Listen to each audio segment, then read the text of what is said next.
Hello, hello, check, check.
With your permission, we are going to commence the second day of the Centenary Celebration of the Chemical Engineering Department of Jadavpur University. As we all know that something extraordinary happened in 1921 when this particular department was established by Acharya Prafullo Chandra Roy and Hiralal Roy. We have been talking about it through the day yesterday, and everyone agreed that the legacy, the tradition of excellence continues, and of course, the future holds enormous promises. With these few words, may I call upon the dais our Pro-Vice Chancellor, the head of the Department of Chemical Engineering, and of course, the one and only Dr. Professor Mashalkar onto the dais. As we all know that Professor Chiranjeev Bhattacharjee, our Pro-Vice Chancellor, also has very strong ties to this department. And of course, at the helm of affairs of CHEMERVESCENCE is the head of the department, Professor Rajat Chakraborty. And what can one say about Dr. Mashalkar? He has been invested with the highest civilian awards, many of the highest civilian awards of our country, the Padma Shri, the Padma Bhushan, and of course, the Padma Vibhushan. He had studied at the University of Bombay's Department of Chemical Technology, and later on, he has gone from strength to strength. He currently serves as the Chancellor of the Institute of Chemical Technology. Before that, he had been the Director General of the Council of Scientific and Industrial Research, CSIR. We all know about the great work that CSIR is doing. And he has been visiting professor in universities such as Harvard, Delaware, and many other. So it is indeed our privilege that Dr. Professor Padma Vibhushan R.A. Mashalkar has come here today. So we would start proceedings by requesting our head of the department to present a memento and uttorio to Dr. Mashalkar and welcoming him to the second day's program. The memento and the uttorio.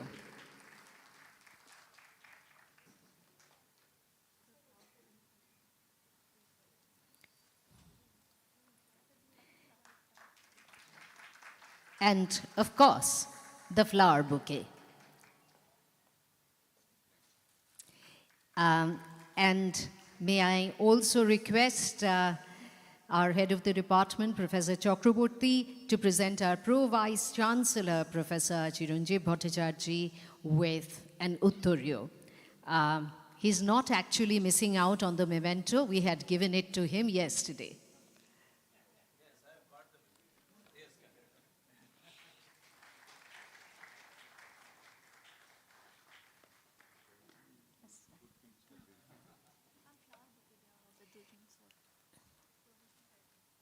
And, of course, the flower bouquet for our Pro-Vice Chancellor. Thank you so much. And now may I request Professor Chakraborty for the welcome address.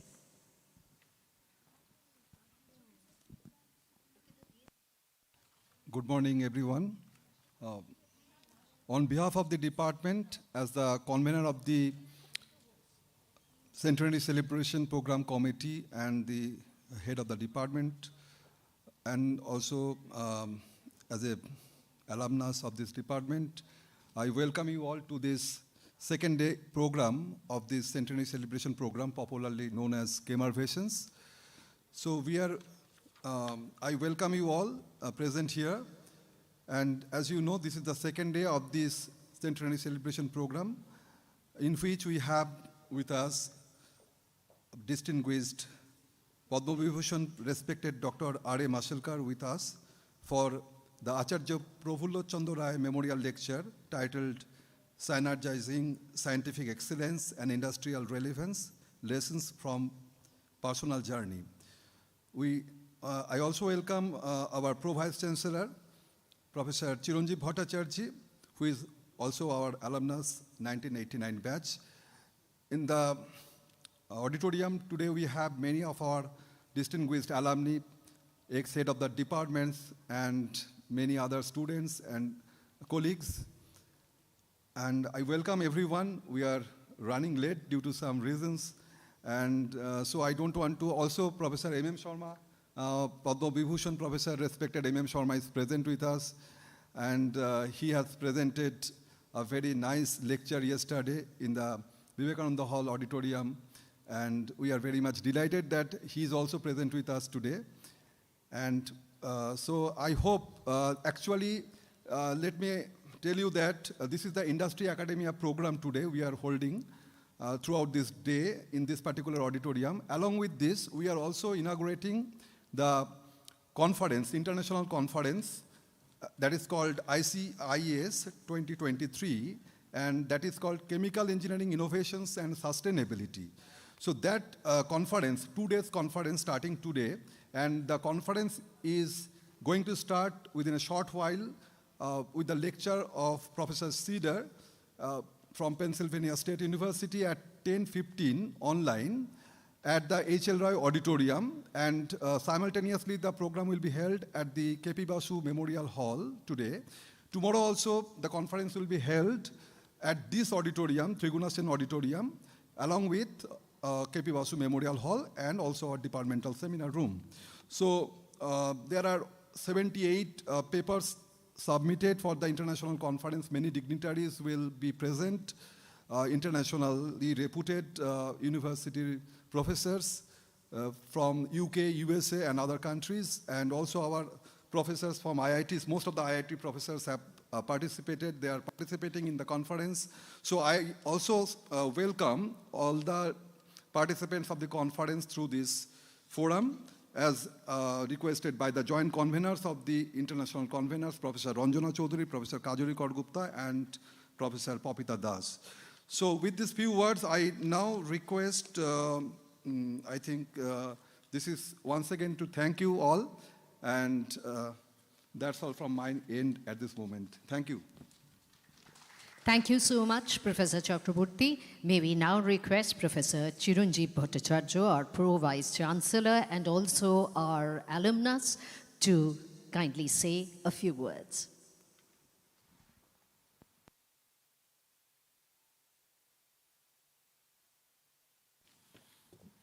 So at first, a very warm good morning to all of you. It's definitely my privilege to share the stage with the Padma Bhushan awardee, Dr. R.A. Mashelkar, and also another Padma Bhushan awardee, Dr. M.M. Sharma is also present. So it's really a privilege for all of us that two Padma Vibhushan awardee is present right at this moment at the Trigunasen Auditorium. So it's a great privilege for all of us. So a great applause goes to both of them. And on the dais, Professor Rajat Chakraborty is here, the head of the department. He is managing this particular centenary celebration very well. So I must congratulate our head of the department also. You know that we have started, the chemical engineering department have started our journey in 1921, much before the independence, under the aegis of National Council of Education, Bengal. And we have completed the 100 years in 2021. But due to the COVID-19, we just couldn't celebrate the centenary at that time. So in 2023, now we are now celebrating the centenary. of the Chemical Engineering Department, which is the oldest not only in India, but also in Asia. So it's a great privilege to be a part of the centenary celebration of the Chemical Engineering Department, and I welcome all the delegates, particularly the alumni of the Chemical Engineering Department, my dear students. Unfortunately, I am not in touch with the students so much of the Chemical Engineering Department, though I am the faculty in the Chemical Engineering Department from the decade of 90s, just over 30 years. But since I'm in the administration right now, so I'm not being able to take class, so I am not very much acquainted with the students, particularly the UG students, more specifically so, of the Chemical Engineering Department, and that's also my agony also, that I am not so much in touch with the UG students. So I welcome all the students, delegates, the teachers who are present here on this particular auspicious occasion of the centenary celebration, the second day of the centenary celebration. Here I am supposed to talk a little bit about the recent research trend of the Chemical Engineering Department, Jadavpur University. You all know that in the NIRF ranking, the Jadavpur University has secured 4th rank under the university category. That is the first among all the state-aided university in 2022 ranking. So basically, we are having lot of negative points, lot of fund crisis compared to the central universities or the central institutes. But still, we have secured, in the university category, we have secured the 4th rank on the national basis, and which is the first among all the state-aided university, and that is particularly because of our research strength. So, though we are missing a little bit of cosmopolitan nature, we are having some problem in the inclusivity or some other matrices of the NIRF ranking, but particularly we have got a very good marks under the research component. And Chemical Engineering Department has also contributed a lot in the research components to the university itself. So from the very moment when I joined the Chemical Engineering Department in the decade of 90, I found that all the teachers, the senior teachers who were my teachers, because I was a student in the Chemical Engineering Department in the decade of 80s. So in that ways, I am an alumnus of the department also. So I found, when I joined, I got that particular sense that everybody is doing research and they are giving a lot of importance, particularly on the academics. The teaching and research was the prime component in the decade of 90s. So still that particular research environment is going on, though we are having definitely lack of fund. The fund is a very big issue, but still I must admit that all our faculty members are doing a very good research. So I want to just highlight some of the areas, particularly on which our faculty members are doing research without naming anybody. And one very important component is the non-conventional, renewable, or the green energy. Quite a few number of faculty members are doing research on that particular aspects. Another very important area of the research is definitely the membrane separation. The way quite a few number of faculties are doing research on the membrane separation. And coincidentally, that is my research specialization also. So basically, we are working on the process development related to membrane technology. We are working on the advanced module development, as well as we are working on the new membrane developments. So quite a few number of faculties are doing research on nanotechnology, particularly the advanced material development with the added functionalities. So here the nanoparticle synthesis, the green synthesis is one of the very important component. Targeted drug delivery using the nanoparticle, particularly it is also a very important component where quite a few number of faculties are working.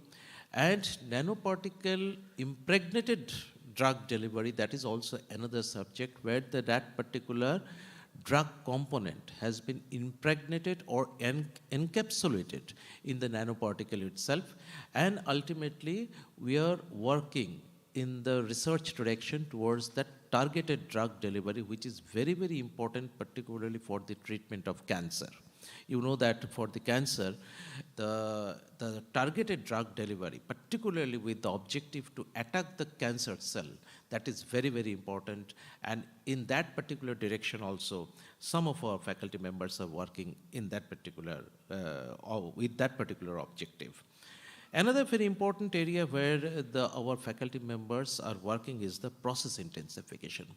Process intensification is a particular terminology where we can basically increase the efficiency of the equipment, and we can reduce the size, and simultaneously we can increase the capacity also. So basically we are quite a few number of faculties are working on process intensification. It may be absorption, it may be distillation, the conventional, the core chemical engineering process, it may be the membrane separation, because the membrane separation process is supposed to be a slow process, and sometimes it is limited by the concentration polarization, that is the deposition of the solute on the membrane surface. So in those particular aspects, the different modern tools or the technology for the process intensification is very, very important. Quite a few faculty members are working on surface modification. It may be any surface modification or the membrane surface modification, whatever it may be, with some particular objective to impart some added functionality or to just increase the strength of that particular material. So that is also very important. The coating. So surface coating is also another aspect that to prevent the corrosion, how we can particular impart the coating on a particular metal surface so that the corrosion can be prevented. So anti-corrosion, so that is a particular subject area on which some of our faculty members are working. And there are some faculty members particularly who are working on hydrogen energy, different types of the fuel cell, and with the more specific emphasis on heterogeneous catalysis, photo and electrocatalyst. So these are some of the subjects where some of the faculty members are working, bioreactor design or the advanced bioreactor design. So these are some of the areas where quite a few number of faculty members are working. Thin film composite development, it is under the advanced material. So there also quite a few number of faculty members are working. Electropolymer is another subject where quite a few number of faculty members are working. And modeling of the chemistry of tropospheric trace gas. There is one faculty member who is working on that particular aspects. She is having the ISRO projects also for that particular purpose. And obviously, quite a few number of faculty members are working on biodiesel, fuel additives, value-added specialty chemicals, engine performance, exhaust gas emission quality assessment, and advanced drying technology. So these are the freeze drying. So these are some of the areas, particularly where some of our faculty members are working, and our head of the department is also having specialization in that particular area. Though I don't want to name anybody, but since the head of the department is always the head of the department, so in that particular sense, it is always better to mention his field of specialization also. And obviously a very common topic where quite a few number of faculty members, or at least 7 to 8 faculty members are working, that is the waste valorization, effluent treatment plant, environmental remediation, environmental management, solid waste management. So these are some of the topics where quite a few number of faculty members are working, and on different approach particularly. Zero discharge concept is one of the very important area where some faculty members are working. Basically, circular economy, that is known as nowadays a very particular common term which is being used, where there would not be any discharge. Nothing will come out from that particular industry, and everything, whatever it is being produced as a waste or byproduct, that will be used. Basically, it is wealth from the West. So that is the concept based on which quite a few faculty members are using, are doing research on that particular area. 3R concept is a very important concept in the solid waste management. That is reduce, reuse and recycle, and these are the areas where quite a few number of faculties are working, particularly on the solid waste management, because there is a need for the solid waste disposal. So there is a lot of research, those are going on, how to utilize the solid waste, those are being generated, particularly in a city or metropolitan city. The tons of waste are being generated, and what to do with that particular waste, apart from the landfilling or apart from the dumping. So here in the East Kolkata, you know that we are dumping that particular solid waste, and it is the day-to-day, the tons of the solid waste are being dumped there. So what to do with that particular solid waste? If we can produce some value-added components or some byproduct, that would be really beneficial, and quite a few number of faculty members are working on those particular subjects. So this is a very brief idea about the different topics on which our faculty members are working, and presently we are having 18 faculty members. I think I'm correct. 18 faculty members, including me. Obviously, I am also officially a faculty member of Chemical Engineering Department, but officially I am on Lien, because now I am at the post of Pro Vice Chancellor, as well as I am having a dual responsibility as the Chairman or the President of West Bengal Council for Higher Secondary Education, which conducts the 12th level examination. So because of that, I am on Lien from the Chemical Engineering Department, but I am part and parcel of the Chemical Engineering Department, and I feel somewhat bad that I am not being able to physically associate it too much with the arrangements of the centenary celebration because of my busy schedule, but I am always mentally attached to the Chemical Engineering Department. I wish that the Chemical Engineering Department will go ahead in a very nice way in the future days also. So I wish a great success of this particular centenary celebration, and I wish all the best for the students, my dear students, and particularly I welcome all the delegates, and there are some batchmates of me also who has come here to deliver the lecture. So I welcome, and some students are also there who will deliver lectures here on their specialization particularly. So I welcome all of you. Thank you very much. Thanks a lot.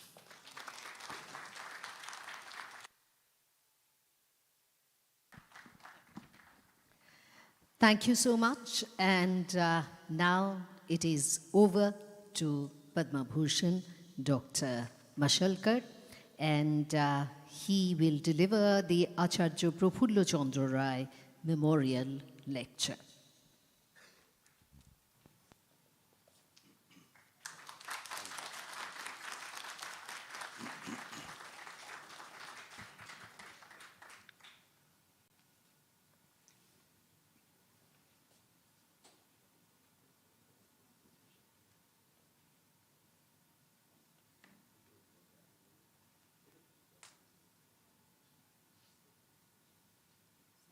Thank you.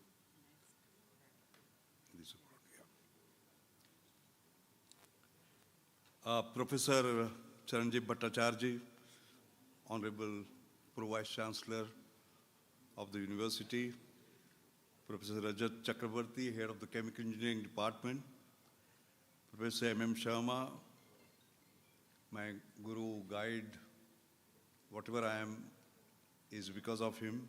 He's not only my guru, he's guru and mahaguru for all of us. Very proud alumni that I see in the audience, distinguished faculty, students, and all of you who are joining in this grand celebration, the Centenary Celebration of a pioneering chemical engineering department that the nation is proud of, ladies and gentlemen. First of all, my heartiest congratulations on this tremendous journey of a century. And what a remarkable journey it has been. And Professor Bhattacharya, you talked about the research that is being done, contemporary research, cutting-edge research that continues to be done in this department. Nation has great expectations from Jadavpur University. because we hold you in the highest esteem. I must begin by apologizing for my absence yesterday. And there was a reason for that. There is what is called the Pune International Center.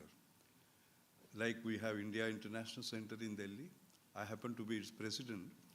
And we had this Asia Economic Dialogue. People have started calling it Davos of the East.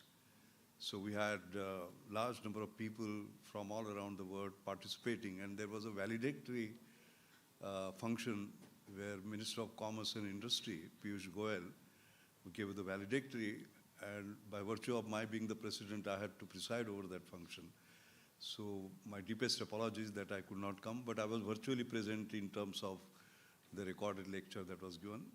But I had promised Professor Chakrabarty that I'll make up for it by being here. In fact, I wanted to join you for dinner yesterday, but God proposes and Spice Jet disposes, so they delayed the flight by 2.5 hours and just couldn't meet you. My apologies, but fortunately this morning I was able to greet you. So thank you very much for having me. I feel extremely privileged to give the Acharya P.C. Ray Memorial Lecture and paying my personal tribute to a great legend. He's of course known as father of chemistry, a luminary, was a scientist par excellence, a great teacher, a great educator, a great historian, a great philanthropist, and a great nationalist. We know that he was the founder of Bengal Chemicals and Pharmaceuticals, India's first pharmaceutical industry. And I would say in that sense, he was the father of Indian chemical industry. I mean, the incredible sort of a legend. There is one statement, I was just thinking about what should be my address. And I thought I must actually pick up something which was very close to his heart and speak on that. So I read a lot and I found a very interesting statement that was made by him. And he said, in Europe, industry and scientific pursuits have gone hand in hand, one helpful to the other. And the gigantic progress in industry achieved in Europe and US is the history of triumph of such partnership. I thought that is something that has been also close to my heart, because CSIR, Council of Scientific and Industrial Research, actually typifies that. But more importantly, the statement that he makes about industry and scientific pursuits going hand in hand was the theme I thought I will pick it up. And therefore, the theme is synergizing scientific excellence and industrial relevance. Normally we say excellence is separate, relevance is separate. It's not necessary. And that's something I learned in UDCT, University Department of Chemical Technology, my alma mater. My Guruji is here. He has practiced it all his life, and that was my learning, which I carried forward. What I'm also going to do is talk about my personal journey. I like to refer to things based on what I learned from, or what I failed and learned from my own sort of life, because that is more relatable, so as to say. So therefore, you will find that all that I'm going to say is just about my own journey, and it has been a long journey. There are 5 Mashelkar lessons, I would say, or lessons that Mashelkar has learned by his both success and failure, on which I am going to talk about. The first is, I have a strong belief that there is nothing like basic science and applied science. Only science and its application.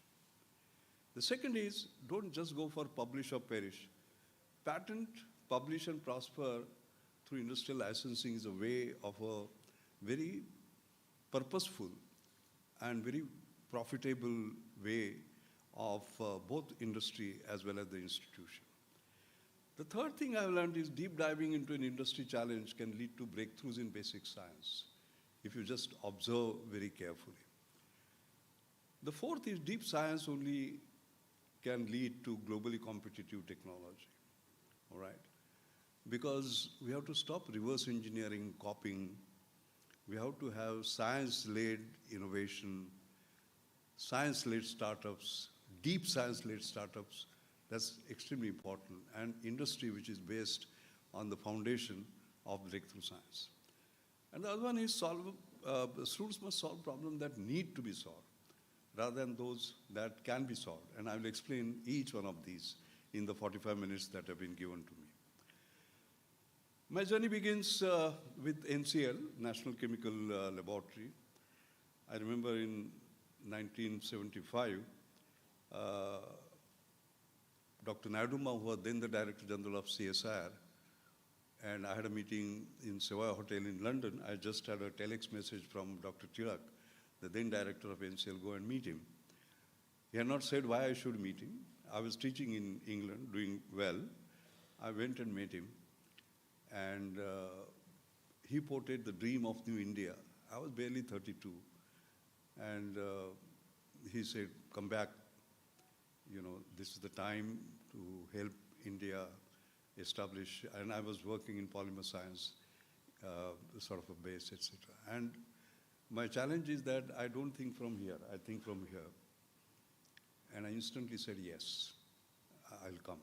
And I remember coming back on a princely salary of 2,100 rupees at that time, and joined this great laboratory as a scientist. Now, as you enter this great laboratory, it says the purpose of this laboratory is to advance knowledge and to apply chemical science for the good of the people. I've never seen a more profound statement in my life. And actually, that drove the rest of the pursuit. The conditions in 1976 were very difficult, and particularly because there is a young students here. I want to tell you what the condition was. You can't believe it. Today, each one of you have a mobile, right? It used to take 6 years to get a telephone.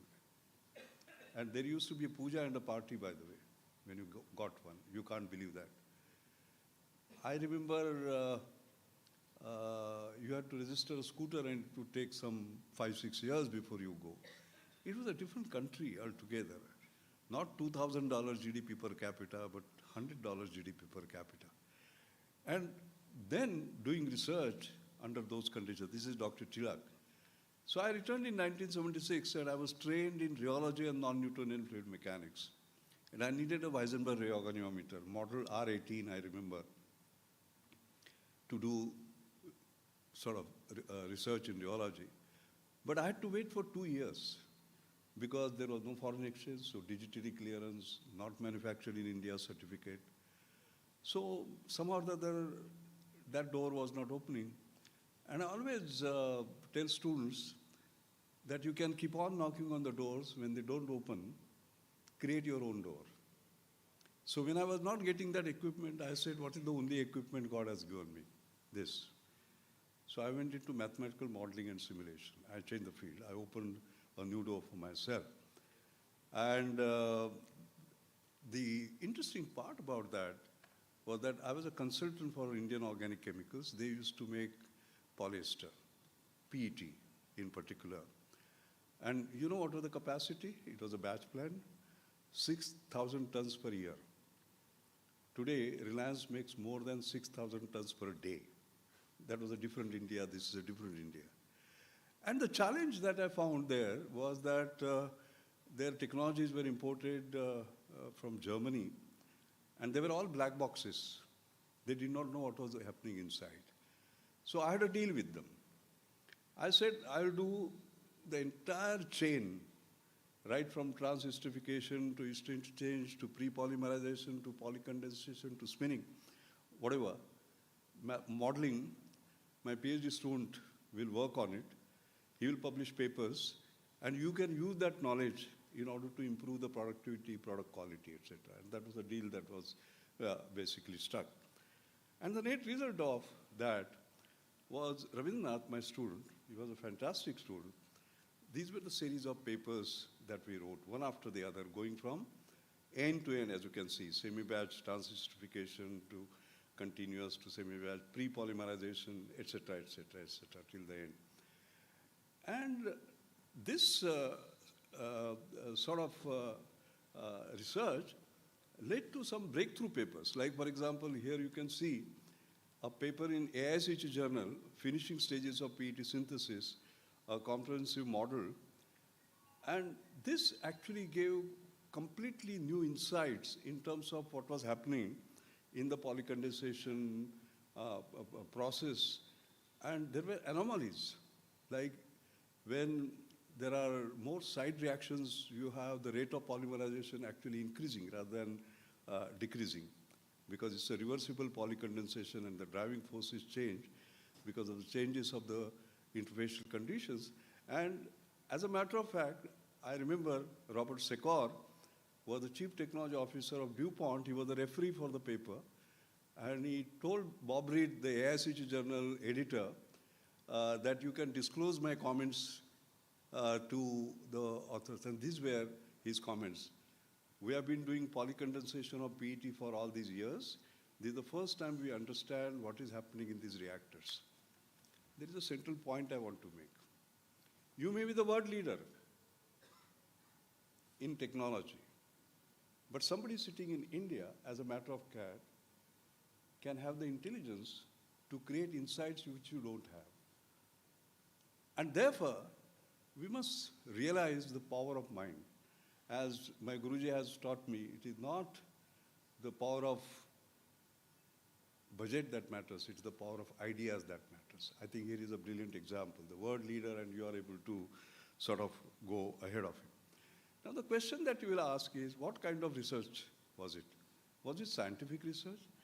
If yes, then how come industry improved its productivity and product quality? Was it industrial research? If yes, then how come Rabindranath got his PhD? If yes, then how come I got the Bhatnagar Prize, in fact, in 1982? And remember, for Bhatnagar Prize, you have to work for 5 years in India. 77, I started the work. 82, I got the Bhatnagar Prize. The point I'm trying to make, therefore, is that this distinction between scientific research and industrial research, all right, science and applied science, etc., is something that you should forget about. That is my first point. The second is that I took over as the director of NCL. This is the photograph on the first morning. As you can see, people were standing, in an auditorium of 540 capacity, there were something like 1,100, 1,200 people. I gave a speech there. At 9:30 I took over, 9 o'clock I took over, at 11 o'clock I addressed. That does not mean I thought for 2 hours. I had thought for 2 months on what I'm going to say. Then an interesting challenge, that any time NCL did something which was ahead of the rest of the world, Indian industry will not take it. They'll say, has Europe done it? Has US done it? Has Japan done it? If they're not, how can? So I said, forget about it. I go on fundamentals. What am I selling? Knowledge. What is my market? The global. So I said, let National Chemical Laboratory be International Chemical Laboratory. Why not? It looked audacious. I said we should be able to license our technologies even to the best multinationals in the world. And I took the name of General Electric. And I remember somebody came to me and said, do you realize that the budget of General Electric is 2.5 times India's R&D budget? I repeated what Guruji had said. It is not the power of budget, it's the power of idea matters. So there were two fundamental differences. It is not the power of budget, but the power of idea that matters. And therefore, the second lesson, don't just go for publish or perish, patent, publish, and prosper. Because I can't license my technology out if I haven't got it patented, basically, all right? I can license it to a US company if there is no US patent, for example. And it was a bit audacious, because in 39 years of NCL, there was not a single US patent. And here I was saying that I will license my US patent to the best multinationals in the world. Can you see the audacity? I think you have to have certain audacity. And that audacity was based on the trust I had in my scientists. They were great people, like Sivaram, like Paul Ratnaswamy, World class, absolutely. It was on that strength that I had said this. And if you just see, actually, we sort of progressed. In fact, in the entire chain that we, as I said, transesterification, pre-polymerization, polycondensation, etc., PET, you know, you use PET bottles. They are done by solid-state polycondensation, all right? And in that series, we had written a paper on solid-state polycondensation process. This was a polyethylene terephthalate. And I remember I was traveling with Dr. Sivaram in the flight. In fact, when my 80 years were celebrated, Guruji, you will remember he mentioned that I would leave business class and go and sit with him on Pune to Delhi flights. And it was a conversation during one of such flights. So I talked to him about PET. I said, that is done by solid-state polycondensation. Why not polycarbonate? You know, particularly in the presence of carbon dioxide, because it can have the plasticization effect and your the mobility of chains above glass transition temperature can actually increase. He said, but if that was possible, GE would have done it. I said, maybe they didn't think about it. And we actually went and did that. And by that time, we had said that patent first and then publish, not the other way around. Not publish or perish, but patent, publish, and prosper. And we did that, and you can see the impact. NCS 3 US patents on polycarbonate were licensed to GE in 1994, around $1 million. You remember the statement that I had heard on the first day when I said, we will license to GE? And somebody had said, no, no, no, their budget is so much. No. And I had said, we'll take on GE, and that was possible. This was the first reverse transfer of technology from India, by the way. Otherwise, we are just, yeah. You know, claps and smile don't cost anything. So when you want to give them in abundance, whenever you feel like.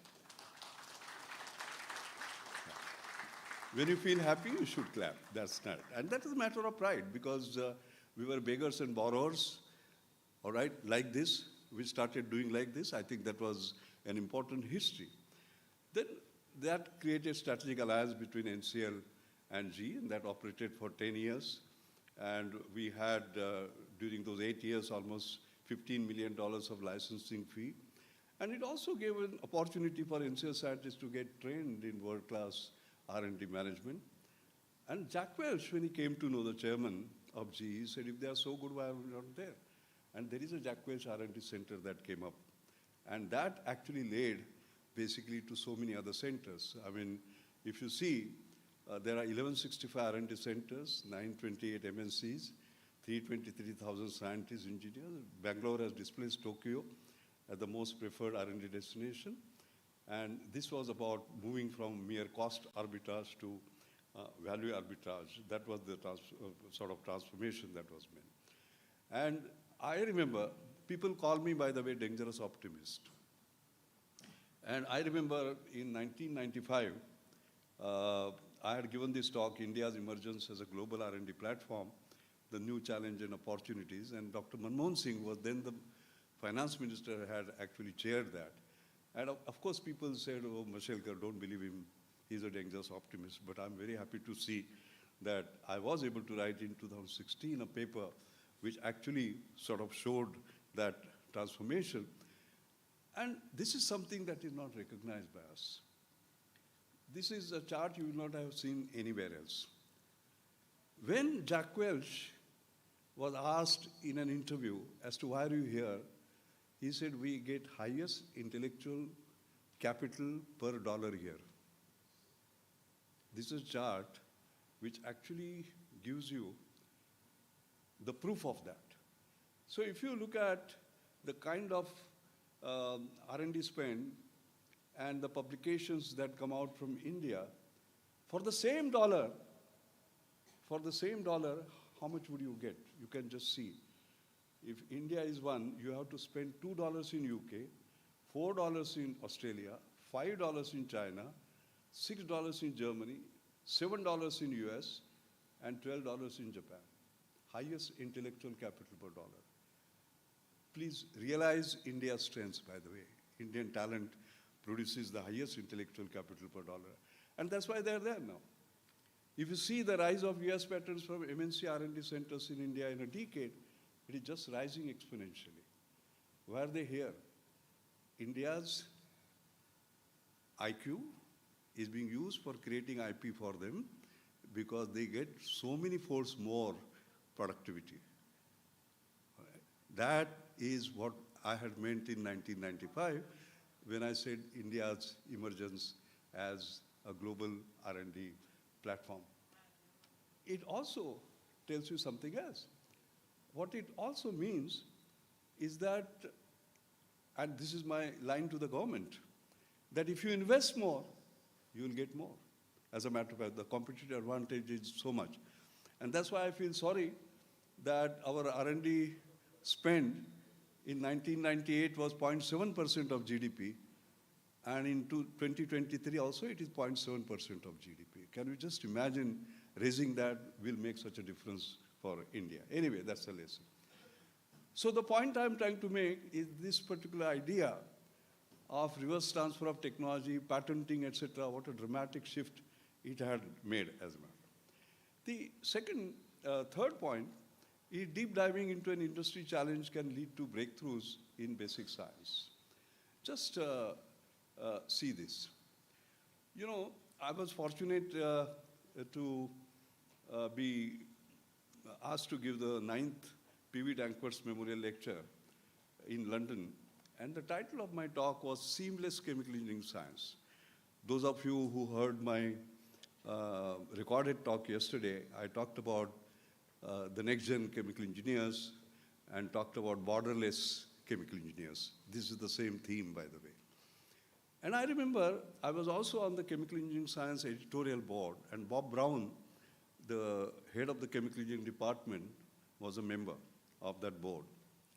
And in that, I had talked in terms of how the borders between engineering and science are disappearing, and therefore, as far as new ways of doing research is concerned, what are going to be the changes that are going to sort of take place? And he was so fascinated by that that he created a 2-day meeting in MIT where some of the world's leading players like Bob Landell from MIT and Showalter from Princeton and a whole range of things people had gathered together. Now, by that time, I had started some work on what are called as stimuli-responsive gels. And these are very interesting gels, by the way, where you can see in the middle, this is a specific gel, poly and tertiary butyracrylamide, which is copolymerized with polyacrylide methyl polyacryl sulfone. And you can see that in the middle, the gel is shown at 12 degrees centigrade. And if you just reduce the temperature by 1 degree, it swells. But if you increase the temperature at 13 degrees, it collapses. So this is called volume phase transition, by the way, and we are working on that. And I got an invitation in Boston when I was going to speak there. This is a company called Gel Science and Technology. They invited me to do a 1-day consultancy. So I spent time with them, and they had an interesting challenge. You know, when you look at our foot, for example, there is a variation from tip to toe, all right? And the challenge for them was to design a smart soft gel that can conform to the shape of the foot, thereby proving sort of relief. And the temperature variations in diabetic feet can be 5 to 6 degrees centigrade.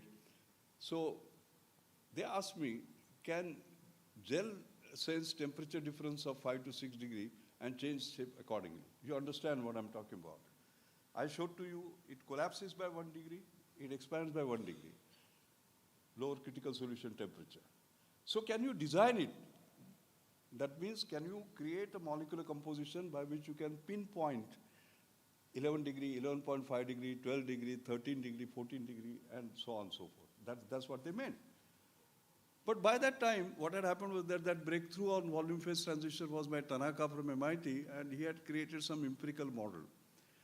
And therefore, when you have an empirical model, you can't force fit and sort of do some prediction. You have to get at a molecular level.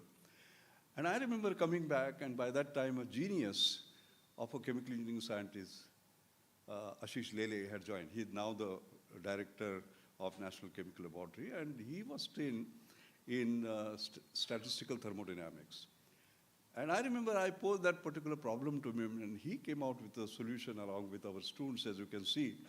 And this was a pioneering breakthrough paper that we wrote on thermodynamics of hydrogen-bonded polymer gel systems in chemical engineering science, where for the first time, you can see the lattice fluid hydrogen bonding model.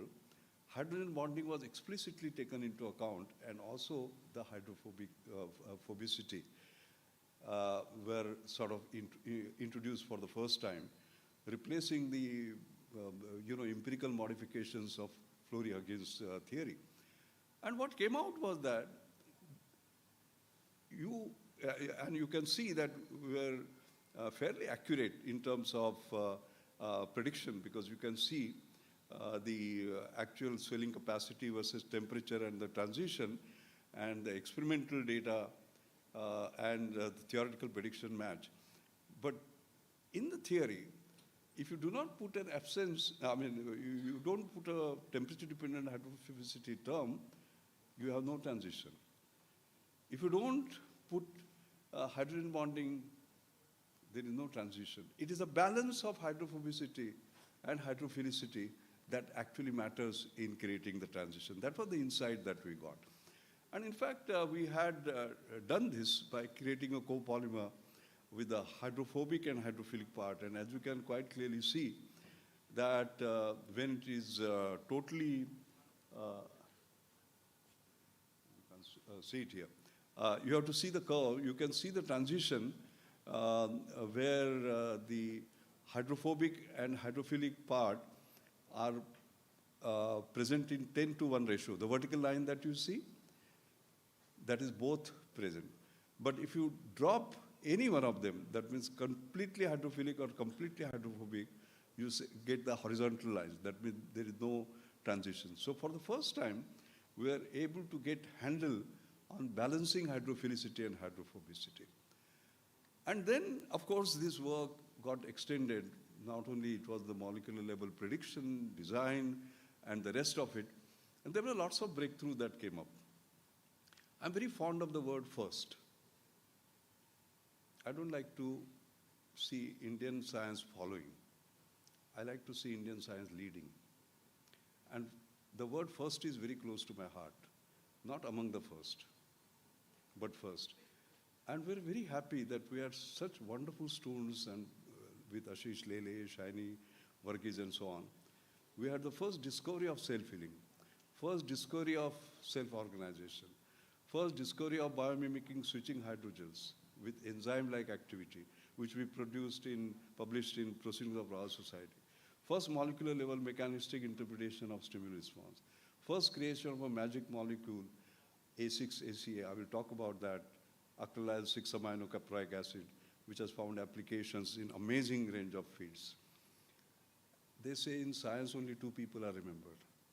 Those who say the first word in science, or those who say the last word in science.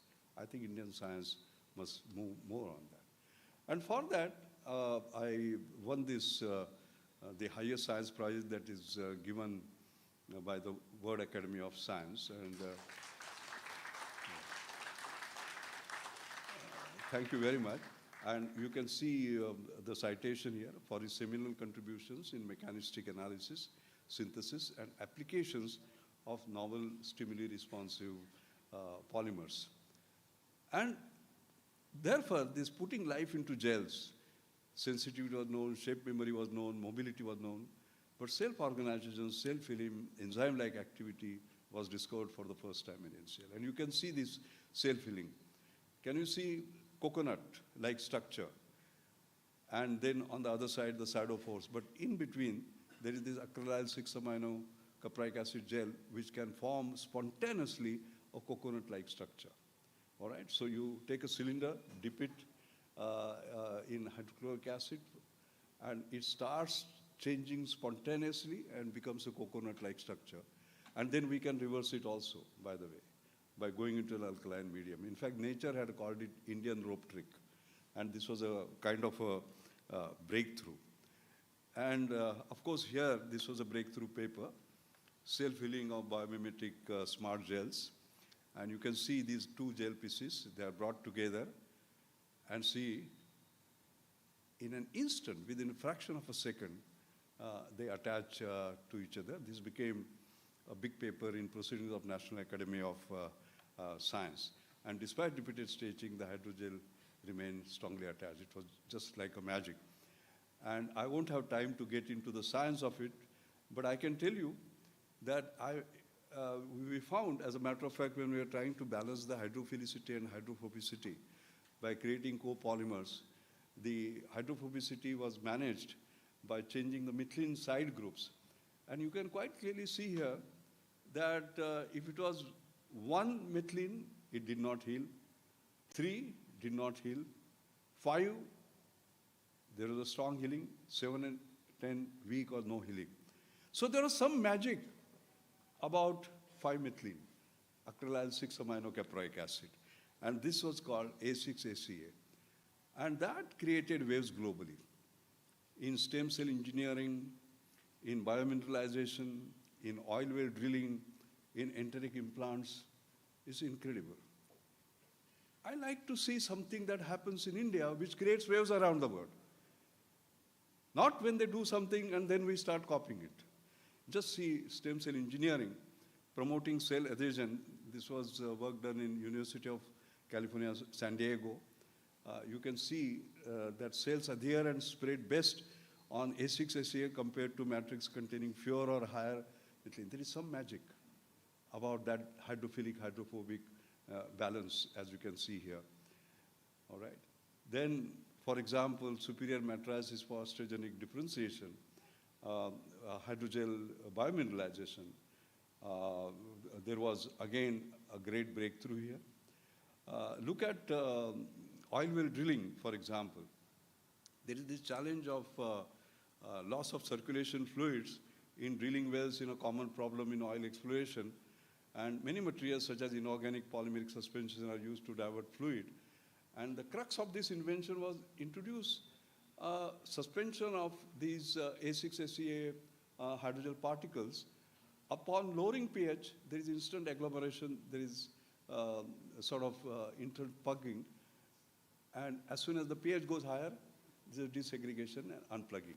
So can you just imagine the magic of plugging and unplugging being driven by our material? This was Halliburton patent that they took. High pH, it's like this. At low pH, they aggregate. High pH, again, and this goes. We would have never imagined that this magical molecule will create this industrial impact. And the last one that I'm very proud, Bob Langer, MIT group, actually, they had this challenge about entering implants. And what was the challenge? The gastric retentive devices must have facile delivery, prolonged gastric retention, and complete safety profile. And their existing enteric polymers were rigid and brittle. And there was no device for combining enteric plus elastic properties to deliver critical performance. And they were looking all over on what material we could have. So the solution that they had was creating a pH-responsive supramolecular gel with elastomeric properties, which will be stable in acidic conditions, gastric pH of 3, but dissolve in alkaline conditions. And they found that A6-ACA produces winning E candidate. You know, in my life, some statements that come for Indian science have pleased me enormously. And this, Guruji, this particular statement is the one that has pleased me the most. It says, can you just move so that my Guruji can see the slide? Please move, yeah. This is what they have said. Although there have been extensive studies and commercial examples of gastric retentive devices since the 1970s, this manuscript presents the first demonstration of both extremely prolonged gastric retention and safe gastrointestinal passage with the help of this innovative combination of elastic and enteric properties contained in one material. Imagine in a laboratory in NCL, some of our PhD students did something which MIT, mighty Bob Langer, said this is the first time we could do it. I want Indian science to do that more and more. Not when something is done in MIT and then we keep on doing derivative research. It has to be the other way around. We have to basically lead, and that is possible. That is possible. The other mantras is deep science will only lead to globally competitive technology. That's extremely important. You know, we are reverse engineering, we are copying, import substituting. Arey chodo. We have to be ahead of the rest of the world. And when we do development, when we do technology, it has to be based on cutting-edge science for the first time. So we created this NIMITLI program, New Millennium Indian Technology Leadership Initiative program, in year 2000. What was it about? If you look at the charts very carefully, you will see on the left-hand side, if you plot technology certainty versus market certainty, India operated always where markets were certain and technology were certain. Markets were certain because you could produce something and make money immediately. Technology was certain because you could copy. So safe. We said no. We must move into areas where technologies were uncertain and markets were uncertain. All right? We create our own markets. We create our own technologies. That means risk-taking. Now, how do we take risk? Somebody has to pay for it. So I remember, I don't mind telling you a story. 18 February, I remember 2000, I got a call from Yashwant Sinha, Mr. Yashwant Sinha, who was the finance minister, and said, Mashelkar, the first year of the new millennium, I want to say something by which Indian scientific community will be excited. So I said, sir, how much time do I have? He said, 30 minutes. Normally in Delhi, you get 30 minutes. And I remember calling my personal secretary and dictating New Millennium Indian Technology Leadership Initiative. Leadership was in capital. Leadership was in capital, okay? And I said that we have to take a risk and government has to put in money. We'll create public-private partnership, but we'll create something by which India will lead and what difference it will make. And he liked it, and I got a call from his secretary within 1 hour or so saying that FM loves it. The only thing he asked was how much. I had not thought of a number, but our technology development board was putting in 50 crore. So I said, why not on gambling 50 crore? When you are doing something new, you are gambling, isn't it? You are likely to fail. And he agreed. And then I was asked to write 4 or 5 lines, which he read out in the parliament, by the way. Dr. Murli Manoj Joshi, who was Minister of Science and Technology, had no idea. It was a deal between FM and me. Planning Commission had no idea who writes the check, basically. It was just announced and we got it done. I always say talent, technology and trust. You must have trust based on which this particular program was created. And you can just see everybody now talks about net zero and therefore green hydrogen and therefore fuel cells. You can see in 2002, 20 years ago, 21 years ago, we started a program on hydrogen. And I must again thank my Guruji. He was the one who guided us all through. And Dr. Ashish Lele, this genius, actually led this particular program. And you can see this program on PM fuel cells. You can see the partnership between the labs as well as industry. And this hydrogen to electricity PM fuel cells, efficient, reliable, clean, silent, etc., and fuel flexibility. The challenge was technology was guarded. Remember 2002, all right? 21 years ago. High capex, hydrogen infrastructure and cost, etc. This is the representation of a fuel cell stack. We started reducing. The issue about India is always affordable excellence. We do cutting edge at the least cost, and you can see how with the imported components, what cost was, indigenized components, how it came down, and with improved performance, how it could go further. And the important part was exceeding global benchmarks. We always talk about best practice. What is best practice? Copying somebody's best practice. Arre chodo. You have to go ahead of them. And here you can see he created bipolar press which exceeded sort of global benchmarks in terms of electrical resistivity as well as thermal conductivity. How do we go ahead of them? That's what you have to look at. And just see 25 patents and 85 papers, 11 PhDs, and the kind of scientific breakthroughs with strong IPR protection. That's what we should be doing. That's what I mean by scientific excellence as well as industrial relevance going together. Papers and patents going together. And first ever multifunctional electrodes for enhanced performance, and just see the publications that came out of that. And first ever PIL membranes for enhanced proton conductivity, breakthrough patents, 200% better performance. And now, of course, we have moved way forward. On 15 December 2021, this fuel cell bus was launched. And I'm very happy to say, this is a different one, of course, not connected with what I was showing you on the PM phases. Affordable excellence. The fuel cell technology would cost around $400 per kilowatt compared to $1,000 to $1,200 per kilowatt. The components, by the way, because normally we get stuck by having to get some component from China. All right? Here, there is no challenge on that because we are talking in terms of 95% of the component from India. All right? Yesterday, I mentioned to Mr. Piyush Goyal about this in the valedictory because Mr. Ravi Pandit, by the way, Ashish Lele, the hero, is on the left, as you can quite clearly see. And I told him that we have done the job of a technology, now policy, government policy, so that this breakthrough actually becomes one where we can basically lead. So I have done my 4 lessons. I think the 5th lesson is solve problems that need to be solved rather than those that can be solved. And I'll give you an example. I've been Sir Louis Matheson Distinguished Visiting Professor at Monash University for the last 15 years. And the idea of unique IIT Bombay Monash Research Academy was born during my visit. And I've been the chairman and for 9 years now, and earlier vice chairman. And this is where it basically stands, that 198 PhDs now is 200 PhDs, by the way, that we work together. What is special about this academy?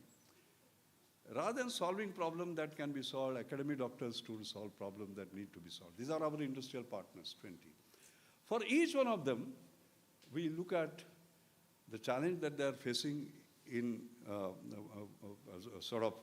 moving forward in their technology, the deep science, and do that. And therefore, you have this algae, for example, as a chassis that can produce molecules of interest in biofuel. And algae to oil is something that is one of the pathways one is looking at. So here is algae, here is the sun, here is carbon dioxide, here are nutrients, here is water, and the photosynthesis. The challenge is taking up a photon and converting into proton. There is a deep science. That Reliance was incapable of doing, that deep science, all right? We said that should be done in the academy and just sponsored 3 PhD students on looking at that. And this is the Reliance's algae to oil demo facility near Jamnagar. This is the world's largest. And you can just see what difference it has made. The PhDs related to algae biology contributed to Reliance algae to oil project. Lipid synthesis, the detailed analysis of lipid synthesis pathway during the PhD work gave new insights, and that was used for scaling up. Live gene expression. Several tools for expression of multiple genes during algae growth were studied during PhD. These tools have been applied in several omics studies. And finally, contamination control, because it's an open system. So biggest challenge to grow algae outdoors is the presence of several contaminants. So the PhD work actually showed how to anticipate the presence of contamination and keep it below the threshold level. Otherwise, it would not have been stabilized. Can you just imagine 3 PhD students cost nothing, basically, created sort of a viable algae to oil, the best productivity in the world today. That's the point I'm trying to make. That is because those students took up problems that need to be solved, rather than continuing with what they had done in Max Planck Institute while they were doing their postdoctoral, their supervisors. This is the change that one has to look at. So these are the Fayu Mashelkar lessons, I would say, based on whatever I learned. I'd like to end by having a puzzle for you. This is my penultimate slide. You know, after Nobel Prize, one of the highest global recognition in science is election as Fellow of Royal Society, all right? And at induction, the FRS signs in the same book as Isaac Newton did in 1672. The same way, by the way, ink pot and ink, and then not ball pen. You have to sign, you have to practice and all that, etc. It's a great honor. And in 360 years of the history of Royal Society, only 3 engineering scientists from India have been elected so far. And 2 of them are alive today. And it's a matter of pride for Indian chemical engineering profession as we celebrate the glorious 100-year history of Cambridge at Jadavpur that both these living FRSs are chemical engineers. And both of them combined scientific excellence with industrial relevance. And both of them are present today in audience. You know who are they? These are the 2. Thank you very much.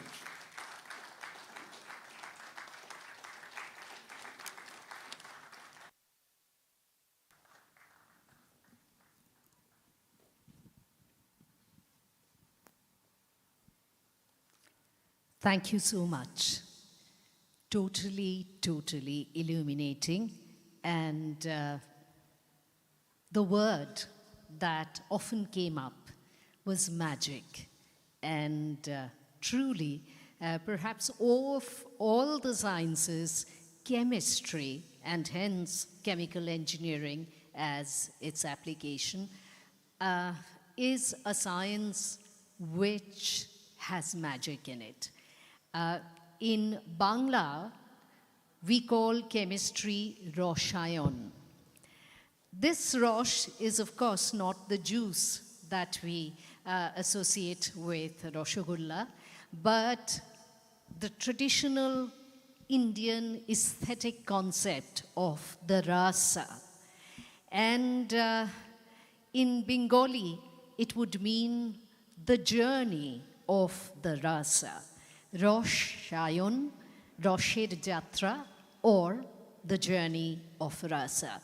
Hence, long live the possibilities of magic in chemistry and chemical engineering. Thank you, sir. And now, may we request Mr. Shubhajit Bose, Executive Director, Oil and Natural Gas Corporation Limited, ONGC.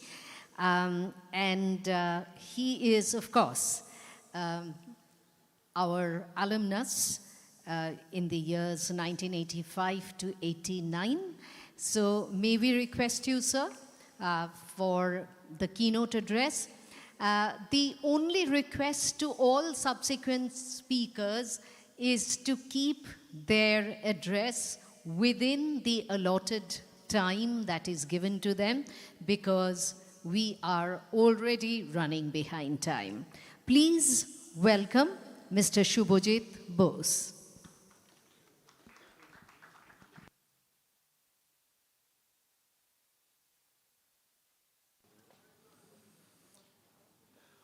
Very good morning. It's really a great honor, and I am humbled to speak after Dr. Mashelkar, a legend in chemical engineering. My dear delegates, friends, the students, again a very warm good morning to all of you. Well, let me tell a brief about myself. I was a student of this college in chemical engineering department from 1985 to 1989. And then after a brief stint in one company, I joined oil and gas industries, and I am working for more than 33 years in Oil and Natural Gas Corporation. So it's a long journey in a field which I now say is at the focus of everyone for some other reason. We are the producer of fossil fuel. Now, fossil fuel means it's doing a sort of a crime. We are polluting the very climate. And there is this a paradox.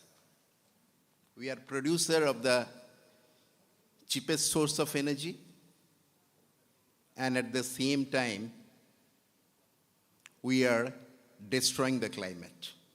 So my honest confession is, if there is a green activist here, he will first shoot me before I start giving this lecture. Carbon and oxygen,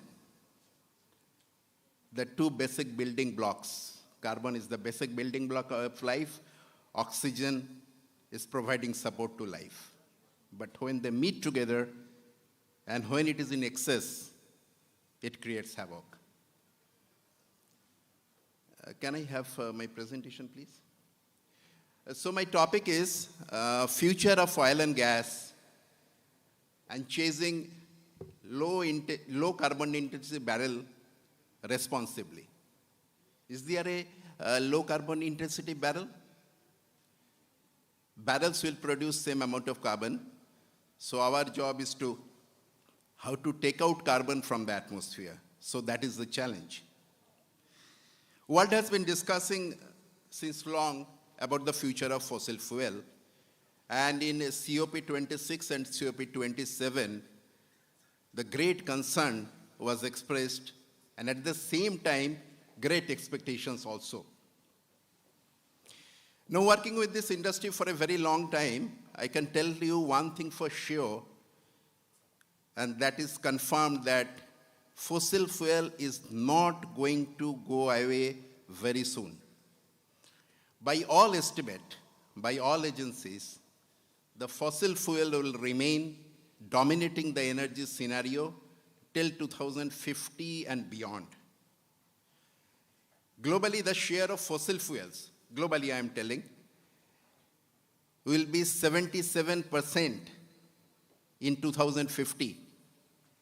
And even if the big push for the renewables, it will only occupy around 20%. And the rest nuclear, etc., will be the rest 3%. So sharing this data, what I am trying to say is that both the things are equally important now. We have to produce fossil fuel, and at the same time, the climatic concern will remain the prime. It must be always remembered that during the development of the Industrial Revolution, the basic factor was the fossil fuel. Oil and gas was the key in the Industrial Revolution, and it will continue to do so for many more years to come. Why? Because of the three reasons. First, it is having an obvious cost advantage. Second, it is having the highest energy intensity. And third, it is reliable. The renewables still now have not come to meet or beat fossil fuels in this. The other factor which will continue for the fossil fuel is there is already a huge investment had been done in the oil and gas sector, and it has having a business repercussions. So no matter how you take it, oil and gas sector will continue. Let us see that how the fossil fuel industry is standing now in respect of India. In India, we are having a huge dependence on imported fuel. At present, we are importing 83% of our oil requirement and around 45% of our natural gas requirement. And we are paying an import bill of $119 billion. If I convert it to rupees, it is more than 9,20,000 crore rupees per year. And if I see the future, that is now, FY22, the energy demand in India is anticipated to grow at the fastest pace in the world among all developing countries. Our primary energy demand will rise to 1,123 million tons of oil equivalent, nearly double as it is today by 2040, when our GDP will reach $8.6 trillion. By 2040, India will still be having dominated by the fossil fuels. The coal, gas, and oil will still continue to dominate around 62% of the market share. Some of the other mind-boggling numbers. Presently, we are using 4.9 million barrels per day. It will increase to 10 million barrels per day. In 2021, our total oil requirement was 201 million ton per annum. It will shoot up to 500 million ton per annum in 2040. Similarly, gas, which is presently, our consumption is around 174 million cubic meter per day, it will increase up to 550 million cubic meter per day by 2030. Net dependence of imported oil will be more than 90% in 2040. Gas import will be 4 times to 60%. An annual import bill will shoot up to almost 3 times. These are the very scary things, right? But this is the reality. So, oil and gas will continue to dominate the energy market. That means we have to produce more. Our government is telling that we have to improve the domestic production. This is one side of the story. So we cannot just look away from oil and gas and say that, no, these are dirty fuels and we cannot use it. But the most important thing is the climate concerns. The climate concern is, as you all know, that it produces carbon dioxide. And with the increased use of fossil fuels, we must remember that it should be consistent with the third pillar of sustainable development as defined by United Nations. That means protection of the environment. Let me come back to this slide and see that what a paradox. You have to produce and use more oil, and at the same time, you have to reduce the carbon dioxide emission by 3.4 billion gigaton of CO2 equivalent by 2040. The purpose, as defined in COP 26 and 27, we have to reduce the global warming by, we have to limit the global warming by 1.5 degrees Celsius, and we have to reduce greenhouse gas emission. So this is a continuous process. So year on year basis, our demand will increase, our CO2 liberation will increase, but the emission we have to reduce. That means we have to capture carbon dioxide. That means our barrels will have lesser carbon intensity. It should have a lesser CO2 footprint. Now, how much we are polluting? How much this fuel gas sector is polluting? Huge. We are directly and indirectly giving 42% of global greenhouse emission. It's a shame, isn't it? 9% is scenario 1 and scenario 2, scope 1 and scope 2 emission. That means that is internal to the industry. Scope 1 emission is because of some leakage. It is not directly carbon dioxide, it is other greenhouse gas like methane. Scope 2 is for your internal operation.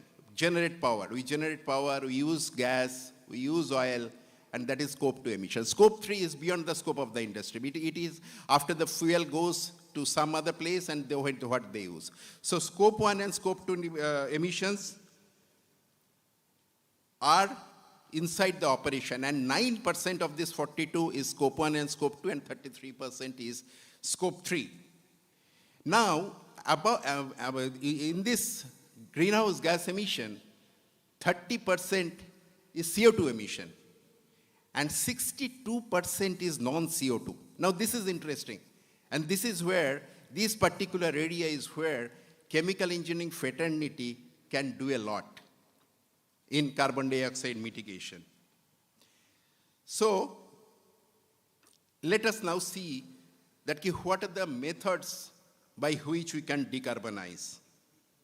As I said, scope 1 and scope 2 are within industry's limit. And scope 3 is obviously how we can go to the renewables and all. Now, one of the method of obvious CO2 mitigation is carbon sequestering, natural method.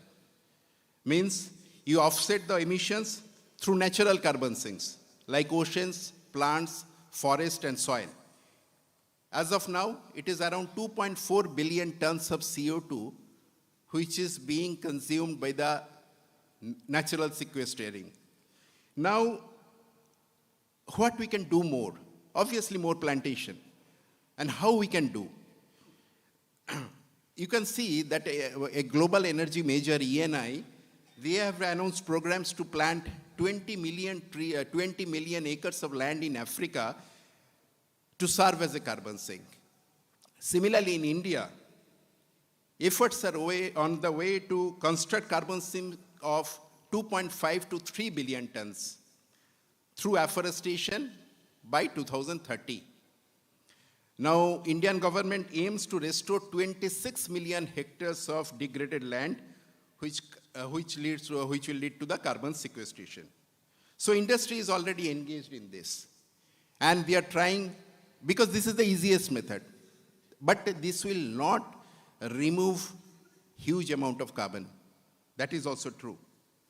Now what else? What industry can do? Industry can do a lot, and this is where I feel the chemical engineering can do a lot. A few minutes back, Dr. Mashalkar was telling this thing that we have to solve the problem as per the need. Improving energy efficiency, this is a need. Any industry does not run at the full efficiency. We don't take out, we don't do the energy optimization to the fullest. Obsolescence and redundancies should be removed. And new technologies, you recover your waste heat, you recover your energy. That will also give to lesser carbon footprint. Then electrification. Now electrification is a very interesting subject. What is happening in the Europe and North Sea is, now their offshore plants they are now slowly reducing captive generation in offshore. They are supplying power from the land. Why? Because they are generating green power and they are reducing net carbon footprint. India has a long, long way to go. We are still at the nascent stage. We are only generating around 174 gigawatt of solar power now. I went to Norway.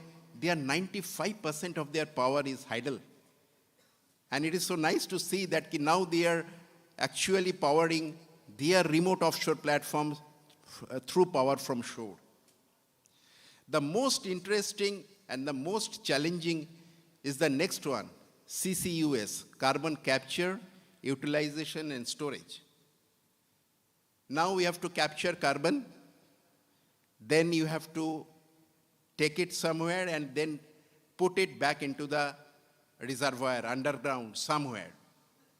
The first CCUS plant is coming in Norway, It is a company called Northern Lights.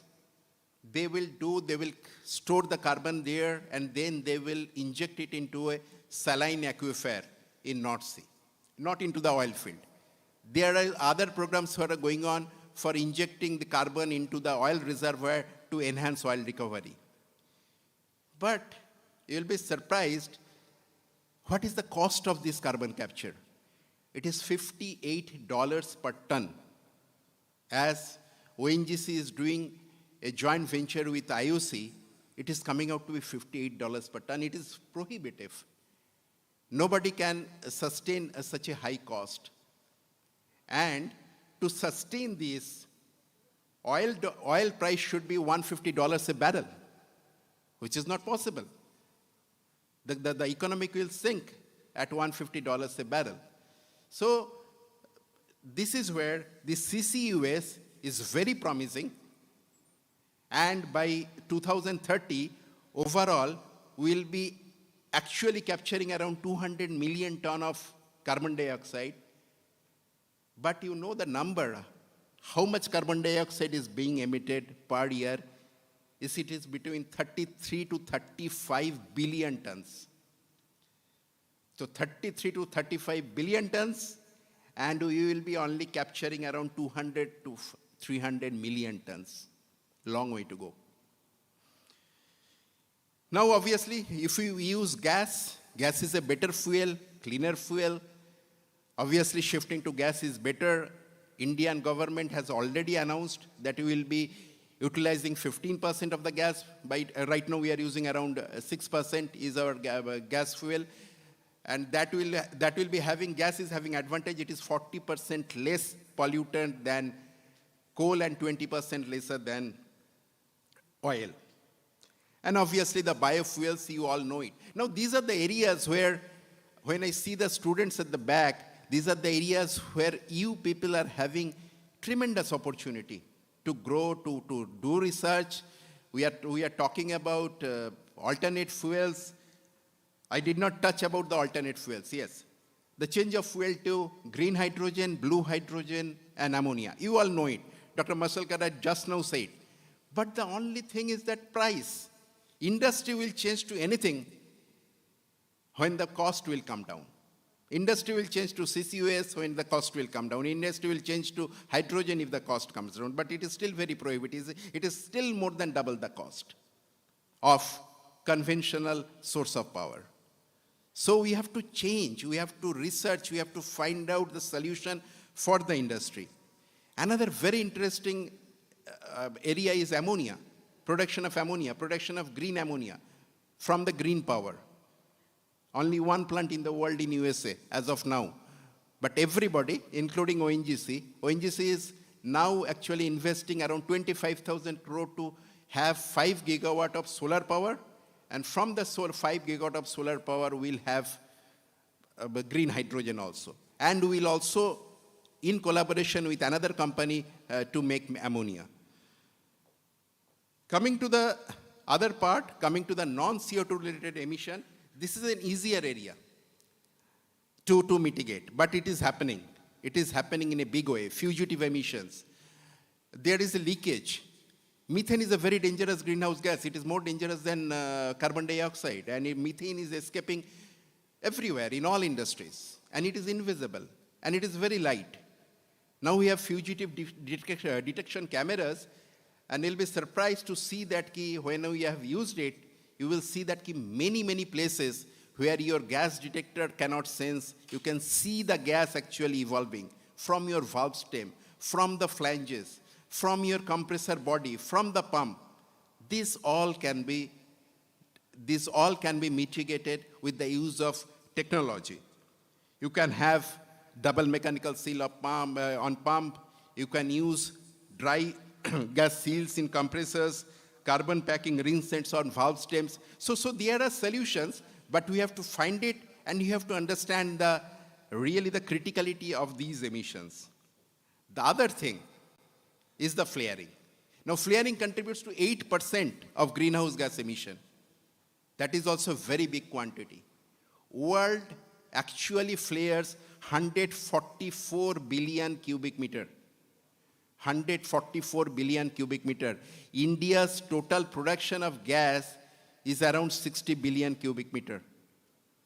Now, that much gas, if the carbon dioxide is generated from 144 billion cubic meter of gas, is 400 million tons.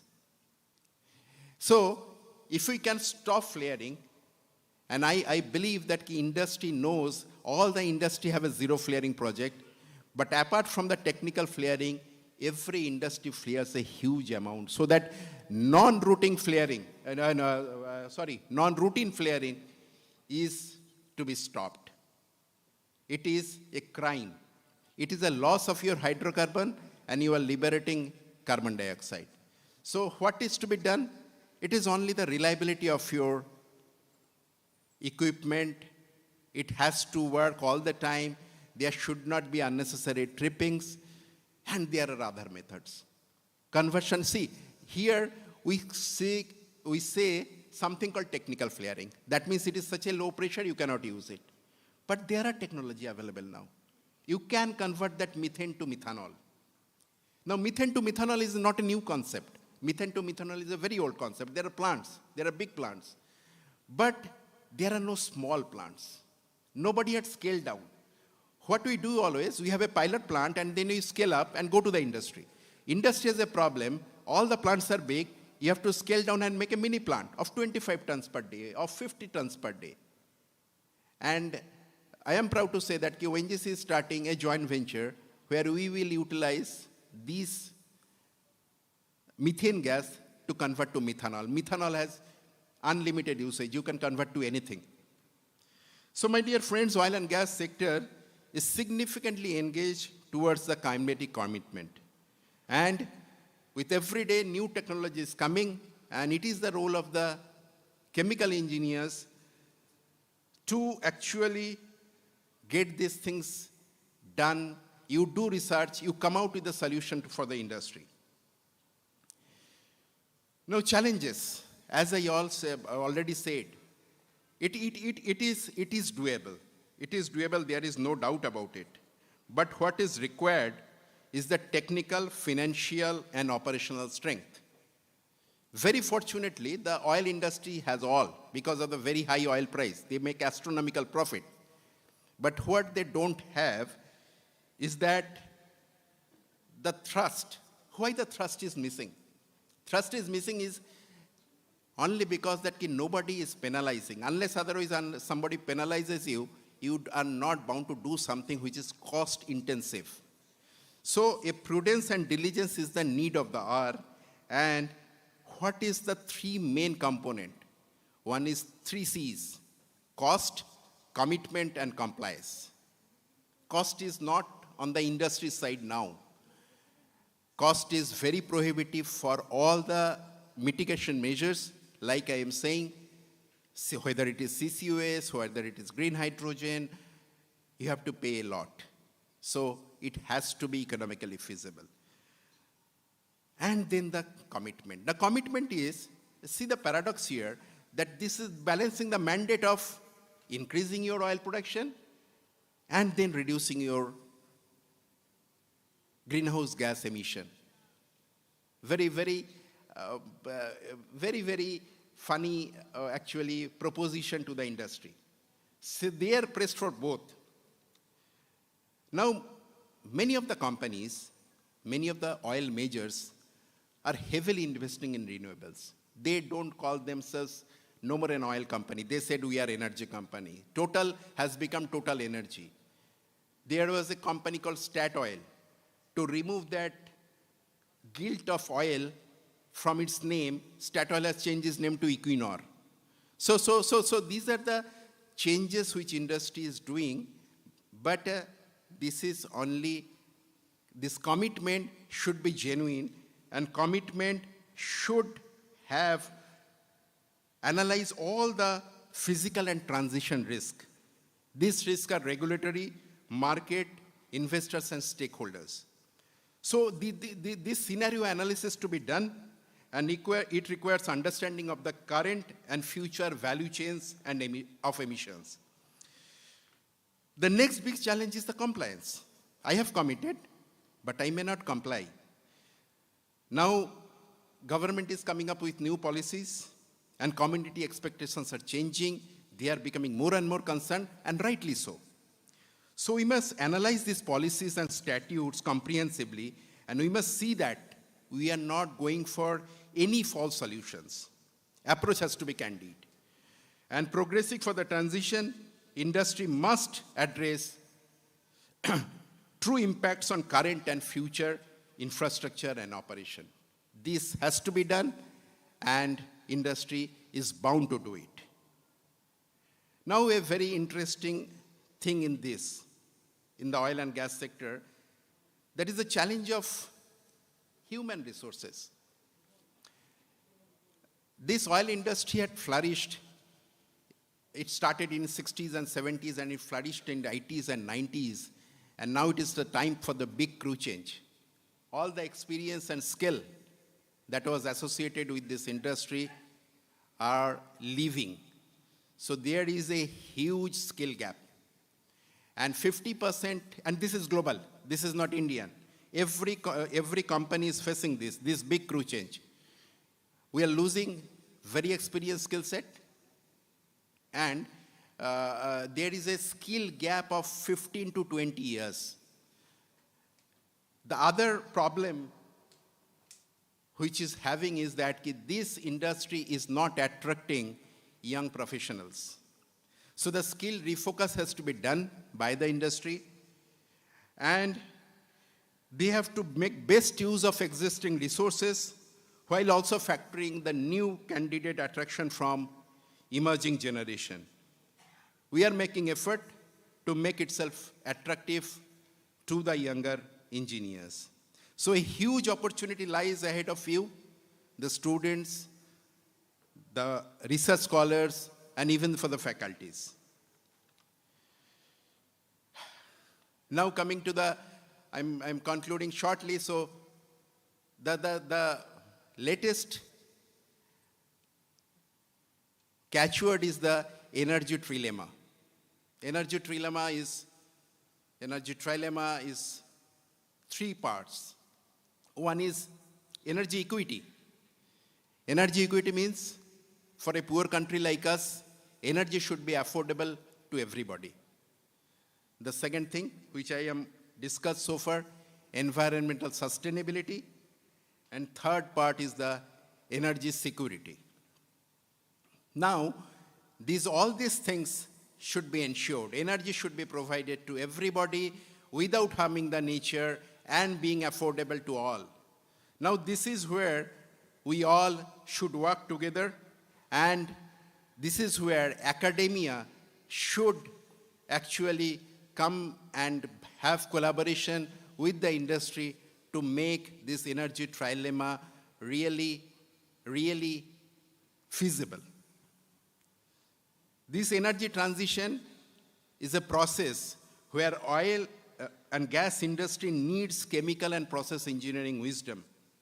Chemical engineering discipline has to shake hands with the industry. We need you. We need your wisdom. We need your research to make our industry cleaner, greener, and at the same time, we have to produce more and more barrels for the country and to make everybody's life more secure. Before I conclude, I have to reiterate the things which I have told so far. Fossil fuels are here to stay, and for many, many more decades.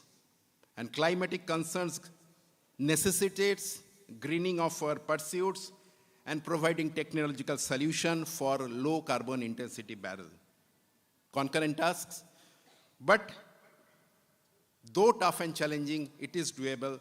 And for our alumni and for our alma mater serving this industry since decades, task is pretty cut out. Thank you, everybody. Thank you for listening to me.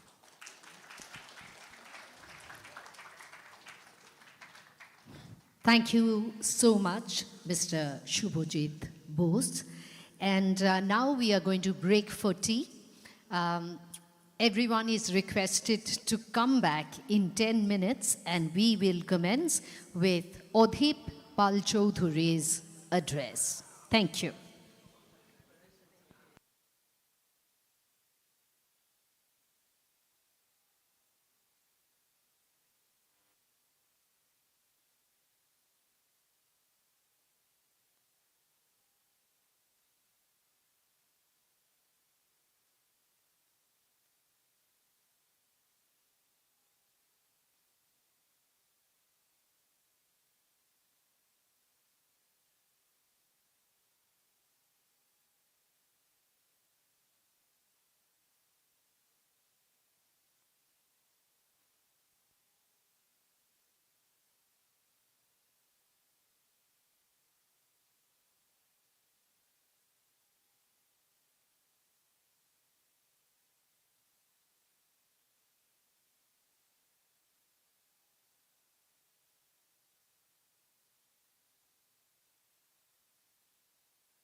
We have an announcement.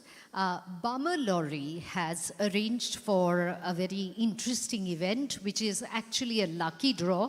What you need to do is go to the Bummer Lorry stalls outside, drop your cards, and just after lunch, we are going to have a lucky draw where there would be prizes for first, second, only one prize.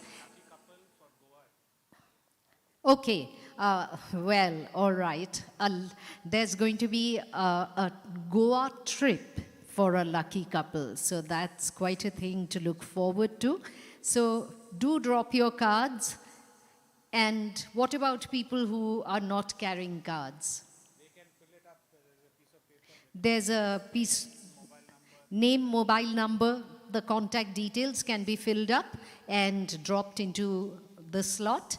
And maybe at the end of the day, one of you would be traveling with your partner to Goa. So do remember to do that. Name and mobile number in case you don't have, you're not carrying your card. We are going to have the lucky draw right after lunch. So do not leave after lunch.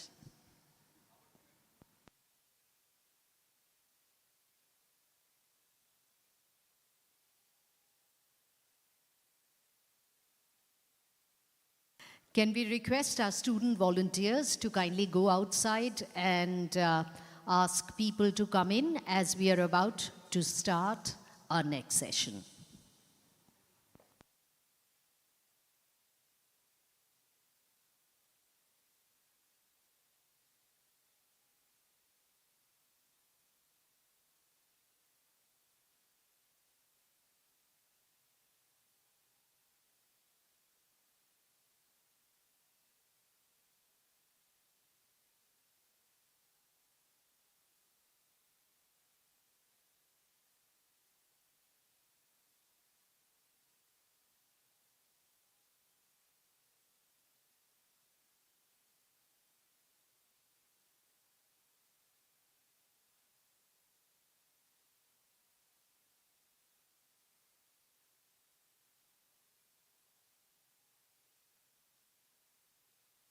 May we request people to kindly come in as we are about to start our next session. And I can see people coming in, but they should be coming in numbers. We would be starting our session with Mr. Jadavpur Chaudhary, who is the Director, Service Businesses, Bummer Lorry and Company Limited. And he is from the Indian Institute of Management, Lucknow, where he has done his PGDM, and the Indian Institute of Technology, Roorkee, where he had done his BE in engineering. So we are awaiting more people to come in. Right? Thank you so much for those of you who are coming in. Can we request you to tell your friends to come in too?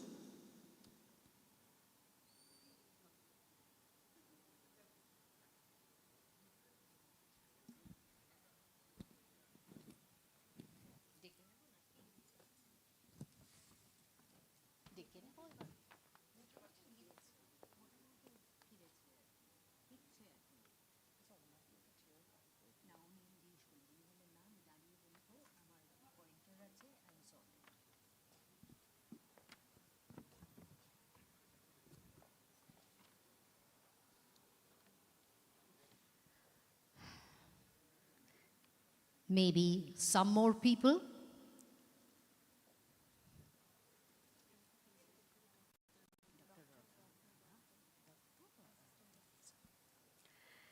Right. So people are coming in. That's a hopeful sign.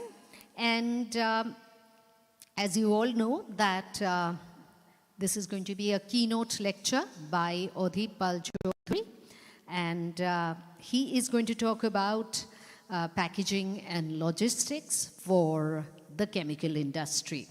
Can we request Mr. Adhip Pal Chaudhuri to kindly come up? And may I request Dr. Ratna Dotto, Assistant Professor of the Chemical Engineering Department, to felicitate Associate Professor of the Chemical Engineering Department to felicitate Mr. Pal Chaudhuri. Dr. Ratna Dotto, Associate Professor of the Chemical Engineering Department, to felicitate Sri Adhip Pal Chaudhuri.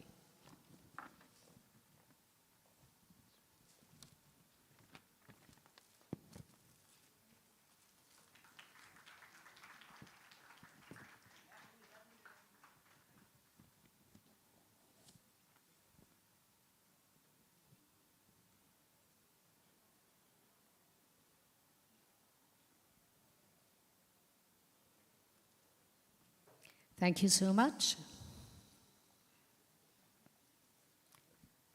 Mr. Adhip Pal Chaudhuri, the stage is yours.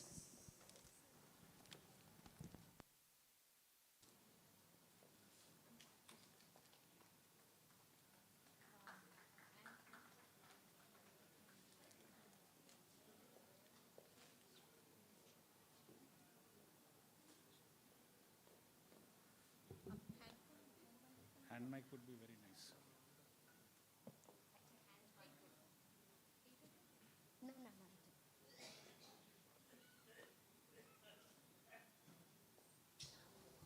Hello.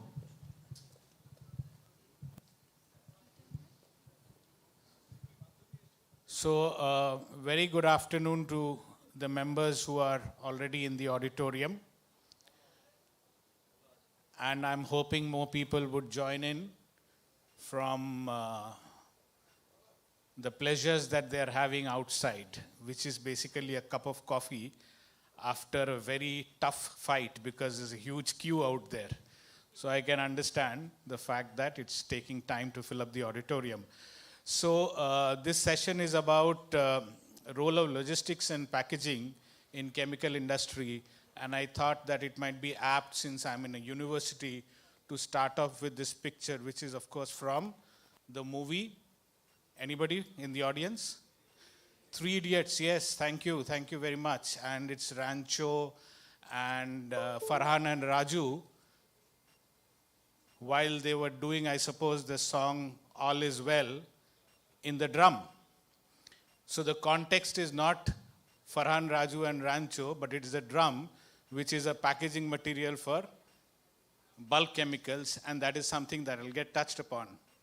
Having said that, it's also a university, and I'm sure that there'll be students who are inventive, professors who are just like virus in that movie, and this could be an opportunity for them to break free in this particular overall, I would say, event.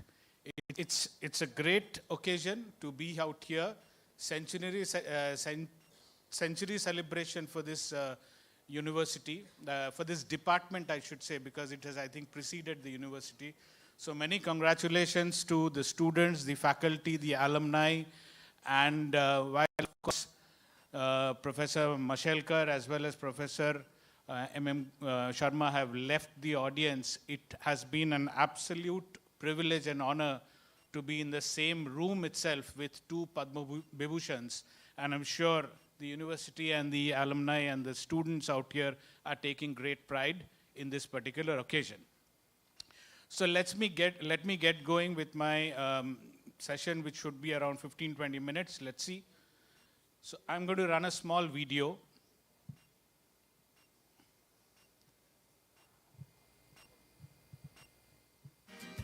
He moves his bulk honey around New Zealand and the world.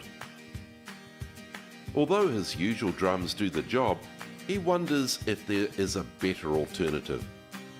He wants a professional look and functionality that may help him boost his revenue.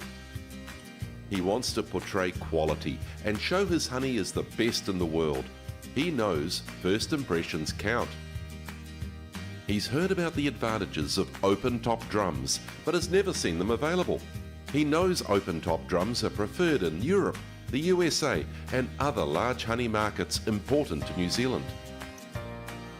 He heard that Global Honey Corp has teamed up with Balmalori and is the Australasian agent. Balmalori has the latest in drum manufacturing technology and is a global leader in sustainability and environmental responsibility. These drums sound like the solution Chris has been looking for, and, surprisingly, at a price he can afford. The features are incredible. They have a twin bung and open top locking ring combined with triple security options. This offers honey handlers easier filling and emptying options, which minimises waste. After talking to GHC, he has also discovered that these drums use heavier gauge CRCA steel. Because they are 18 kilogram W-bead corrugated, these drums have extra strength to stack with confidence. With UN, FDA and EU approval, these drums have the latest technology in epoxy coatings that effortlessly meet the strict global demand for food safety. With the vibrant colour of yellow and the distinguishable label of pure New Zealand honey, these drums will get noticed anywhere they travel. Global Honey Corp Pure New Zealand Honey Drums.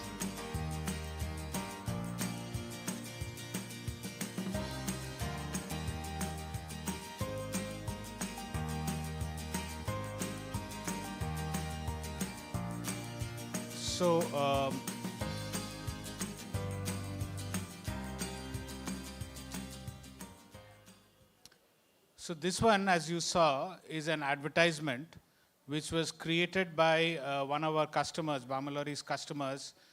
They distribute honey across the world, and this is what is known as Manuka honey. I don't know whether anybody has heard of Manuka honey. Anybody in the audience? Yeah? Tell me, sir, about Manuka honey. What is so special about it? Yeah.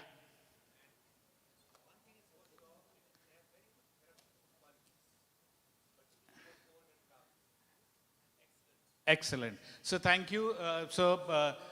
Gentleman out here talked about the fact that Manuka has extremely good therapeutic properties.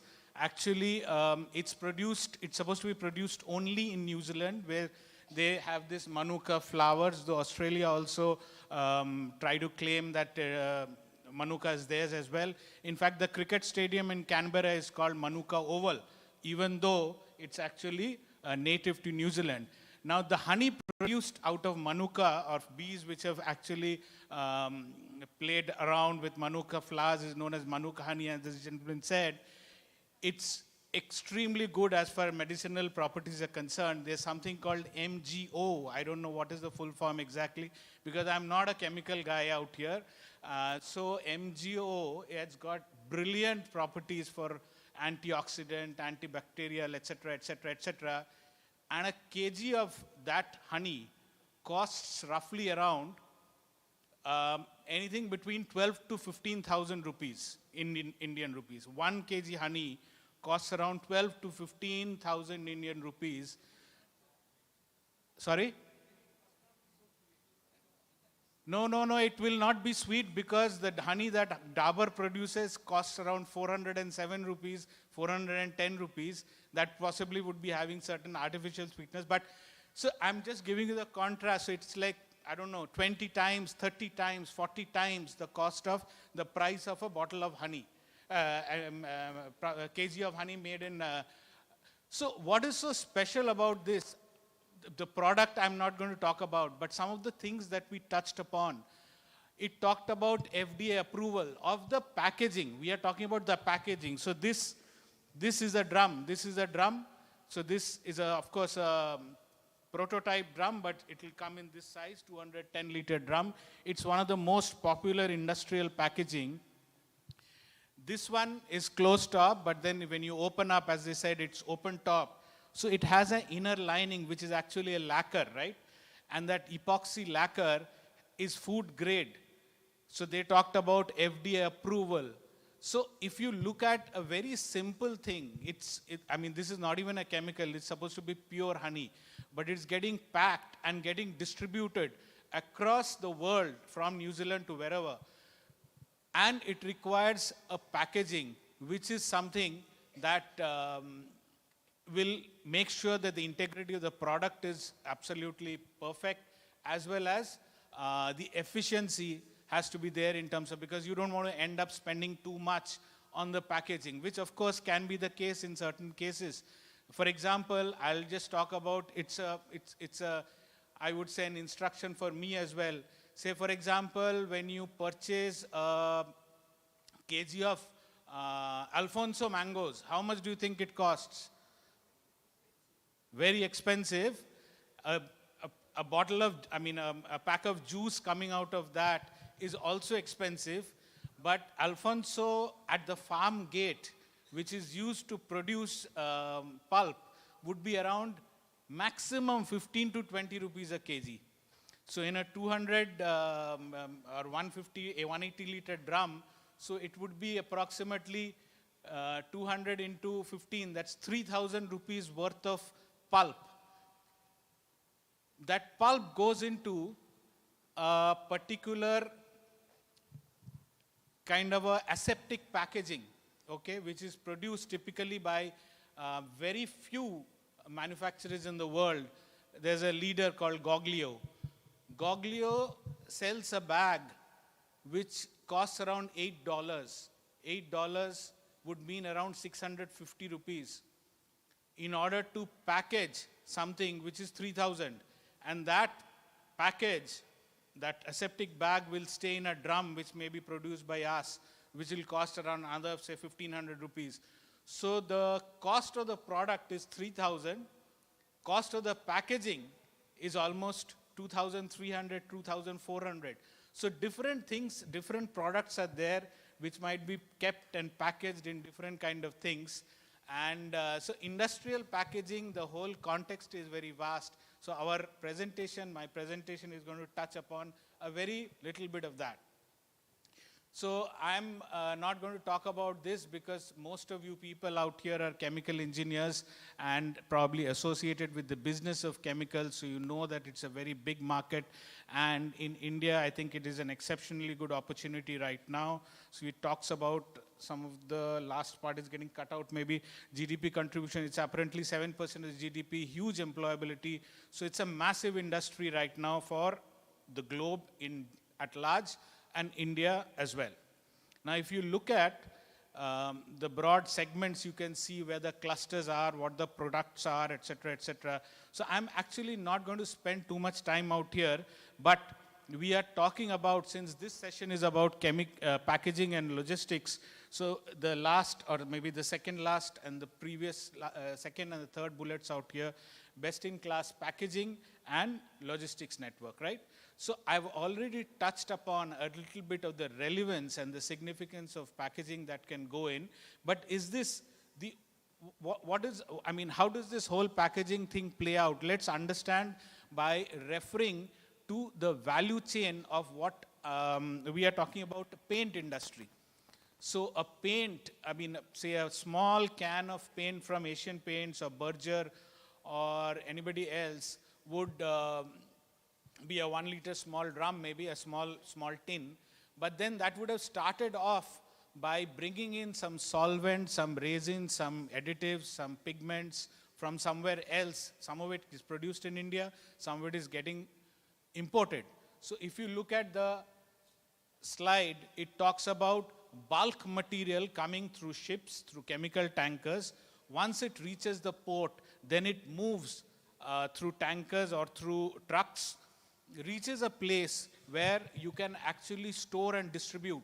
And what is the form of distribution? Typically, it would be drums like this, or this is actually going to hold 210 liters.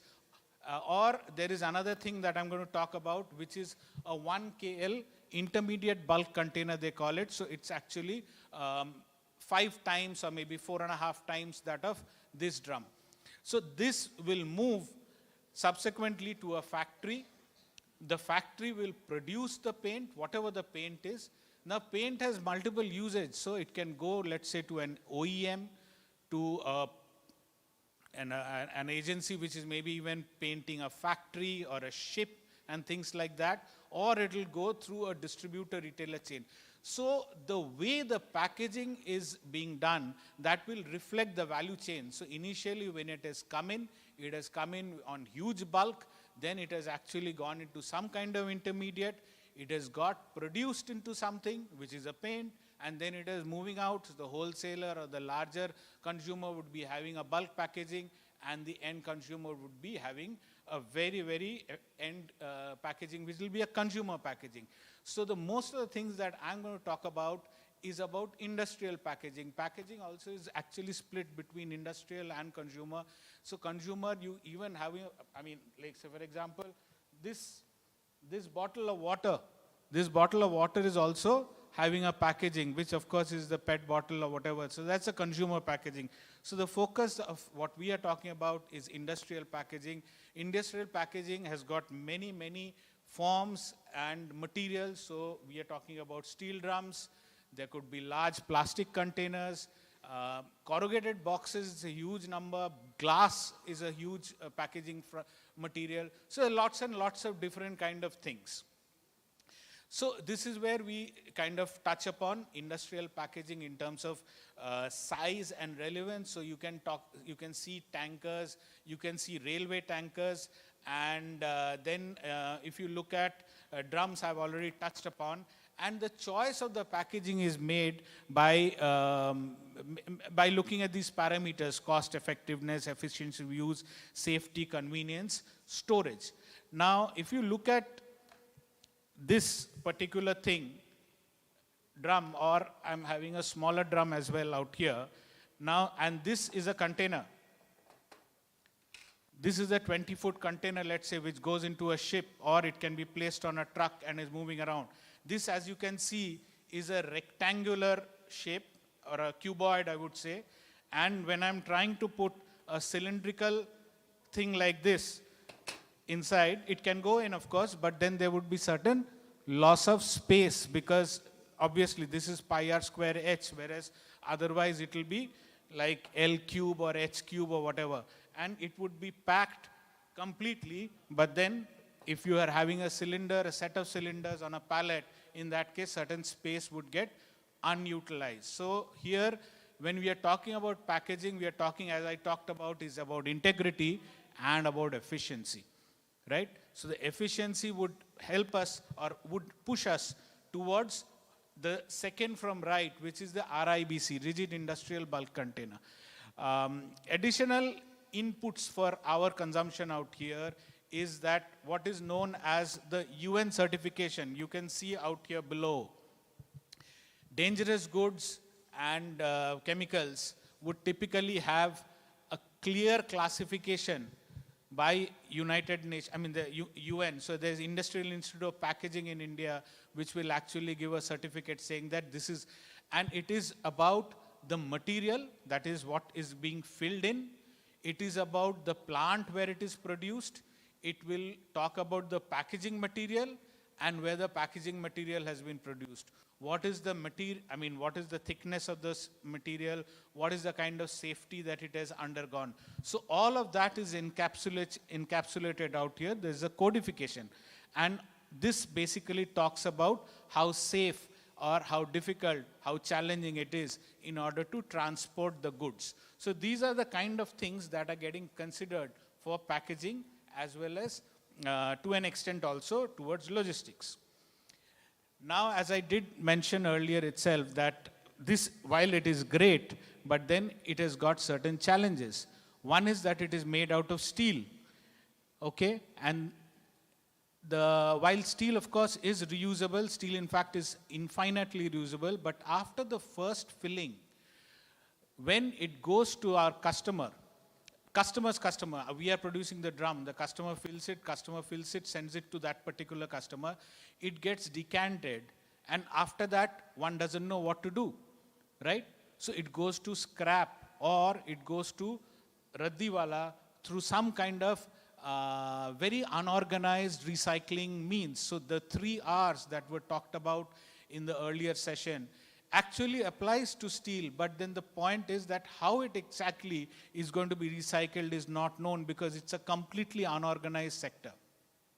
Now, earlier also we talked about, in the session itself we talked about circular economy.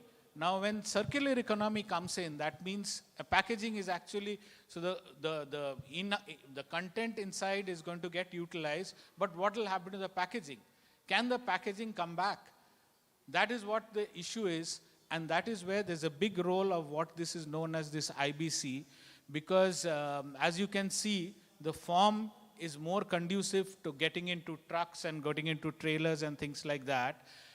And it is actually made out of plastic, and it has got recyclability of 6 to 8 times, right? So you can send it, they will, and there's a tap and things like that. And so you can actually use it only to the extent that you want, and then so it depends. So actually this potentially I'm saying, because once again, this is a session, this is an institution of chemical engineering. So some of the EOQs or the process manufacturing parameters can change, because right now people are just producing in bulk and storing in tankers and then subsequently filling in drums and moving. So maybe this 1 KL kind of packaging can drive the change in terms of the production size or the batch size. But this is also an excellent method for exports, because right now, India, of course, it's not a question of right now. Export is a big opportunity, and as you can see, some of the exporters are there listed down, some of the major ports are there, some of the major chemicals are there. But typically, the exporters are using these RIBCs because the customers that they are actually catering to, they are probably giving more premium to ESG and sustainability and so on and so forth. And there is a completely established circular economy out there where these pallets, these IBCs are actually retrieved, cleaned, washed, and once again put into use. It need not come back to India. It can, but it need not come back to India. But there would be a usage of this particular IBC in the economy and the ecosystem out there. Now, if you come to the logistics part, so I've touched upon packaging, I'm going to touch upon logistics now. There's a small comparison between mode share, right? So as you can see, India is very heavily dependent on road. And it is not true just for chemicals, it is true for every kind of transportation. We are heavily dependent on road. Whereas in other parts of the world, I'm not having the data for Europe, but everywhere else, the transport share or the mode share is much higher with rail, with inland waterways, and wherever possible with, waterways in the sense inland as well as coastal. Air is always very minuscule, but then right now for India, road is huge. Now, a previous speaker from ONGC, who of course was talking about fossil fuels, but then the more and more road transport that you use, it's that much more polluting, that much more inefficient, and so on and so forth.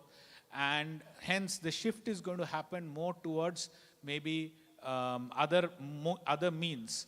So there is a lot of, just like the way I did a layout to help you understand as to how the packaging is in sync with shift from bulk to consumer packaging.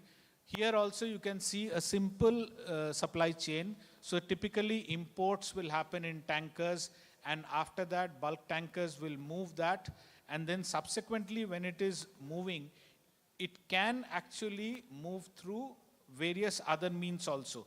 Now, if it is possible, we look at logistics opportunities where we can move instead of roadways or through rail. In that case, those kind of designs, those kind of product compliances, etc., will make a lot of, I would say, sense in terms of making sure that we align with what the industry and what the sustainability requirements are demanding of us. Very simple things out here. So, I mean, once again, like the way we talked about that compatibility, that MSDS, material safety data sheet, is very important. And with that, you have to make sure that your packaging as well as the logistics are mapped on. Road infrastructure, massive improvement is expected. Huge investments in NHAI and many other things. Those are happening not just for chemical industry, but for everything. But the beneficiary, one of the beneficiaries would be chemical, of course, as an engineering and as an industry, I would say. And as modern warehousing equipment comes in, instead of dependency on humans or on certain, let me just, on certain equipment where an individual is pushing a drum, hand pallet truck, etc. So more modern equipment, forklifts, etc. will be used. So you'll see the shift happening. So we can talk about, once again, chemicals. There's a wonderful scheme that government is promoting, which is known as SFTO, Special Freight Train Operator, that's applicable for certain specific industry verticals, and some chemicals actually come into that, because right now government and the industry ecosystem is actually facing a huge crunch in railway rakes. You probably would have heard about coal not having rakes in order to move to power plants, hence the power outage and industry running dry.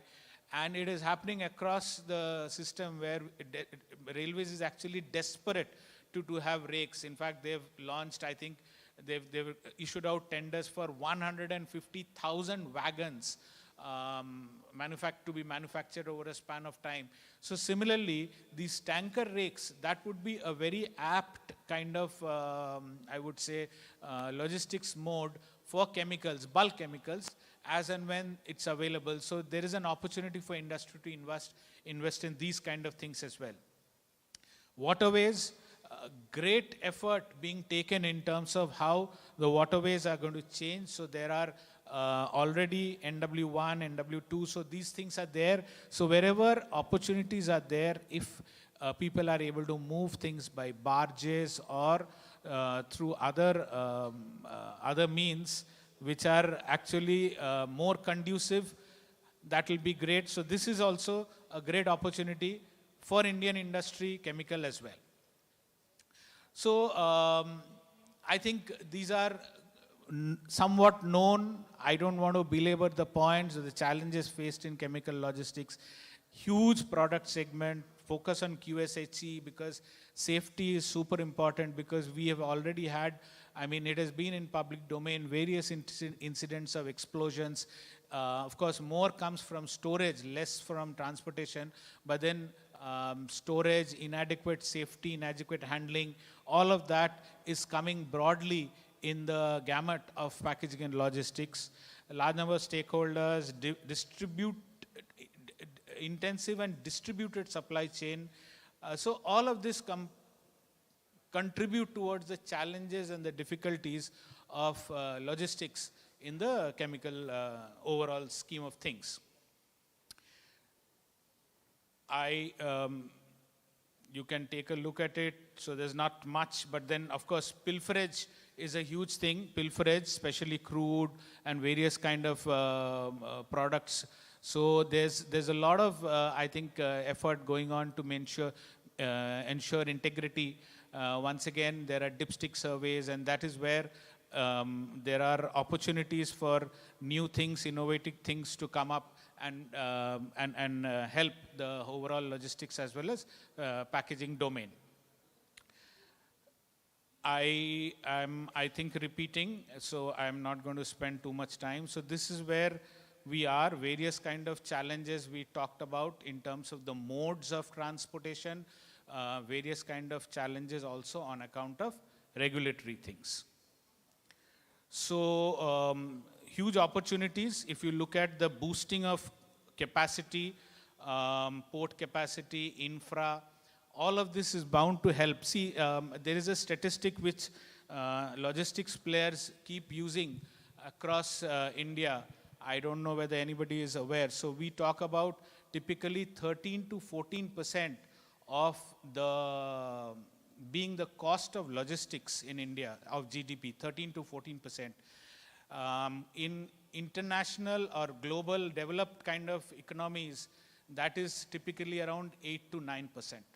So that means a product which is getting produced in India becomes 5% less competitive when you're talking in the global context because of logistics and warehousing and packaging and so on and so forth.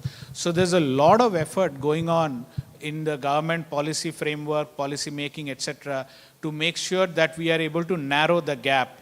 And some of the initiatives that have come in, say for example, even FASTag, like for example, there's a concept called, we are in the business of container freight stations, so imported containers when they come, so customers which are basically importers, they can take direct port delivery. So there are many things which are happening. You probably are aware of the Sagarmala initiative, the Golden Quadrilateral. So many things are happening on the infra space, maybe not necessarily at the desired pace that we would like, but then the effort is continuous, and the place that I think government is making a big difference is with the I would say, adoption of technology. Some of you people may have been aware of PM Gati Shakti. Gati Shakti is actually a wonderful thing where 16 ministries are actually pulling in data regarding projects. Typically, projects get delayed in India, cost overruns, time overruns, primarily on account of approvals. So if you are having one particular place where all ministries are there, all agencies are there, and they can give the approvals, in that case, projects move fast. And lots such initiatives. There's a concept called ULIP, Unified Logistics Information Portal or something like that, which is going to be like UPI. So any player, because this is a diverse thing, any player who comes in, they would be having a, I would say, technology platform where one is able to hear the other and one is able to talk to the other, and hence make things move very fast. So a lot of initiatives out there, and I'm sure logistics are going to be very, very efficient, and chemical as an engineering discipline as well as an industry will benefit out of it. So I started off with a movie poster of 3 Idiots, and now this is another one. So this is Beautiful Mind. People know about Beautiful Mind? So it's about Nash, who was suffering from various kind of deficiency, but that doesn't matter. He came up with Nash's equilibrium and got himself a Nobel Prize. And out here, there are a lot of noble minds who are actually probably having very great, I would say, engineering as well as scientific acumen. But then there is coolie number 1, so that is me, because I am doing the cooligiri of moving logistic stuff from one place to the other. So this is a complete, I mean, I am actually like a fish out of my domain or water or pond. But then let me use this to talk a little bit about Bamalori and what we are here for. So we are actually a very old organization. We are now 156 years old, 157 years old. And we come under Ministry of Petroleum and Natural Gases. We are a PSU. We do a lot of diverse things. So we do certain manufacturing stuff, and then we are doing services. So I am representing the services portfolio largely because I'm Director of Services. And that is why I spoke about logistics as well as but then we've got also a vertical on industrial packaging, and that is where we produce these drums, and I talked about that. One of the things that we also do is travel and vacation. So many of you probably would be seeing there's a stall outside where you can take certain pamphlets about what we do in holidays, and you can also win yourself a holiday package. There is a lucky dip going, so you can drop in your card, or if you don't have your card, you can fill in the names and details. And we'll do a lucky dip after lunch, I think, and then see who's a lucky couple who can go to Goa for 2 nights and 3 days on Bamalori expense. Apart from that, I'm here also to talk about very briefly what this partnership can mean with Jadavpur University. So we are having one business unit which is on chemicals, and we are producing chemicals for leather industry, and also we are working towards producing chemicals for textile and agrochemicals industry. Also, we are having a very large business of ours for which it is known largely in Calcutta, greases and lubricants. So we are producing different kind of lubricants for the auto industry as well as industrial applications are there, lots of railways, mining, various kind of things. So there's a very thriving R&D setup for both these kind of businesses, and where if there are opportunities to partner with Jadavpur University or with the alumni or with the students, it would be a welcome opportunity for us.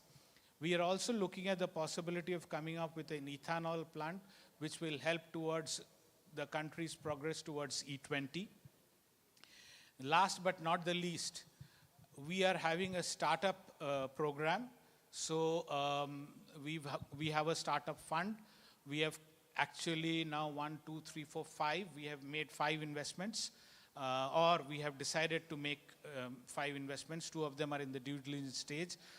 And we are partnered with IIM Calcutta Innovation Park in order to work on the technical as well as on the business aspects of a particular idea which comes to us. So if there are people out here who are willing to come and make efforts towards through startups, or if there is an incubating setup out there in Jadavpur University, may not be necessarily only in chemical department, but could be wider Jadavpur University, it would be an opportunity and honor for us to look at collaboration where you can be a technical partner, technical cooperation partner, or whatever for the thing, for the startups. I think that pretty much it. And yes, I'm thanking you for giving me a patient hearing, and any kind of questions, if at all, I can take, or I can take offline, because I know the lovely and very, very disciplinarian mistress of ceremony is after me. Thank you very much. Thank you so much. Yes, I'll take off from that. Actually, thank you, first of all, Mr. Jadavpur Chaudhuri. The film references definitely brightened things up and caused empathy. But the thing is that we do have to abide by the time, because somehow, magically, mysteriously, we are falling behind every time. So right now, we are going to present an online address by Dr. Rajiv Singh. Dr. Rajiv Singh is the Vice President of CMP Slurries Integris, and he had been in academia for the last 30 years, professor at the University of Florida. But more interestingly, he is one of our alumnus. He had done his Bachelor of Engineering from Jadavpur University in the 1981-1985, this particular time frame. So it is over to Dr. Rajiv Singh. We would try to touch base with him. There he is. And can we please let him know in chat that he is online, and he can start.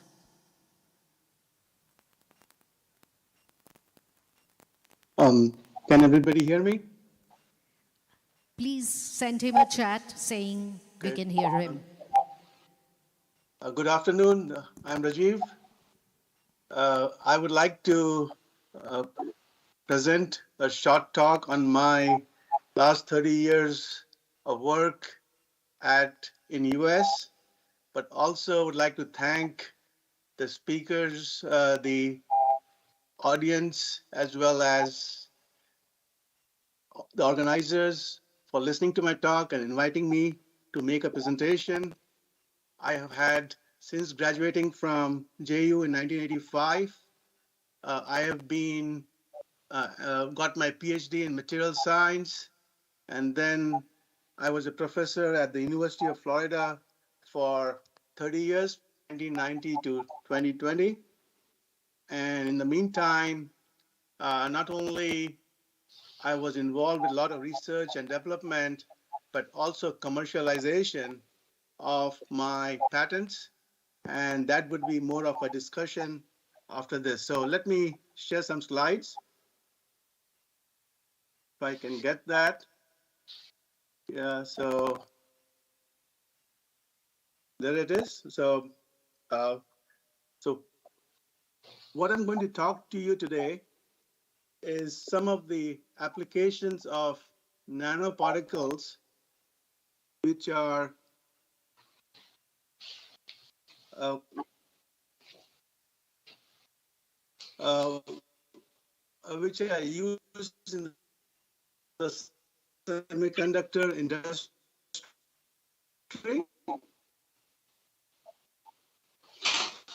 And I would basically talk more in the terms of especially application electronics coming electric vehicles. See if I can move my slides here. It's just okay. There it is.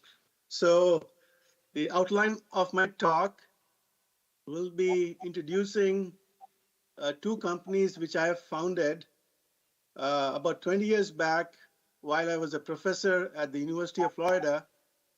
And these two companies, one was in biotechnology, nanotherapeutics, and other was in semiconductor processing, CINMAT. And both these companies were sold in the last 2 years, 3 years, with over $400 million in sales exit. These companies employ about 400 people and have over $1 billion local economic impact. So what I wanted to emphasize is R&D along with innovation and commercialization of this leads to strong and very prosperous economic development. And that's what I would like to emphasize. Innovation is very, very critical as we go forward. I'll give you a little bit more examples on what science we have been working on, especially with super hard materials, which are used in electric vehicles, and also example of sapphire, which is used in consumer electronics. Finally, wanted to also mention is R&D as well as commercialization is not that easy. A lot of startups fail. Almost 95% of the startups will fail. And so one has to really be quite careful as well as persevering to have the right ways to be successful. So the first company which I established in 1998 was a sustained release of insulin, and then it morphed into vaccine manufacturing, which is basically helping the manufacturing of mRNA vaccines currently, which is a very big deal, as you know, with the COVID. It employs about 350 people and has major economic impact in the town, in Florida. The second company which I established was CINMAT, which is basically develops a polishing technology for new types of electronics. And the new type of electronics is like silicon carbide instead of silicon, which is used in electric vehicles like a Tesla car, where you can increase the battery mileage by 10% or 50 kilometers just by having more efficient electronics, and also the charging time to less than 20 minutes by having higher voltage electronics, power electronics in the vehicle. And that's really helping to foster this whole EV revolution because it's making the battery much more efficient. The other materials I'm involved with is sapphire. Some of these you're quite familiar, are used on all different smartphones, and coming up with different types of methods how to make them better from engineering viewpoint. So this company is basically, the area is called chemical mechanical polishing, is about 10%, 15% of the semiconductor industry, which is a $500 billion industry. So about a $45 million, 30 to 40 billion dollar type of processes being used in the semiconductor industry. And this company, Sinmat, was acquired by Integris for $75 million plus. So very, very successful outcomes. And the key for all these has been innovation, where a lot of patents get developed, and then the challenge from patents is to commercialize. And as you can see, even if we established the company long back, it takes 10 to 15 years to commercialize these and then being able to make a successful sale. So it's hard work, a lot of change challenges in between, but one has to have certain things in place which will help us move to the next level. So coming back to the silicon carbide process, as you know,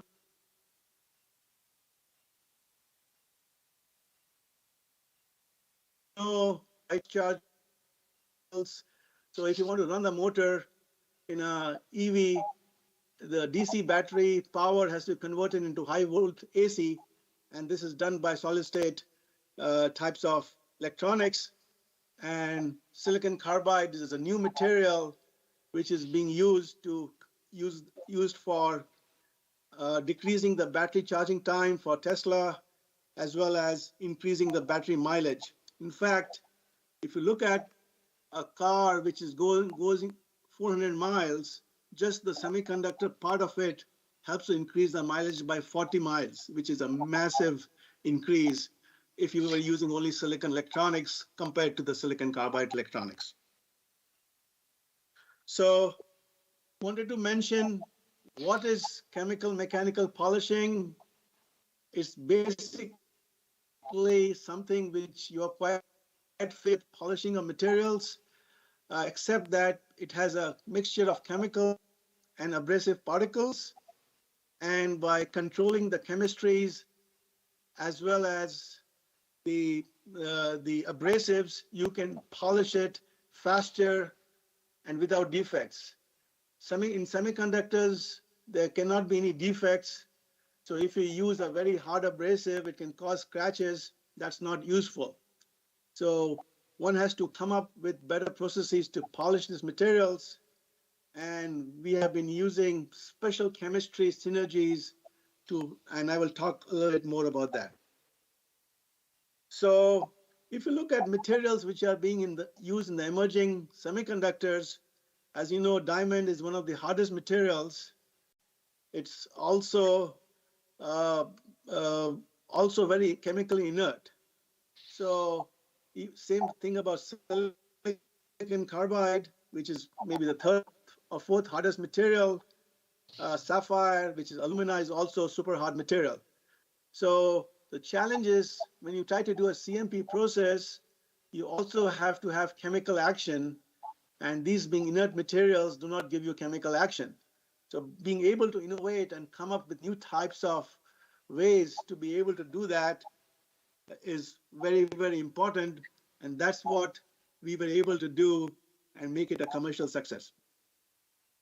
So the two technologies we have been working on is one, you take a particle, typically 100 nanometer size, being able to create some sort of surface activated states so that you can react with the inert material and polish it faster.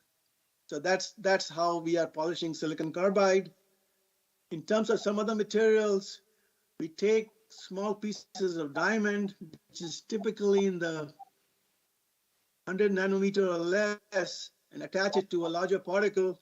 And by doing that, we can polish things much, much faster. So simple things, but innovation takes time, and being able to demonstrate that has helped us come up with new methods and also beat the competition. So just to show you an example of silicon carbide, a surface which you can polish very fast, but also the surface is so smooth that you can see the atoms on the surface itself on a atomic microscope. So you can polish it without any damage, and that's what you need by being able to come up with these processes for the semiconductor industry. Same thing with gallium nitride. This is a material which is used in all LEDs currently, and also for new types of power electronics. And both these materials, we have come up with technologies which has helped us to move to the next plane. So just as an example, US is the leading silicon carbide electronics semiconductor companies, have the leading semiconductor companies in the world. We have about maybe currently 80%, 90% of the world market. And for one of the manufacturers, we developed this process. The process time decreased from 50, 60 hours for this process to 1 hour. And you can imagine how much cost savings comes in and increase in throughput of this material. And that has made us the biggest supplier of this type of slurries, we call them, to the whole industry. Just as a side note, as you know, diamond is one of the hardest materials known to man, and by applying and the only way people think of polishing diamond is using diamond, because you need to have a harder material, similar hardness material to polish. But we are, by using this chemistry plus very soft talc-like abrasives, can polish diamond very, very well. So this is example of a diamond film made in the lab, and by this rubbing with these special chemicals and abrasives, you can make it atomically smooth on the surface, and that has major ramifications currently.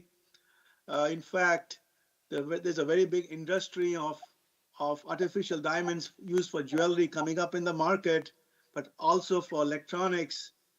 We are pioneering that area, because now you can make large area diamond substrates which are very, very smooth for electronic applications.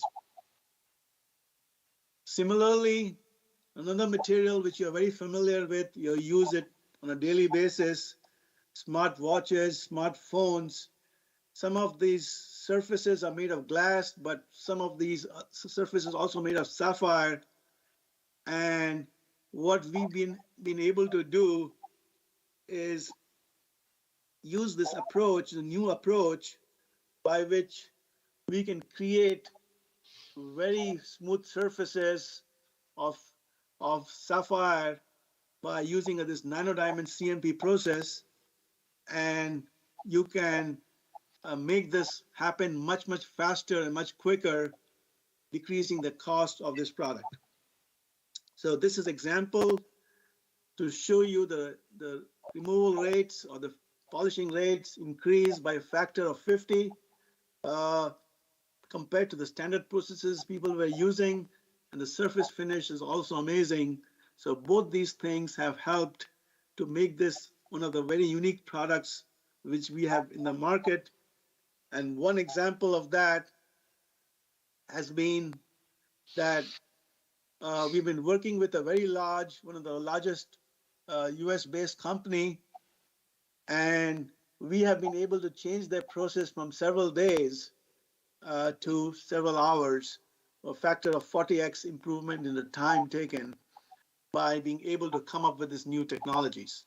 So that's has propelled, these technologies have propelled us as a world leader in emerging semiconductor applications, and that's why we've been able to sell the company at a very high level, and also being able to now further continue R&D in that direction. So basically what I wanted to, this is my last slide, wanted to mention that we have had two very successful nanoparticle startups, greater than $400 million in value, exit, 400 plus employees, creation, $1 billion impact. And this is not the only impact my research has done. I have graduated a lot of students, maybe over 50 students, PhD students, published several papers, 500 papers. But for me, having this achievement has been more because I can see very tangible benefits to the society, as well as helping to improve not only towards climate change, but also creating so many jobs in the local market. So that has been very, very highly satisfying. And the keys, what I've realized for success is basically it's always people. If you have the right people who are having strong skills, but also able to persevere, a good team who are all aligned, that really helps for success. As you know, that it takes maybe 10 or 15 years, and the pathways are not straight, they're up and down. So it's very important to make sure that the team is very, very important. It looks like a very successful approach for me, but there have been several times where the technology has not worked, things have not really done well, and there have been a lot of failures in between. So one of the key things we have been able to do, which has helped us success, was to develop a flexible platform technology, which means that you can pivot very easily and quickly, given the personnel to be able to try new things. And that is what has helped us to move forward. The R&D itself has a lot of risks. Most of the timelines get pushed out, takes much longer than anticipated. It's very, very challenging, especially if you have no money. So a well-funded business plan and rapid innovation, which is given by a platform technology, is very, very useful. And we have, this is something which you have to be aware of. There are always shifting market dynamics, commoditization, and new competition coming up. And what we have been able to do is look at innovation. Basically, innovation is key. Having the infrastructure for innovation helps you to come up with new products. Some of these products we have were so out of normal evolution that we were able to capture the market even you are a small company. And so that has been very, very useful. Scalability in manufacturing is a big challenge. And here also you can decide what you want to do, what things you really want to really focus on. We focused on slurries, which was more scalable. We could have focused on making the substrate, would have been more challenging. So choosing the right business model was very, very important. So with that, what I would like to say is I've been really blessed with a lot of success, not only as a professor, as a innovator, but also being able to be very successful as an entrepreneur, able to start from scratch and develop technologies and products which have been very useful for a lot of different applications. And it's been my team and a lot of passion, along with a lot of innovation, which has been keys to our success. I would like to conclude and would like to answer any questions you may have. Thank you. Thank you so much. That was Dr. Rajiv Singh joining us from the US, and he did it virtually, but physically present here today is Mr. Dipankar Das, who is also from the US, but he has traveled down for this occasion. He is the Group VP Technology for Commercial Trading and Marketing Business Function, Marathon Petroleum USA, digital levers, to improve commercial performance at process industry. This is going to be his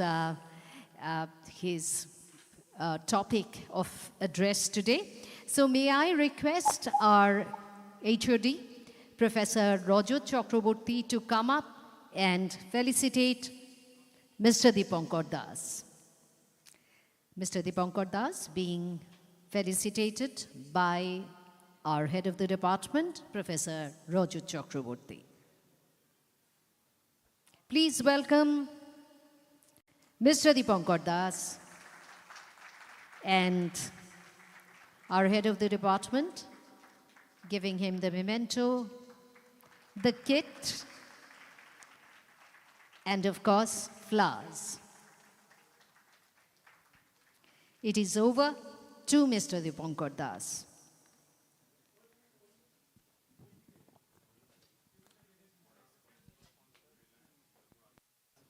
Next to join online. How might I handle the way? I'll probably go up and speak with the handle.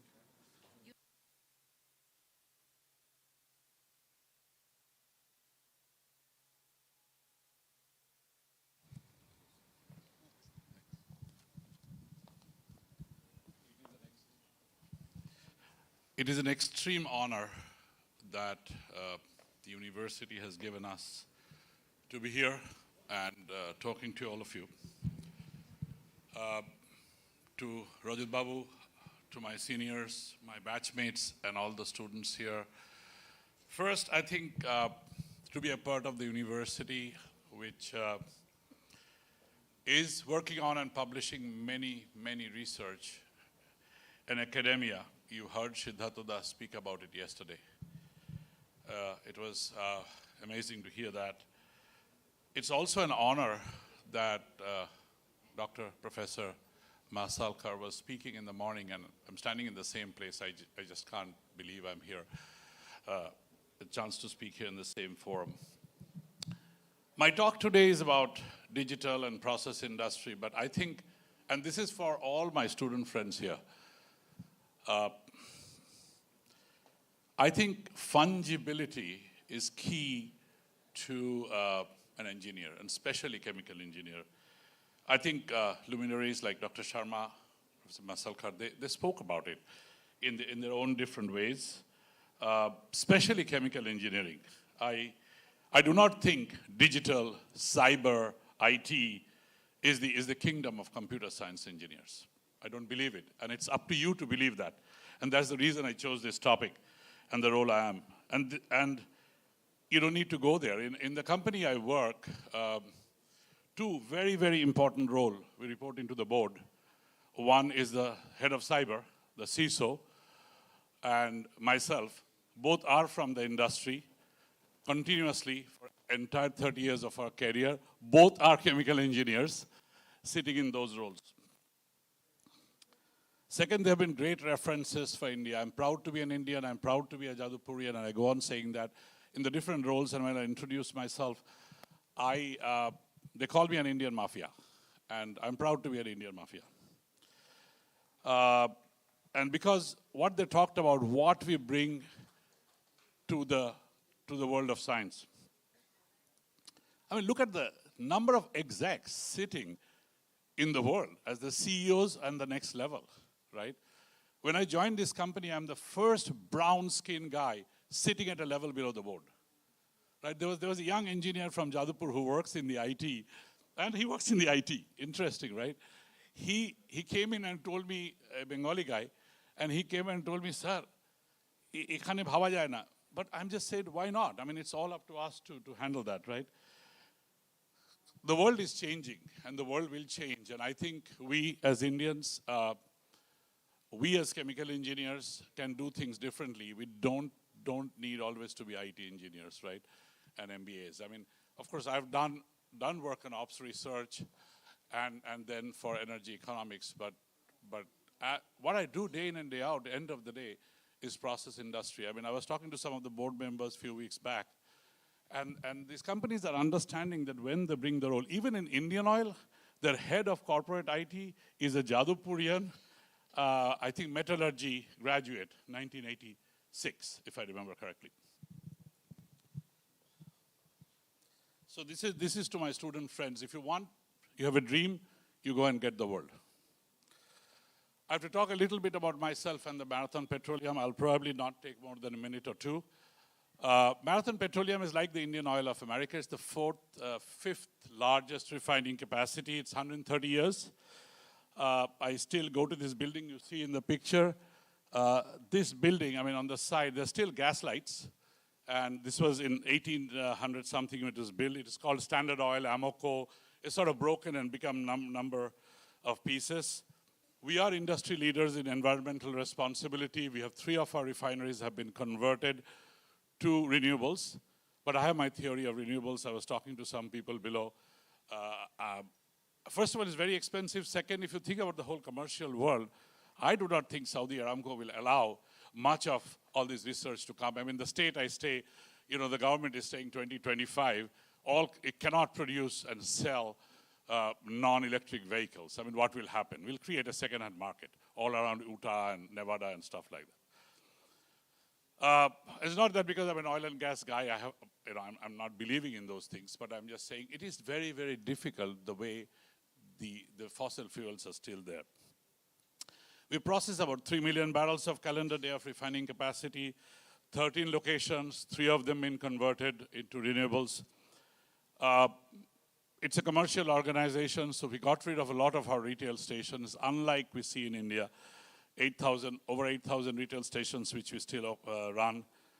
And we do a massive amount of natural gas processing, and we have about 100 oil terminals. But again, the way the industry works, there is slightly different, not ownership and stuff. The world is changing. Why? Because if you look at post-pandemic, the global supply had to go down, and it's all chemical engineering. It's a fascinating chemical engineering and a chemistry-related reason why the refineries had to go down.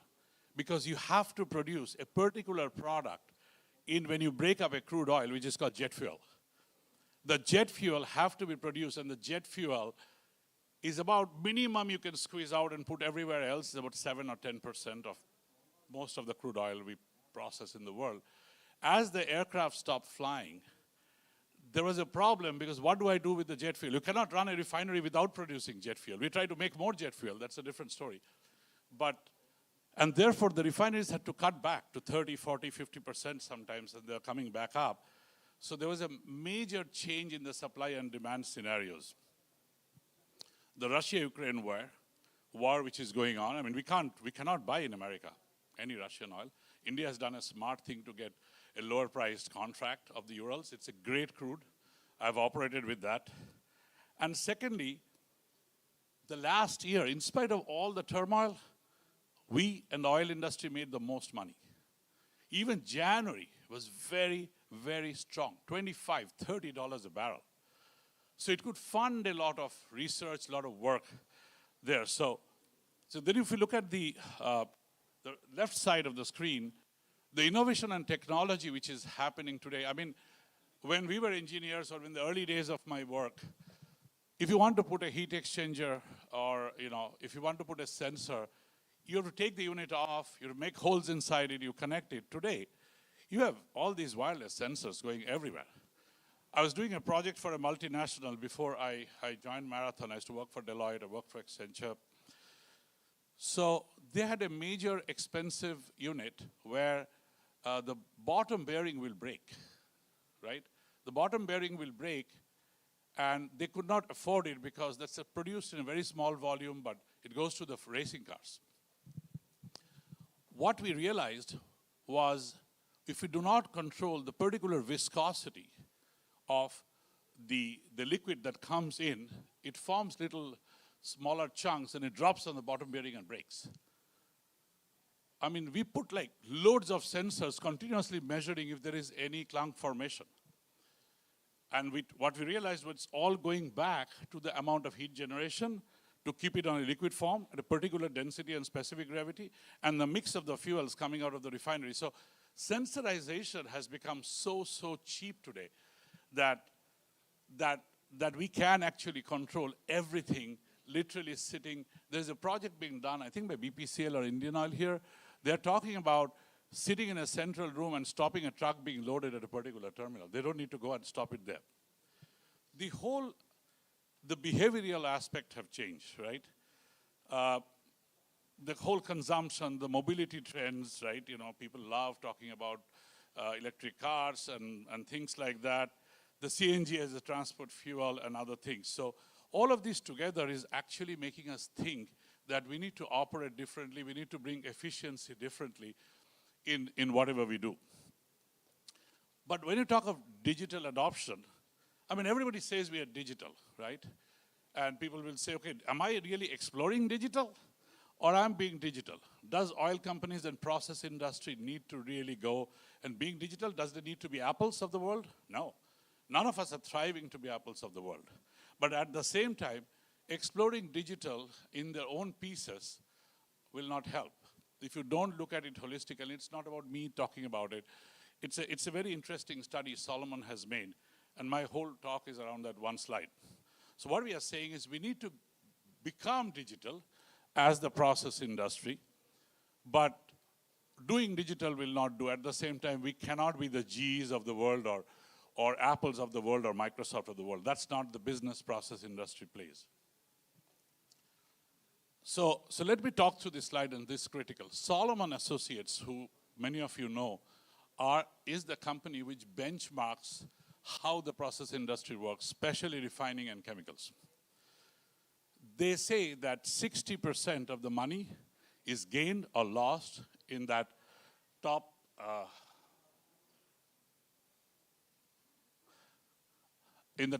circle there, which is the value chain optimization, the crude you buy, the feedstocks you buy, the products you made, how you make, and so on and so forth. About 30% is about asset reliability and operational efficiency, about 28 point something they say. And about 10% sits in the left one, which is corporate processes, hydrocarbon supply chain, the spare parts you collect or not. And therefore, once we start thinking about this, one needs to focus, and that's what's happening, right? Think about this industry. I think we graduated in 85. By about 95, 96, you know, we had LPs optimizing refineries. We had all sorts of simulations, simulation engines coming in and talking about how we operate the units. You know, we had advanced process control. Actually, this industry, to my experience, I think was one of the first to be digital.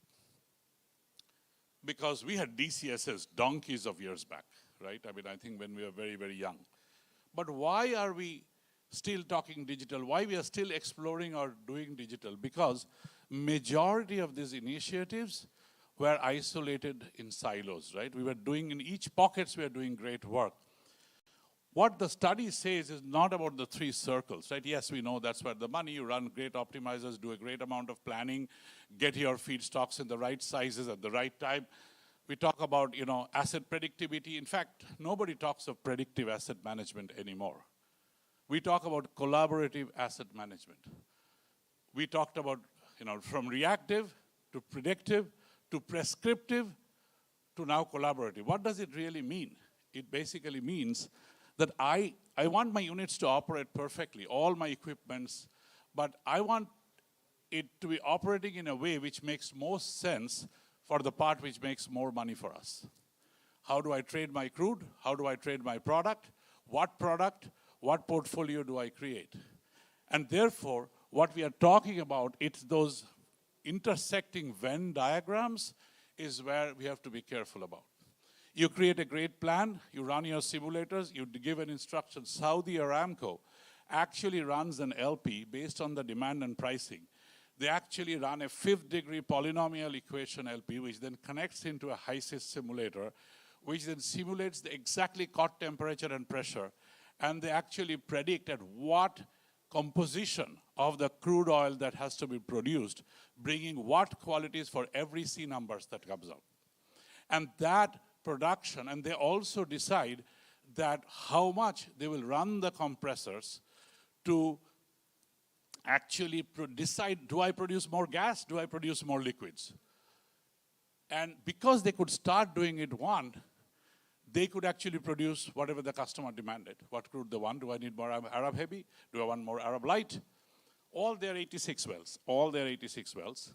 And then they will produce the exact amount of gas in the exact amount of carbon composition which we need to serve the industry.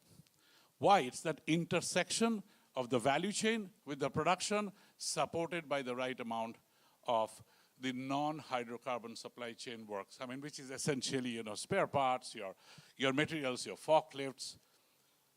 The industry has gone so far ahead. I was in a project with Petronas, where as the planner produces and says based on the demand, this is the amount of, and similar work was done by, I think, Siburchem, Russia, a few years back.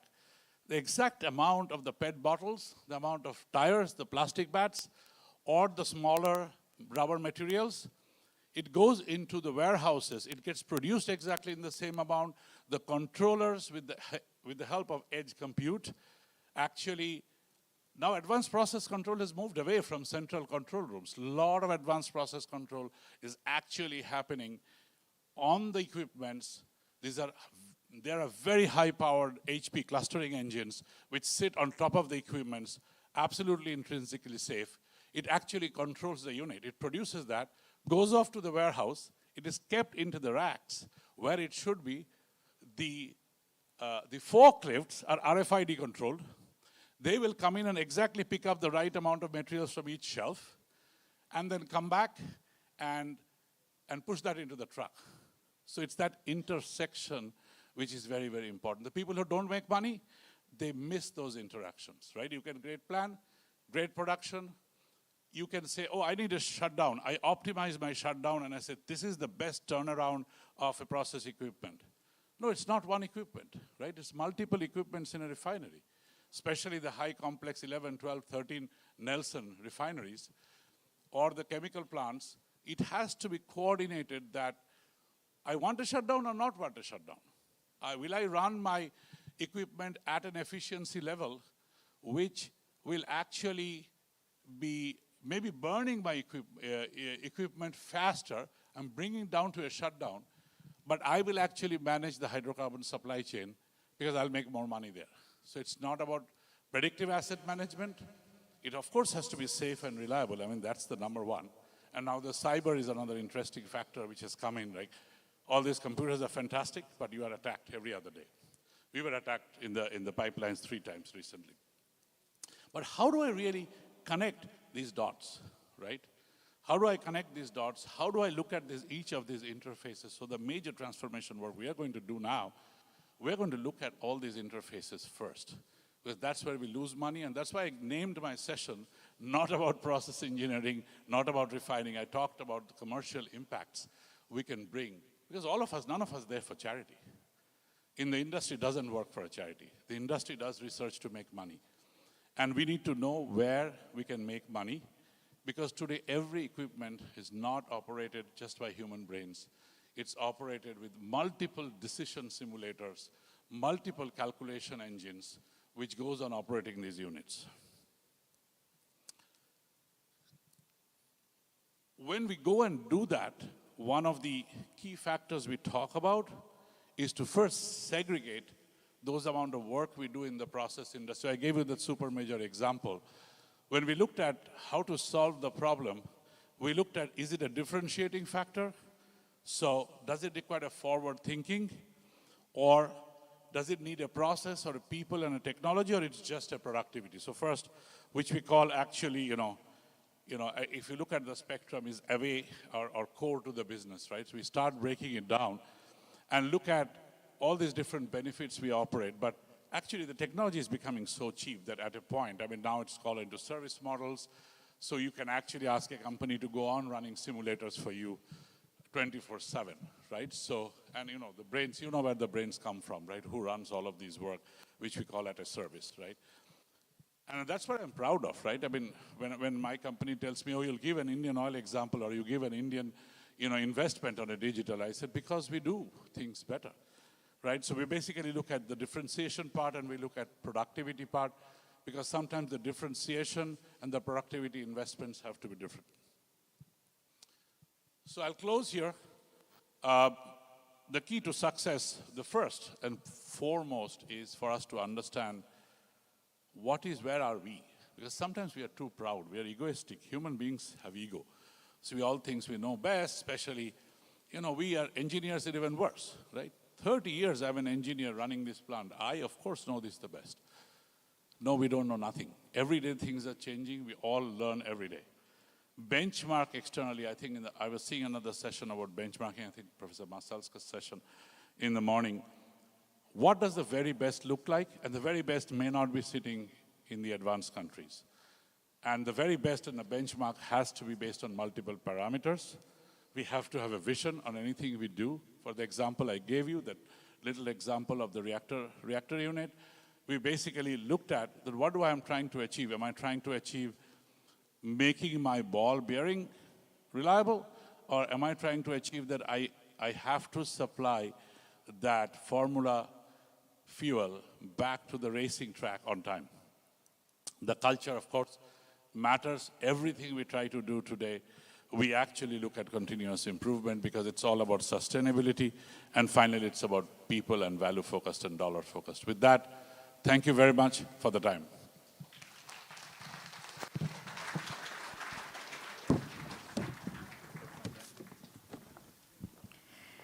Thank you so much, Mr. Dipankar Das, and a special thanks for keeping to his time.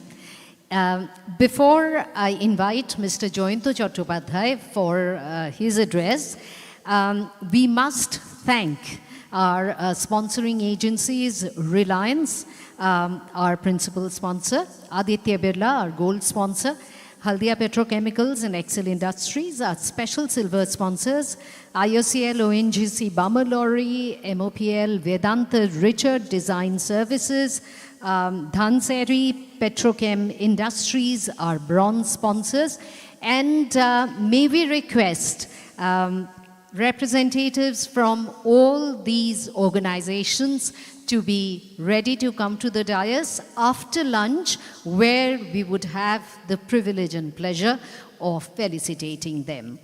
Right, so Mr. Jayanto Chattopadhyay waits for us at Abu Dhabi in the United Arab Emirates, and he is the technical manager of ADNOC Offshore Health, Safety and Environment. He is one of our alumnus in the 1981 to 85 batch. It's over to Mr. Jayanto Chattopadhyay, who is joining us online. Hello, good afternoon all. I'm really honored to be here as a guest speaker in this centenary celebration of our own chemical engineering department. My regards to all the attendees and a big thank to the organizers, the respected professors, and my dearest budding the students of this university, where from I passed out several years back in 1985. You can see my screen, right? Is that okay? So I proceed. The topic today is the process safety. The process safety is a risk-based approach. So right in the beginning, I will show you one video. I'll share a video screen for you to watch and which has relevance to our talk today.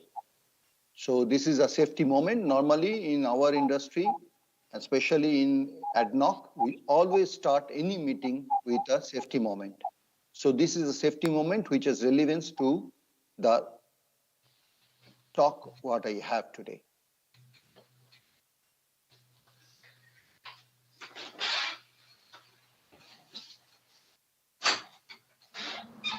June 21st, 2019.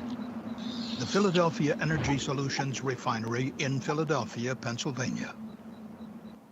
At 4 a.m., flammable process fluid containing mostly propane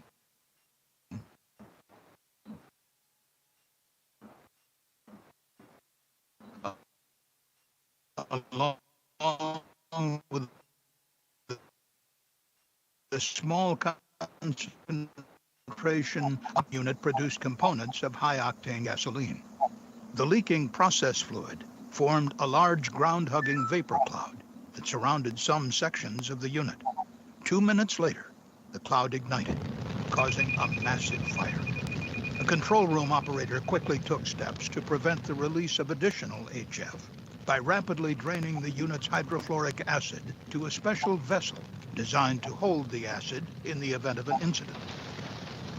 At 4:15, during the ongoing fire, an explosion erupted in the alkylation unit. 4 minutes later, a second explosion occurred. At 4:22, a process vessel in the unit containing flammable hydrocarbons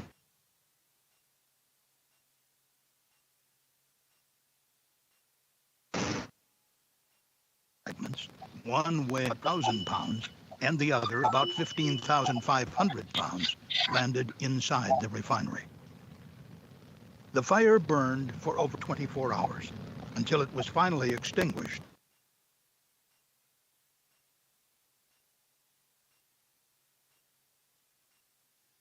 During the incident and response, the CSB is unaware of anyone experiencing health impacts from the hydrofluoric acid release.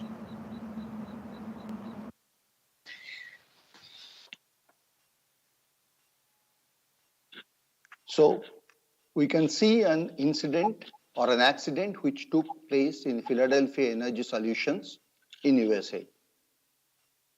So this is the beginning, and similar incidents have happened before in the field of process safety and why we need the process safety to be there in our industry.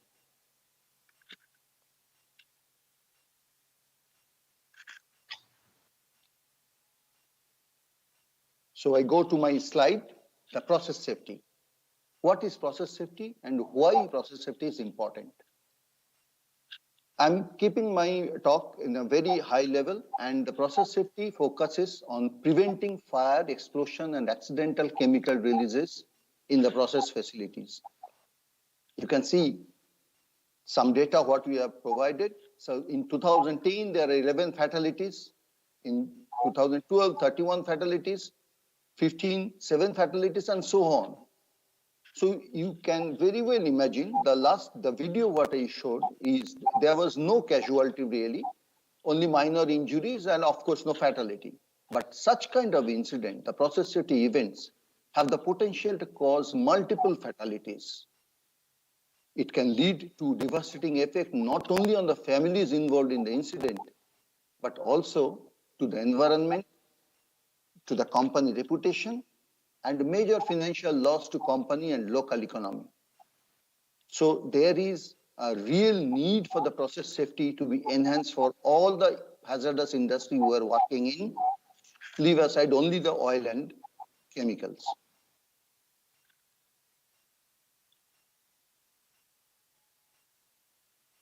Now the risk-based process safety, I'll just give you the approach.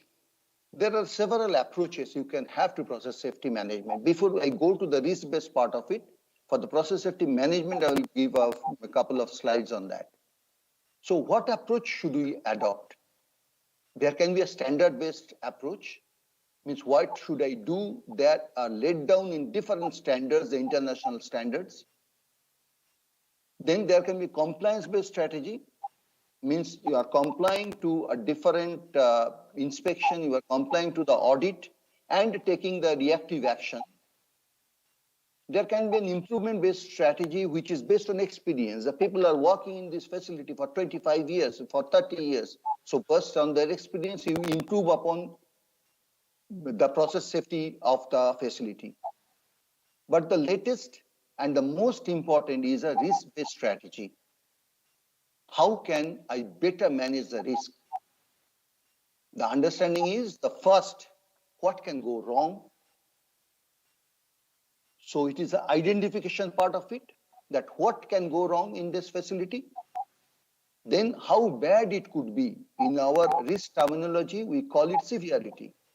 So risk basically is the severity along with the probability of that happening. So the second point, bullet point, is now how bad it could be. And now the next part is how often it might happen. And that is nothing but the likelihood or the probability of that event happening. So when we identify all these through the risk-based strategy, then we can take a proper measure to get rid of those events being happen. So RBPS, in short, we call the risk-based process safety approach. It recognizes that all hazards and the risks are not equal. So it advocates the more resource should be focused on the more significant hazard and higher risk. So you identify the risk, which is a high risk, which is a high hazard. And as I mentioned, risk is the hazard, means the severity of the hazard multiplied by the likelihood of that happening. So basically, we should put our resources accordingly, finding out what is the hazard, which is the higher hazard, and which is the higher risk. So I go to my next slide. Basically, there are leaders in process safety management. So international institute like CCPS, the Center for Chemical Process Safety, Engineering Energy Institute, OSHA, IUGP. There are international oil companies like Shell, BP, Exxon, Total, etc. There are global chemical companies like DuPont, SABIC, and the national oil companies or independent oil companies like ADNOC, Pemex, Petrobras, etc. And of course, in India also, the Reliance, the ONGC, Indian Oil, all of them are working on this process safety. Okay, may not be under one umbrella. There are a lot of aspects as we define in my talk now. However, they are all working in parts maybe towards process safety, towards improvement of the process safety, which is important. And now we'll go to the risk-based part of the process safety.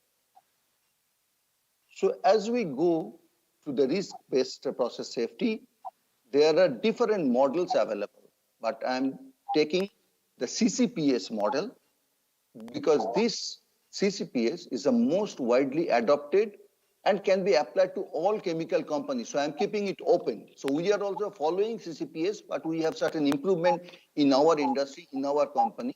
However, I'm giving you a general understanding of the CCPS risk-based model. Now, the first and foremost part of a process safety or a risk-based process safety is a commitment to the process safety. Now, the commitment should not be at a level of the working level. It has to be from the management. So management commitment is mandatory to improve your process safety as well as the risk-based process safety. The entire organization should make the commitment. The workforce, who are the real heroes, who are the frontliners, they should be convinced that the organization fully support the safety. And behavior change and process safety culture is an important part of this entire process safety and the risk-based process safety journey. The framework should include this as a first priority. The commitment by all to do right with respect to process safety. Next comes understand hazard and risk. I just touched upon what is hazard and risk before. So risk is an hazard, the severity multiplied by the probability of that happening. So this helps in better allocation of resources in effective manner and helps in delivering lower risk operation and hence supporting the process safety. the effective hazard and risk identification. This part is basically the risk-based part starts from here. The journey of the risk-based process safety. And once you identify the hazard and risk, then you have to manage the risk. Prudent operating and maintaining processes.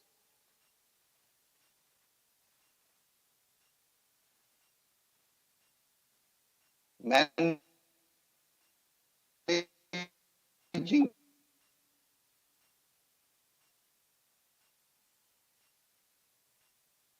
the risk-based process safety.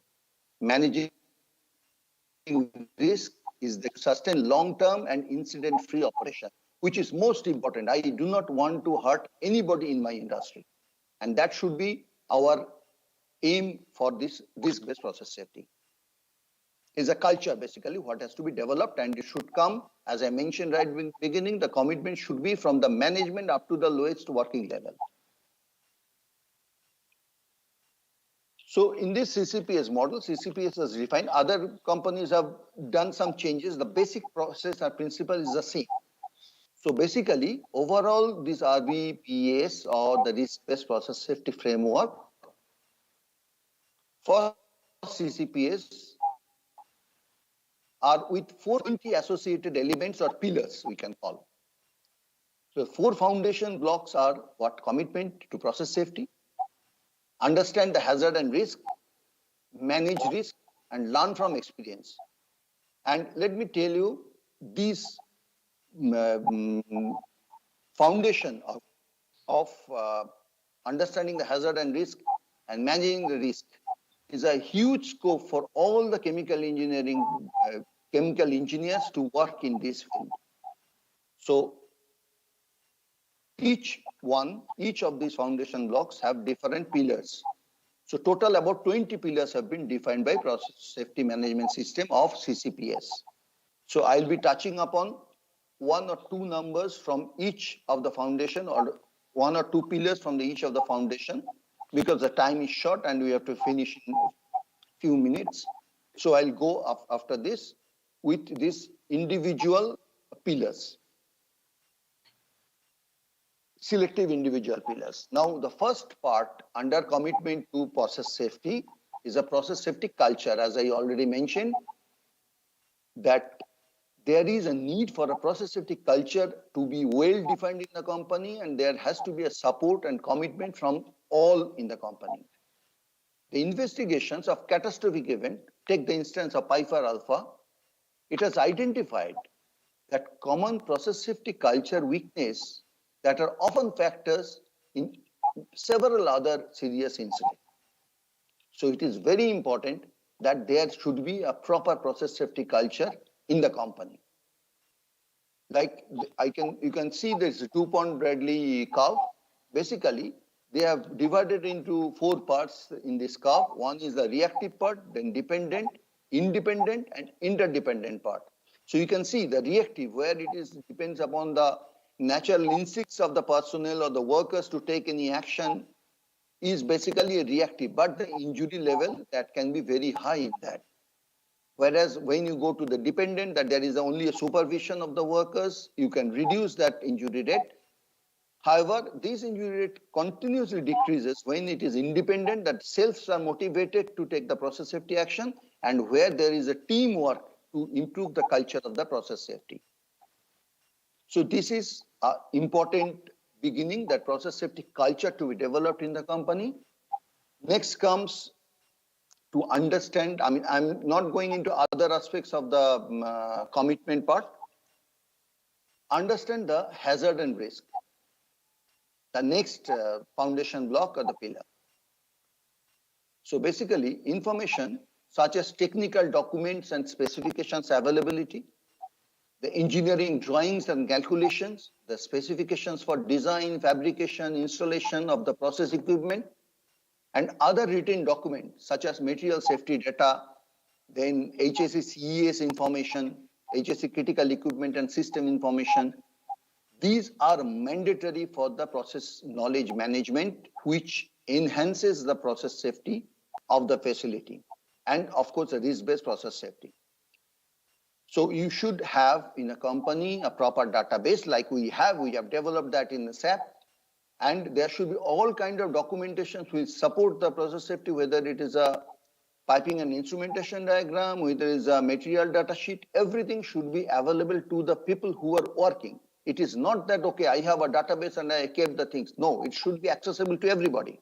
So it should go to the lowest working level so that everybody is aware that what is the basis of this particular design, what is the basis of this operation, whether I have the full operating details, everything should be captured at a location so that that can be accessible by all, including the lowest level lowest working level.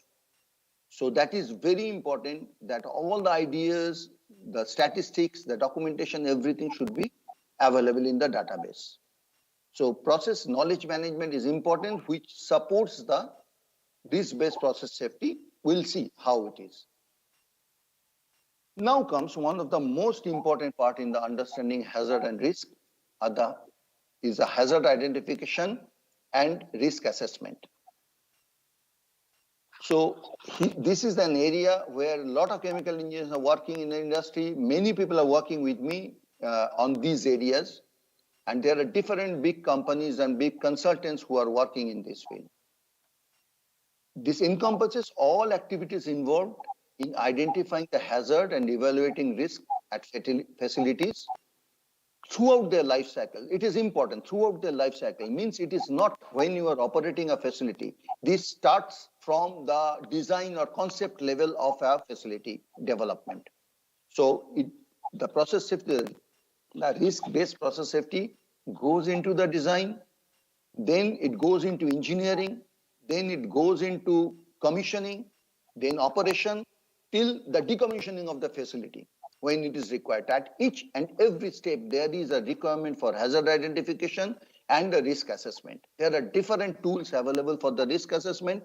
Like here in this part, we call it COMA, Controller Major Accident Hazards, under which there are different studies which we perform to identify the risks and assess the risk and mitigate, propose the mitigations. And in Europe and all, they call it safety case. These are basically all the same. So hazard identification and risk analysis is a most important role to play in developing new softwares. And there are softwares available in the market. Even we go to the computational fluid dynamics or the CFD models to do the assessment. And that gives a more accurate results. So you can see, I mean, this is an area which should be, I mean, improved upon further so that we get the best result out of it. So we can talk for hours and days on this one. Maybe separately we can have certain sessions. I'm sure I'll be making myself available for that, for all the students if you need that. Next goes to the safe working practice. So the safe work procedures, which are often supplemented with permits. So work permit is a very important area, and fill the gaps between the operating and maintenance procedure and the safe working practice help in controlling the hazard and manage the risk.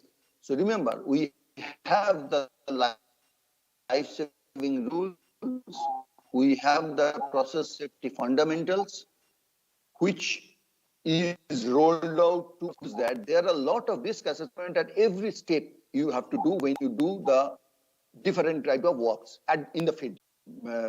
Ignore anywhere.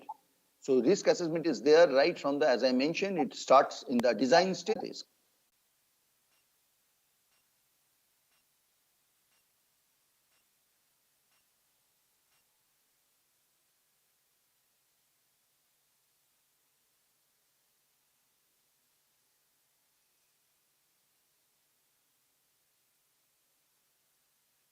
I'm afraid technology has taken a stand against us.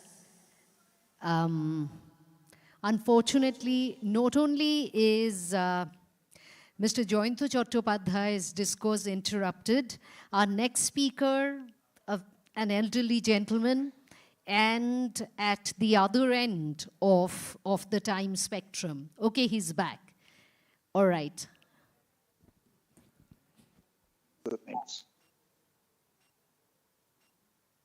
Next, another management of risk is the management of change. I think whoever are working in the industry, they are well versed with this MOC process. And for our engineering students, this is another important area where the review and authorization process of evaluating the proposed changes of the facility design, operations and organization. So it is important. The management of change is applied to the design facility design change. If you want to make a change in an operating facility, you want to change in the operation process, even you want to make a change to the current organization. Either you optimize the organization, you enhance the organization, you reduce the organization, everything should go through this process and assure that whether your process you are going to try to implement is right or not. So it is a management of change process, MOC process, and there should be a thorough risk assessment for the entire process before it gets implemented to see where do you stand with the risk part of it. So these all are part of the process safety management and the risk-based process safety management. Thank you so much, Mr. Joyinto Chattopadhyay.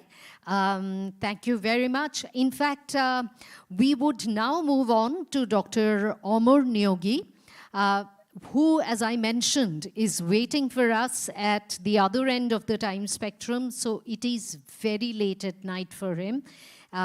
So we would go over to him.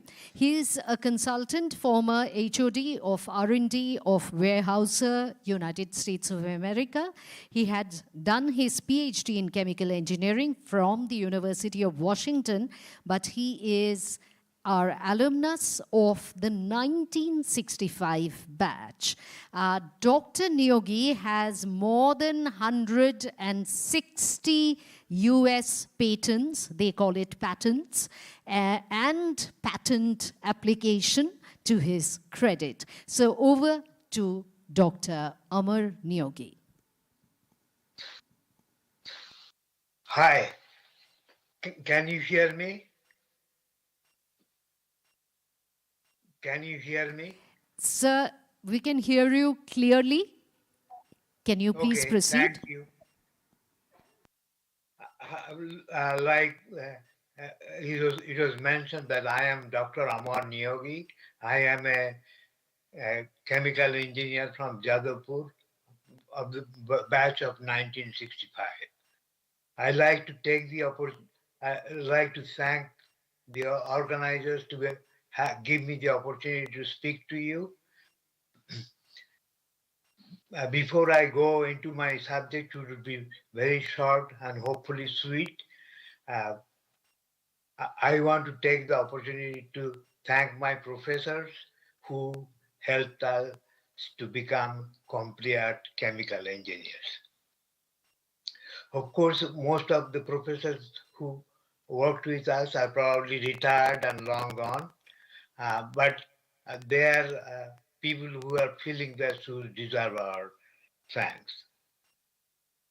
I also like to take the opportunity to thank my classmates for putting up with my idiosyncrasies for 4 years and make life and education enjoyable.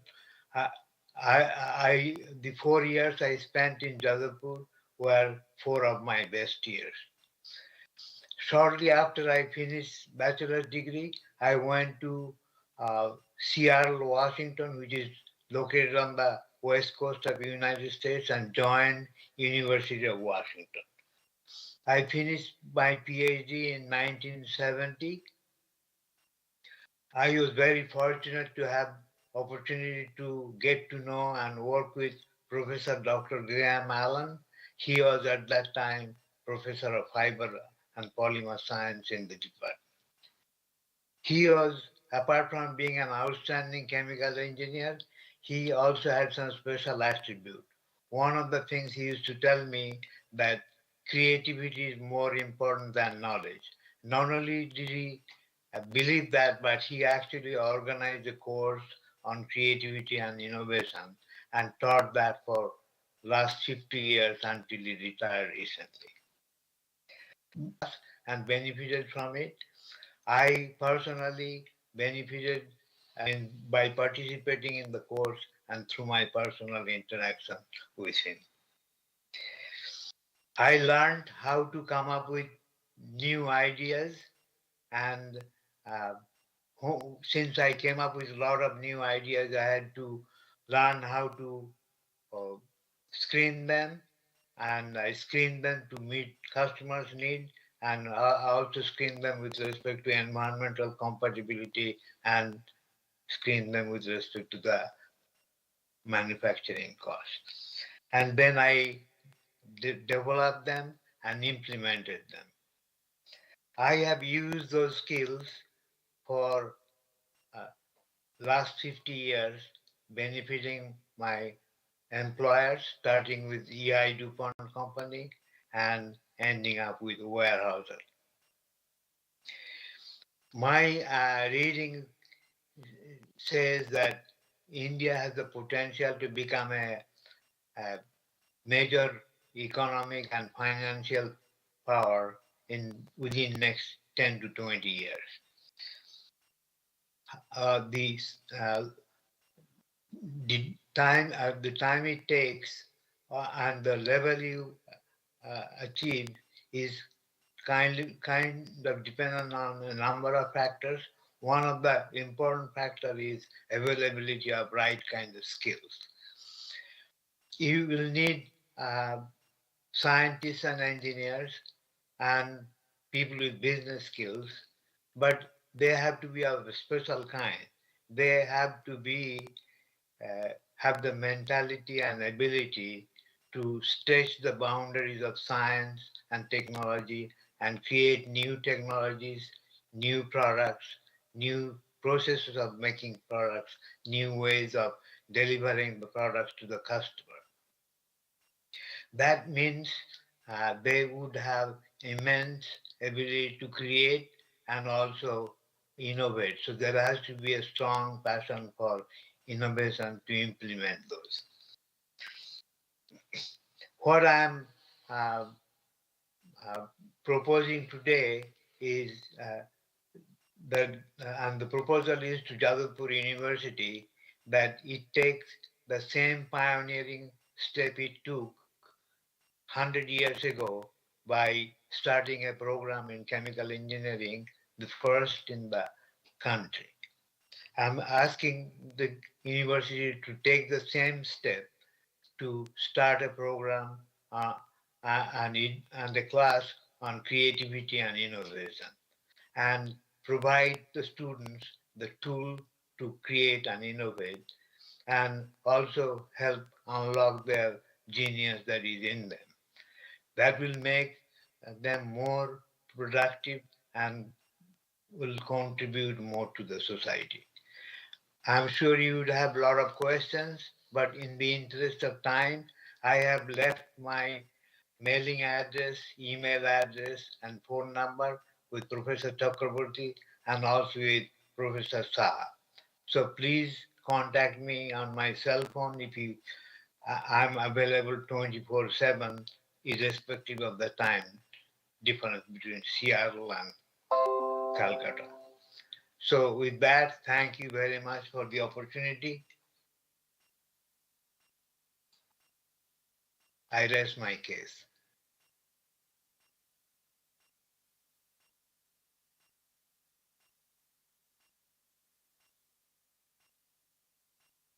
Thank you.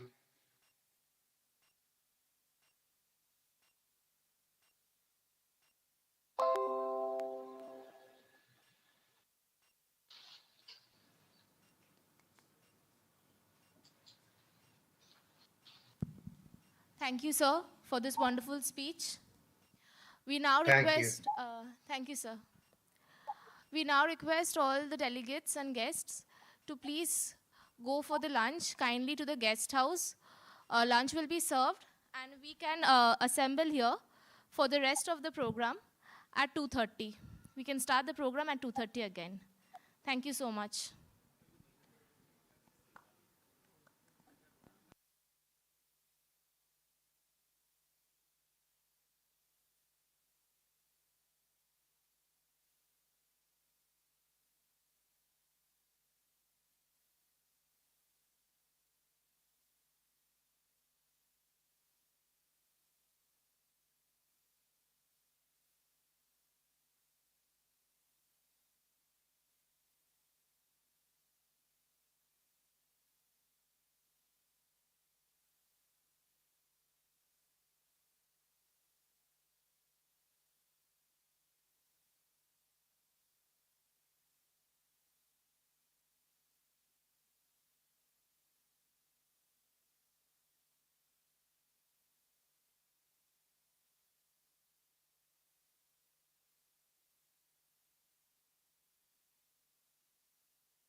Once again, welcome to everyone after lunch. And before we start the panel discussions, which are the main features in the post-lunch session, we would like to take this opportunity to felicitate our many sponsors who have come forward very generously.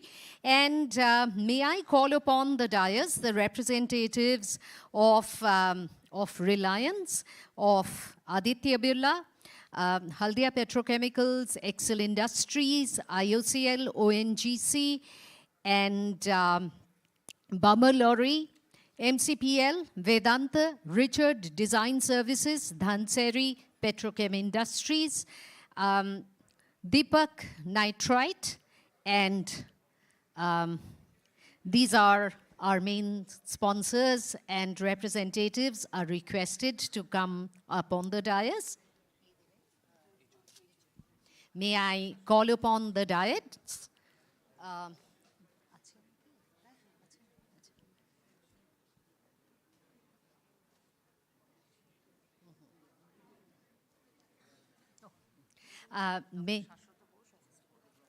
May I call upon the dais Professor Rajat Chakraborty, the head of the department, and Dr. Shashwat Bose, faculty assistant professor of the department, to kindly come forward and felicitate the representatives of the various organizations who have come forward and helped us make this particular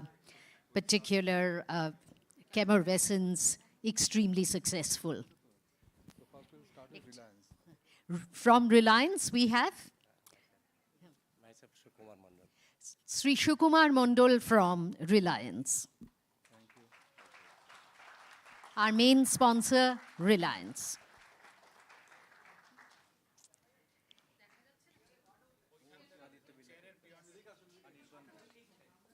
We have, can you please all come forward? Mr. Anirban Bose from the Aditya Birla Group. May I request Dr.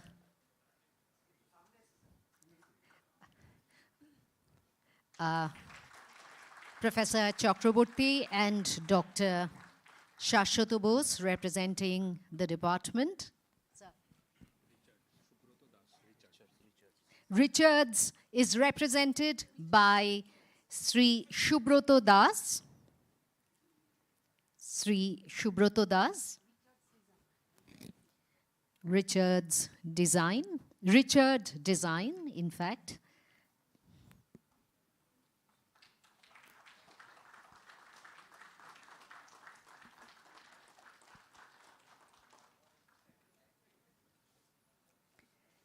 Sri Robin Mukherjee, representing Haldia Petrochemicals Limited, HPL.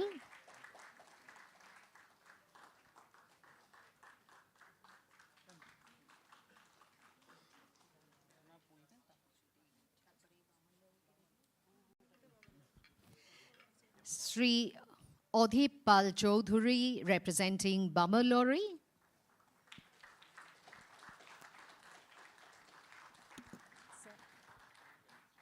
So you're representing? Sorry? MCPA Private Limited. And you are? Sudhanshu Ranjan, representing MCPA Private Limited.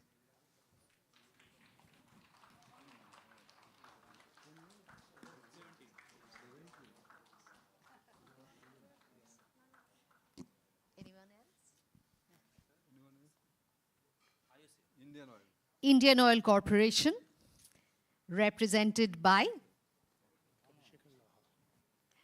Mr. Laha.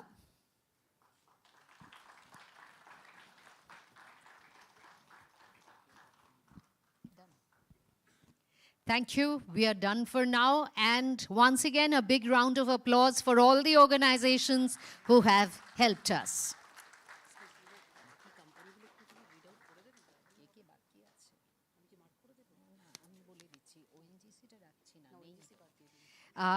if there are any representatives from Vedanta, Dhanseri, Petrochem Industries, Deepak Nitrite, anyone from Excel Industries, anyone from these organizations, do contact us.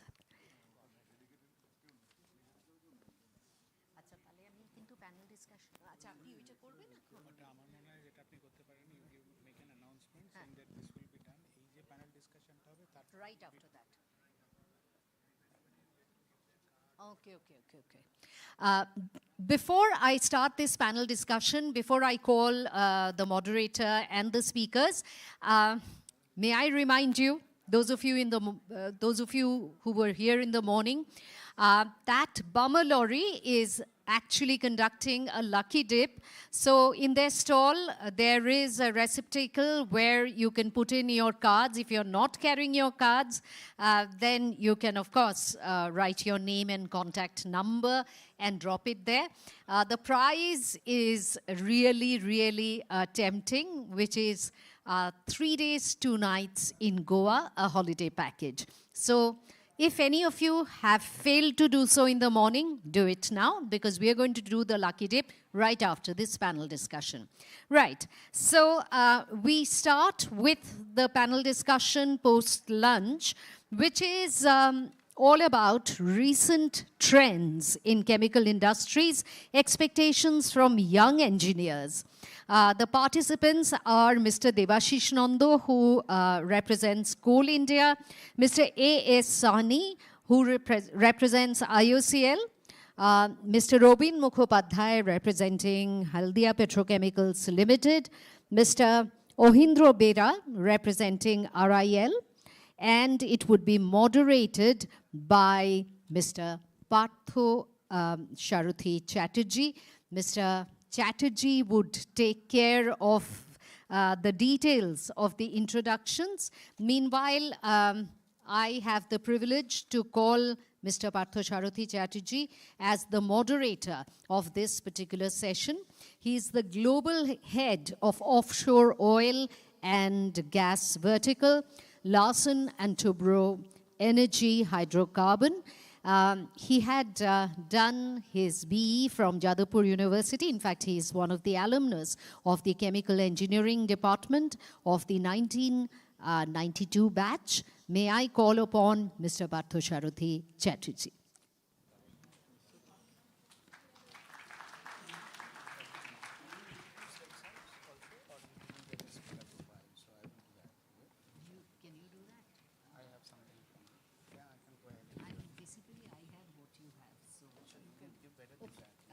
I'll do that. Felicitation should start now. Felicitation of the... Along with Mr. Partho Sharuthi Chatterjee, I would also call upon all the speakers who would be participating. Mr. Debashish Nando, Official Director in the Board of Bharat Coking Coal Limited, Director of Business Development at Coal India Limited. He did his postgraduate from REC Rourkela and Masters in International Business from IIFT, New Delhi. I believe Mr. Bhaskar Nando cannot make it today, so is there anyone representing Coal India? Mr. Sagar Sen, that's right. Mr. Sagar Sen would be representing Coal India. So may I please call upon Mr. Sagar Sen to join the moderator on the dais.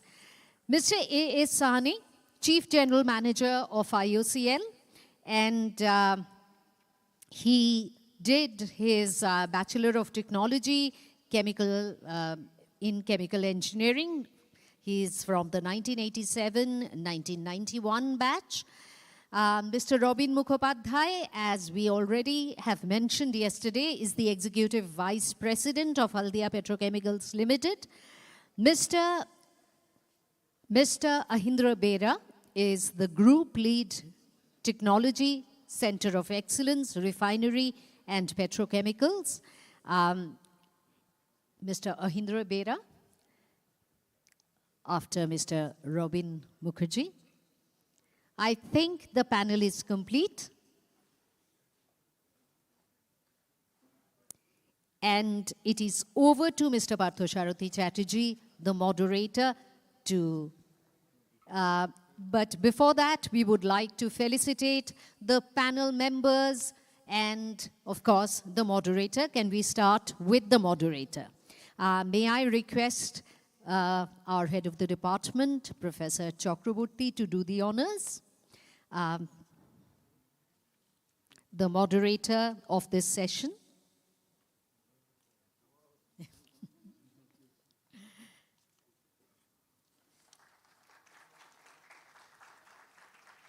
Mr. Parthasarathi Chatterjee.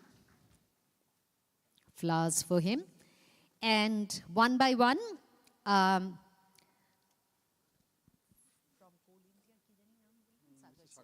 Mr. Sagar Sen from Coal India Limited.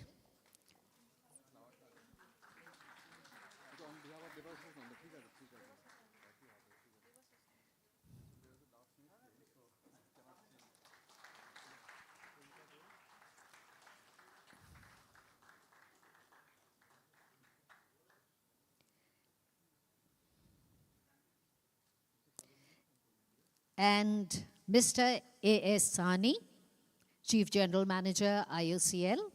Mr. Sani.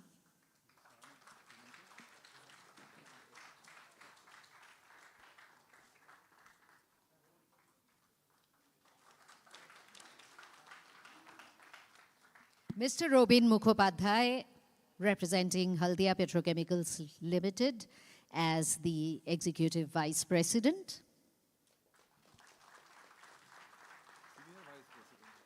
Senior Vice President, Haldia Petrochemicals Limited. Mr. Ahindra Bera, Group Lead, Technology Center of Excellence.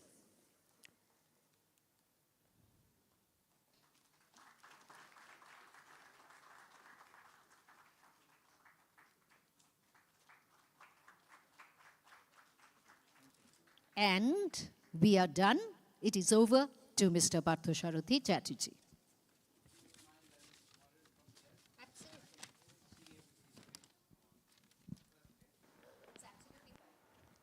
That's fine. I have collar mic also.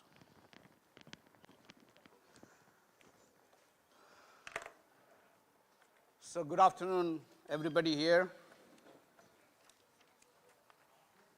It's an incredible honor to be part of this centenary celebration of Jadavpur University Chemical Engineering Department. It is also a privilege to moderate these distinguished panel members, to be in the same dais and participate in this panel discussion. As you all know, the theme of the panel discussion in this session is recent trends in chemical industries and expectations from young engineers.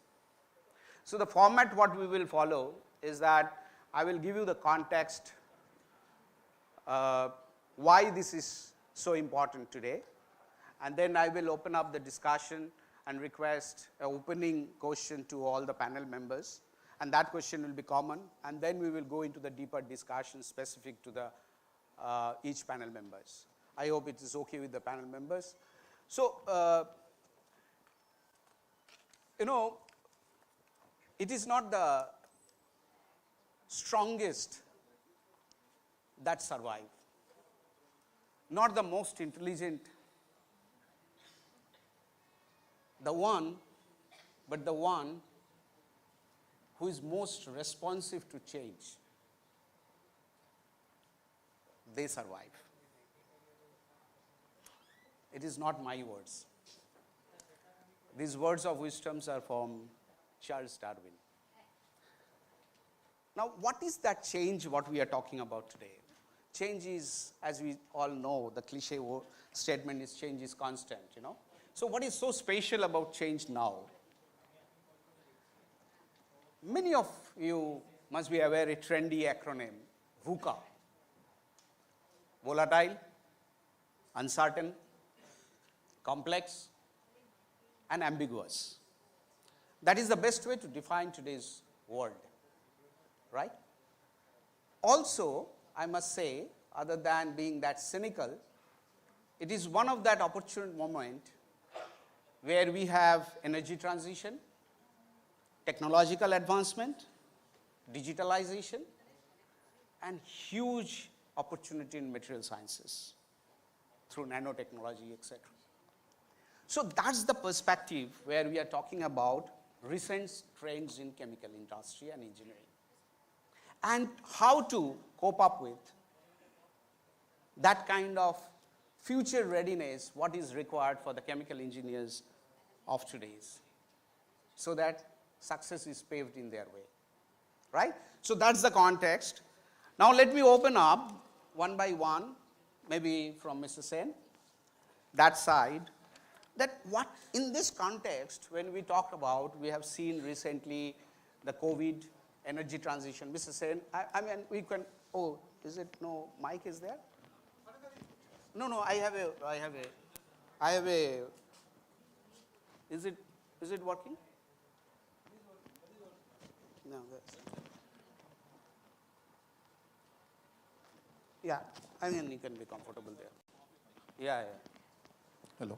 Can you give me? Thank you, Partho, for setting the context for the panel discussion. At the outset, to Banglai Bolini, I'm an alma mater of another very old institute, Gangar Oidike, Bengal Engineering College. Kolkatar ছেলেরা ওই শিবপুর যাদবপুরে ছড়িয়ে যেত, lot of memories of coming to Jadavpur campus and enjoying the warmth. So congratulations to the Chemical Engineering Department for the Centenary Celebration. Coming to this context which Partho has set, so I work in a company called Coal India Limited, which is world's largest coal mining company. We are shortly touching 700 million tons of production maybe a day after. And the second company in the race, which is Shenhua of China, is about 300 million tons short of us. So that is how much we are ahead in the lead as an Indian company being the largest in the world. Now, being in coal sector, one very important question which Partho has raised is how sustainable we can be in this situation. So coal is something, as you understand, is facing a challenge. And in Coal India, we are fully aware of the sustainable changes, sustainable endurance of any business. So what we intend to do is, and which is very relevant for the chemical engineers who are sitting here, we have to make cleaner use of coal. Cleaner use of coal, alternate use of coal, combine coal usage with carbon capture, utilization, and storage. That's one part of the story. Now, what has happened, which is a very important note one need to take from the COVID crisis and the current geopolitical situation, is the energy value chain has to be indigenous. Look at situations in UK, they didn't have the gas to run their power. Whereas in India, during the entire COVID, Coal India being supplying about 43% of the energy needs of the country, continued to supply coal. The railway joined hand with Coal India. So along the entire COVID, you never faced any power cuts in the country for this entire period. Never was a crisis. Look into your neighbors, look into Europe, look into the other countries. You are much better off. So what's the learning? The learning is the energy value chain has to be indigenous. The supply value chain has to be indigenous. And external dependence on such things which can disrupt the supplies is a very big challenge. So that's number one. In that regard, we want to position coal as an alternate feedstock for the chemical industry. So what we are doing currently with crude natural gas, why don't we have a surface coal gasification route through which you replace natural gas as a feedstock by coal. So you can have coal-based methanol, you can have coal-based urea, you can have coal-based synthetic natural gas, which is methane, can be given to the city gas distribution. And on the second derivative, we can have dimethyl ether. On the third derivative, we can MTBE, you can have olefins, so on and so forth. So coal, which is abundant in the country, 300 billion tons of indigenous reserve, can be monetized as a chemical feedstock instead of what we import. So that's one lesson. The second lesson is part of very relevant is this talk of energy transition. Now, your energy transition should be sustainable. Yes, you're talking of renewable, but how much the country produces the solar panels? You didn't. So whenever the Doklam episode happened, you put a ban on China, the entire solar industry comes to a standstill because you imported module from China. The entire polysilicon business is almost 60% to 80% in China. If you don't have polysilicon, you don't have ingots. If you don't have ingots, you don't have wafers, and you don't have cells and modules.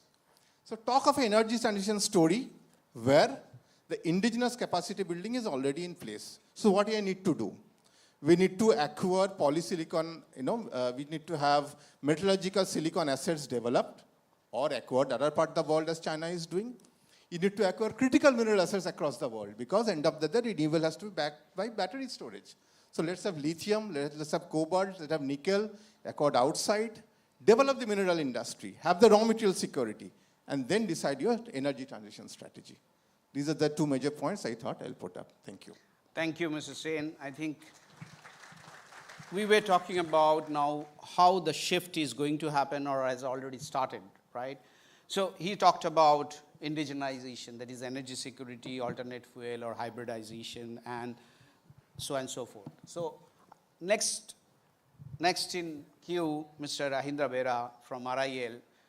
I wanted to ask similarly, what is the shift you are talking about is the predominant in your opinion, particularly in view of energy transition, COVID, post-COVID experience, the rebalancing of the geopolitical situation? What is your take?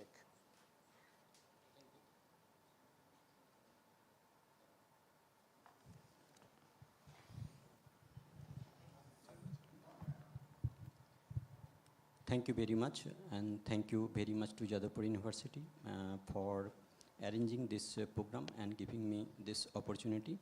First, I will start with the COVID situations, how we have managed.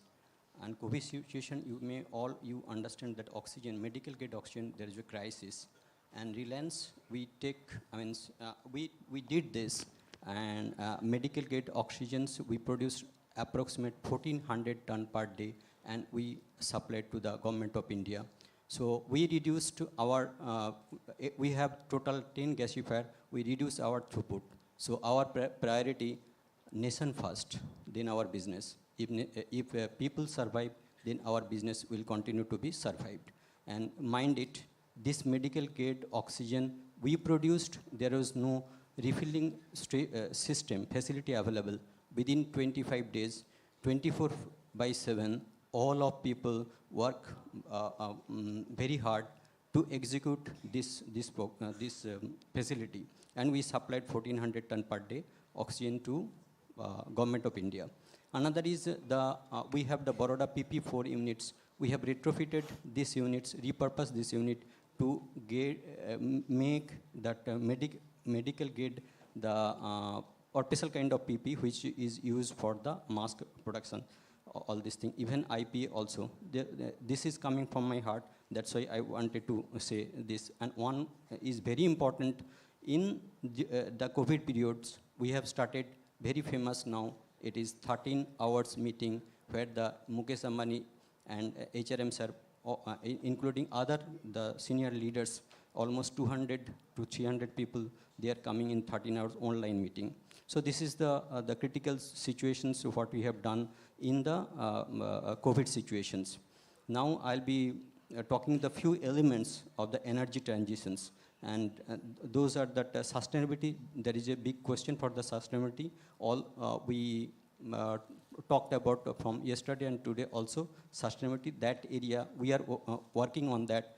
And probably you may heard about that news that 10 billion investments that is already declared, and we are focusing 100 gigawatt gigafactory at Jamnagar, and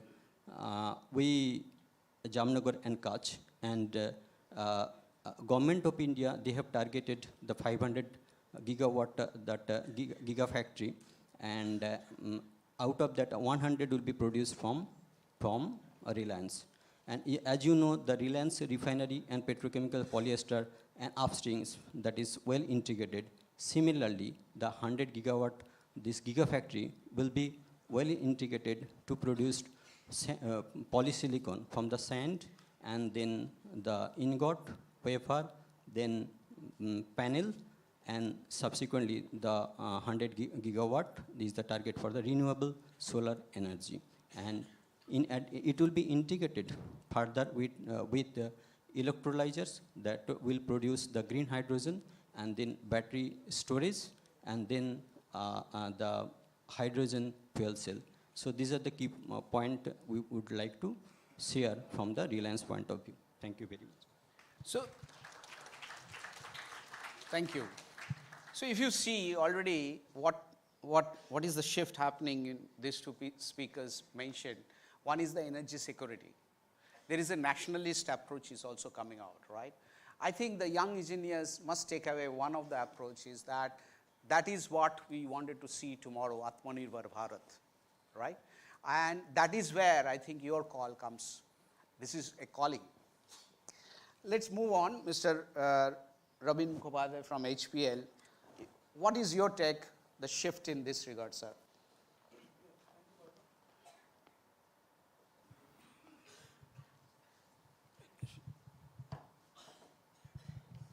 Thank you, Partho. And also thanks to the organizers for giving this opportunity. I think the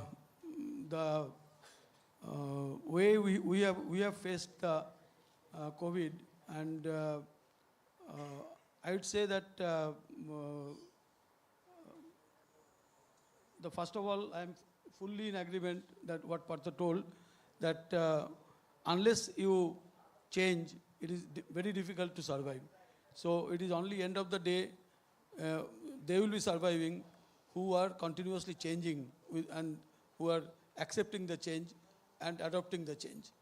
Now, COVID has really taught us in a big way to run our total business in a different way to sustain the business.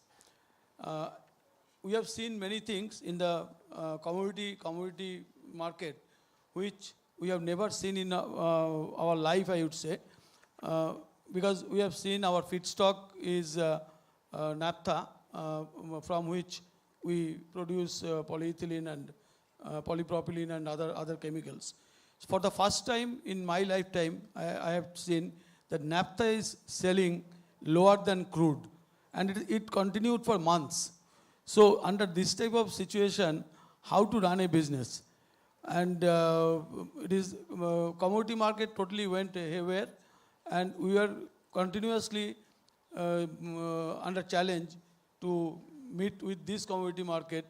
And not only the market numbers, it is also the logistics that became a big issue during this period. Whether it is internal domestic logistics to move the products, and also to continue with the production. So COVID has taught us a big way to how to keep our business running during this period. And the business cycle, which we have seen, there was a pattern earlier. So that pattern has almost got very much affected, I would say.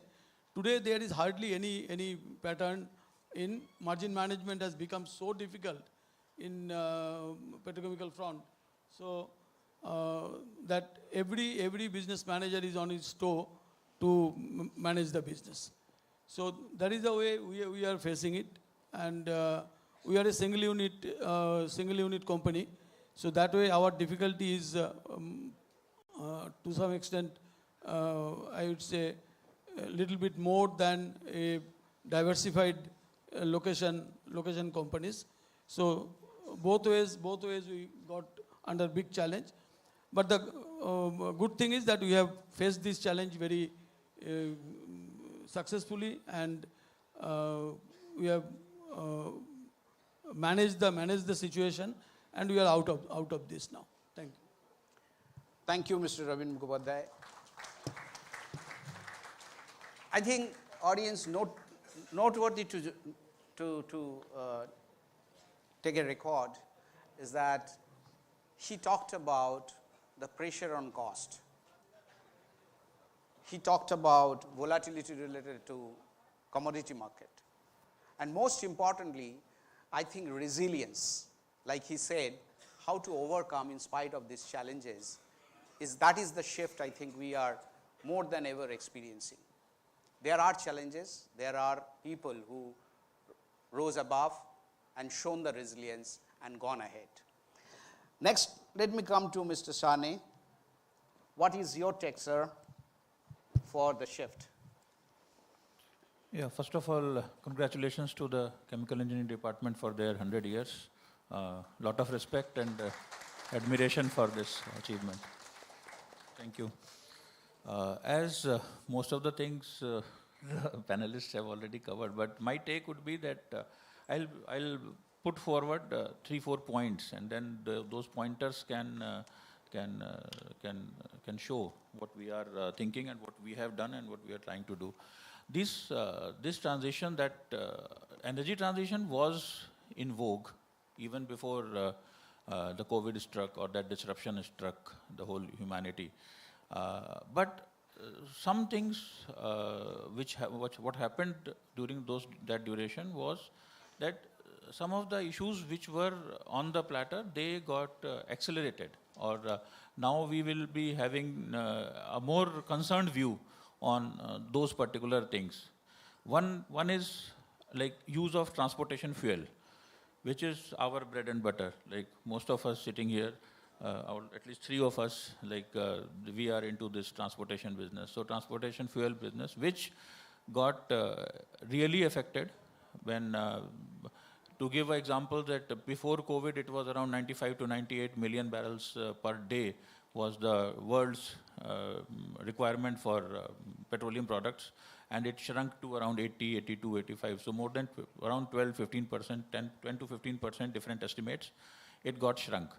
And the most astonishing part is that the world is struggling to again reach to that level. Although COVID has come and gone, but the whole, that 95 million barrels per day of fuel or petroleum products, we are yet to achieve. The whole world is yet to achieve that. So where has that demand gone?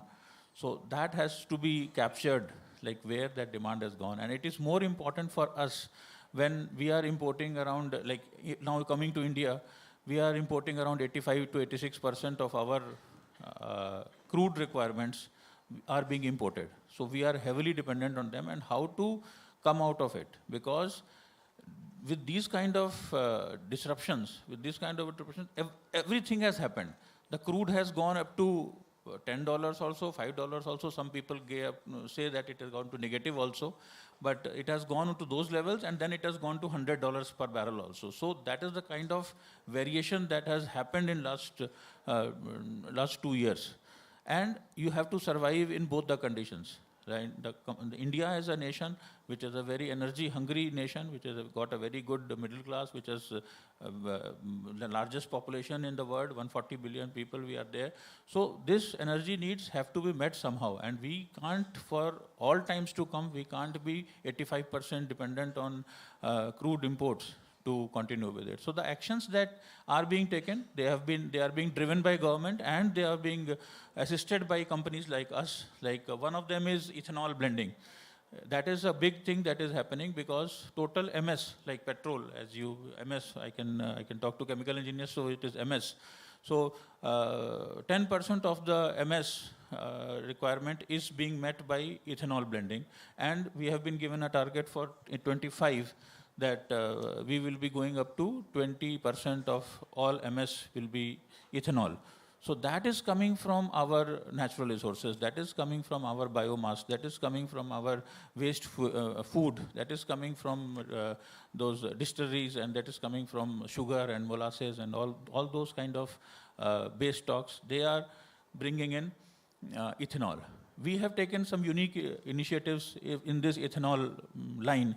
One of them is, if you have heard about the problem that Delhi used to face in winters with regard to smog that used to happen there, and that used to delay the flights also, and health problems also. So that was attributed primarily to the burning of the residual biomass in the areas of Haryana and Punjab and those areas. So we have put up a second generation 2G ethanol plant, which is taking up all this biomass from all those villages and all those fields, and then converting it to ethanol. So that is an initiative that has been taken, and very recently it was dedicated to nation by Prime Minister also.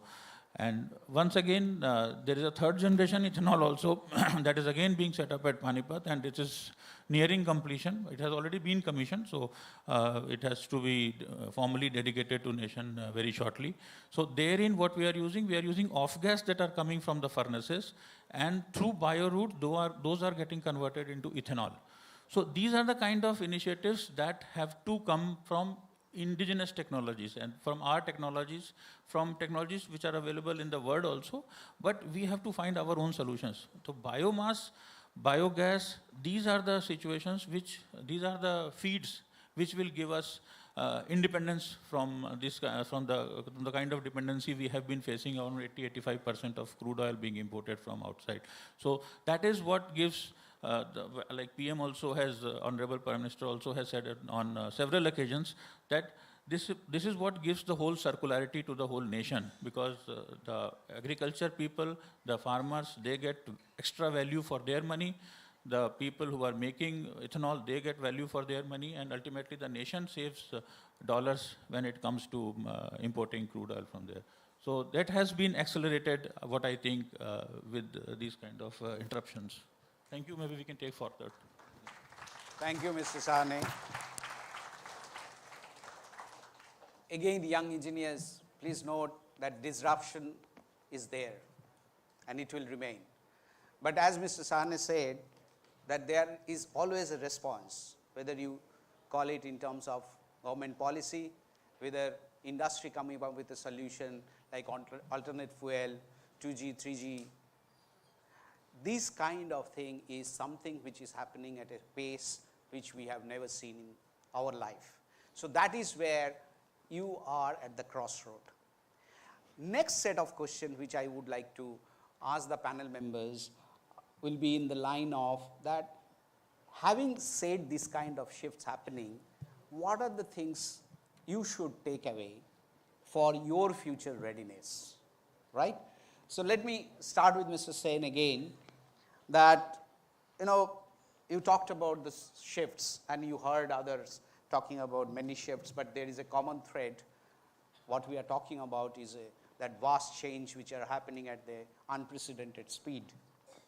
What is your take, Mr. Sen, that what is your advice to these young chemical engineers, how to make themselves ready for future? Mr. Sen, please. Thank you, Partha. Yeah. So I'll make this answer in three aspects. One, how can you contribute towards process efficiency and why it is important? Second, how can you help in reducing the carbon footprint? And third, how can you contribute towards circular economy? So let's come to process efficiency.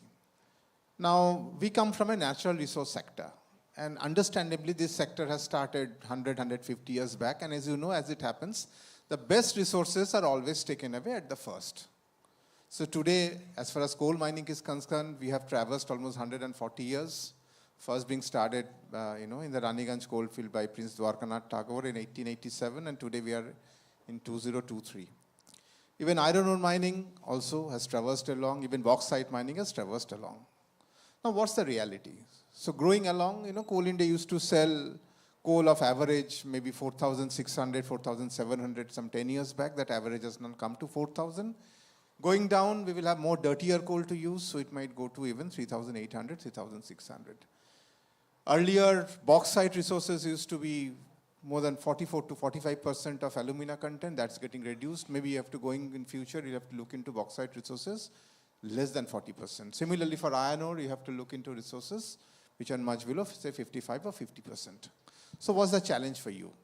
The challenge is we need to come up with appropriate mineral beneficiation technology which can mine such low-grade ores or low-grade coal, but give the same kind of input cost to the industry even with the low-grade ores. So there's a lot of area, there's a lot of work which will be done in the mineral beneficiation area. That's point number one.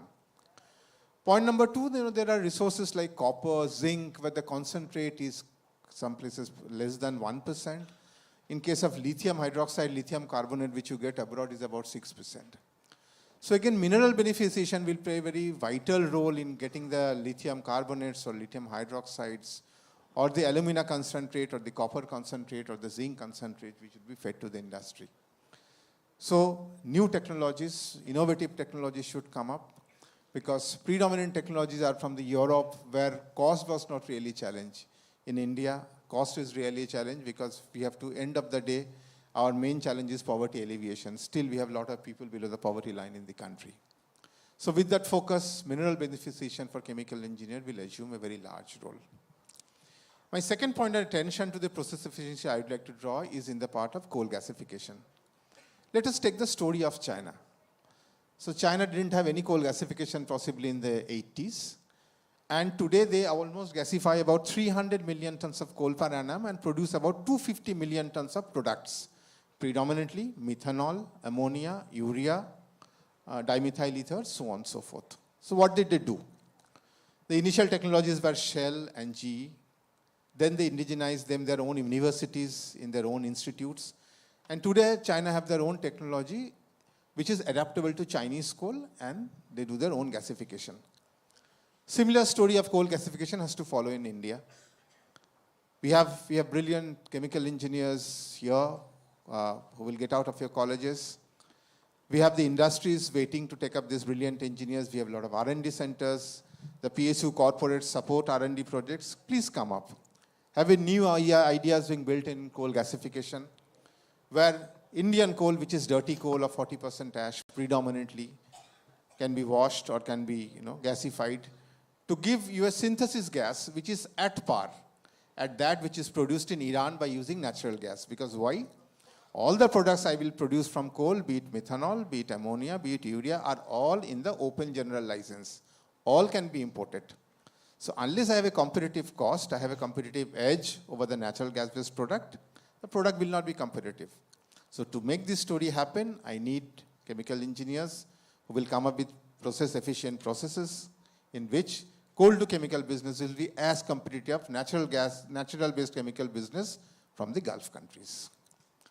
Coming to CCUS, the main focus on reducing the carbon footprint. The focus in being how can we sequestrate the carbon dioxide or the other gases which come out from the industry and use them to make useful product.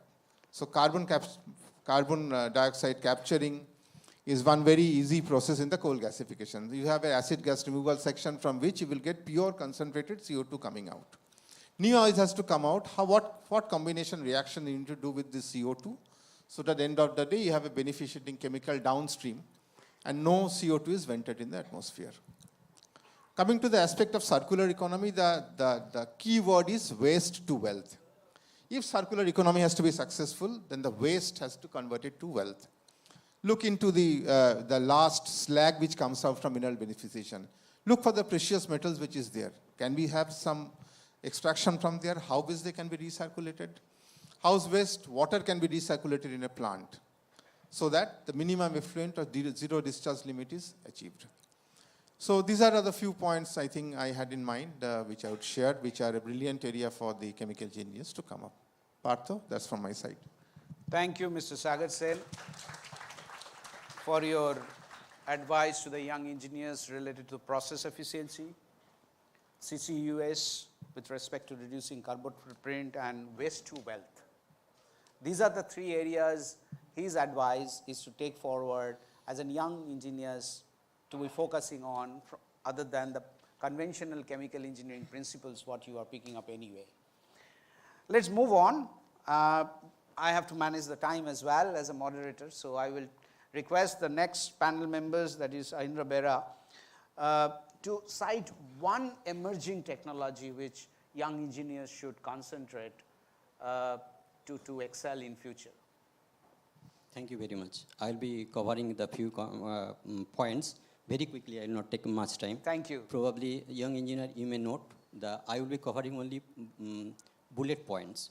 So first point is the sustainability. Second point would be the decarbonizing and energy transition, and probably the under this the bullet point few areas you need to cover. Transition from the fossil to clean energy. decarbonize refining, decarbonize petrochemicals, target net zero or zero emission. Then third point is clean energy, renewable power, energy storage, low carbon hydrogen, CCUS already covered, bio, that CBG. Fourth point is decarbonize refining, COTC. Dr. Asit Das sir, he is my guru. He has covered yesterday briefly, bio and e-fuel. Fifth point is decarbonized petrochemicals, boost energy efficiency, electrifications of the chemical synthesis. Dr. Das yesterday, he has covered. Biopolymer, e-chemicals, fundamentals, primary energy from fossil to power. Past is not the good guide for us, for future. Now the age is innovation, new energy, breakthrough. Particularly for academic focus, electrochemistry and electrocatalysis, laser-based plasma processing, diffusions, science and membranes. I think morning Chiranjeev sir, he covered the membrane separation, advanced polymer for tomorrow, circularity for carbon and polymer. What are the industry challenges? This is the last point. Boost efficiency for the solar photovoltaic modules, develop cost-efficient, non-lithium based battery, slash the cost of the low carbon hydrogen, minimize use of rare earth material. Thank you very much, sir. Thank you, Mr. Bera. I think it was indeed quite fast and rapid round of advice coming to all of you. Thank you. Let me shift slightly the question to a slightly adjacent area. You know, when you heard so many changes are happening and there are new areas coming, so obviously you need capex. And when the capex is allotted, the next thing to concentrate how the implementation can be faster, the implementation can comply the quality and as well as safety. Now, Mr. Robin Mukhopadhyay is coming from an experience and wisdom where he has worked from the investor side and the project implementation side. So I wanted to ask Mr. Robin Mukhopadhyay is that, you know, as young chemical engineers, when they are talking about this project management skill, what are the areas they should pick up? If you have any advice, please. Mr. Robin Mukhopadhyay. Thank you, Barto. In fact, I will first of all congratulate the organizers for thinking of or considering such a time-relevant topic for discussion at this point. Because, you know, this sort of input coming from the industry to the young engineers who are just about to pass out or going into the professional life, it is going to immensely help these young engineers to shape up their professional life. I would definitely, as Partha has correctly told me, about half of my life has spent as a project process engineer, not all through engineer, but definitely graduated to business manager and all, but remained in the project field. So we have, I will take it in a way that you can, it is easier for the young engineers to connect what the type of challenges that is in front of you and how you cope up with that. Now this is an opportunity, is said as such, attending such talk and where you are getting a direct input from the industry where you are going to have your next life. And I would say that as you are passing out, young engineers are mainly, it is an abundance of energy and with a wide knowledge in various basic engineering things. And these things need to be further improved upon by learning various different skills to improve on the core competency. Now, you know that Partha has very correctly told that CAPEX is one big way our country is expanding. We are already a 3 trillion economy and striving for achieving 5 trillion. And that is only possible by doing more and more capex in almost all the industry. Now coming to the process industry, where our interest is, we can see that all the refining and petrochemical industry, they are going for a big expansions. Today, the way petrochemical growth in India we are seeing, it is twice of global growth. Two times global growth in India, petrochemicals. And every 2 years, we should build one global size petrochemical plant. That is the way the country is going forward. And already 2 of the petrochemical plant is already under construction, and few are under planning, and very soon they also may be announced.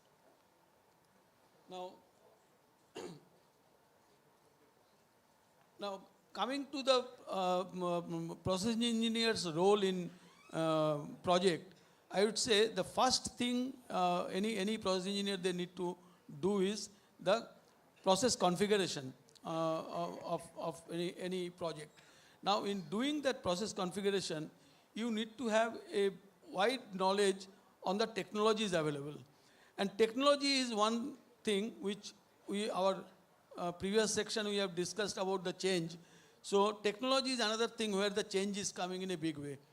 Every few years, new technologies are coming up, and it is continuously developing. I remember in 1970, for the Indian refinery, it was only distillation, coking, and catalytic reforming. These are the things which used to make a process configuration for a refinery. In 80, we got the fluidized catalytic cracking. In 90, we got the hydrocracking to produce more and more diesel. And in 2000, we got resid cracking to get the bottom of the barrel. And in 2020, we are talking of direct crude to chemicals, which yesterday I have talked. So this is the way technology is changing, and the process engineers who are coming out and who particularly looking for project career, they need to be very thorough about the global technology scenario and how they can be adopted to make a best process configuration for a particular project.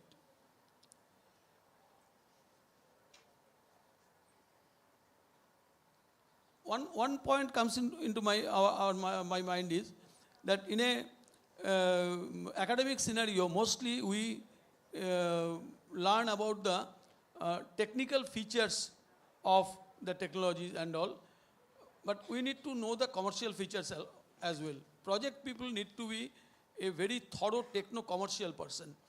Unless the commercial viability of these technologies are proven, this is of no use. So when we talk of catalysis, etc., in college, we are happy to know the different types of catalysts, etc. But when we come to industry, it is more important to know the relative yield from those catalysts and their cost, etc., how they are going to influence the reaction so that we get the best for the business. So that is a change in mind shape and how the academic atmosphere and professional atmosphere will work. And to that extent, the young engineers, they have to adopt to this.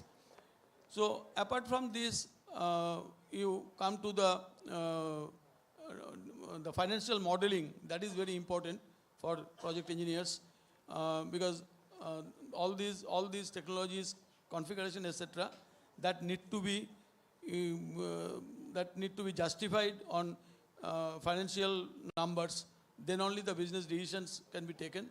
So there are various financial tools available for which I think young engineers, they should be trained. Right in the college itself, there should be opportunity to get trained on this so that they get employment ready when they are passing out from the college.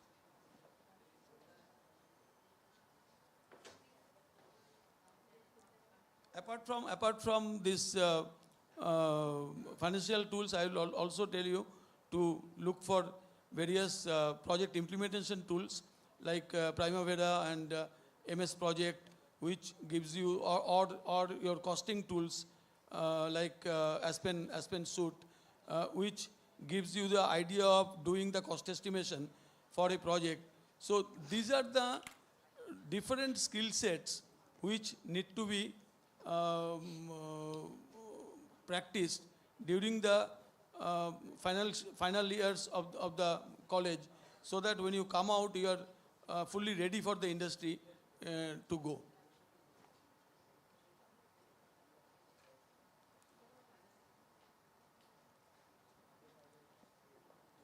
One more point comes to mind is that apart from this technical function requirement and all, behavioral traits for a project person is very important, because in project every day is a new day for project person, and success and failure is just the two sides of the coin.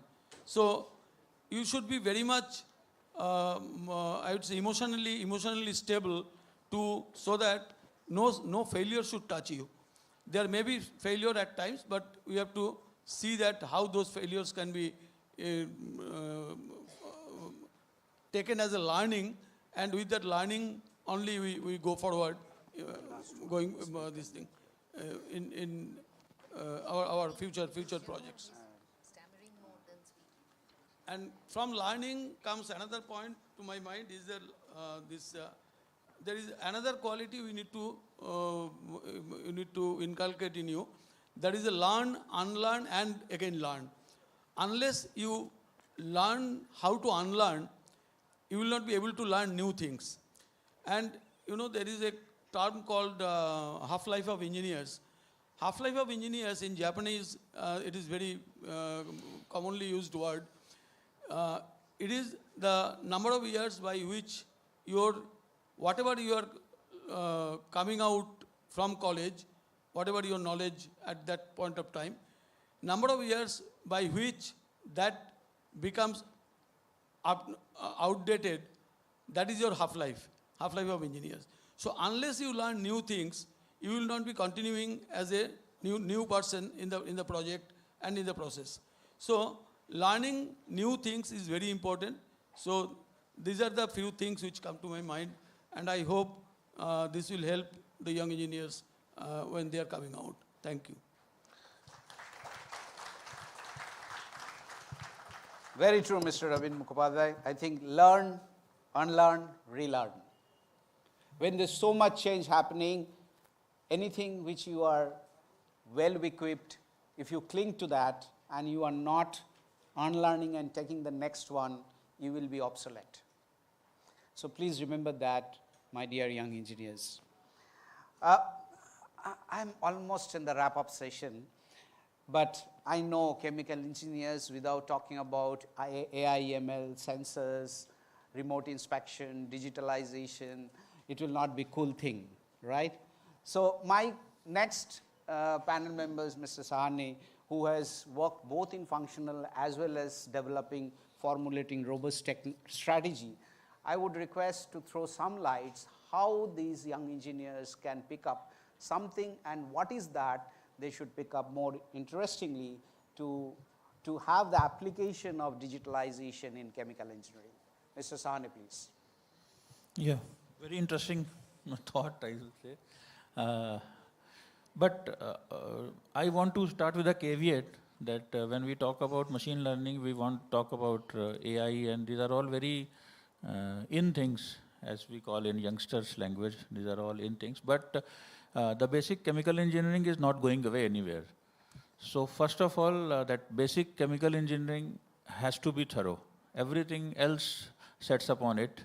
The basic foundation has to be the chemical engineering, and basic chemical engineering also is not good enough. We were fortunate when we passed out 25 years, 30 years back, we could manage with basic chemical engineering. And as we moved along in our careers, we learned some things, and that's why we are doing whatever we are doing right now. But with fast changing scenarios, with so much of competition, with so much of new things coming up, no expectations coming up, basic chemical engineering is not going to help. We have to have something extra. The technologies that are prevalent today in the industry, please understand, in your working life cycle, when you start working and you start working for 30, 35 years, for 3 decades at least you will work in the industry. In these 30 years, in these 3 decades, whatever technologies you will end up with, they have not been invented right now. Almost 40 to 50% of those technologies are not available in the market right now. So when you work for 3 decades, when you end up after 3 decades, those technologies that you will be working on, they are not there. And I'm talking about the basic chemical engineering only, not the AIs or the MLs only. So that is the biggest opportunity, I would say. That is the biggest headroom that you have. That we have to develop that inclinations to work towards R&D, to work towards development of new technologies, and all of these are all imported technologies that are there. So there is a headroom that we can, we can tell you that nowadays we can't crib that India doesn't give opportunities for R&D, India doesn't give opportunities for doing the basic research. No, it doesn't. India has enough resources now. It is not like 30 years back or 50 years back. Now we are there.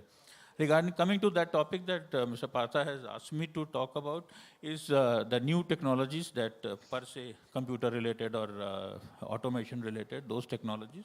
Why do we need them? First of all, why do we need them? Because we need them to enhance efficiencies of the process. We need them to reduce the cost of production. We need them to optimize the capex that is being involved, the OPEX, the operating expenses that are there in the industry. We want to use them for reducing the wastages that are happening in the process. We want to use them for better troubleshooting. We want to use them for better problem-solving techniques. So we need these technologies, we need the help of these technologies, and mind you, these are only tools. They have to be used. They are not going to do your work. You have to do your work, but you can use these tools to do them quickly, you multiply their effects, and to use them in an extensive manner. And then how we can do it? Artificial intelligence, we can take the best minds, we can take the best troubleshooters, we can take the best experts, and we can take their learnings and we can take their understanding of the process, their understanding of the system, and then put it into a system which is artificially intelligent, and it starts from those learnings and then it keeps on adding the learning that it does by itself on day-to-day basis, on the run, on the go.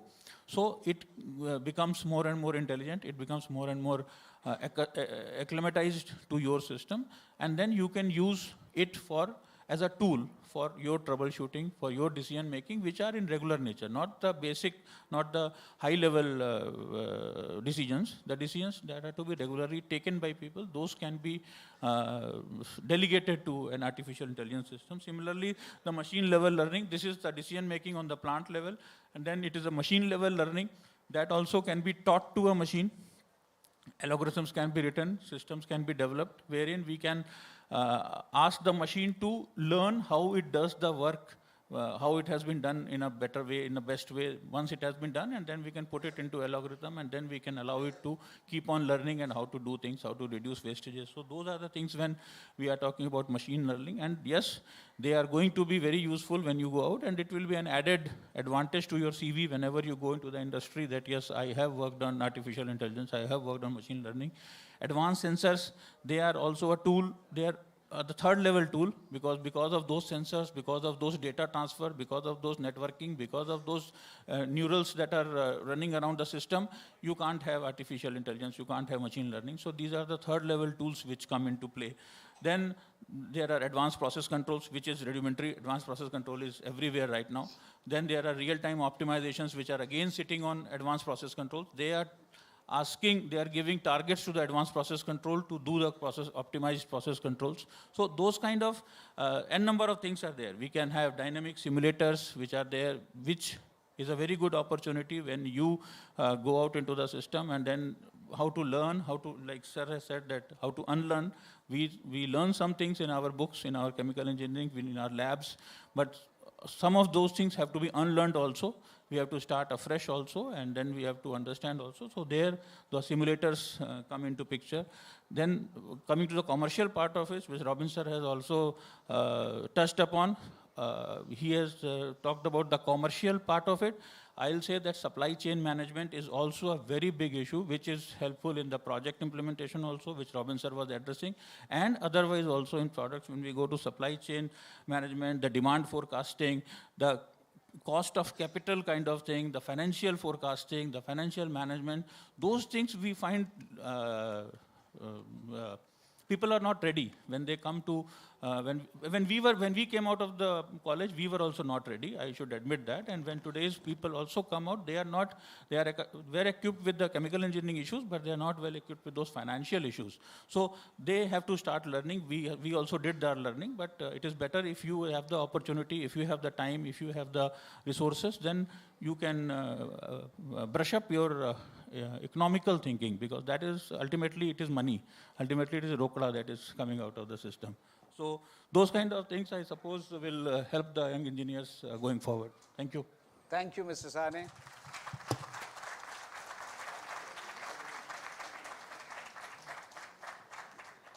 You know, I was always addressing young engineers and thinking some of us who are not young engineers.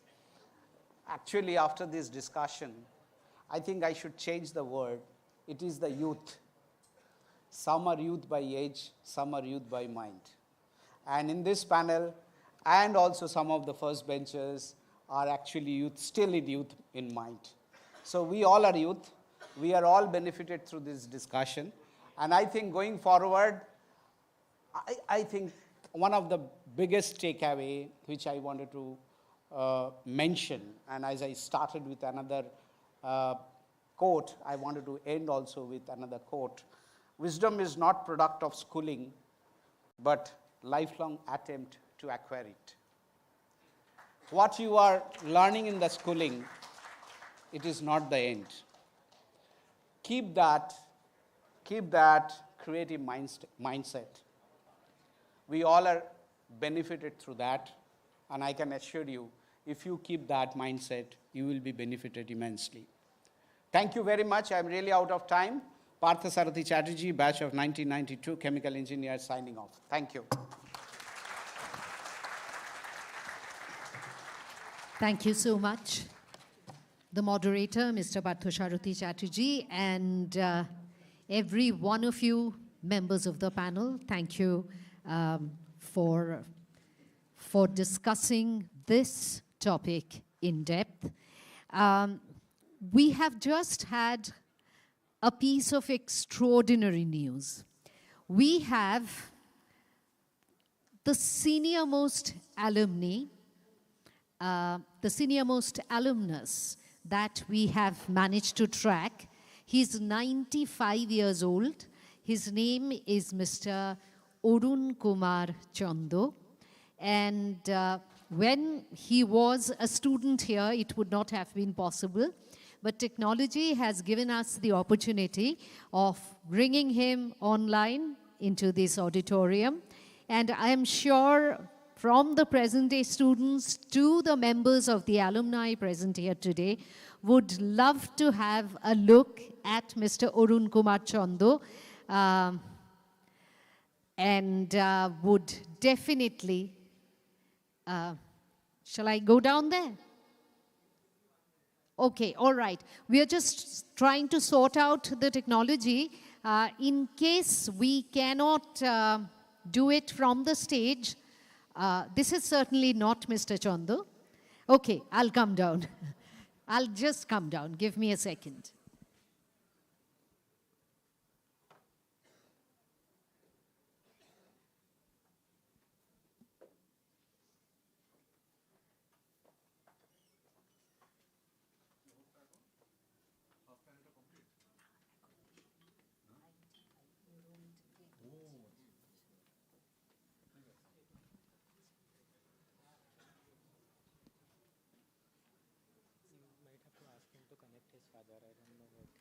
All right. I think Mr. Chando, আমরা একটু অরুণ বাবুর সঙ্গে কথা বলার কথা বলতে চাইছিলাম, ওর সঙ্গে একটু যোগাযোগ করানো যাবে? I'm trying actually. I'm trying to add him in. Just give me a few seconds. Okay, all right.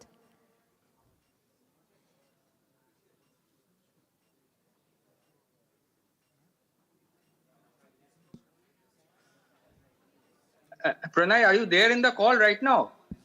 We are. We all are. Okay, so I think I have given another direct number. If you can call on that number, my father will be able to speak. So Pranay has that number with him. So if you can ask Pranay to disconnect this call and connect on the other call. All right, we are going to try that.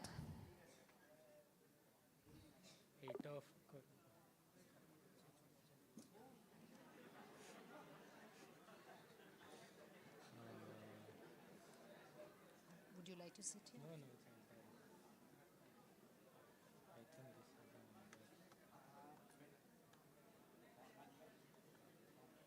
This says Dilip Dotto.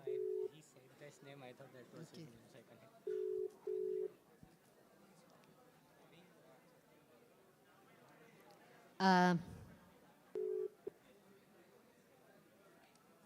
Hello, hello Arun বাবু, প্রণাম নেবেন। হ্যাঁ, শ্রী অরুণ কুমার চন্দ, আপনার, হ্যাঁ, আপনি যাদবপুর ইউনিভার্সিটির chemical engineering ডিপার্টমেন্টের অ্যালুমনাস, তাই তো? কোন সাল ছিল সেটা? 1951। 1951।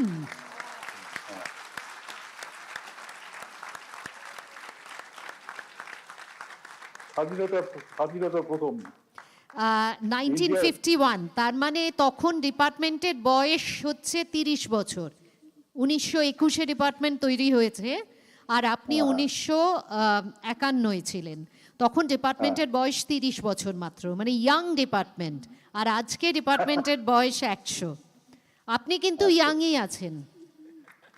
মনে হয় না, একদম মনে হয়। 94 হাফ। 94 and half। হ্যাঁ। আচ্ছা, বেশ, এবার আপনি আমাদের একটু বলুন, আপনি কি হীরালাল রয়কে দেখেছিলেন? Doctor Hiralal Roy. Doctor Hiralal Roy.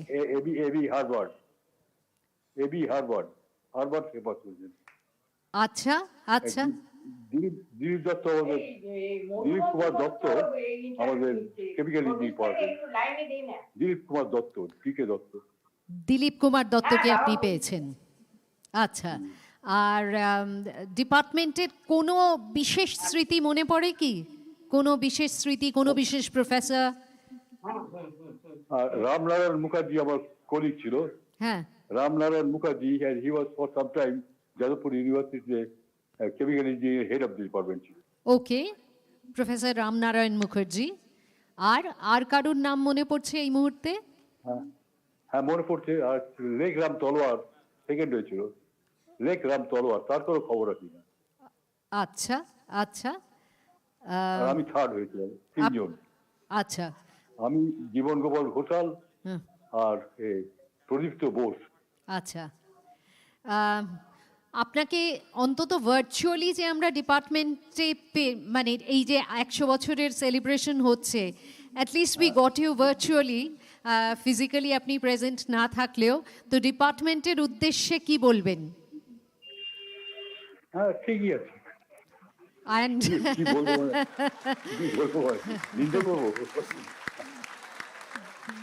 Thank you, that is very sweet of you. আর আমরাও নিশ্চয়ই আশা করব আপনার সঙ্গেও যেন সব কিছু ঠিক থাকে। আপনার আরও দীর্ঘায়ু কামনা করছি আমরা। প্রণাম নেবেন। নমস্কার। নমস্কার। ঠিক আছে। আরেকজন কি আসছে?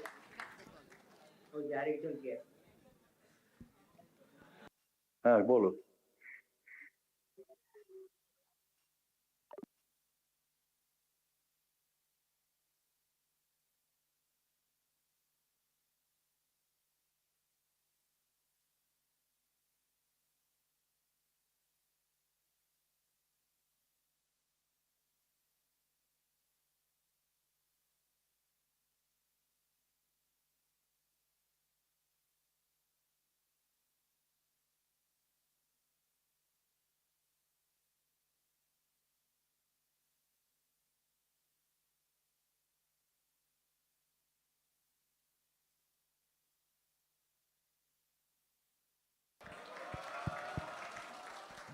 So, can we have the people from Bamalori?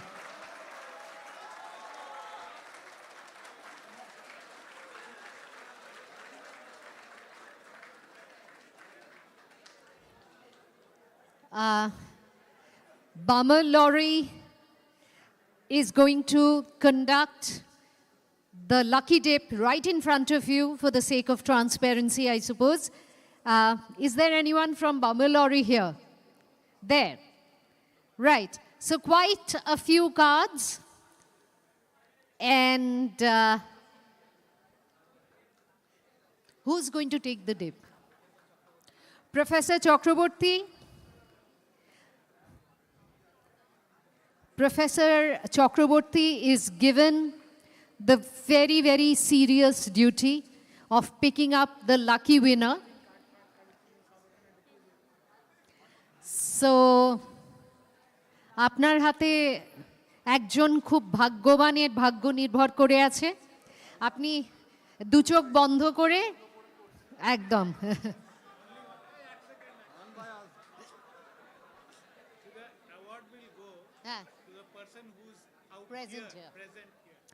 Okay, there's one condition. Right. So, লাঞ্চের পরে যারা বাড়ি চলে গেছেন তার নামও যদি ওঠে প্রাইজ কিন্তু পাবেন না। You have to be here. So, Mr. Chakraborty, to decide on the fate of the lucky winner. Okay. খুব ভালো করে আপনি মিশিয়ে নিন। Absolutely. Go ahead. Dr. Sujoy Kumar Samanto. So, very good, very good. So he's present. So lucky guy, and he's our alumnus also. So he's right now at IIT Patna.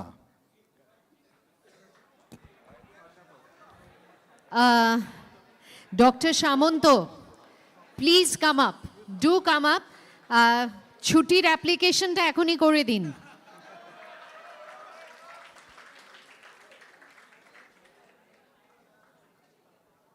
So the lucky winner who gets to travel to Goa. Oh, এখন Darjeeling. Okay. Even better. Right. So it's going to be Darjeeling. One couple, 3 nights, 2 days. That's right. 3 nights to 2 nights, 3 days. It's the other way around. Right. Dr. Samanto?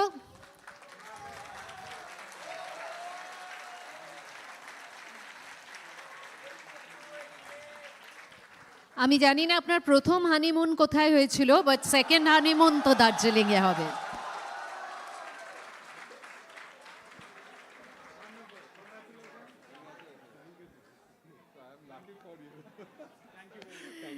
Thank you, and we thank you so much, and we thank Bamalori for bringing in this wonderfully joyous moment in our lives. So, what do we do next? Right. So we proceed.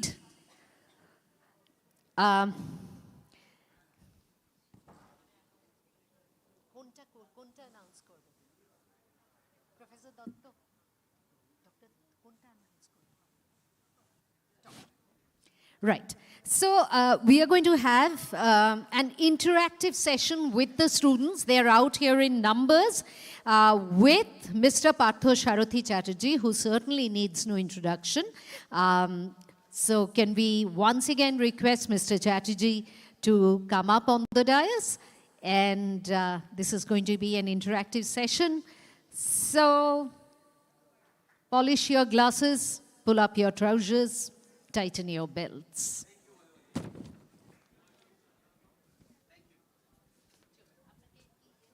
It's okay, caller Michael, sir. Thank you. Yeah.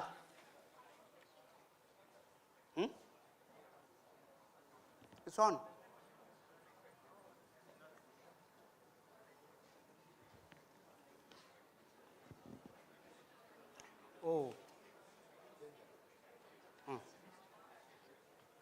It's okay.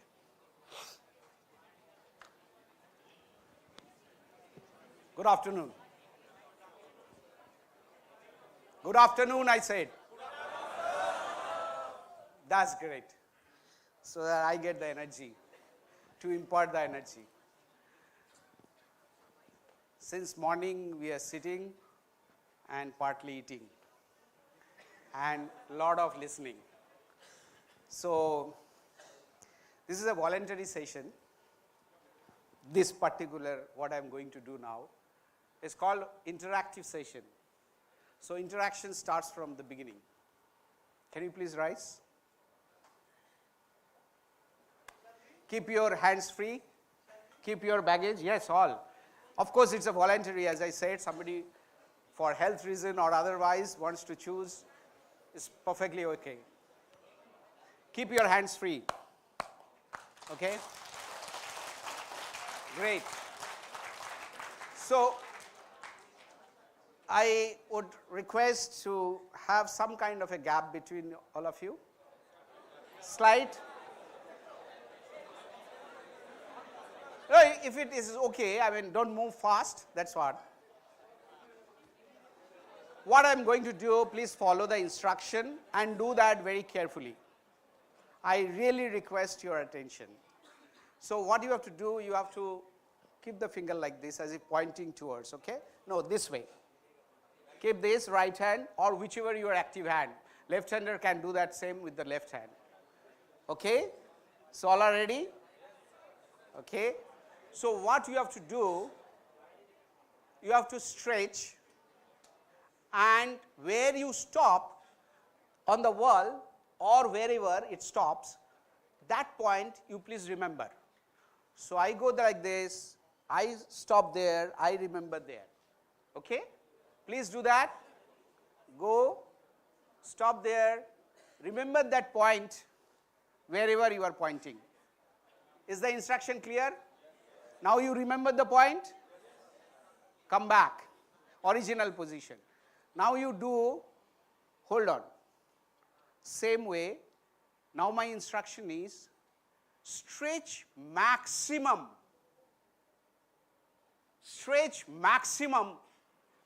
and see where the point is and remember the point. Stretch your maximum and reach where that point is. Done? You remember those 2 points? Please sit down.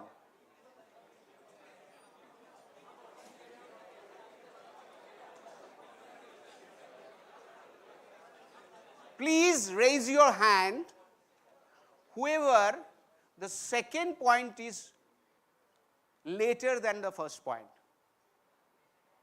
Means wider angle you have traveled in the second time. How many people you have exceeded the first point and stretched? How many people? 60%? 60%? So what is the difference? Because I told you to stretch more. So one instruction has so much power to go beyond your limit.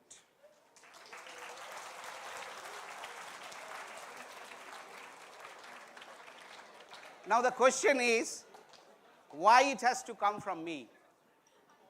Why can't you do it from your side? Right? So next couple of slides, I will show you enough reasons why you should do yourself. And if you do, you know the results just now. Right? So let's move forward. Welcome to the world of chemical industry.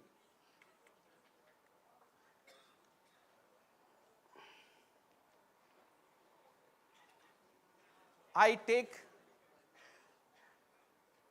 the pledge that all data which will be shared here are from international repute and widely researched. So it's very credible. And whenever I will give my opinion, I will categorically tell that it is my opinion on that data. So you can believe blindly these data. See the left side, that's the cause, and the right side is the effect. And if 23% to increase the primary energy need, you can think of what is coming next for chemical engineers. If you see, we talked about energy transition, we talked about new energy, go green, but still, I think many of ours, and I know, I just wanted to tell you that why I have chosen this till 2045. Any guess? Most of you will pass next 25 years and reach 2045, right? That is a formative year which is very important for your asymptotical growth in life. And those people who are otherwise also there like me in 40s and 50s, they can also go for another 25 years anyway. So I thought to take whether 5 years, 10 years, so I chose to take all this analysis up to 2045, okay? So if you see that the biggest takeaway from this is that oil is going to be there till 2045. It may not peak, it may plateau, right? Gas, which is much cleaner, will increase, right? Of course, the renewables will show its surge or increase for sure. But dominance of oil and gas, fossil fuel will be there. And that's because it is energy transition. Today, GDP and 23% of energy requirement to meet, the new energy is not so ready. So it will not be replenishing. But if you see 2021 and 2045, sorry, I think it's got jumbled up, 2045, if you see, the main shift is happening. Oil is reducing 1%, but if you see that's in absolute is not that small. It's reducing quite a lot. Natural gas is increasing, and the main shift is happening wind and solar. So if you see 285 going up to 351 million barrels oil equivalent per day, is mainly that is going to be wind and solar. Do you agree that? Do you see that? Let's move on. This is globe. What is the India story? 6% GDP. Actually, I didn't give what is the percentage in primary energy demand it will be. Do you know it is? How much? More than 100%. So I changed the parameter to times. Oil jumps to 2.3 times. Gas jumps to 3.4 times. Actually, Mr. Prime Minister, in India Energy Week, sometime back in Bangalore, said 5 times is the aspiration for gas. In that context, let's see the corresponding slides which I presented for the globe. One remarkable difference, can you imagine? Coal is going to be continuing there. That's India. But the process efficiency, carbon footprint, all those things will be the call of the time. But replacement of coal is still a long way. Oil, again the same story, because we are energy net importer of oil, so it's going to be quite a long demand. Gas also increasing because of the cleaner energy fuels. Renewable, same story. I don't know, maybe the nuclear chart is a bit doubtful whether that much increase will happen or not. But if you see the key takeaway, similarly in the pie chart, 2021 and 2045, if you see the oil is increasing in case of India, unlike globe. Gas is obviously much larger jump, and the wind and solar story is also equally similar in tune with the global trends, right? So what is in it for us? Let's talk about that. I think this is the slide which is to be taken in your memory, and that should be the inspiration. While fossil fuel continue to be there, and there are reasons why in the fossil fuel all these parameters are important. Process efficiency, because we have to be more environmentally conscious, reduction in carbon footprint, low cost production, circular economy, alternate fuel, alternate materials which are more sustainable, and the most important part, which is for all the young engineers, that these people who are investing in oil and gas, they are able to see that it is going to be plateaued very soon. What does it mean? There is a rush of implementation. Today, we are talking about Saudi Aramco declaring $110 billion in next 5 years, out of which oil and gas is about 60 to 80 billion dollars investment in oil and gas itself, next 5 years. In last 5 years, they invested only $15 billion. 4 times. Same for Qatar, same for India, same for anywhere else. So the speed at which the implementation will happen will be tremendous, unprecedented. And that's where the other peripheral skills other than the principles of chemical engineering comes into play. Sometime back we talked about project management. We talked about various other technology which I will touch base. So that's the right side of it. Left side, as we all agree that renewables go green will be the theme. And that is where these parameters are important. Why? At what extent it will happen along with fossil fuel, and at what speed it will happen will be determined by what kind of subsidy the governments are giving. You know the recent story of Germany, Europe, and now we are also encouraging. There are huge amount of gap funding is required to be given by the government. So that's important. Second is how quickly infrastructure is happening, how quickly the hydrogen transportation technology is evolving safely, bulk transportation is happening. So those are the questions which are very important, how fast the green is taking its place. Another part is very important here.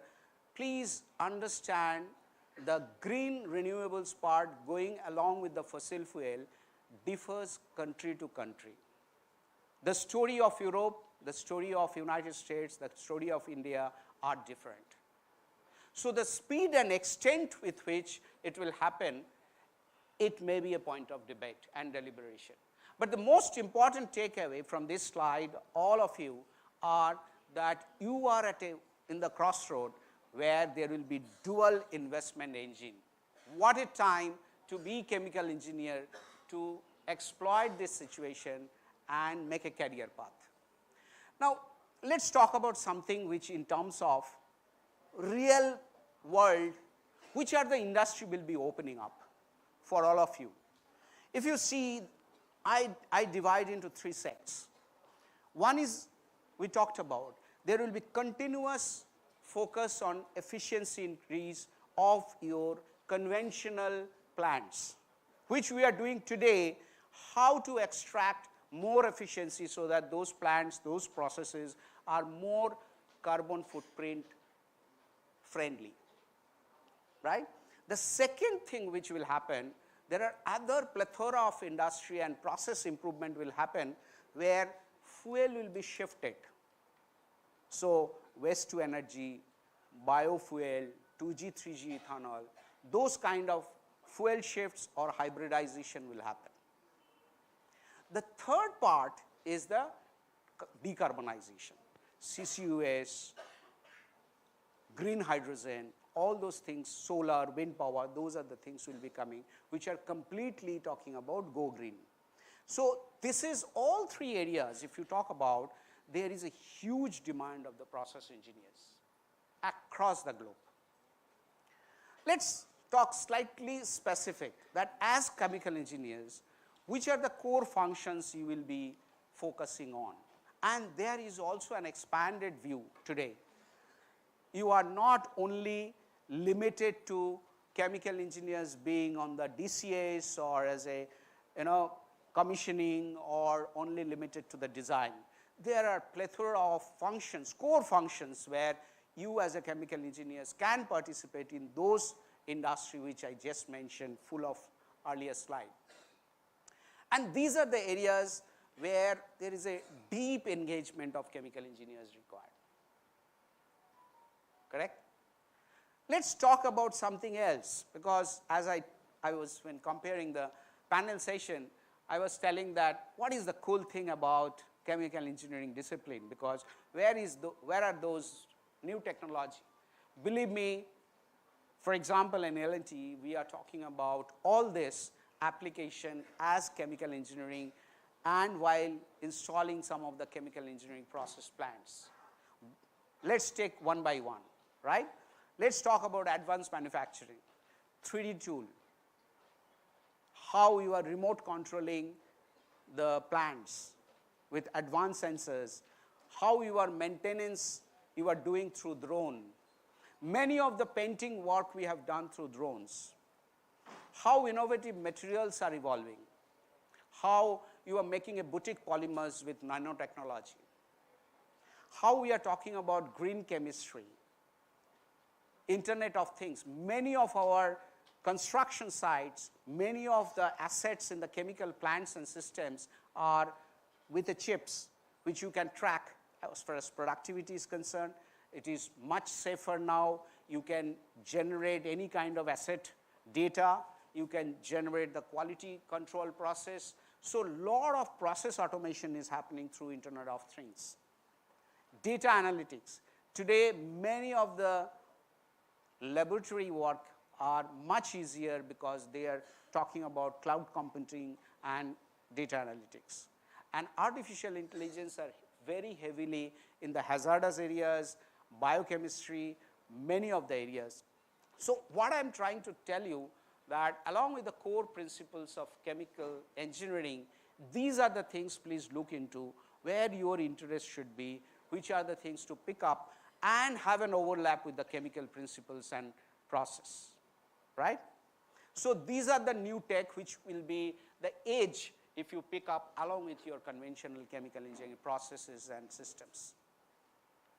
We talked about, we touched base this part some time back, that this is the interaction which is industry forum, and I'm happy to see that so many application-oriented industry specialists have, subject matter experts have attended that, and more importantly, many of you have shown so much interest. In our time, we were not so industry-friendly or industry-focused. I think you are better focused, but ultimately, along with, as you move up, these are the soft skills are very important to pick up.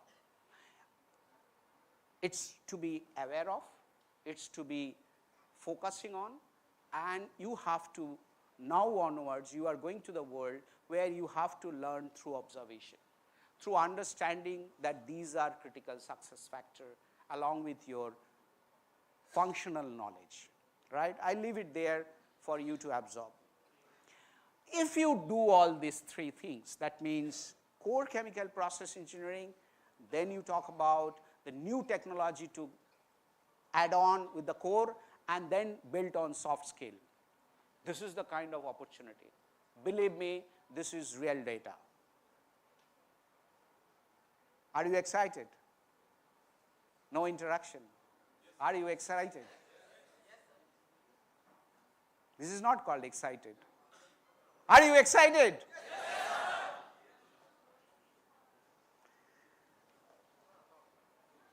I share it in a very diverse audience, mostly in a multi-ethnic group, but I pick up a Nike ad.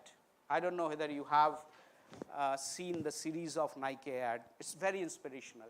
So one of the things I thought to share with you all. Can you please click that and put the sound on? Sound full volume.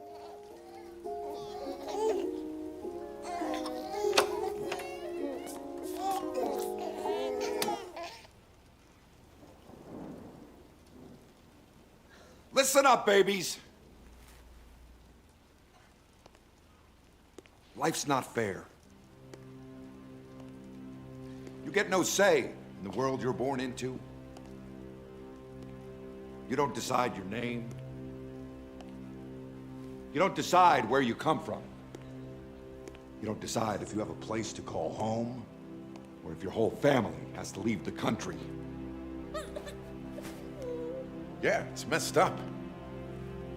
You don't decide how the world judges a person like you.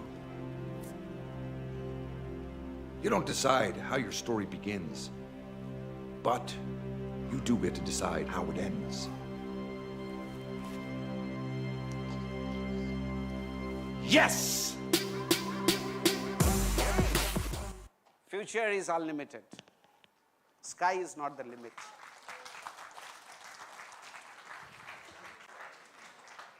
Do I have some time for questionnaire? It's open and any questions you can ask. Do you have any, organizer, do you have any time? Some time? Not? Okay. Maybe 2-3 questions, if any. I don't, can you just click one further? No, go back, go back. Ah, that's okay, that's okay. Yeah, please. Can somebody help me with the mic? Udhar.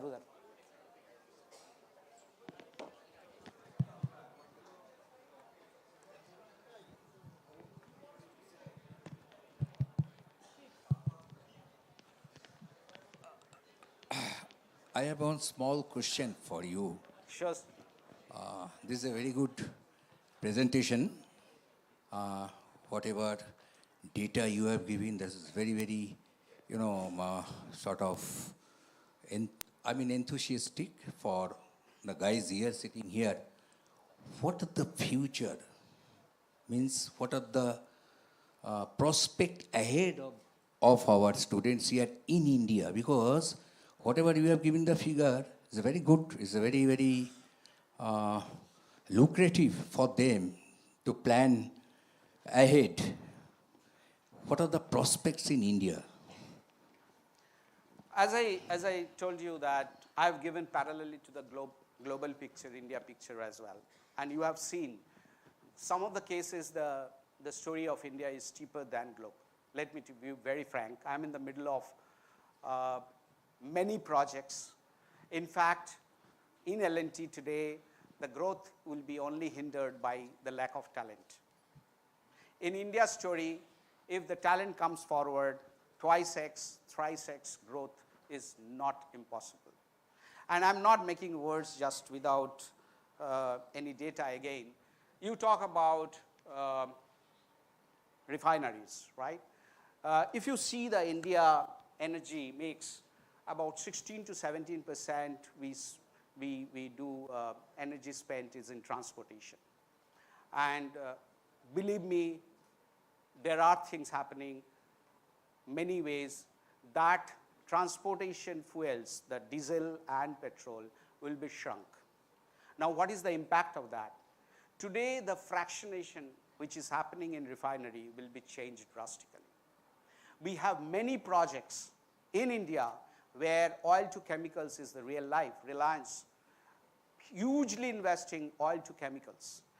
The refinery fractionation, what you are listening, the cuts, those cuts will not be there. There will be new cuts. Bottom of the barrel will be differently treated. The hydrocracker will change the game of the totally. So what I'm trying to talk about, that is mid and downstream. There is a good amount of things happening in the upstream, where from I come. There is a huge investment by ONGC in deeper water. Presently, we are doing, I don't know how much you are aware of, that the biggest gas discovery, 98/2, in the east coast of India, which is happening, is one of the biggest gas. And more gas, as you have seen in the data, there is a huge investment happening. I do understand that in the gas sectors, the main problem will be the pipeline and the networking. But I think there is a different kind of transportation mechanism will involve. You see already how the hydrogen transportation is already picking up, and many of the licenses are coming now. So I personally feel the kind of talk about the green energy, talk about hydrogen is reality now. We have in our Hazira plant, we have made a prototype of hydrogen plant, which is providing the captive energy. And we started to doing that because we set up the plant. So we thought, let us put the plant for us in captive use so that we understand while building that hydrogen plant, what are the criticality, what are the nuances. So modularization of hydrogen plant, the big investment like 100 gigawatt green energy we talked about in Jamnagar, these are real. These are not Spielberg movie. Let me tell you, these are real, and this will be huge opportunity. It is how we are, young engineers are really coming back to the core industry, brick and mortar. And the whole effort is in that. It is similarly cool because huge amount of AI/ML, huge amount of blockchain. Supply chain, today, both in the process industry and the project industry are using blockchain in supply chain. Blockchain is a tremendous ammunition to combat the supply chain struggle post-COVID era. So what I'm trying to say is also cool. The chemical industry is also cool. So what we are trying to say, bring back the talent to the chemical industry where the process improvements are happening, technological advancement are happening, digitalization is happening, and all those new cool things are also there. Okay? Have I answered?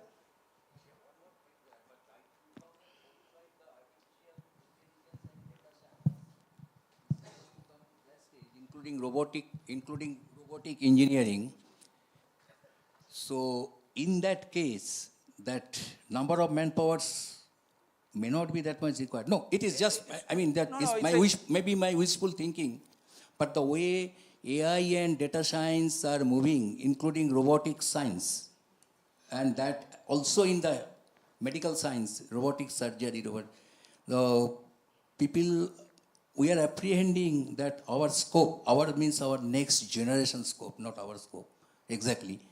It is going to be, do you think that it is not a threat of shrinking that these things?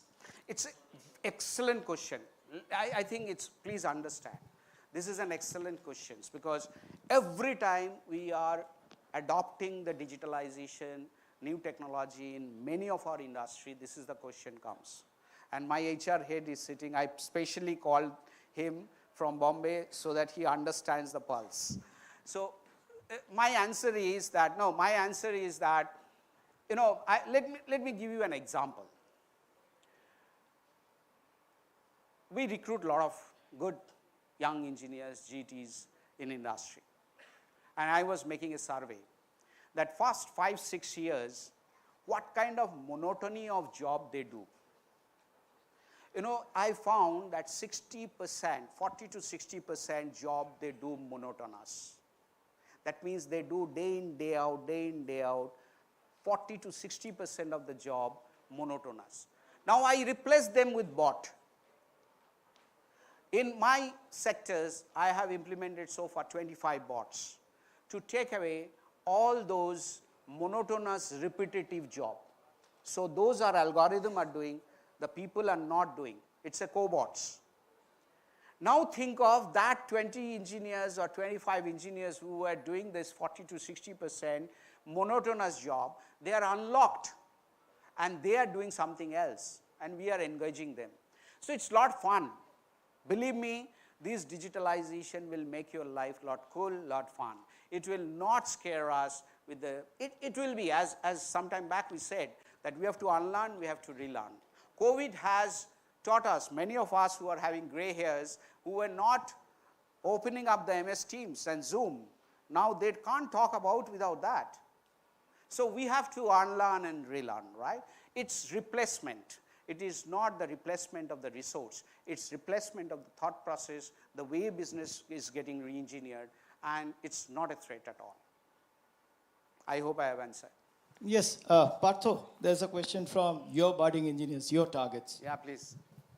Sir, as you were speaking about achieving net zero carbon neutrality, sir, can imposition of carbon taxes help us to achieve that target? See, there are a lot of debates on that, because who is polluting and who are being taxed, this dilemma will go on. You know, there is a different debate that somebody in the West has polluted for last 50 years and why there is a price to be paid by the Oriental countries. So I think the couple of things which are happening in reality which is possible is, you know, in chemical industry, whatever you do, the first is the process efficiency. Whatever conventional we were doing, there are huge amount, and the real statistics suggest about 10 to 15% carbon footprint can be reduced by increasing and developing process efficiency in the conventional chemical industry. And some of the industry we are making, L&T is building, we have seen that kind of a results. That is one. Second thing is that whatever you do, some of the things you cannot completely go to the neutral. So that is where comes abatement. I don't know whether you are familiar with the word.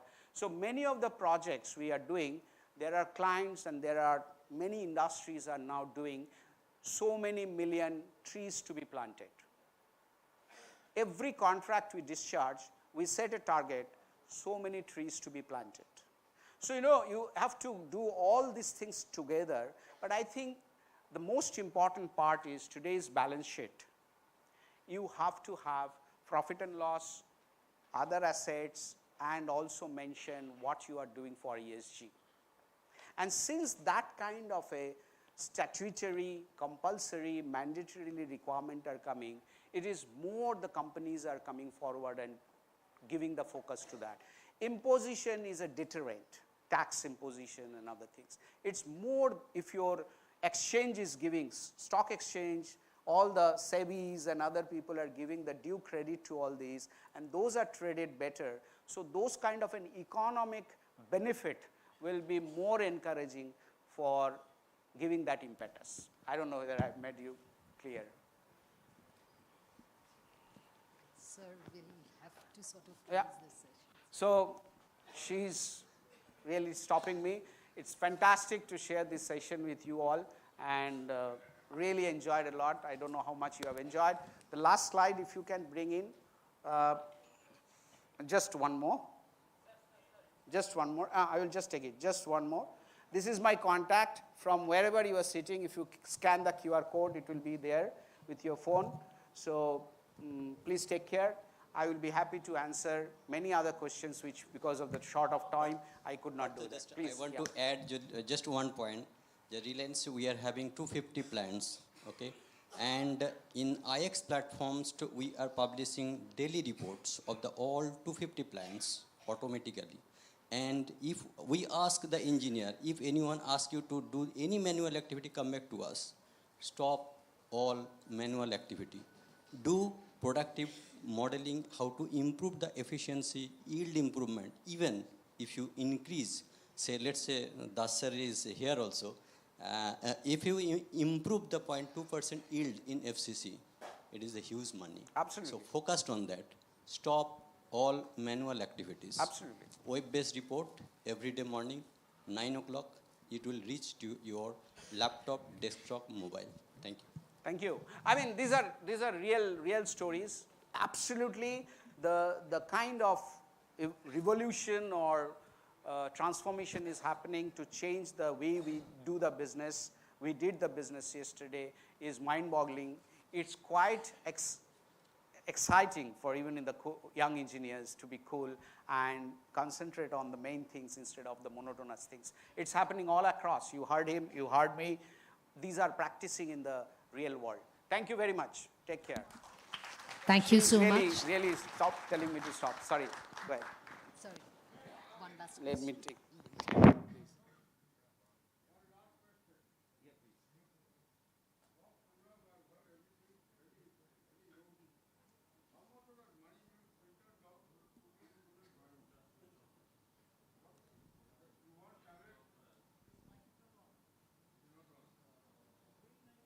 Use this. No, I think his mic. My last question is, everything that you said is very rosy, very nice. How much of this money that you're going to earn will be filtered down to the students you are going to take, the talented person? How much will be their salary? How much will they get? And how many people are you going to hire from Jadavpur University?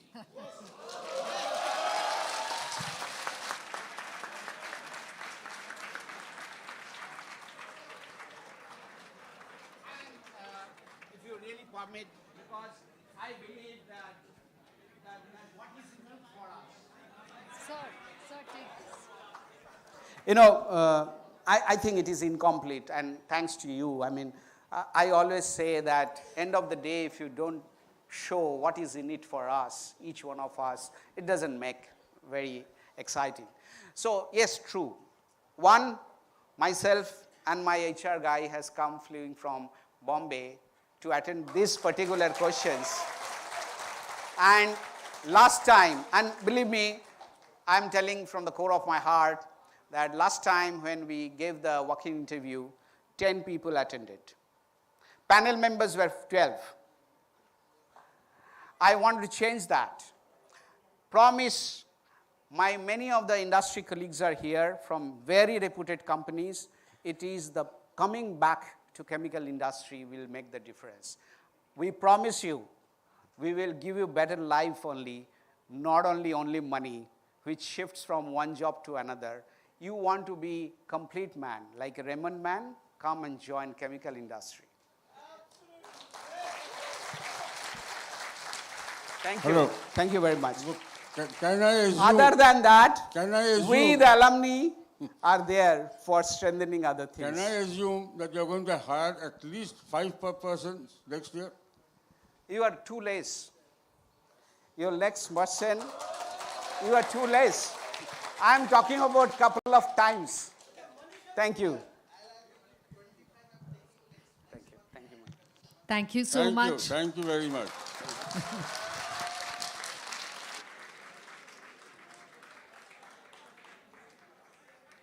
That was really hitting the nail on the head. And I don't know if there was someone from the legal departments. I'm sure the dotted lines would have been signed at this very panel. Right. Thank you so much. Thank you for livening up this particular conference. It's not only about technology, it is also about lives. It is also about the future.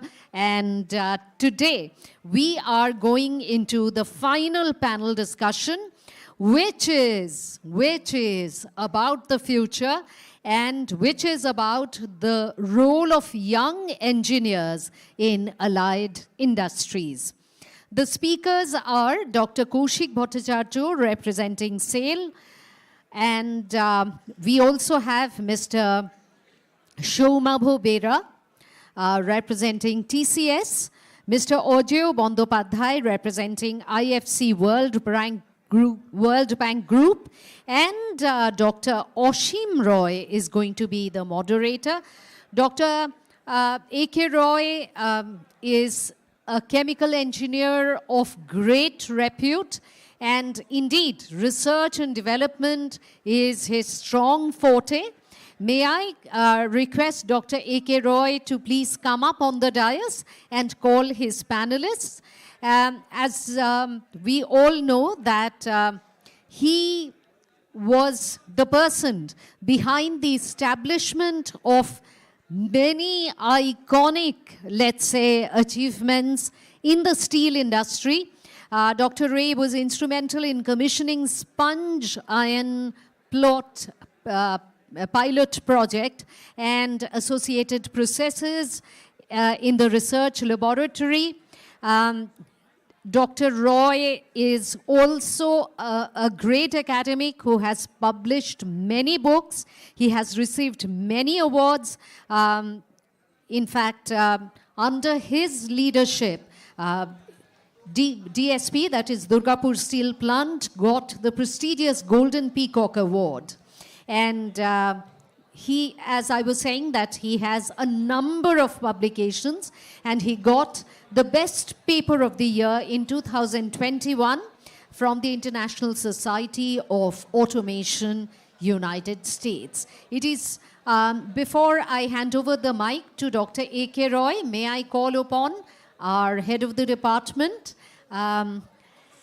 who would be felicitating Dr. Ray and the panelists.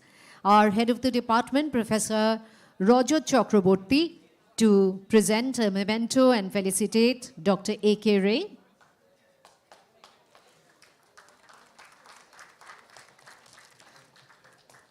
And also to the panelists, Dr. Kaushik Bhattacharya, representing SAIL.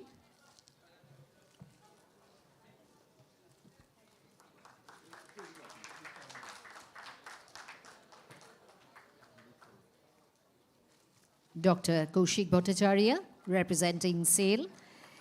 And we have Mr. Shomabho Bera, Shomabho Borua, representing TCS. Shomabho Borua, representing TCS, and Mr. Ojio Bandopadhyay, representing the IFC World Bank Group.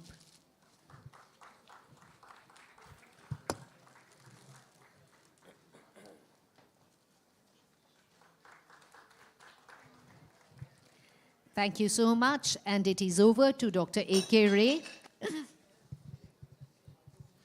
to conduct the proceedings. So this is the last panel discussion, and the topic of this discussion is on role of young engineers in allied industries. And we have a very learned panelist like Dr. Kaushik Bhattacharya. He is in the marketing division of Steel Authority of India Limited. Mr. Shambhav Borua, he was also in Steel Authority, as I understand. He was there for some time, and then presently is in Tata TCS. And Mr. Aheja Bandopadhyay, who is working in circular economy area in IFC World Bank Group. So we have three eminent panelists. I'll start, we'll end the discussion about 5:45 maybe, because after that we have several programs for the alumni and cultural program also. So maybe 5:45 will end, and I understand Mr. Borua also have to leave quite early. Yeah. So Mr. Borua, is it okay? Yes. Okay, that's fine. So basically, I'd like to have interaction with the students after some general idea about what the allied industry seeks from the chemical engineers. Yeah, so I'd like to call upon first Dr. Kaushik Bhattacharya of Steel Authority to say a few words about what is his expectation of the chemical engineers, from the chemical engineers in steel and other areas, in metal industries, to be very specific in steel industry, especially in marketing area. Mr. Bhattacharya. Thank you, Dr. Roy, for your few words, and good afternoon to all. And congratulations, big congratulations to all the students that you are earning a really globally recognized credential, and wish you all the very best in your future. So coming to the topic, so role, first thing I will say, I will not take much time. I will say only 3 strategic things and 3 tactical things. So the first thing, what I should say is that you should continuously analyze what are the things expected from you and what are the things you are expecting from the industry or from the organization. So role is basically fulfilling the expectations, and by fulfilling expectations you create value, and value creation is basically the lifeline of all businesses, be it chemical or be it any other business. So second thing, knowing your expectation, because you are very young, it may be difficult. You don't know yourself, because this has happened to all of us. So you should know yourself. Then when you know yourself, it will be your role to decide what kind of work you will be doing and where you want to do. The best thing is you should be doing the right kind of work in the right kind of organizations. So you have to design your future. So that is your second strategic role. Third thing I should say that whatever be the organization, whatever be your job or task in hand, you be future oriented. So you can have a vision at least that what you want to be, how you want to leave a mark in the industry, and you cannot be a celebrity unless you become a film star or something like that, but you can be a celebrity within the organization. So in organizations, there are a lot of celebrities. When you enter an organization, particularly large professional organization, you will see that you can be a celebrity within the organization. So that can be your third strategic role. Tactically, what I should say that whenever you go to the first organization in the job, the most important thing is acceptance in a group. So you know you have many job ready skills, you don't have much difficulty in performing the task. That's true, but your acceptance in the group is very important. Second thing is that what I think is a common thing is safety, because to work is nothing, but to work safely is everything. So you can take this in the broad perspective. So more you widen it, more it will give you some umbrella, and many things can be encompassed in this. So you take care of your own safety, you take care of your company's safety, you take care of the environmental safety. So the safety thing you should not forget. And the last tactical thing what I should say is that in any company when you are joining, after some time you should be thinking that yes, this is the thing what I am getting, this is the another counter offer I am getting from another company, like that. But you should try to enhance your market value over a long period of time. So in some company you will get a very lucrative initial offer, but your market value in those companies may not increase that much. So you think of your job, I can't say, but it happens. If you are really analyzing your environment every day, your situation every day, your friend's situation every day, then you will understand that which are the jobs are really enhancing your market value rather than initial salary or take-home salary right now. So these are the three plus three things that I wanted to say, and I can take questions after this. So session handed over to Dr. Roy. Yeah, thank you, Dr. Bhattacharya. So now over to Mr. Barua. You have a long experience of industrial automation as well as the data analytics and all, and in TCS. So will you say something about what are your expectations from the young budding engineers, especially chemical engineers? Right. Thank you, Dr. Roy. I hope I'm audible, right? So a very good evening to all the distinguished teachers, professors, industry experts, and my dear fellow students. It's been what, now 27 years since I passed out of this hallowed portals of this department. I passed out in 1996. And what I am today and the honor of being on the stage to address you belongs to the university and what it has made me of it. So I thank this university, this department, for making me what I am. So with that, I will just try and address the question and the topic for this discussion. And I'll start with a real-life incident that happened to me. So I worked in SAIL initially. So I worked 1 year in Steel Authority of India Limited. And, you know, in the interview round, so there were 2-3 rounds. And in the interview round, someone asked me, or one of the interviewers asked me, are you okay? It was the final round, actually. Are you okay to work in the coke ovens? Now, I've never seen a coke oven in my life before that. And I said, yes, of course, I can. I was desperate for a job, as we all are, right? Starting off our careers. And I said, of course, I will. Thankfully, they didn't put me into coke oven. They put me into CMO. But I had the opportunity of visiting certain coke ovens, all right? And believe me, if you look at a coke oven, and in 25 years back or 30 years back, you know, you wouldn't have, again, gone back there and started to work.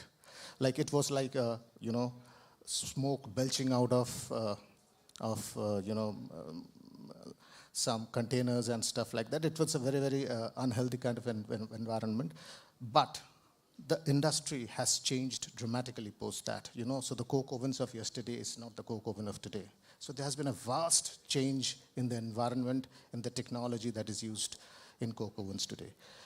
So I'll give you another example. I shifted job and I said I have enough of coke ovens and stuff. I moved into Hindustan Petroleum, all right? And in Hindustan Petroleum, I was posted in the Mumbai refinery, okay? And in the Mumbai refinery, you know, it is beside the sea coast, and you know, it rains very, very heavily in Mumbai, and sometimes the storms comes in and all those kind of stuff.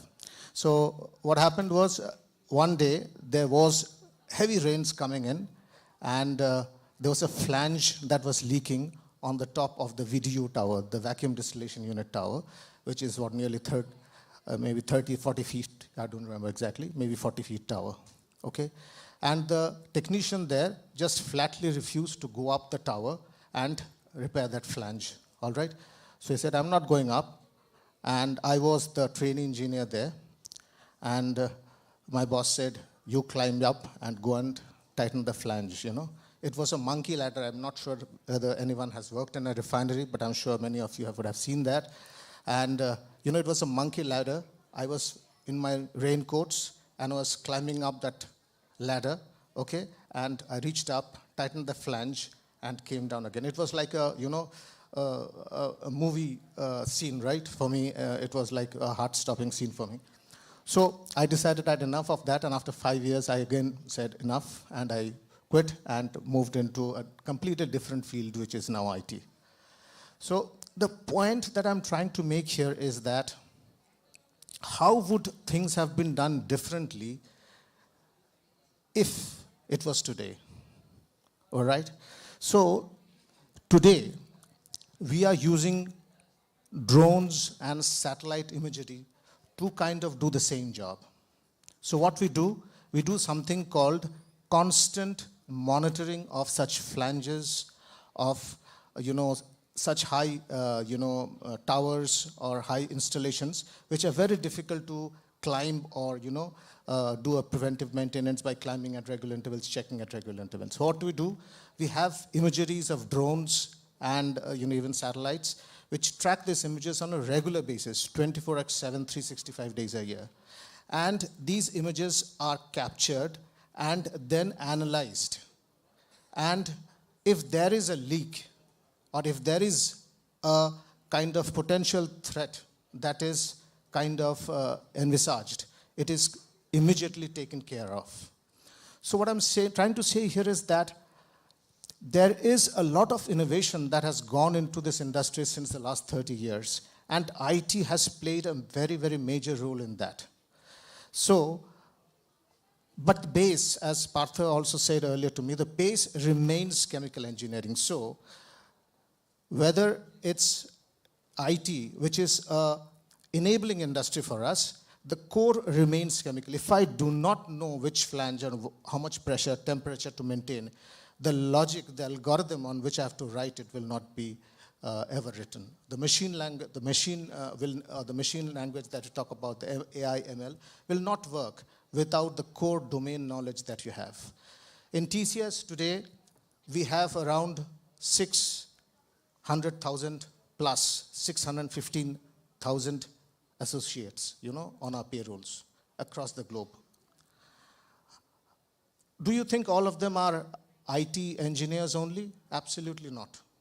We have people from every aspect, from finance, from banking and finance, to doctors, to legal counselors and legal practitioners, as well as many chemical engineers. So they provide you the domain knowledge. So IT is nothing without that domain knowledge, and that is why we require those chemical engineers. So IT is, of course, one area where, chemical engineers can play a very, very relevant part. But apart from IT, there are several other emerging fields that are opening up. So one of them is, for example, the transportation industry. So we are seeing a proliferation of EVs, right? And EVs essentially are powered by lithium cells today. But there's so much of work that is going on in terms of producing energy from, say, sodium and calcium also. The challenge is sodium and calcium are heavier, so it's difficult to kind of pack that into a vehicle. But it is so abundantly available, sodium and calcium, that if you're able to tap that energy, we would have solved the problem of, batteries and be able to, fast track the battery industry, which is going to be a big, industry in the coming years. So that is one area. The high-tech industry, silicon wafers, so there are many technologies or many material that is coming up, which is an alternative to silicon. Say, for example, we have this something called, I'll tell you, cubic boron arsenide, all right, which is 10 times more efficient than a silicon semiconductor. So a lot of research is going on in these areas where we are saying is, how can we have semiconductors which are better and faster than today's silicon? All right, so there is another industry for you to look into. Biotechnology, we all know, right? Bioscience and chemistry are intermingled. So today, whether it's the feelings that you get when you look at someone beautiful, your classmate or maybe someone on the street, doesn't matter. So it's a chemical reaction that's happening somewhere in your brain, right? To the digestion of the food that we have, it's also a chemical reaction. So the vaccines that we have. So biotechnology, bioscience is another area where chemical industry is going to play a very, very significant part. Manufacturing industry, I think we have experts here who can talk more, but manufacturing talked about how coke ovens, etc., have changed and how we are able to better, prevent the pollution that's happening from there through innovative technologies. Geosciences, another area where chemical industries plays a very significant role. Nuclear science, technology, where again, a lot of work is being done as to how we can produce energy and also use it in radionuclear technology, imaging and stuff like that. Textiles. Textiles is another area where chemical engineers are in great demand or are going to be great demand. So you have wearable shirts which have carbon nanotube technology embedded into that, which will transmit your daily health. If something is out of gear, it will actually give out a message saying that, something is wrong with you. So wearable shirts, like wearable phones that you have, right? So you can wear those shirts, it will transmit, it will monitor your health and will tell you what's wrong. Even actually technology exists or is being experimented, as I say, where, if you meet with an accident, say, it will send out an alarm to the nearest, police station or ambulance or whatever, saying that the shirt will send out an alarm. So things like that. I think, so the scope for chemical engineers in allied industry is humongous, and it is there for us to pick it up and, run with it. I think the scope is tremendous. So with that, I'll just hand it over back to Dr. Ray. Thank you, Mr. Barua, for nicely elaborating the areas where the chemical engineers can play a big role. In fact, the world is changing now, and it's changing very fast. And nowadays, there is not much of difference between the different branches of engineering. It is only the engineering that is the most important thing. There's not much of difference in chemical engineering, mechanical engineering, metallurgical industry, material science. There's not much of difference. Information technology, everybody can fit in everywhere. So one has to be very versatile, and one has to fix in mind and has to adapt to the changes the world is first experiencing. So we have another member of the panel who's a very learned gentleman, Mr. Bandopadhyay, who has worked in the area of circular economy and environment and all these aspects, and he was connected with IFC of World Bank Group. Mr. Bandopadhyay, can you say a few words where chemical engineers fit in these areas? Thank you. At the very outset, I would profusely thank all the senior members of the Centenary Celebration Committee for giving me this opportunity to speak at this historic moment of the department, and I feel deeply honored with this opportunity. So I work in an organization which is very different from core chemical industry. So I am part of World Bank Group, where I lead the Asia Pacific investment vertical for climate change related investment, or the green investment, where essentially the major part of my role is to identify new project ideas, new program ideas, Pan-Asia, where the World Bank lending investment as well as a lot of our advisory and research program can go to greening industry, greening infrastructure, and greening the larger economic development, both private and the public space across Asia-Pacific region. I entered into this organization a couple of years back, and before that, for 1 year, I was a senior advisor to United Nations Development Programme in New York, where essentially my role was to focus on mobilizing climate finance at scale in the vulnerable region of Africa. And before joining United Nations in this senior advisor's role, I was almost for 18 years in management consulting, working in the different areas like core business advisory, government policy advisory, and also on sustainability and the climate advisory across many regions. So in World Bank, essentially it was at some point of time the seat of the learned economists, as many of you would be knowing. We had the alumnus like Dr. Manmohan Singh, Montek Singh Alawalia, Kaushik Basu, all the glittering names in the economic space, and also several other, the leading economics across the world. But as we speak today, this organization has 40% of their workforce who are the technologists. And believe me, it's being largely an US-dominated organization. The whole chemical engineering skill was very popular in United States. And out of this 40%, nearly 25 to 30% are the chemical engineers. The whole reason is the whole world of development, whether you call it climate change, healthcare, infrastructure, transportation, they have realized that this development is actually happening at the interface of three things: not only just policy or the role of the economists, but at the pretty much under the influence of the technology and also finance. So such a large international organization like World Bank or United Nations need to have a lot of technological talents who bring the fresh ideas and who bring the implementation skills on the ground to make the development happen. And many of my previous speakers were sharing that these opportunities are just not in industry, but in spaces like transportation, places like healthcare, the new materials, electric vehicles, the new aviation fuels, and so on and so forth. So when we talk about today allied industry, one term which probably I would like to use where I see a lot of opportunities are emerging, that is in the industrial ecosystem.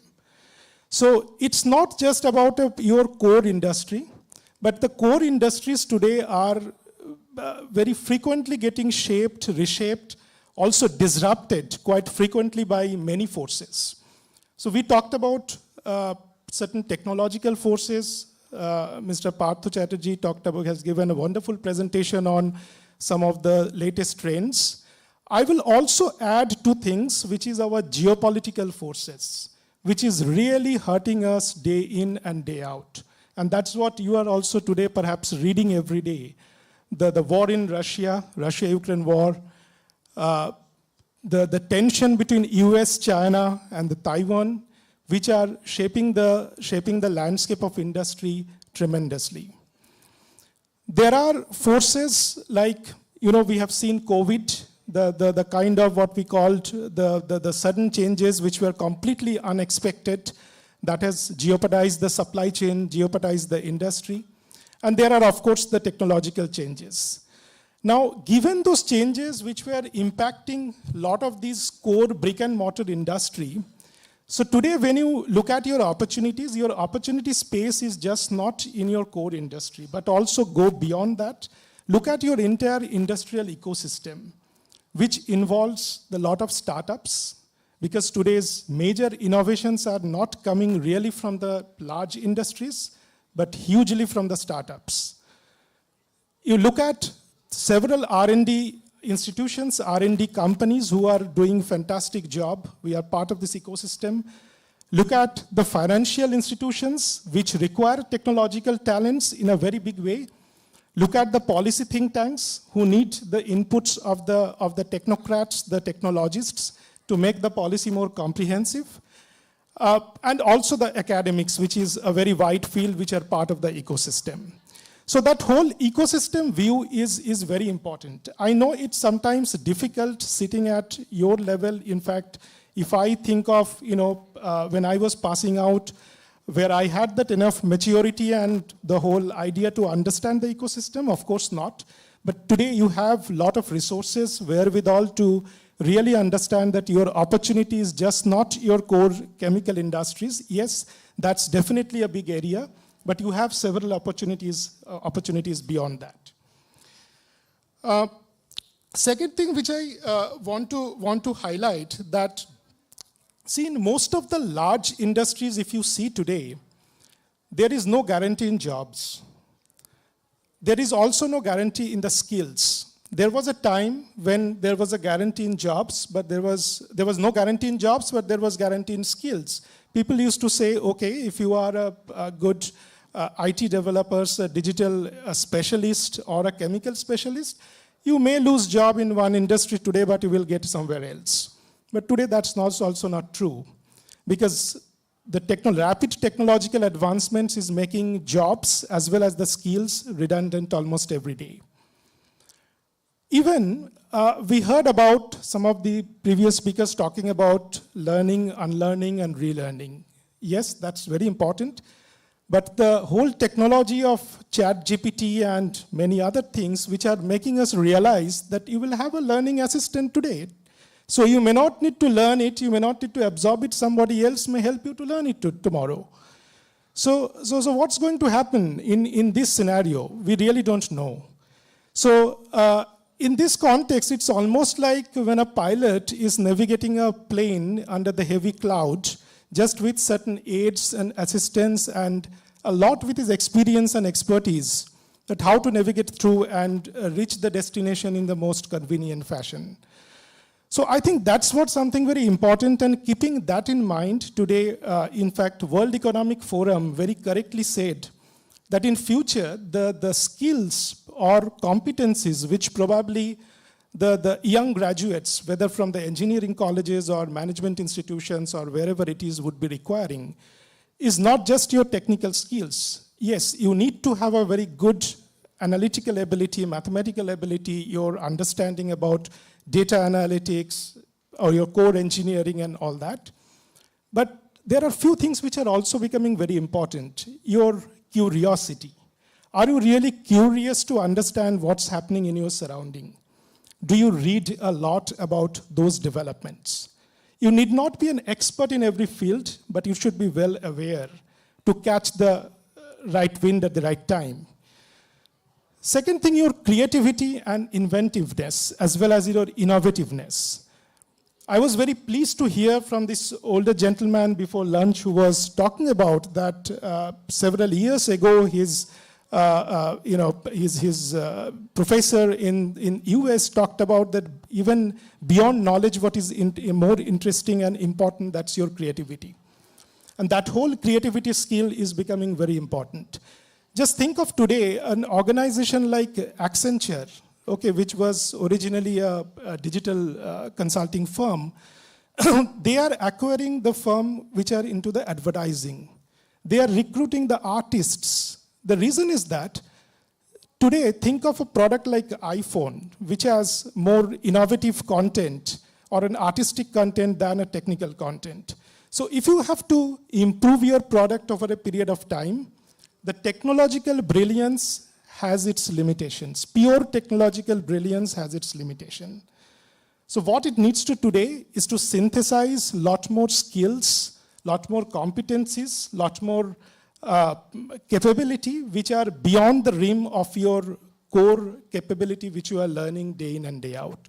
So that's where very important skill is the curiosity, creativity, inventiveness and innovativeness, which will help you to become agile, which will help you to remain flexible, fungible, as well as adaptable to the new environment.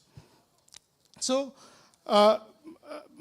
I think that's where I would end. And one thing very important, that there was a time when industry really rewarded the deep specialists. So if you were a specialist in one particular field, you had a lot more demand in the market.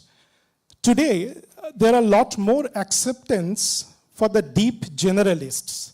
So we are just not talking about shallow generalists who are the jack of all trades floating around from here and there. We're also talking about the deep generalists, and there is a terminology they're called the T-shaped individuals. So you have the sufficient depth, also you have the sufficient breadth to offer in every organization. And that's where I think you should aspire. There are many things you can do at this point of time. You are just passing out from the college. Try to take small projects in different areas. You need not be in your core chemical engineering. It can be somewhere else. Try with many other things if you have the flexibility and luxury to do that. So that as you go along, you remain agile, you remain flexible, you remain deeply rooted, as well as you can spread your wings across different domains. So that's where I would stop. These are the few comments I could have. Thank you. Thank you, Mr. Bandyopadhyay. I see here amongst the audience, Professor Siddhartha Datta. I know that you have introduced many courses which was not being taught during our time. I mean, although you are 4 years junior to me, but you have introduced a lot of courses which addresses the ecological balances and all. So can you speak a few words? What are the changes you have brought about in the curriculum of chemical engineering in this university? I think the mic is there.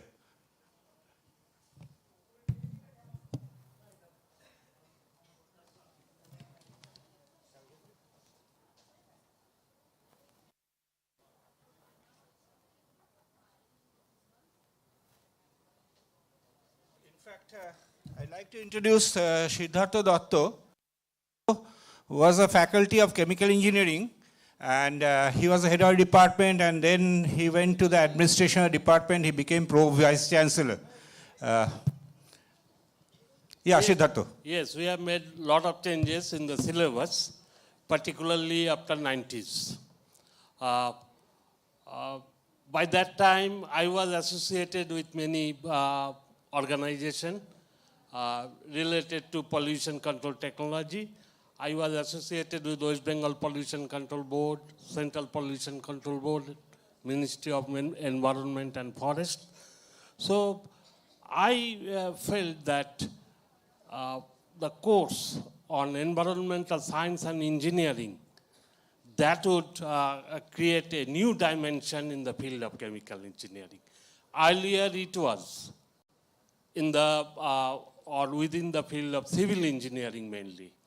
So in West Bengal Pollution Control Board, myself and Professor Sannal, Professor Shamul Kanti Sannal, told them, why don't you recruit chemical engineers? This is the core area of the chemical engineering where they can contribute a lot, particularly for mitigating the pollution control problem in industries.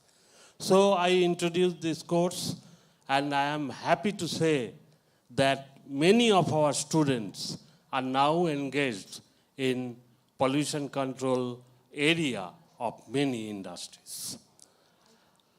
Next, in 2004-05, when I was the head of the Department of Chemical Engineering, that is also due to my experience in different industries. I used to visit many industries, being associated with many organizations like that.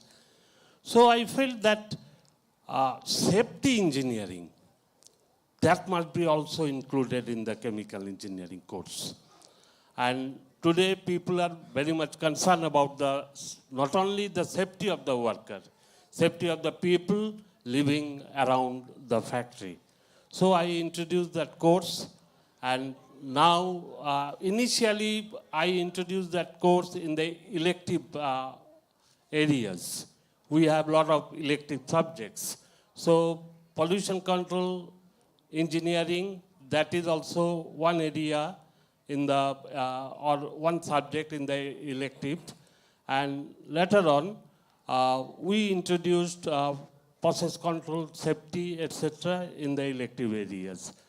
I am happy to announce that I think, I don't know the latest syllabus that has been adopted by the department, but in our time, the pollution control and engineering has been made the core subject in the field of chemical engineering, and process safety and engineering also has been included in the chemical engineering course. That is all about the introduction of new courses in the field of chemical engineering. Okay. I mean, it's a good development. I mean, curriculum also is getting changed day by day. And I also feel that there should be some changes in curriculum also for data analytics, business analytics, and all these. These are very essential because I find most of the students who, after graduation, they are joining in IT industries. So these are the also areas where the chemical engineering curriculum should take care. I mean, what I feel. I mean, anything you want to supplement on this? Yeah, absolutely. Data analytics is prevalent and it's all pervasive at this point in time. But again, as I said, which data to analyze, what to analyze is most important. The algorithm can do that analysis for you, but it doesn't know what to analyze, what is to be found out. I'll give you another example. During the COVID times, what happened was, there were X-rays that were, that were getting done for various patients, and they were actually read by the doctors, but there was so much shortage of doctors that, it was being given to the nurses and all of them to kind of interpret whether there is COVID or not.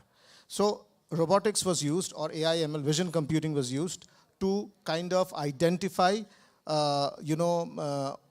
whether the person had COVID or not through looking at those X-rays. The point here is that there was an initial training that had to be given to that bit. So the doctors had to say that, look, if this is found, then this is COVID. So they would do 100. And after that, there would be a machine that would take over and say, okay, this is relating, or this is as per what was told to me, and I will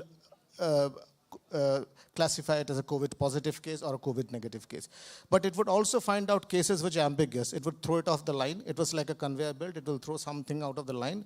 And those has to be kind of looked at again and said, okay, this is not COVID. A doctor specialist would look at it, and it will again put it back into the system, and it will again say, okay, if this is it, then it will be COVID.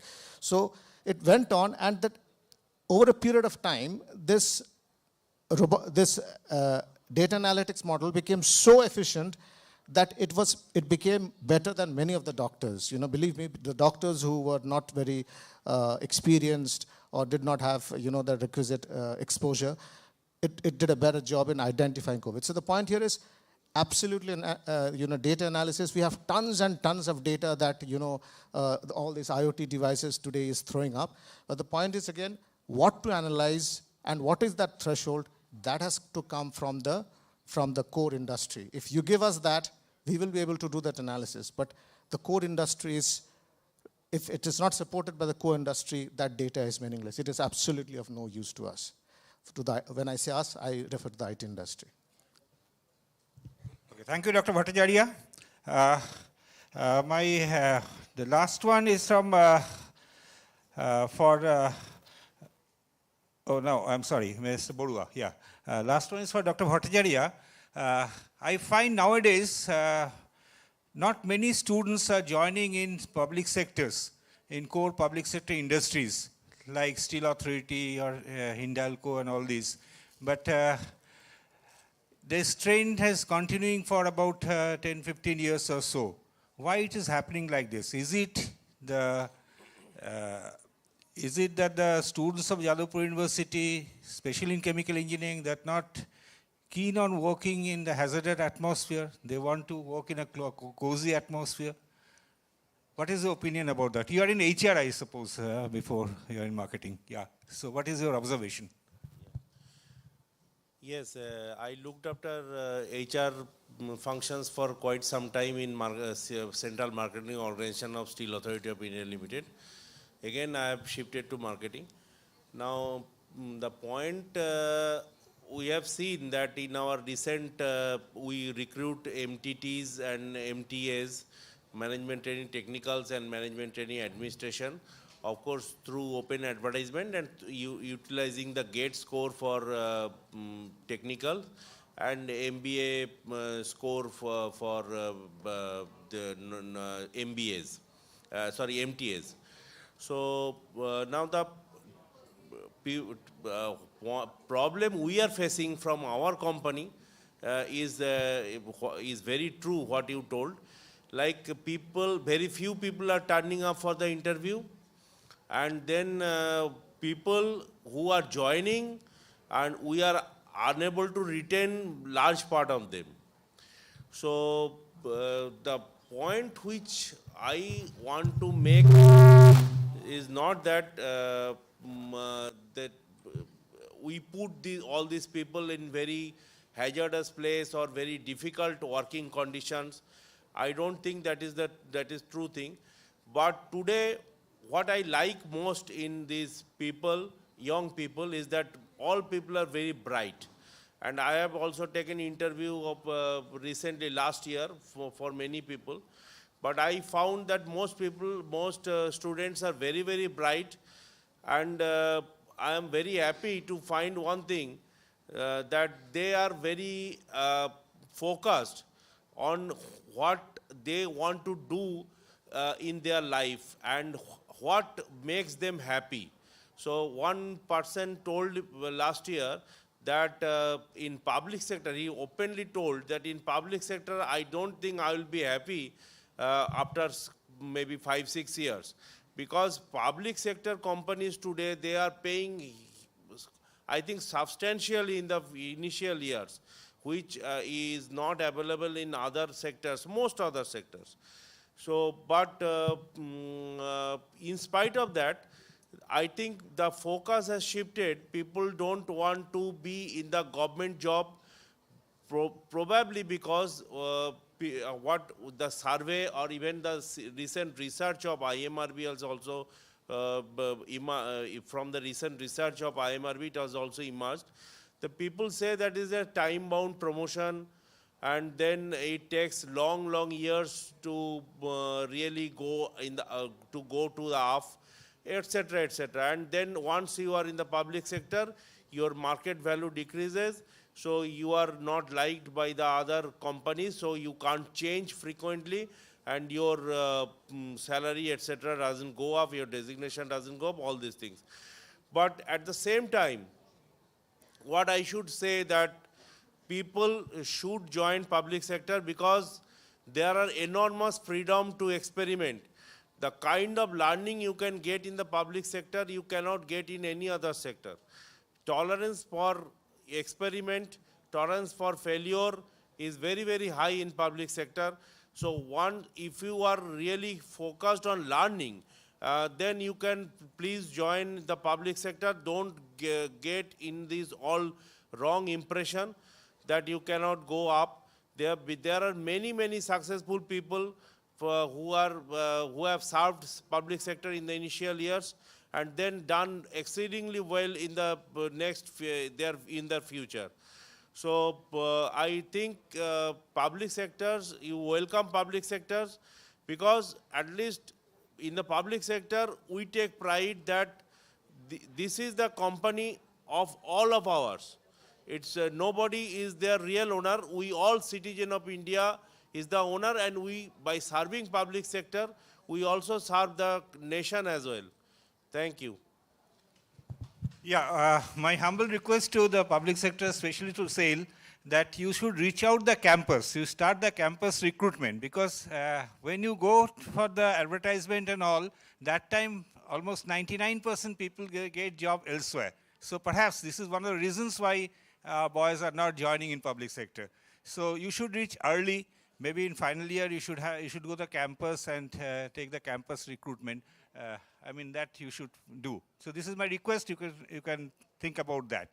Okay, time is running out, and already I think we're over by 5 minutes as per schedule. So thank you very much to all the panelists, Dr. Bhattacharya, Mr. Bodua and Mr. Bandyopadhyay, for enlightening us and the students what are the requirements, what you want from the students.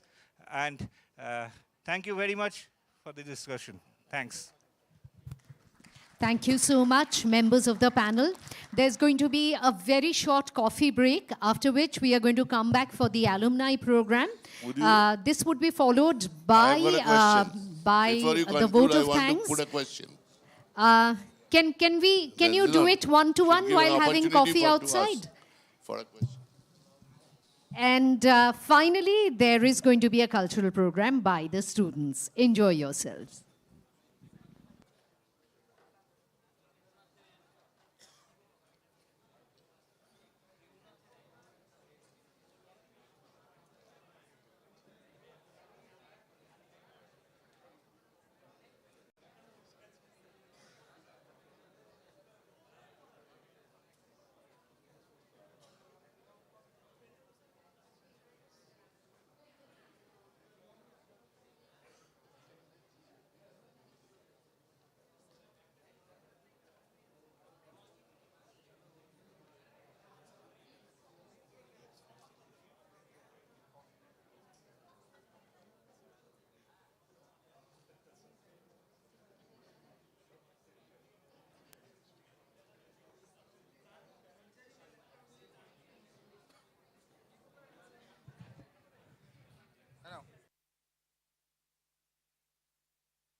Hello.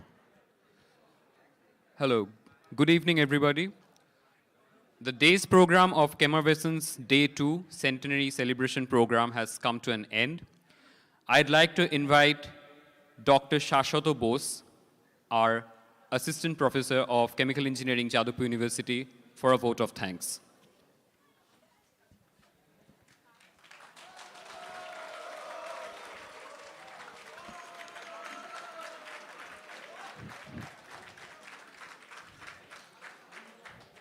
Thank you.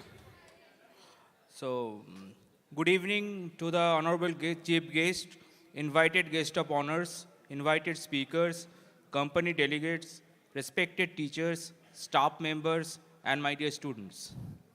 Thank you is such a prayer that cannot be seen or touched. It must be felt by heart. I feel honored and privileged to get the opportunity to propose a vote of thanks on the special occasion of Centenary Celebration Programme of Chemical Engineering Department, Jadavpur University. I, on behalf of department, convey deep regards and hearty thanks to our Honorable Vice Chancellor, Professor Suranjan Das. I am also thankful to the Honorable Pro Vice Chancellor, Professor Chiranjeev Bhattacharya, Professor Amitabh Datta, Dean FET, Professor Bhaskar Gupta, Registrar Dr. Snehamanju Bosu, and our Finance Officer, Mr. Gaur Krishna Patnaik. They helped us in obtaining the necessary administrative approval for organizing the event in our campus. They supported in all possible manner to organize this event successfully. I would like to extend my heartfelt gratitude to our esteemed guest, Padma Vibhushan Dr. R.A. Mashalkar. I would like to thank all the honorable delegates who graced the occasion with their presence. I am also very much thankful to all program advisory committee members. Words are not enough to thank their constant guidance and support to shape this event to this extent. I am very much thankful to the sponsoring agencies, Reliance, our principal sponsor, Aditya Birla, our gold sponsor, Haldia Petrochemical and Excel Industries, our special silver sponsors, IOCL, ONGC, Bamalori, MCPI, Vedanta, Richard Design Services, Dhanseri Petrochemicals, Petrochem Industries, Deepak Nitrite for our bronze sponsors. It would have been impossible to organize it without such support. A special thank to Mr. Ashit Das for his invaluable speech and standing by the department at very crucial juncture. Our heartfelt thanks to Mr. D.P. Mishra for his noteworthy effort in bringing the sponsors on board. Our sincere thanks to the head of the department, Professor Rajat Chakraborty, for his tireless effort. I am very thankful to all our current and former faculty colleagues who always stood by us. Myself, Dr. Shashwato Bose, along with Dr. Ratna Datta, Dr. Mehboob Rahman, and Dr. Sudeshna Shaha, worked in tandem with the students to make this program a grand one.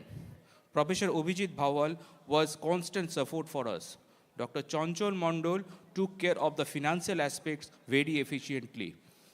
Professor Ranjana Chaudhary, Professor Kajori Korgupta, and Professor Popita Shaha have given their significant expertise and valuable time to make this event successful. Staff members, Mr. Ashim Bhattacharya, Mr. Sanjay Raichaudhuri, Mr. Taposh Maiti were providing support at every point. This is worth mentioning that there are massive support for this event by our other staff members also. An event of this dimension cannot happen overnight. The wheel starts rolling months in advance. We have been fortunate enough to be backed by a team of very motivated and dedicated students, committee and volunteers, mainly from UG and PhD. I would like to thank everyone for the involvement they have shown and willingness they have expressed to take on the completion of the tasks beyond their comfort zones. The symbolic design of Centenary Celebration Programme, that is the CHEMERVESCENCE, were designed and staged by your beloved students. If time is money, then today you have spent millions for us. Thank you all for making this event successful. Thank you very much.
Thank you, everyone, for such a wonderful and meaningful session. Now we are delighted to invite our dearest alumnus on stage who would like to share their precious memories with us in a walk down the memory lane. A big hands for them. Well, সব শেষে আর কি the best is always for the last so অ্যালুমনিদের আর কি তরফ থেকে alumni association Jadavpur chemical department যেটা Jadavpur chemical engineering alumni association এবং আর কি on behalf of global Jadavpur university alumni foundation যেহেতু we both are now collaborated for the last 3.5 months to support the department in this fantastic centennial programme যাতে তোমরা সকলে এবং the fraternity and the life members of the association world wide they could view a grand event to the finale grand finale I request যারা নিচে আছেন আপনারা একটু cordless mic একটু তোমরা একটু হেল্প করো just will have a very brief ও থ্যাংকস সো যারা আপনারা মানে উদ্দেশ্য হচ্ছে যারা এখন অ্যালুমনি যারা আছেন আমি একটু এদিকে আসি তাহলে দেখতে পাবো আই উড রিকোয়েস্ট আপনার বুস্ট সরি এখানে দেখতে পাচ্ছি না right okay sorry so yeah আমরা সকলে শুনবো আর কি আর I would request the camera to be focused on the person who would be speaking তো আমি সিক্সটিজের থেকে চাইবো কেউ আছেন 60 দশকে অমলেশদা ছিলেন আমি অমলেশদাকে খুঁজছিলাম বাট অমলেশদাকে দেখতে পাচ্ছিলাম না অমলেশদা happens to be from 1965 and 1965-এর maybe many of you have seen দীপেন্দা yesterday দীপেন্দা is best out of US উনি চলে গেছেন তো 65 batch has been one of the okay আমি ডাকছি আমি 65-এর ব্যাচে যেটা বলছিলাম যে 65 batch has been one of the youngest batch যাদের মানে সিনিয়র অ্যালুমনি মেম্বার্স যারা মানে rather alumni of the department they have bin a tremendous support to make this centennial programme a grand success November মাস থেকে তারা যে পরিমাণ তারা এফার্টস দিয়েছেন এবং যাকে গতকাল আমরা ওখানে আরকে মিশনে ভার্চুয়ালি দেখেছি Durga Prashanna Misra, Durgada boli amra. You have all seen the energy and the passion that he exhibited during his, virtual, call. So, 60s-এর কার কথা বললেন? আচ্ছা একটু মাইকটা নিয়ে যাবে ভাই। বিধায়ক দা আছেন?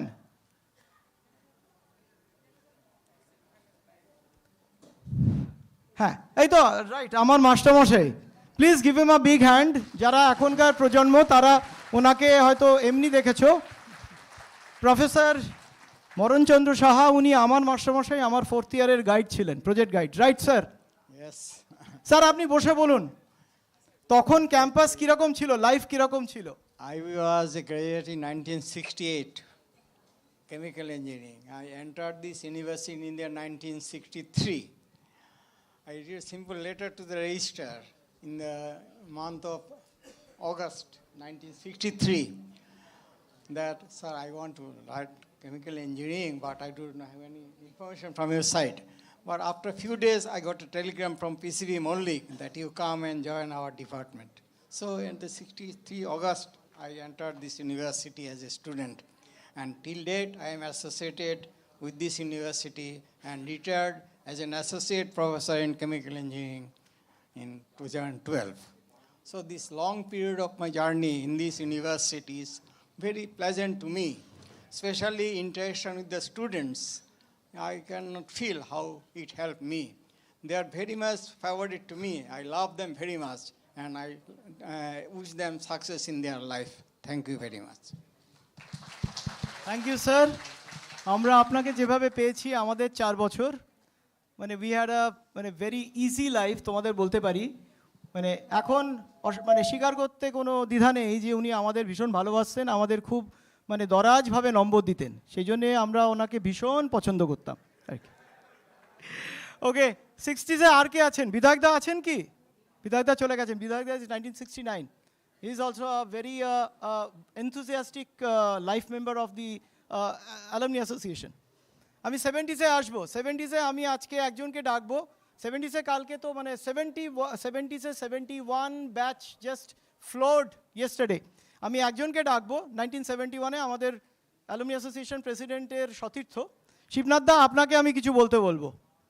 আপনি প্রথম সারিতে রয়েছেন, প্লিজ ওনাকে একটা মাইক দাও তোমরা। বলুন শিবনাথ দা, আপনি 70s গোড়ার দিকে। I am honoured first of all. Well, আমি ইংরেজি বলবো বাংলা বলবো? যেটাতে আপনি কমফোর্টেবল। না না, I am comfortable in both. Bangla ইংরেজি মিশিয়ে বলুন। ওকে, দ্বিভাষী দ্বিভাষী। ওকে, মিশিয়ে বলি। বাংলা চেঁচিয়ে চেঁচিয়ে বলুন। বসে বসে বাংলায় চেঁচিয়ে চেঁচিয়ে বলুন। কানাই, আমরা বাঙালি হলেও অনেক কিছু কথা কিন্তু আমরা এখন বাংলায় বলতে অভ্যস্ত নই, একটু মিশানো হয়ে যাবে। ওকে ওকে, লেট মি গো হেড। আমি 1966 সালে যাদবপুর ইউনিভার্সিটিতে জয়েন করি। আমাদের ব্যাচটা ছিল first joint entrance batch engineering পড়ার জন্য, এবং আমার এটা খুব ভালো মনে আছে। প্রথম দিন ইন্টারভিউতে I was the 4th candidate. আমি ইন্টারভিউতে এলাম, প্যানেলে কে ছিলেন তখন জানতাম না, পরে জেনেছিলাম ডক্টর বিমলচন্দ্র প্যানেলে ছিলেন। তিনি আমাকে জিজ্ঞেস করলেন, আমি তখন পাড়ার আমার জানাশোনা, আমার দাদা এখান থেকে সিভিল ইঞ্জিনিয়ারিং পাস করেছিল, তা তখন দাদাকে বললাম কোন ডিপার্টমেন্ট প্রেফার করা যায়। দাদা বলল, বন্ধু বান্ধবের সঙ্গে খবরাখবর নিয়ে কেমিক্যাল ইঞ্জিনিয়ারিং বাজার খুব ভালো, ইউনিয়ন কার্বাইডের মতো কোম্পানি খুব ভালো মাইনে দেয়, সুতরাং তুই কেমিক্যাল নে। তা আমি এসে বললাম কেমিক্যাল নেবো। ওকে, কার কোনো চ্যালেঞ্জ নেই কারোর সঙ্গে, কেমিক্যাল ইঞ্জিনিয়ারিং ঢুকে গেলাম। একটা ব্যাপার আমি মেনশন করতে চাই, আমি আমার ইমিডিয়েট দাদা আমার থেকে 1.5 বছর বড়, আমরা একসঙ্গে ক্লাস 5-এ স্কুলিং শুরু করি, একসঙ্গে কেমিক্যাল ইঞ্জিনিয়ারিং পাশ করি যাদবপুর থেকে। তার নাম প্রেমনাথ সোম। আমি আমার দাদাকে হারিয়েছি 2004-এ। তো আমরা একসঙ্গে পড়তাম, কেউ জানতো না আমরা ভাই। আর এটা বলবো আমি, প্রেমনাথের নামে শিবনাথ 10,000 টাকা দিয়েছে আমাদের অ্যালামনিকে, প্রেমনাথের নামে, যে নেই। Thank you. তো যখন আমরা ঢুকলাম আমরা একসঙ্গেই পড়াশোনা করতাম। ইনফ্যাক্ট একটু যদি সরে গিয়ে বলি, আমরা একটা বই মাঝখানে রেখে দুজনে পড়তাম। We was so close, he was my best friend, he was my classmate. তো ঠিক আছে, তারপর পড়াশোনা হলো। তখন অ্যাটমসফিয়ারটা অনেক এতটা কি বলবো ফাস্ট ছিল না। এখনকার লাইফ এত ফাস্ট হয়ে গেছে যে ন্যাচারালি আমরাও অনেক সময় কোপ আপ করা আমাদের পক্ষে অসুবিধা হয়ে যায়। Life was not tough, at the same time লাইফটা অনেক কি বলবো ঘরোয়া ছিল। আমরা পড়াশোনা করে বাড়িতে গিয়ে আবার আমাদের পড়তে বসতে হতো, কিন্তু খুব বেশি চাপ ছিল না। আমাদের প্রফেসররা এত ভালো আমাদের পড়াতেন, আমরা এত ভালো নোট নিতে পারতাম, ওনাদের স্টাইল অফ টিচিং সেটা আমাদের পক্ষে খুব হেল্পফুল ছিল। পার্টিকুলারলি আমি বলবো আমাদের প্রফেসর রামনারায়ণ মুখার্জি, উনি রামবাবু যখন ক্লাসে আসতেন আমরা ক্যান্টিন থেকে দৌড়ে আসতাম ওনার ক্লাস করার জন্যে। মানে সাচ এ ফ্যান্টাস্টিক প্রফেসর। উনি যে হাতে লিখতেন ওটা হচ্ছে বাংলা ইংরাজি ছাপার লেখা। ইঞ্জিনিয়ারিং ড্রয়িং করতেন, এই যে স্ট্রেট লাইন টানতেন, আমরা স্কেল দিয়ে অত সোজা লাইন টানতে পারবো না। তো এইরকম লিজেন্ডারি প্রফেসর আমরা দেখেছি। ডক্টর ডিকে দত্ত আমরা ঘরে ঢুকতে ভয় পেতাম, ন্যাচারালি এইচওডি একটা সাংঘাতিক ভয়ের ব্যাপার, কিন্তু খুব ভালো লোক ছিলেন। আমরা ডাঙ্গে বলতাম প্রফেসর ডিএন ঘোষ, এরা সব মানে ভীষণ ভীষণ ইনফ্লুয়েন্স আমাদের উপর ছিল। তা এই করেই 5টা বছর কেটে গেল, কিন্তু আমাদের শেষ সময়টা একটু খুবই টার্ময়েল ছিল। আমরা জানতাম না কবে পাস করব। তোমরা সবাই জানো তখন নকশাল পিরিয়ড ছিল। ইনফ্যাক্ট আমাদের 5th ইয়ারের ইঞ্জিনিয়ারিং এক্সামিনেশনটা ডিলেড হয়েছিল, যার জন্যে আমরা মে জুনে বেরোনোর জায়গায় আমরা নভেম্বর ডিসেম্বরে পাস আউট করেছিলাম। তো ওর ওটা খুব বিটার এক্সপিরিয়েন্স, কিন্তু সবচেয়ে বড় কথা তখন যে একটা বিরাট পলিটিক্যাল টার্মোয়েল ছিল, তার মধ্যে আমাদের ইউনিভার্সিটি আমাদের যে ডিগ্রি দিতে সাহায্য করেছে, আমি মানে ভীষণ ভীষণ মানে এই কৃতজ্ঞতা জানানোর ভাষা নেই। আজকে যাদবপুর ইউনিভার্সিটি ছিল বলে আমরা আজকে এখানে দাঁড়িয়ে আছি, আদারওয়াইজ জানি না কোথায় আমাদের as a matter of coincidence আমরা থাকতাম যাদবপুরে ইউনিভার্সিটির পেছনে ঝিল রোডে, ওখান থেকে ইউনিভার্সিটি রেগুলার দেখা যেত। ছোটোবেলার থেকেই মাথায় ছিল এখানে ঢুকতে হবে। ওকে, আমরা 4 ভাই, 3 ভাই আমরা যাদবপুরের প্রোডাক্ট। ওকে,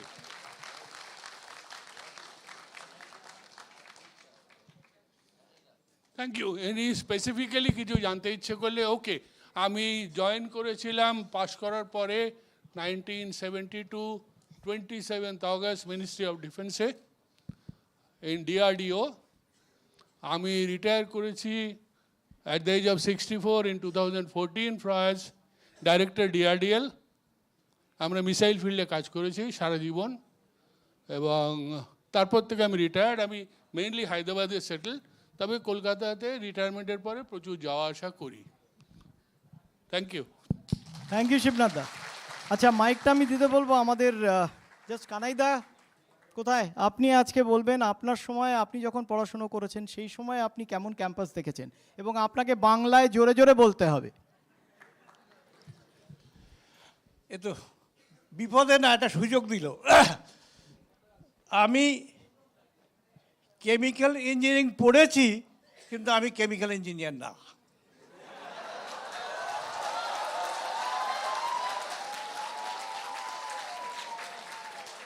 এটা আমাদের ডিপার্টমেন্ট, মানে কেমিক্যাল ইঞ্জিনিয়ারিং ডিপার্টমেন্ট আমাকে এইভাবে বানিয়ে ফেলেছে যে আমি কেমিক্যাল ইঞ্জিনিয়ার না।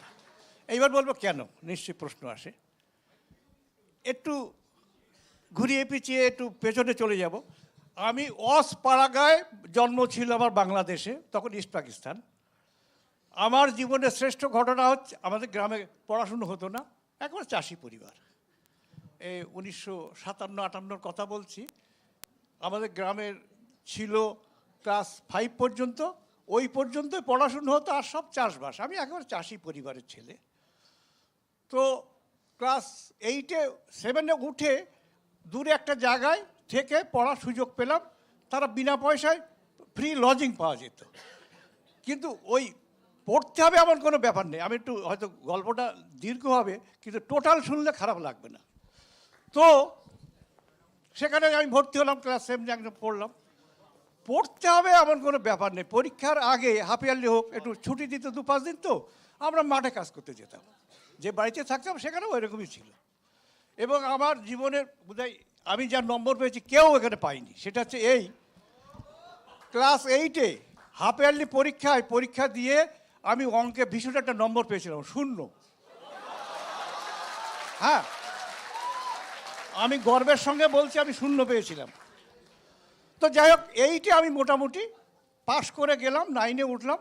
আমার দাদা আমার থেকে 12 বছর বড়, তিনি তখন তৎকালীন ইন্ডিয়া, মানে এই ইন্ডিয়ায় এসে চাকরি বাকরি করে এখন থাকে, বিয়ে থা করেছেন। আমাকে নিয়ে আসলো গ্রাম থেকে, এখানে ভর্তি হলাম। সোনারপুরে থাকি, ওখানকার স্কুলে ভর্তি হলাম। ফলস একটা মার্কশিট দেখিয়ে। ফলস মার্কশিট কেন? বাংলাদেশের মার্কশিট হলে তো এখানে ভর্তি হবে না। আমি আজীব জন্য এখানে পড়ি কোনো একটা স্কুলের একটা ফলস ওই মার্কশিট জোগাড় করে, দাদা কিসে তোর নম্বর দেবে করতে, যে অনেক কষ্ট করে অঙ্কে 100-র মধ্যে 30 লিখলো, কারণ হাফ ইয়ারলিতে আমি তো 0 পেয়েছিলাম বাংলাদেশে। হোক, ক্লাসে যেয়ে বসতাম, আমি বাংলাদেশের কথা টান অন্যরকম। ছেলেরা আমাকে কি ঘৃণা করতো আর কি অত্যাচার করতো তুমি চিন্তা করতে পারবে না তোমরা। মানে আমি একদিন বলে ফেলেছি যে আমি একটু বেঞ্চের মুড়োয় বসতেতে, মানে আমাদের ওখানে চল ছিল ধারে না বলে মুড়ো, আর যাবে কোথায়, আমাকে নিয়ে এসে হই হই। আর সবটাতে আমাকে কিভাবে জব্দ করবে সেই রকম। যাই হোক, কিন্তু একটা অন্য জিনিস ঘটনা ঘটে গেল। হাফ ইয়ারলি পরীক্ষা হলো, আমি অঙ্কে ফার্স্ট হয়ে গেলাম। হ্যাঁ হ্যাঁ হ্যাঁ অঙ্কে ফার্স্ট হয়ে গেলাম। এইবার বিশ্বাস করবে না, ক্লাসের ছেলেগুলো না পাল্টে গেল। যারা আমাকে ঘৃণা করে তাড়িয়ে দিত, ধারে বসতে দিত না, তারা অন্যভাবে আমাকে একটুখানি কষ্ট দিতে আরম্ভ করল। কী ব্যাপার, আমি সত্যি সত্যি পরীক্ষা দিয়ে অঙ্কে কী পেলে ফার্স্ট হয় আমি জানতাম না। এটা সত্যিই ব্যাপার, যে শূন্য পেয়েছে মানে ইয়েতে তা কী করে হয়। তো এইবার ফার্স্ট হওয়ার পরে হলো কি, তারা কঠিন কঠিন অঙ্ক না আমাকে দিচ্ছে, আমাকে জব্দ করার জন্যে। বিশ্বাস করো, ভগবানের কৃপায় আমার গা কাঁপছে, আমার সেই স্মৃতিটা এখনও মনে পড়ছে। আমি কিন্তু অঙ্কগুলো পারতাম, বেশিরভাগই পারতাম। এবং বলি, তৎকালে আমি সোনারপুরে থাকতাম, একেবারে তখন সেখানে মেঠো জায়গা, একটা টালির ঘর, মোটামুটি অনেকে থাকে, আমরাও থাকি। দূরে মানে এই 2-4টে বাড়ি পরে এক ভদ্রলোক, সে যাদবপুরে সিভিল ইঞ্জিনিয়ারিং পড়তো, 62 সালে পাশ করেছিল। আমি 61 সালে এসে ভর্তি হই। তো ভালো সংস্কৃত, তখন আমি পড়া বিশ্বাস করো, পড়া মানে কি পড়লে হবে। তখন ছেলেটাও আমাকে যখন পেছনে লাগে, আর আমার তখন ইচ্ছা জেগে গেছে পড়বো। দাদা আমাকে বলল, তুই যদি একটু ভালো পড়িস যাদবপুরে ভর্তি হতে পারবি। তখন আমি শুনেছি যাদবপুরে ভর্তি মানে একটা বিরাট ব্যাপার। এসব হয়েছে। তো সেই বাড়ির সেই লোকটির কাছে আমি যে অঙ্ক দেখাতে গেলে না, তার বড় দাদাবা ছিল, সে খুব ডাক করতো, এই জিতেন কী করছিস এখন, মানে আমাকে দেখাতে বারণ করবে। তখন আমি করতাম কি, আমরা দূরের থেকে সে দেখা যেত সে কখন টয়লেটে যাবে পায়খানা করতে দূরে, আমি চট করে তখন চলে যেতাম, যে দাঁড়িয়ে থাকতাম। হ্যাঁ, সে যখন পায়খানা করে আসবে তখন জিতেন দা এই অঙ্কটা একটু করবে, এই সংস্কৃতিটা একটু দেখিয়ে দেবে। আমি এইভাবে করতাম। বিশ্বাস করো, সে যে কি নেশা আমার হয়ে গেছিল পড়ায়। যাই হোক, হলো ও ব্যাপারটা হয়ে গেল, সংক্ষেপ করি, তাহলে অনেক সময় নিয়ে নেব। এইবার এখানে ভর্তি হলাম, ভর্তি হয়ে বড় টড়ো হবো এরকম অনেক ভাবনা আছে, ও তাই বললো, সবাই তাই করে। একটু অভাব ছিল। আমি মানে ওই যে তখন নকশাল আমল চলছে, কলেজ বন্ধ, পরীক্ষা পিছিয়ে গেছে। ফোর্থ ইয়ারে তখন 5 বছর ছিল, ফোর্থ ইয়ারের পরীক্ষা যখন শেষ হবে টবে হয়ে গেল, সামনে পুজোর বন্ধ। আমি একটা মনে মনে ঠিক করলাম, আমি নিউ ব্লক হোস্টেলে থাকতাম, মনে মনে ঠিক করলাম, আমার এক বন্ধু সঙ্গে ছিল, একদিন বলছে, তখন 3-4 মাস ধরে কলেজ বন্ধ, হোস্টেলে থাকতাম, কীভাবে আয় করা যাবে, ব্যবসা করব। তখন একটা, তোমাদের এখন কেমন হয় আমি জানি না, ব্যবসা করব, বড় হবে, এরকম একটা ভাব থাকে, অনেকেরই থাকে, আমারও হতো এরকম। সে একদিন দুপুরবেলার দিকে ইউনিভার্সিটির মধ্যে দিয়ে হাঁটছি, এক জায়গায় বাড়ি রং করছে। সুজিত বলে সেই ছেলেটি আমাকে বল, কানাই ওই বাড়িও রং করছে, আমরা করতে পারি না। আমার মাথায় ওটা ঢুকে গেল, আমি আর ওকে কিছু বললাম না। এর মধ্যে অনেক কিছু কথা আছে। যাই হোক, আমি তখন বাড়ি যে একটা ভালো করে বড় চিঠি লিখলাম to the vice chancellor Gopalchandra Sen, তখন যিনি মারা গেলেন আর কি 70 সালে। তাকে আমি একটা চিঠি লিখলাম, স্যার ফোর্থ ইয়ারে পরীক্ষা হয়ে গেছে, এখন সামনে পুজোর বন্ধ, এখন পড়ার কিছু নেই, জাস্ট পরীক্ষা হয়ে গেছে, 5th ইয়ারে উঠেছি। আমি এই সময় আমাদের নিউ ব্লক হোস্টেলটা বাইরে রং করব ইত্যাদি, বা ভেতরেও রং করব। উনি আমার চিঠি, তাতে আমি লিখলাম, আমি পাড়াঘাট ছেলে, টাকার অভাব আছে, এই সময় যদি আমি এই করি কেমন হয়, মানে কি একটা করে না আমি লিখলাম। আমি বলেছি না আমি কেমিক্যালের কিচ্ছু না, আমি সত্যি কেমিক্যালের এখন কিছু না। ওই তোমরা এসেছো, তোমাদের গন্ধ শুকে শুকে একটু কেমিক্যাল ভাব হচ্ছে, এর বাইরে কিছু না। যাই হোক, তো উনি আমাকে ডেকে খুব অনেক লম্বা মানে আমাকে দিলেন এক কথায়, সোজা কথায়। আমি পাড়ায় যেয়ে সেই সোনারপুরে বাড়িতে যেয়ে পাড়ার এই দাদার কাছ থেকে 50 টাকা, ওর কাছ থেকে 100 টাকা, আমাকে যত্ন করতো সবাই পাড়ায়। আমি তখন একটু ভালো ছাত্র ওই এলাকায়, আমি মানে একটু ভালো টড়ি ইঞ্জিনিয়ারিং পড়ছি, তখন পড়তো না অত কিছু, এখনকার মতো এত সোজা ছিল না। তখন কটা ইঞ্জিনিয়ারিং কলেজ, তাই না, 2-4টে ছিল। যাই হোক, আমি সেই কাজটা করলাম পুজোর বন্ধে 1970 সাল 5ই অক্টোবর থেকে 31 অক্টোবর, এখনও মনে আছে। উনি আমার খরচ হলো 2200 টাকা, আর বিল পেলাম 3300 কত টাকা। অনেক লাভ কিন্তু তখনকার দিনে। তখন 33 টাকায় আমি হোস্টেলে সারা মাসের খাবারের দাম ছিল 33 টাকা, এখন হয়তো অনেক অনেক অনেক। যাই হোক, ওই যে আমার হলো, ওটাই কিন্তু আমি একটু লোভগ্রস্ত হয়ে গেলাম। আমি আস্তে আস্তে ভেতরে ঢুকে গেল যে হ্যাঁ, গোপালচন্দ্র সেন নাম শুনেছে সবাই অনেকেই, কেমন লোক আমি শুনি, একটু বলার দরকার, আমার এটা না বললে হবে না, আমি আমার কথা বললে তো হবে না। উনি কাজ হয়ে গেলে উনি যখন থাকতেন এখানেই থাকতেন, সে বাড়ি এখন নেই, আমি ওনাকে ডেকে নিয়ে কাজটা দেখাতে গেলাম, দেখলেন আর আমার খরচটা দেখলেন, 3300 তুমি পাবে, 2200 খরচ। হ্যাঁ, যদি লোকসান হতো কি করতে, জিজ্ঞেস করলো লোকসান হলে কি করতে। দেখো, এটা ভাববার আছে, কিন্তু তখন আমি বুঝিনি, পরে বুঝেছি।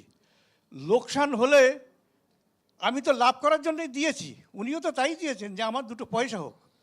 উনি বোধহয় এইটা ভেবেছিলেন, বুঝলেন সিদ্ধার্থ, উনি বোধহয় এইটা ভেবেছিলেন যদি 2200 খরচ হয়েছে, আমার 2200 না হয় অন্য কোনোভাবে অন্তত আমাকে দেবেন, এইটা আমার মনে হয়েছিল আর কি। এই হচ্ছে গোপাল সেন, যাকে খুন হয়েছিল। যাই হোক, তারপরে পাস টাস করে গেলাম, অনেক সময় নিয়েছি। আমি আর কেমিক্যাল ইঞ্জিনিয়ারিং গেলাম না, আমি ওই ব্যবসা শুরু করলাম। খুব সহজে হয়নি, অনেক গেছে, অনেক খারাপ দিন গেছে। প্রথমে 2 বছর ব্যবসা করার পরে 17,000 টাকা ইনভেস্ট করে আমি পেয়েছি 10,567 টাকা তখনকার দিনে, এই 73 সালটালে। যাই হোক, 2 বছর তখন ঘুমাতে পারিনি, রাতের ঘুম মানে শুলে কেঁপে কেঁপে উঠতাম। ব্যাংকের সুদ ইন্টারেস্ট হচ্ছে, লাভ, ব্যবসা করতে যে লাভ না হয় লোকসান হয়। দেখো, তোমরা অনেকেই ছাত্র আছে যারা বয়স্ক চাকরি করেন, তাদের কথা আমি বলছি না, এগুলো ভাববার দরকার আছে। কিন্তু হেরে গেলে হবে না। আমি ওই কিন্তু ব্যবসা আমি ছাড়লাম না। 2 বছর আমার টোটাল ইনকাম হচ্ছে -5-7 হাজার কি 17,000 টাকা। আমি কিন্তু ওটা লড়ে গেলাম, এবং বলতে নেই তোমাদের কৃপায় তারপরে আস্তে আস্তে ভালো দিন পেলাম। এখন আমি ভালো, আজকে আমি 73 সাল থেকে ব্যবসা করেছি। আজকে আমি অনেককে ব্যবসা শিখিয়েছি, এবং সব থেকে বড় জিনিস শোনো, আমি এটা বলার দরকার আছে, আমি কিন্তু এই যে লাভ করেছি তার অনেকটা অংশ কিন্তু আমি আমার জন্য ব্যয় করিনি। আমাদের এই অ্যালুমনি অ্যাসোসিয়েশনেও আমি প্রথমে আসি 12 সালে। আচ্ছা, আমি আমার কথা বলতে যে একটু কথা বলবো, আমি কিন্তু গর্বের কথা ভেবো না তোমরা, আমি বলার জন্যে বলছি। আমি ভাবি আমি ঋণী সারাউন্ডিংসের কাছে।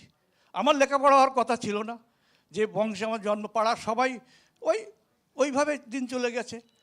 তো আমি বড় হয়েছি কি করে, সারাউন্ডিংসের সাহায্য নিয়ে। ওই যে সেই যে আমাকে অঙ্ক দেখিয়ে দিত, পায়খানায় যেত, আমি দাঁড়িয়ে থাকতাম, সে সংস্কৃত বলে দিত। মানে আমি টিচারের কাছে টিচারের পয়সা দেওয়া ছিল না, তাহলে তিনি আমাকে শেষ করেছেন, তিনি তাহলে আমাকে হেল্প করছেন। তাহলে এইভাবে যদি আমি দেখি, এখানে 12 টাকা মাইনে দিয়ে আমি পড়েছি, কিন্তু 1200 টাকা দিলেও হয়তো পড়া হয় না। তাহলে আমি সারাউন্ডিংসের কাছে কিন্তু ঋণী, সবাই কিন্তু আমরা তাই। বাপের পয়সা, সে তো বাপের, আমার না তো। দাদুর পয়সা আমার না তো, আমি জন্মেছি, আমি কিন্তু দাদুর সাহায্য নিয়ে বড় হচ্ছি, বাবার সাহায্য নিয়ে বড় হচ্ছি, ঠিক কিনা? তাই না? সবাই স্বীকার করো তো, আমি কিন্তু সারাউন্ডিংসের সাহায্য নিয়ে কিন্তু বড় হচ্ছি। এটা কিন্তু আমি ভাবি গত 20 বছর ধরে, এবং আমি হিসেব করে দেখেছি। গল্পটা বলি তোমাকে, আমি ধরে নাও আমি 50,000 টাকা। আমরা আবার আপনার কাছে ফিরে আসব, কারণ আপনার এই মানে এই যে স্টোরি, এই যে ধারাবাহিকতা, এটা আমরা একদিনে শুনলে কিন্তু ভুলে যাব। আচ্ছা বেশ, তাহলে আমি বলি, এটা আমরা ধারাবাহিকতাটা আমি বুঝতে পেরেছি, আমি দুটোই বলছি। মানে এটা আমি শুধু বলছি এই কারণে, আমার জন্য না রে ভাই, তোমরা সেলফ সাফিসিয়েন্ট হও এবং সারাউন্ডিংসে ঋণ শোধ করো। কিন্তু সবাই কিন্তু ঋণী, আমিও ঋণী, আমি ঋণ শোধ করেছি। আমি হিসেব করে দেখেছি 50,000 টাকা তৎকালের বাজারে আজকে আমি শোধ করবো ভাবলে 64 লক্ষ টাকা দিতে হয়। 128 গুণ হয়, মানে 10 বছর 7 বছর টাকা ডবল হলে। আমি খুব এত মানে তাড়াতাড়ি বলছি, বুঝতে পারছো না তো। তো আমি এ পর্যন্ত বলতে নেই, আমি কিন্তু সেই 64 লক্ষ টাকা কিন্তু আমি শোধ করেছি সারাউন্ডিংসের, আমার কোনো নিজের কিসের কাছে। ফ্যান্টাস্টিক, প্লিজ গিভ কানাইদা বিগ হ্যান্ড। এবং কানাইদা, এটা আমরা সবাই মনে রাখবো, আপনি আমাদের মেন্টরই শুধু নন, আপনি হচ্ছেন আমাদের ইন্সপিরেশন। কিন্তু লোককে জানিয়ে দিই না, আমি একে সাহায্য করতে গেলে তিনজনের ধার দিয়ে দিই। আমি একে দিলাম, ও একে দিল, একে দিল, মানে ওটা দান নয়, ওটা ঋণ শোধ। আমি যদি একে সরাসরি দিলে ভাববে কানাইদা খুব ভালো, আচ্ছা আমাকে একটুখানি যত্ন করবে, শোধ দেবে, কিন্তু তো ঋণ শোধ। আমাকে যাতে আমি থ্যাঙ্কস পাওয়ারও যোগ্য না, এইটা আমি বোধ করি। আজকে পর্যন্ত তাই, বাকি জীবনটার জন্য তাই থাকে। তবে তোমাদের যদি ভালো লাগে, তোমরা সবাই ঋণী, কিন্তু আমরা সবাই ঋণী সারাউন্ডিংসের কাছে। একদম কানাইদা, থ্যাংক ইউ সো মাচ, অসাধারণ। প্লিজ গিভ কানাইদা বিগ হ্যান্ড। উনি আমাদের ইন্সপিরেশন আমাদের অ্যালুমনি অ্যাসোসিয়েশনের জন্যে। এবং তোমরা পাস আউট যারা হবে এই বছর বা যারা সামনের বছর ভবিষ্যতে যারা হবে, প্লিজ রিমেম্বার কানাইদার sacrifice and contribution towards making of the Jadavpur chemical engineering alumni association, JCEA। তোমরা যারা বাইরে দেখেছো, সত্য আমি 70s আবার পরে ফিরে আসবো। 80 দশক চাই। 80 দশকে কারা আসবো, ফিরে আসবো 80 দশক। ইয়াংইজ আমরা আরেকটু মানে 60-70 থেকে 80-তে আসছি। 80-তে কে আছে, কে বলবে? আপনি 83, রাইট। প্লিজ ওনাকে একটু মাইকটা দাও। বসে বলুন, আপনি বসে বলুন, এবং বাংলায় জোরে জোরে বলতে হবে। অশেষ ধন্যবাদ যে আপনারা সবাই আমাকে এই অপরচুনিটিটা দিলেন। হ্যাঁ, আমি 80 দশকে, আমি 1983 ব্যাচ পাস আউট। অ্যান্ড তখনকার দিনে খুব কম মেয়ে অ্যাকচুয়ালি আমাদের কলেজে পড়তো, এবং সবাই ভাবতো যে মেয়েরা কেন ইঞ্জিনিয়ারিং কলেজে পড়তে এসছে। So that was a very big question. So I was one of the only girls in my faculty who used to wear a trouser and shirt and come to college. So that also, সেটাও একটা নতুনত্ব সকলের কাছে মনে হতো। But I must say that Jadavpur was খুব balanced জায়গা ছিল, এবং আমাদের সময়ও যে মানে মহিলাদের জন্য ইকুয়ালি রেসপেক্ট ছিল। আমরা ভালো ভালো টিচার পেয়েছিলাম, যেরকম প্রফেসর সাহা, উনি আমার টিচার ছিলেন। আরও সিদ্ধার্থ দা, উনি আমার সময় ফার্স্ট মাস ট্রান্সফার পড়িয়েছিলেন, এবং উনি তারপরে ওখানে রিসার্চ তখন করছিলেন। এবং আমার খুব ভালো মেমোরিজ রয়েছে। আমি যাদবপুরে যখন পড়েছি, বেশিরভাগ লোক মানে ছেলেমেয়েরাই যারা আসছিলেন, তারা সব মিডল ক্লাস ফ্যামিলির থেকে, এবং তাদের প্রত্যেকের মধ্যে আশা ছিল যে একটা ভালো লেখাপড়া জানা ফ্যামিলির থেকে এসে তারা কি করে প্রোগ্রেস করবে, জীবনে কি করে দাঁড়াবে, কি করে এস্টাবলিশড হবে। এবং সেটা কিন্তু একটা খুব বড় একটা মানে সোসাইটাল থট মানে ছিল প্রত্যেকের মনের মধ্যে। এবং ঠিক তাই হলো, যখন সব পরীক্ষা তখন শুরু হলো, আমাদের চাকরির বাজারে কি হবে, সব পরীক্ষাগুলো সবাই মন দিয়ে করলো। হইয়ের মধ্যেও একটা ডিরেকশন ছিল যে আমাদের নিজেদের এস্টাবলিশড হতে হবে।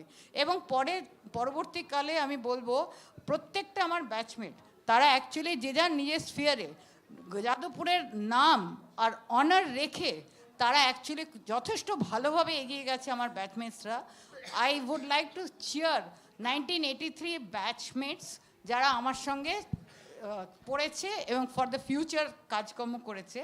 একটা কেবল আমার রিকোয়েস্ট এই সিচুয়েশনে আমি বলতে চাই, ফর দ্য নিউ স্টুডেন্টস, মানে বেশিরভাগ লোক এখন সবাই ছুটে যাচ্ছে IT ইন্ডাস্ট্রিতে। আমি নিজে ব্যাঙ্গালোরে থাকি, বাট আজকে আমি লেকচারে শুনলাম যে ইন দ্য মিডল 15 বছরের একটা বিশাল গ্যাপ রয়েছে, এবং there are actually huge requirement of chemical engineers in the industry. So I have to tell you, আমার নিজেরও এক্সপিরিয়েন্স যেটা রয়েছে, আমি ব্যাঙ্গালোরে থাকি, সবাই ছুটছে towards the IT industry. But আমার বাড়িতে আমার 2 ছেলে, তারাও actually engineers. My husband is also N engineer. আমাদের বাড়িতে 4 জন ইঞ্জিনিয়ার হয়েও আমাদের বাড়িতে রেগুলার কথা হয়, the engineering industry is the core industry, আর IT industry is a supportive industry.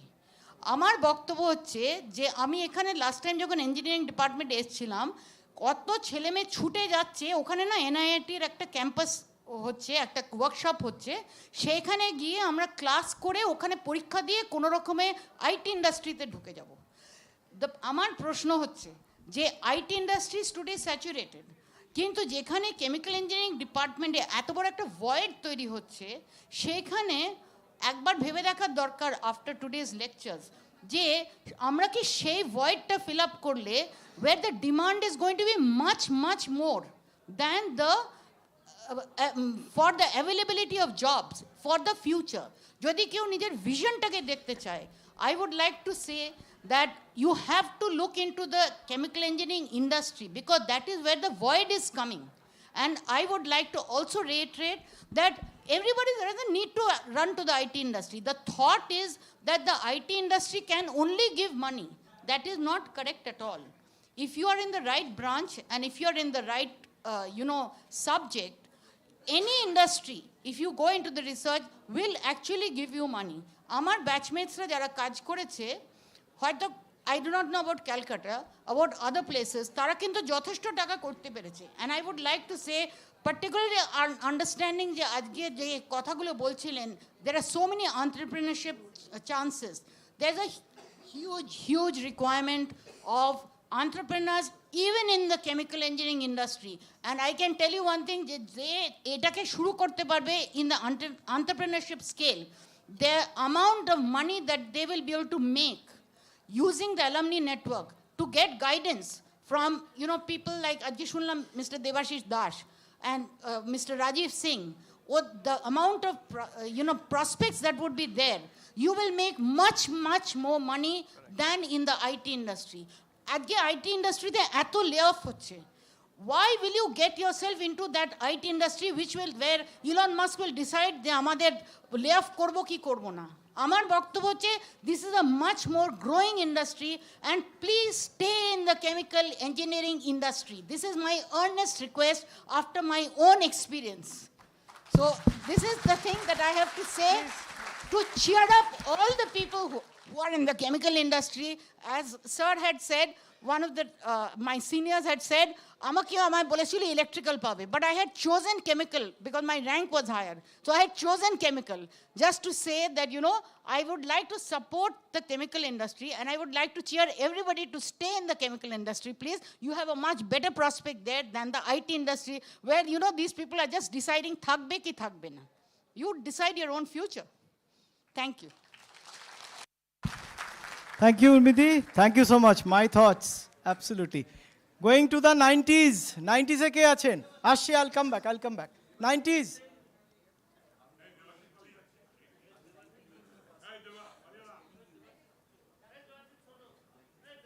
কার কথা বলছি? কে পালিয়ে যাচ্ছে?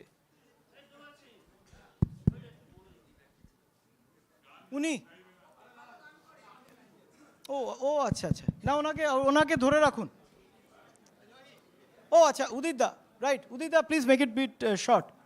উদিত, এই যে এখানে সেকেন্ড, এই যে হ্যালো, এই যে এইখানে আরে সেকেন্ড, না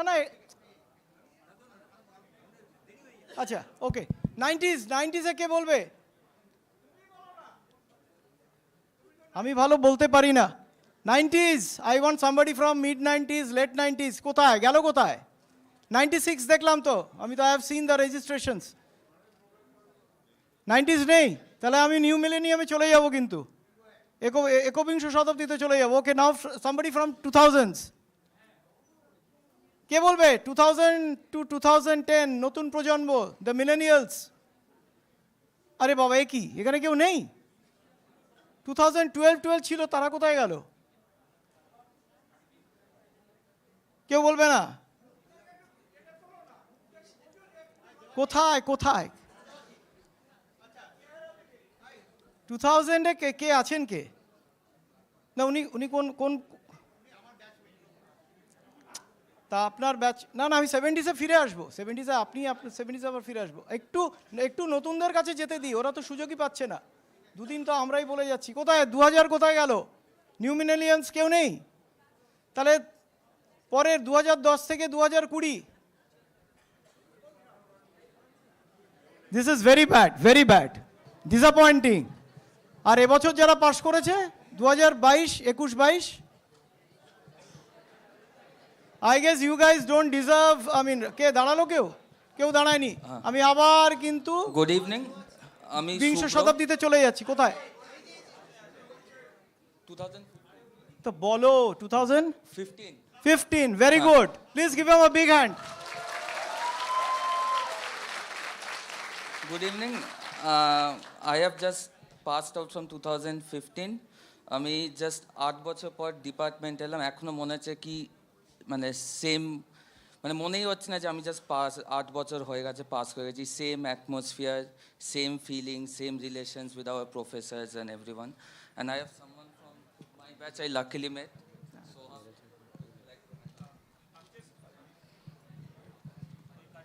hello, I'll keep it very short. আমার জাস্ট একটা ইনসিডেন্ট মনে আছে।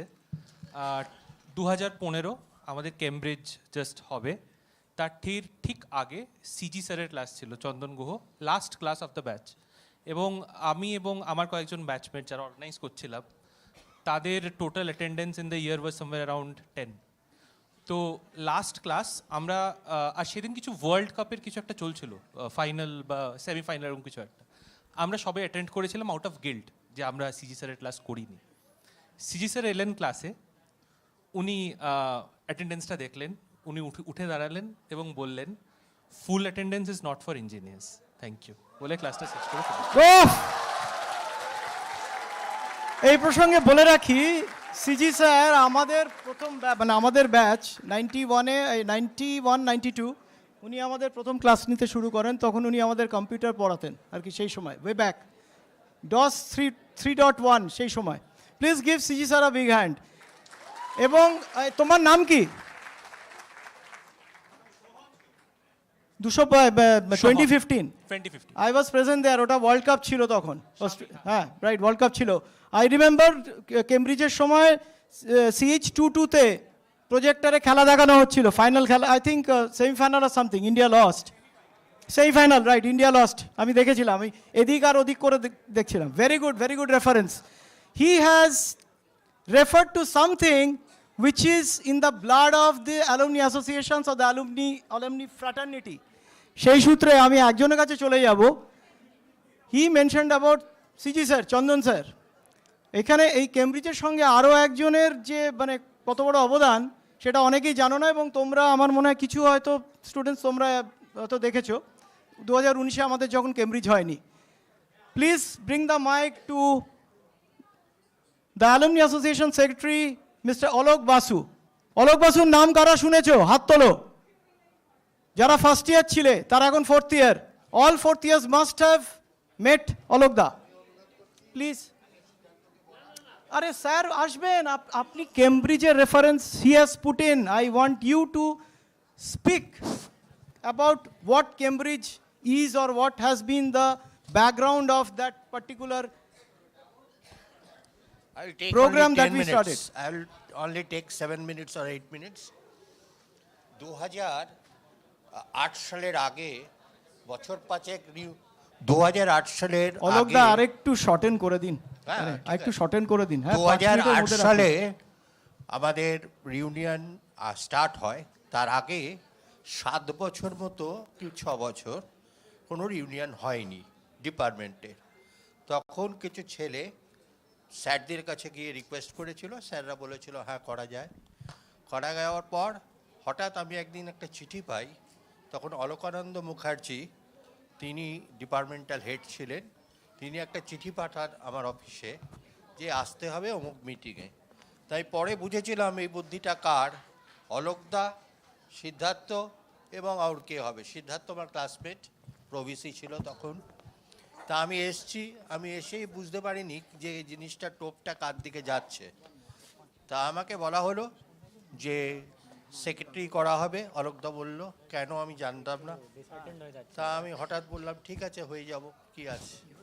কেন হয়ে যাব, সে আমি পড়ার থেকে বেশি করতাম হচ্ছে social work in the sense of যুব উৎসব করতাম, যুব মৈত্রী উৎসব করতাম, স্কাউট করতাম, সব কিছু এইসব খেলাধুলো করতাম। ফুটবল, ইউনিভার্সিটি 5 বছর ফুটবল খেলেছি।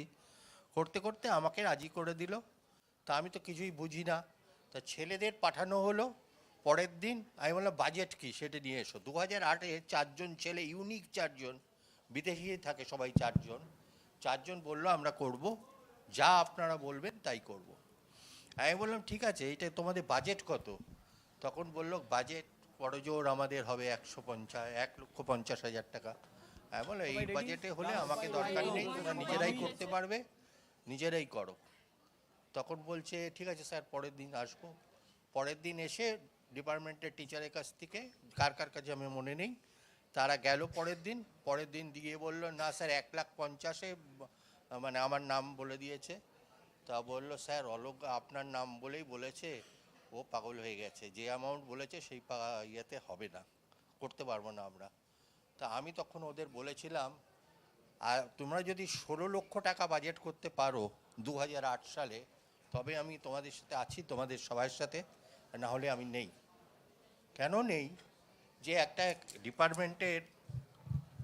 ডিপার্টমেন্টের 16 লক্ষ টাকা কামাতে মানে আর্ন করতে পারবো না, এটা হতে পারে না। আমাদের এত বড় ফ্যাকাল্টি বলছি, সমস্ত বেস আছে। যাই হোক, ছেলেরা নামে নেমে গেল। আমরা সেই বছর চন্দন কত ছিল মনে হয় 17.5 লক্ষ টাকা কি 18 লক্ষ টাকা তোলা হয়েছিল। ঠিক আছে, তখনকার দিনের মানে আজকের দিনের এইটা 40 লক্ষ টাকারও উপরে। এবং সেখানে যত বড় বড় প্রোগ্রাম হয়েছে তার কোনো প্রোগ্রাম রিপিটেশন হয়নি। এখানে শেষ হয়েছে সকালে, দুপুরবেলায় চলে গেছে হচ্ছে এটা ক্যালকাটা ক্লাব, এই রাত্রিরে ক্যালকাটা ক্লাব, মধ্যিখানে সন্ধেবেলায় হচ্ছে কি ক্লাব যেন টলি ক্লাব রাত্রিরে ছিল, তার আগে ছিল হচ্ছে পোর্ট ক্লাব, সব ক্লাবে হয়েছে। এবং তারপরে দীর্ঘায়িত 4-5 বছর ধরে আমরা ক্যালকাটা ক্লাবেই ডিনার করতাম সবাই। প্রচুর বাজেট হতো, এরকমই টাকা আমরা তুলতে পারতাম না, অনেক ইয়ে ছিল। এখন যারা 20 লাখ দেয় তখন হয়তো 2 লাখ 3 লাখ দিত। একটা অ্যাডভান্টেজ ছিল আমার, লাস্ট সেন্টেন্স, যে আমি খুব ঘুরতাম আমার অফিসের হয়ে, তখন আমি ইনস্টিটিউশন অফ ইঞ্জিনিয়ার্সে কাজ করতাম। তাতে আমার অ্যাডভান্টেজ ছিল হচ্ছে ইন্ডিয়ার যে কোনো জায়গায় আমি ঘুরতে পারি, প্রেসিডেন্টের পারমিশন আছে, যা ইচ্ছে আমি করতে পারি সেটা। হ্যাঁ, এবং ডিপার্টমেন্টে তোমরা আজকে যা দেখছো, ডিপার্টমেন্টের সামনের জায়গাটা থেকে 4 তলা অবধি পুরো আমরা তৈরি করেছিলাম। আজকে যে দুটো তোমরা দেখছো সেগুলো মোটামুটি আমরা পয়সা দিয়েছি। আমাদের যে কমিটির লাইব্রেরির বুক যত আছে সব বছরের পর বছর আমরা দিয়েছি মেজরিটি টাইম। এবং চেষ্টা করেছি, অনেক সময় আমাদের স্টুডেন্টদের স্কলারশিপও দেওয়া হয়েছে। এই কেমব্রিজ বলে যেটা লেখা হয়েছে, সেই কেমব্রিজের যে নামটা তৈরি করেছে তাকেও টাকা দেওয়া হয়েছে। তাতে কম্পিটিশান হয়েছিল, সবই এরকমভাবে হয়েছিল প্রত্যেকবারে। তা এখন অবধি মোটামুটি আমাদের 400-450 মেম্বার হয়েছে। আশা করি আগামী 2 বছরের মধ্যে এটা 1000 হবে। Thank you. হ্যাঁ, আমাদের অ্যালামনি ফ্র্যাটার্নিটি কালেকটিভলি আর কি রয়েছে অ্যারাউন্ড 500+, এবং life members we have crossed 250। এবং আমাদের যে টার্গেট রয়েছে যে by end of this year we should be able to actually reach life members of 500। তাই before we end just half a minute Mirdha will take, is our current president, উনি কিছু announce করবেন।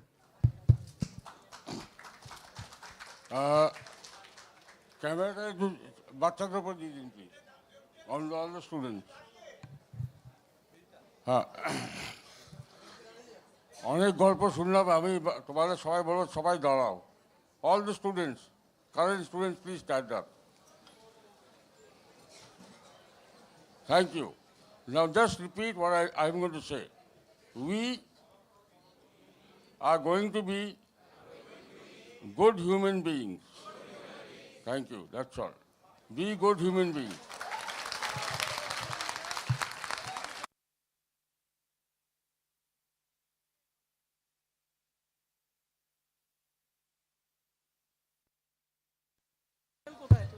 Right, hello, okay. সারাদিন এতক্ষণ পর ছাত্ররা ওখানে আমাকে ভীষণভাবে করছে, স্যার আমাদের সবাই আমরা ready, please now please be patient, now will have enthralling performance from the undergraduate students supported by the PG students. Please give them a big hand. সারাদিন ধরে ওরা অক্লান্ত পরিশ্রম করেছে, let them show their talents now. Please. Signing off, God bless.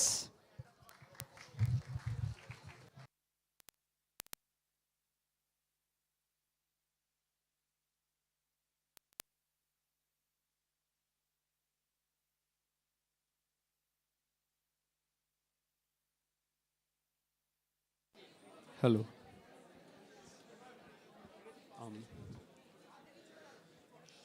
Thank you, everyone. It was a really nice session of a journey down the memory lane. Now, we'd like to start a brief performance, a culture performance by the collective students from UG and PG. We'd like to start the performance with a dance presentation by our senior, Shohini Roy Chaudhary.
Hello. Thank you, Shohinidhi, for such a mesmerizing performance. Now, it's time for a musical performance by 3 students from UG. Please welcome on stage the vocal Balaram Das from UG 4, on guitar Abir from UG 2, and on violin Srijit from UG 2.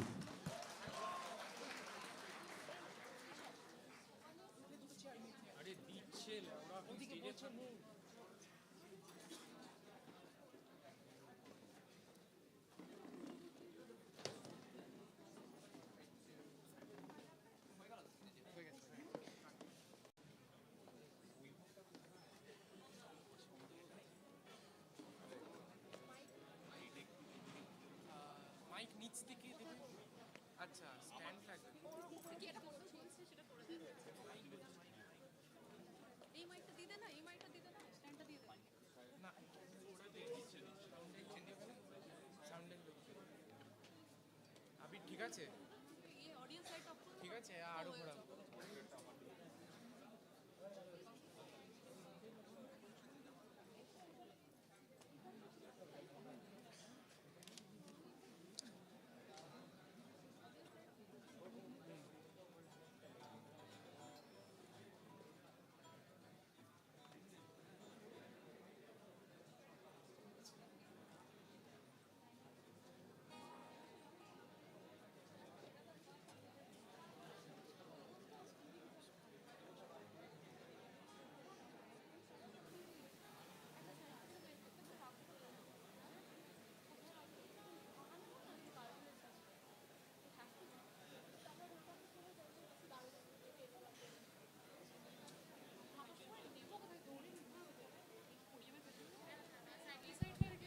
Hello, hello, check. Hello, hello.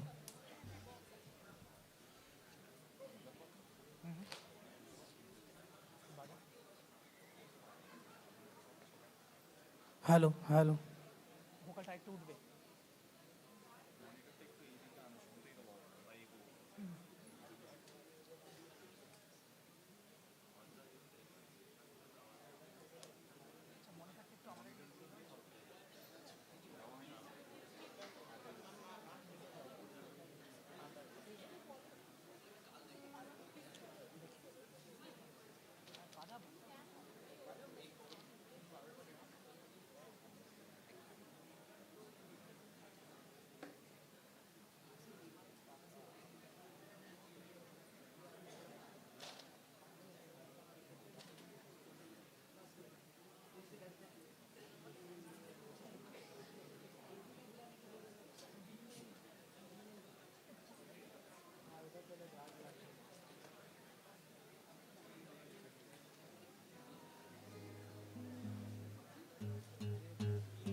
Hello, hello.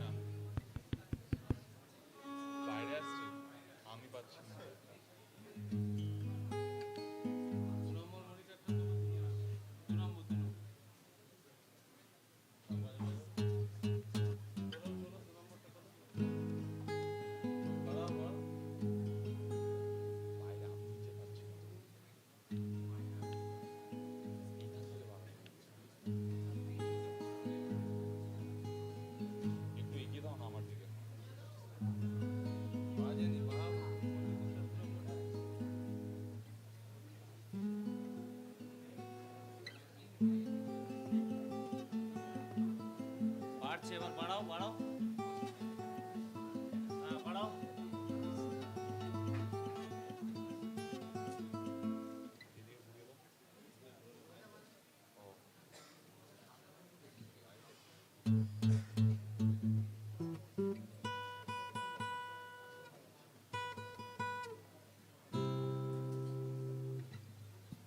Hello, hello.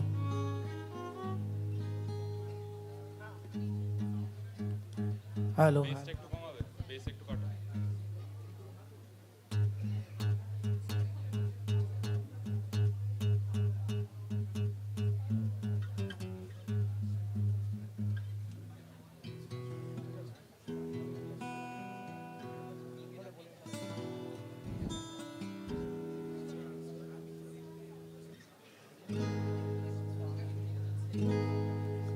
নমস্কার, আমি বলরাম।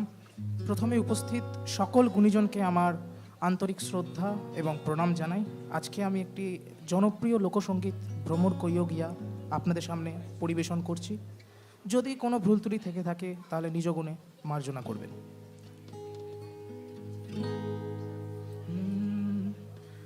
শ্রীকৃষ্ণ বিচ্ছেদের অনলে আমার অঙ্গ যায় জ্বলিয়ারে ভ্রমর কৈয়োগিয়া।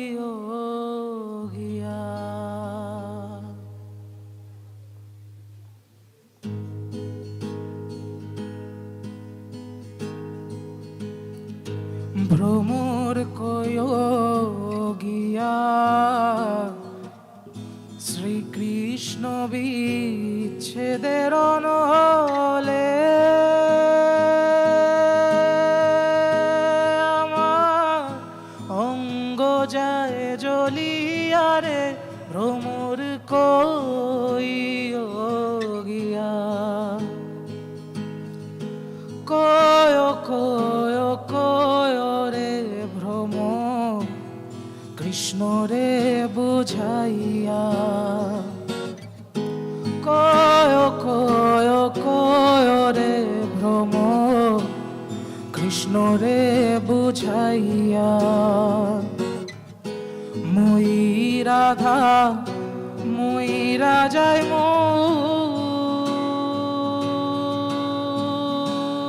রে কৃষ্ণ হারা হইয়া রে ভ্রমর।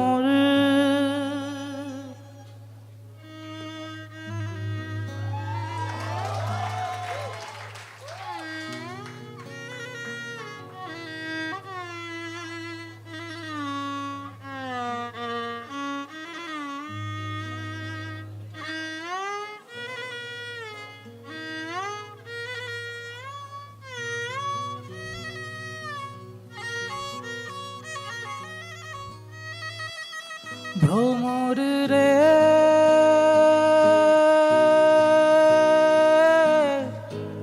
আগে যদি জানতাম রে ভ্রম যাইবারে ছাড়িয়া।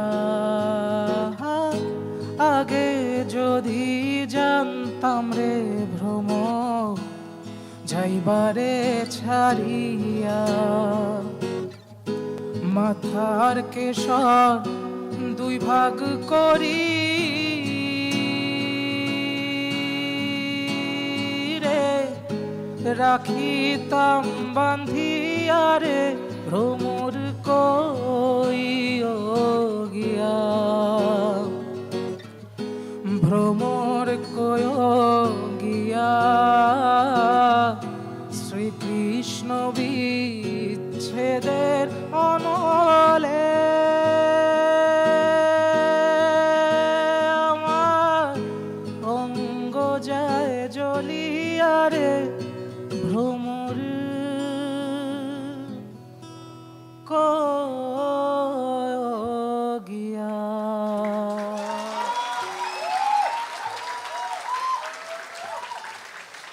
ধন্যবাদ।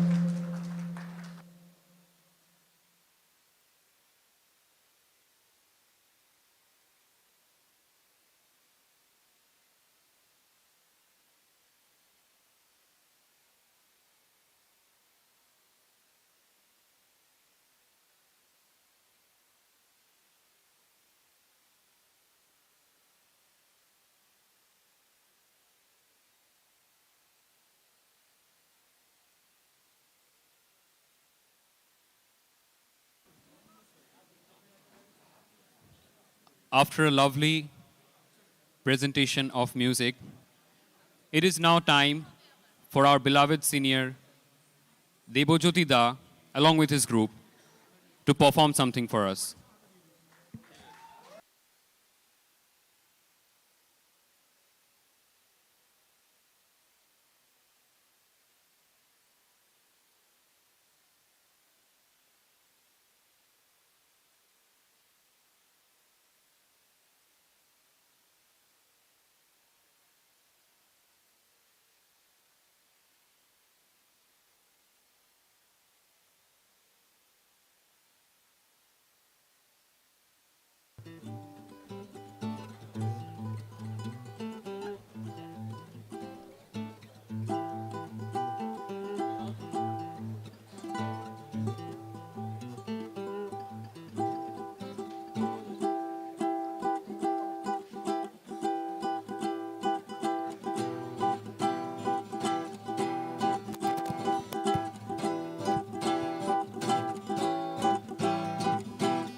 Hello hello check check hello, এটা একটু বাড়াবে?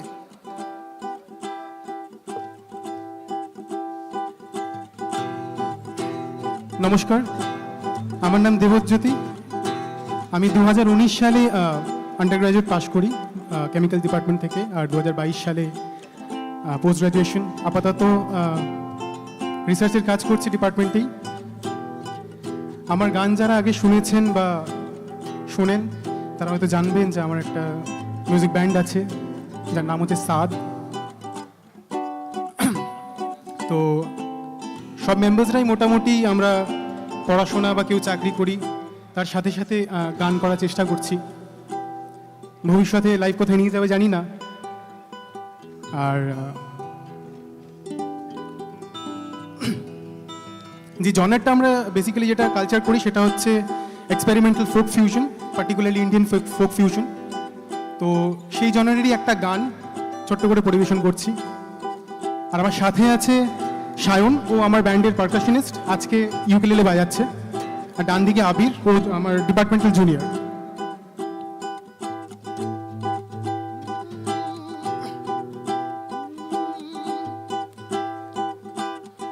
ফকির লালন ভেবে বলে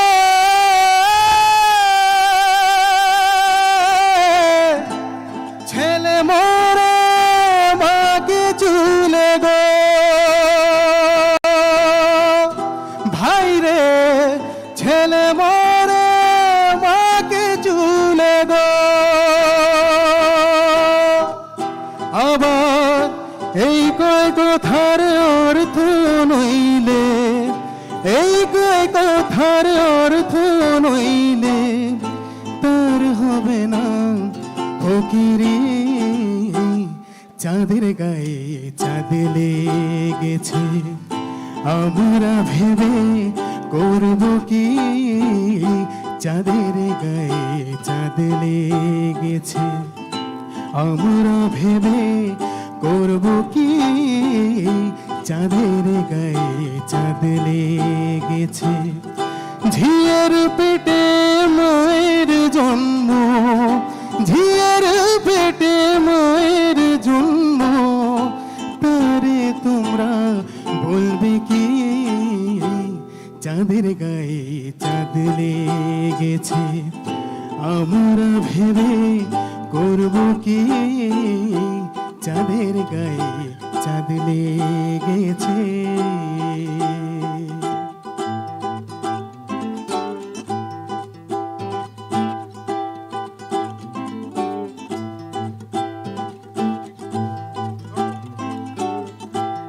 ঘর আছে তার দূর নাই,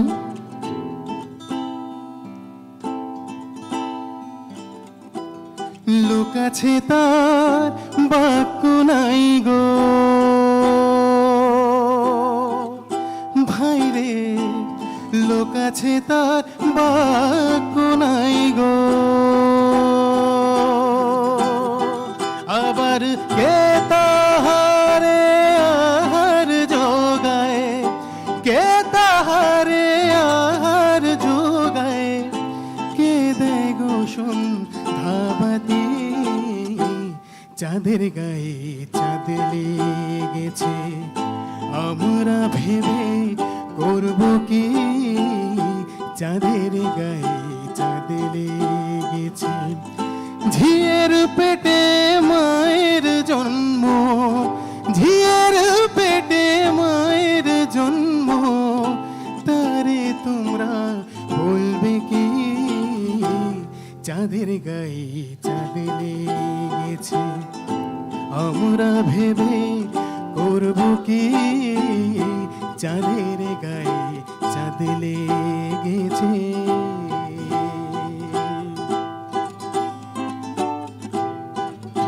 আমরা কি সবাই সবাই একসাথে একটু বিট দিতে পারি প্লিজ? চলো একসাথে 1 2 3 4। क्या बात, थैंक यू। 6 মাসের এক কন্যা ছিল,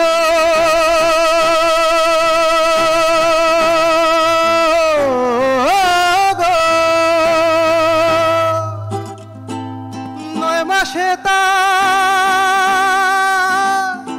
গর্ভ হলো, আবার 11 মাসে 3টি সন্তান, 11 মাসে 3টি সন্তান, কোনটা করবে ফকিরি, চাঁদের গায়ে চাঁদ লেগেছে, আমরা ভেবে করব কি, চাঁদের গায়ে চাঁদ লেগেছে। ঝিয়ের পেটে মায়ের জন্ম, ঝিয়ের পেটে মায়ের জন্ম, তারে তোমরা বলবে কি, চাঁদের গায়ে চাঁদ লেগেছে, আমরা ভেবে করব কি, চাঁদের গায়ে চাঁদ লেগেছে।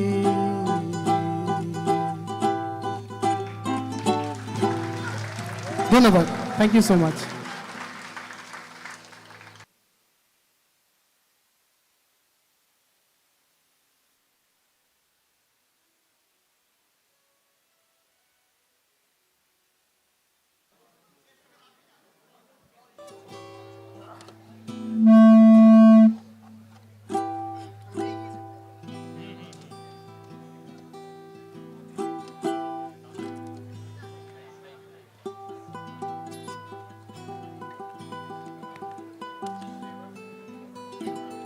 তাহলে একটা হিন্দি করছি ছোট্ট করে।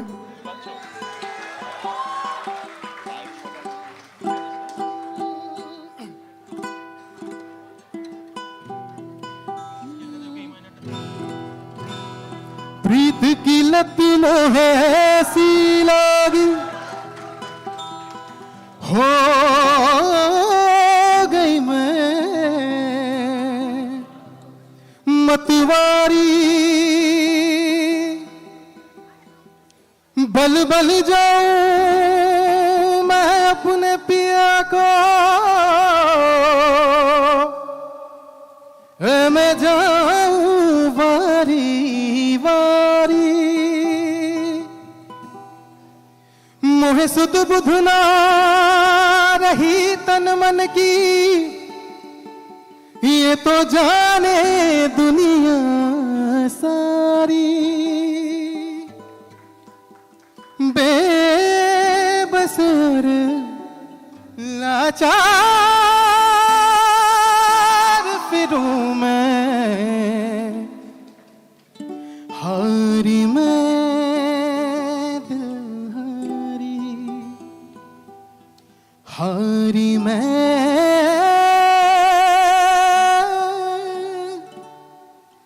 दिलहारी।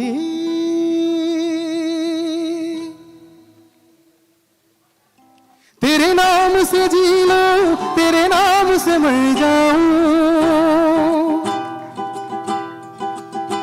तेरे नाम से जी लूं, तेरे नाम से मर जाऊं, तेरे जान के सदके में कुछ ऐसा कर जाऊं, तूने क्या कर डाला, मर गई मैं, मिट गई मैं, हो जी हाँ जी हो गई मैं।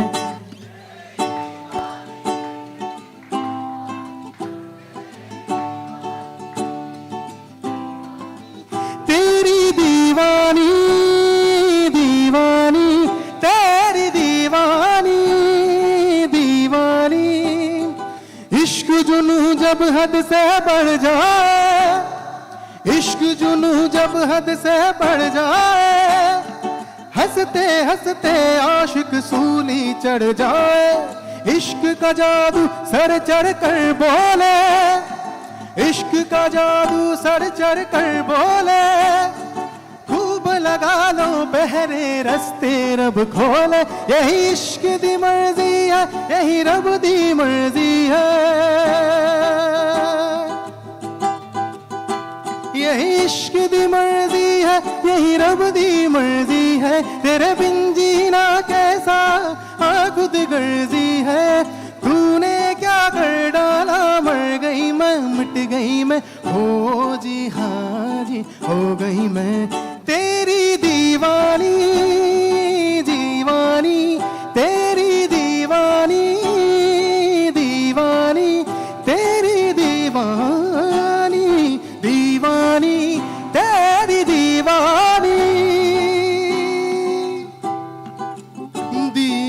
বাড়ি। Thank you so much. সকলে ভালো থাকবেন, সুস্থ থাকবেন, আনন্দে থাকবেন। Thank you.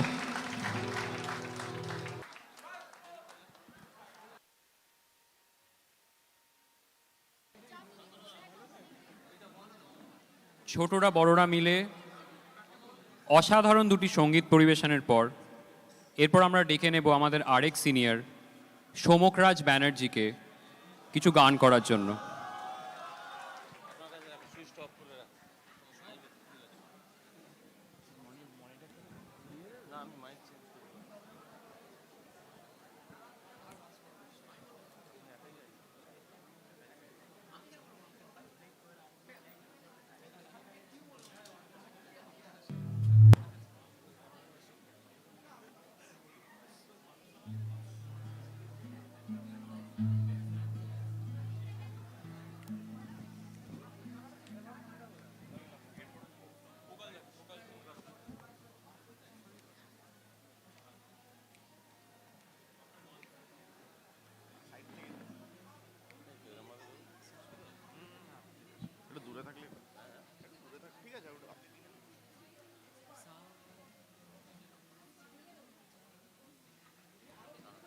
কাছাকাছি চলে আসছে, একটু দূরে থাক মুখ থেকে, ঠিক আছে?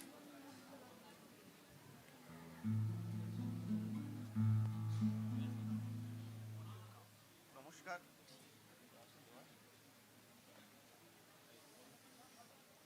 হ্যালো, নমস্কার, আমি সোমকরাজ। আমি 2016 থেকে আন্ডার গ্র্যাজুয়েট পাস করি, তো আমি এখন পিএইচডি করছি। তো আমার আগে অনেকেই খুব ভালো গান শোনালো। তো আমি দরবারি কানাড়া বলে একটা রাগের ওপর আমার একটা নিজের মতো করে একটা ভার্সন আপনাদেরকে শোনানোর চেষ্টা করব। আশা করি সবাইকে ভালো লাগবে।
जाने दे छोड़ो मोरी भैया, घर जाने दे,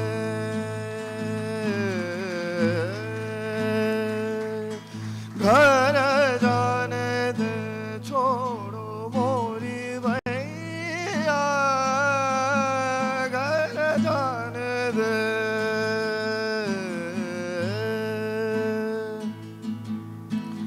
हाँ करत तोरी पैया पड़त हूँ,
करत व्रजनारी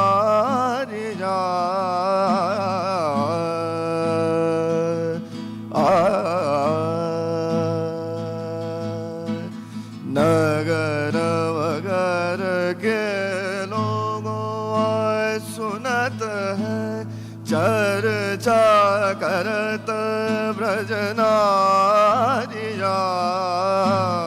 जाओ जी तुम खाओगी गलिया जाओ जी तुम खाओगी गलिया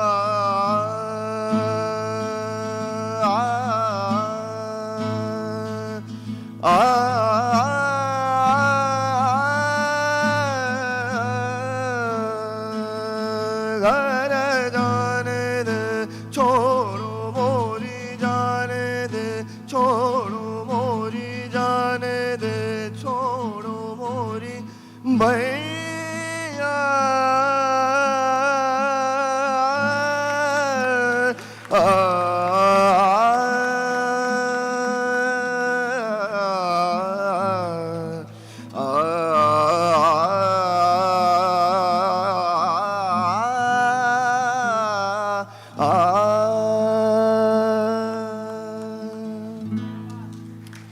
নমস্কার।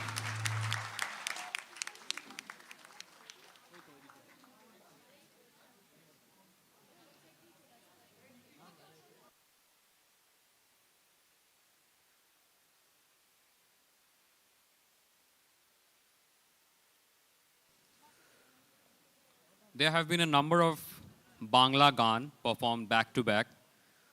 Now it's time for a change in taste, for a change in language. Let us welcome Kritika Subba from UG4, who will be performing a Nepali song for us.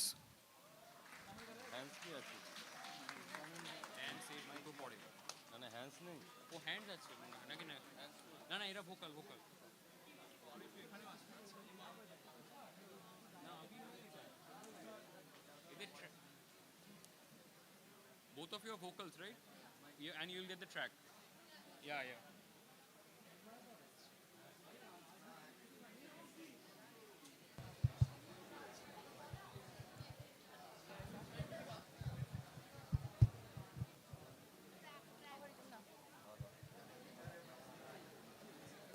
Hello.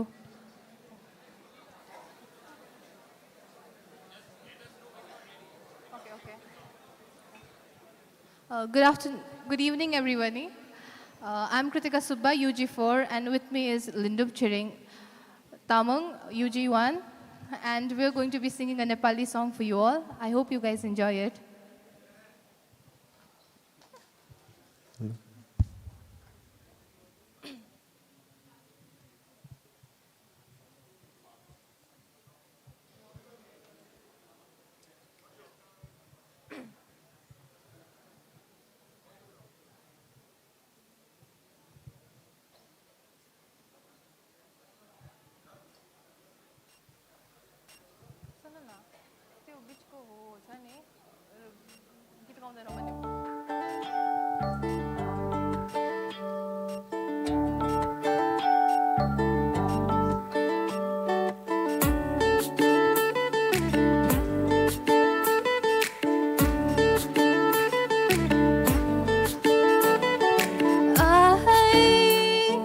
मिठो तिम्रो मुस्कान यो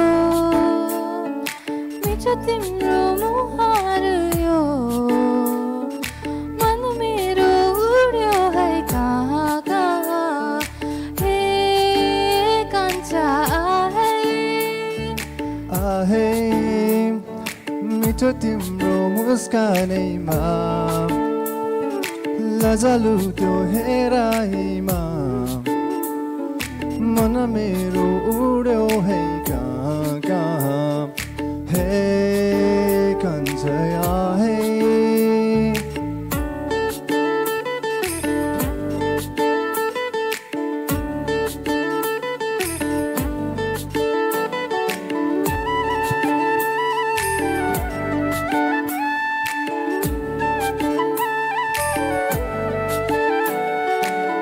सररौ हावामा मन खोली नाचिदिने चञ्चली मेरी सानी है मुसुकै हाँसेर छिने मारिसैदिने नखली मेरी सानी है भन्दा भन्दा मादल बोतलसँगै किन किन तामा भरे हो भरे हो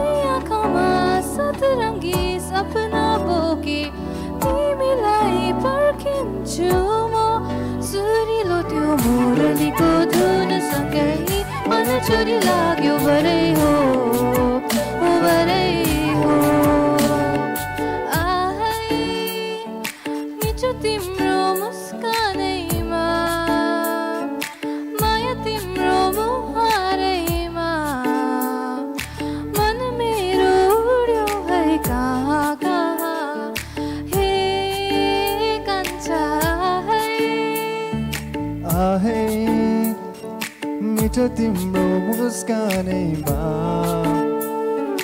लजालु त्यो हेराइमा हुन मेरो उड्यो है कहाँ कहाँ हे कान्छिया है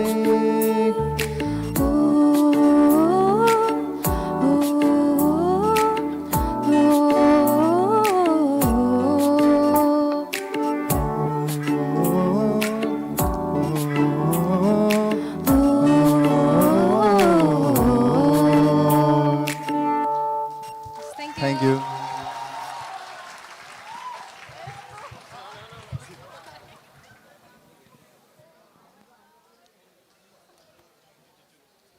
That was a performance as diverse, as beautiful as our department is.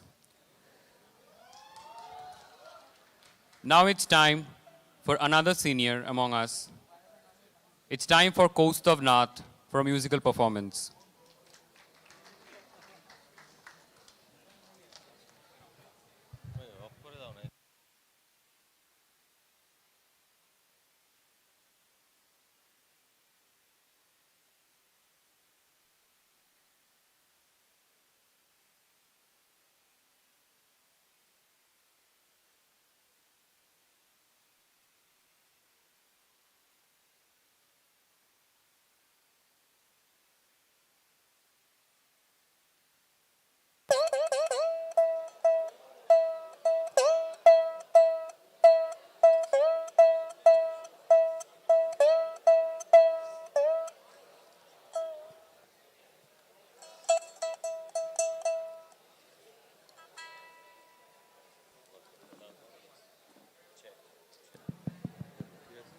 ঠিক আছে আমার নাম কৌস্তব আর আমি পিএইচডিতে ঢুকবো করছি এখনো ঢুকে উঠতে পারিনি so I would like to present মানে কি ওই এক তার দিয়ে বাজিয়ে দেবো আমাদের জুনিয়ররা খুব ভালো বাজিয়েছে এখনো অবধি গানও করেছে সো আই হোপ কি this does not like stop their thing so let's start ও মিলন হবে কত দিনে ও মিলন হবে কত দিনে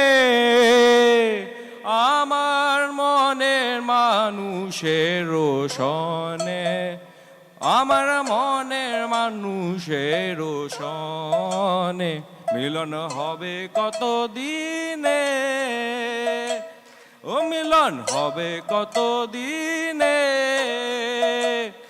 আমার মনের মানুষের সনে আমার মনে মানুষ মানুষের সনে যত কাহার প্রহনিশি সে বসে আছে শোষী যত কাহার প্রহনিশি সে বসে আছে নরসী হব বলে চরণ দাসী ও হব বলে চরণ দাসী সেটা হয় না কপাল গুনে ও সেটা হয় না কপাল গুনে আমার মনের মানুষের সনে আমার মনের মানুষের সনে thank you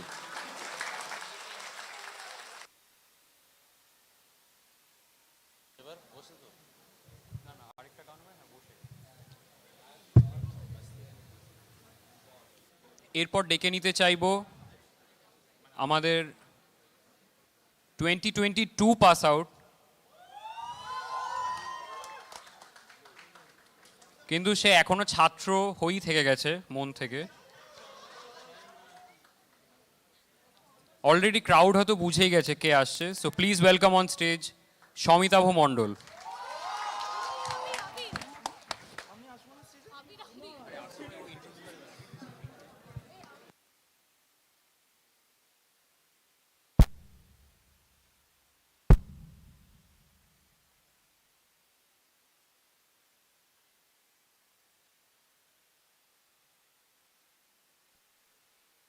Hello, hello, hello. I have also Abir with me from UG2.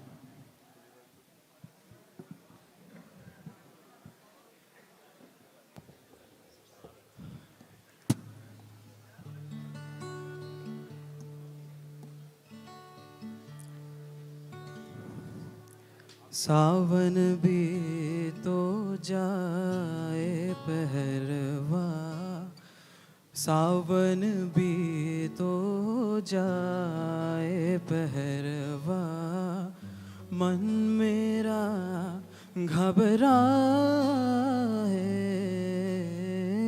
मन मेरा घबरा है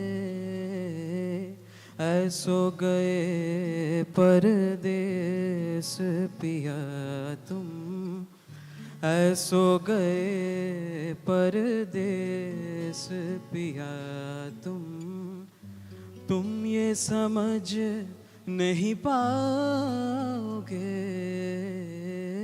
तुम ये समझ नहीं पाओगे मोरा सैया मुझसे बोले ना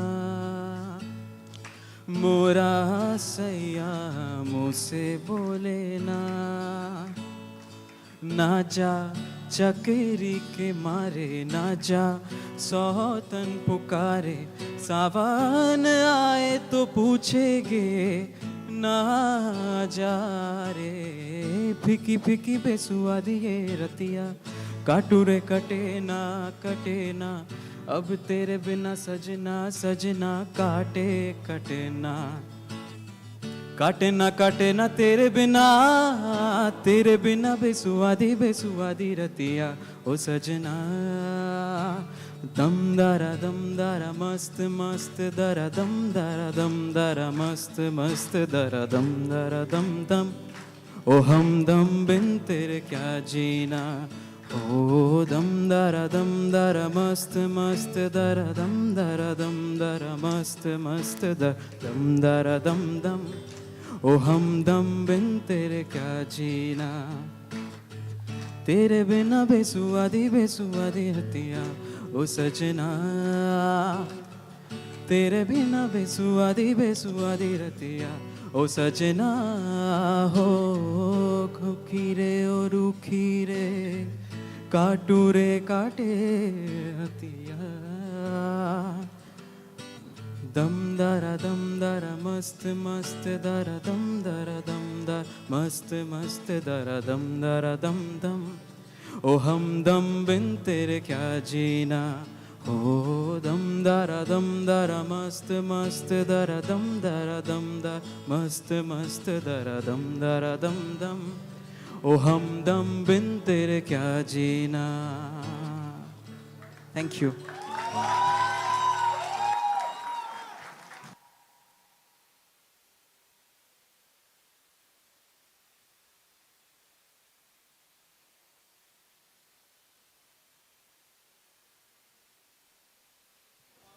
Hello. After a string of back-to-back musical performance, it is now time for one of our seniors, Paushalidi, to display a performance of dance.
नाचत गोपाल लाल तक दिखत घेगे तड़ान राधा मुस्कान जात धाकड़ तक दुमकड़ तक घेगे तड़ान ना दिग दिग दिग ना दिग दिग दिग ना दिग दिग दिग थे दिग दिग ता थे तत थे आ थे तत थे थे थे थे थे थे तत दिन दिन दिन जात जात तट तट तट यमुना तट कुंज कुंज भटक भटक धातिट धान धा धातिट धान धा विरहे निराधा. सुनल सुनल बालिका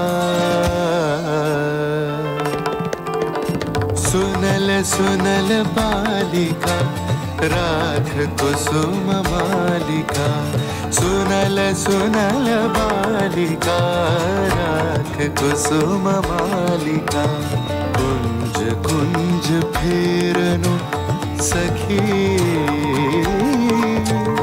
कुंज कुंज फेरनु सखी श्याम चंद्र नाही रे राख कुसुम मालिका.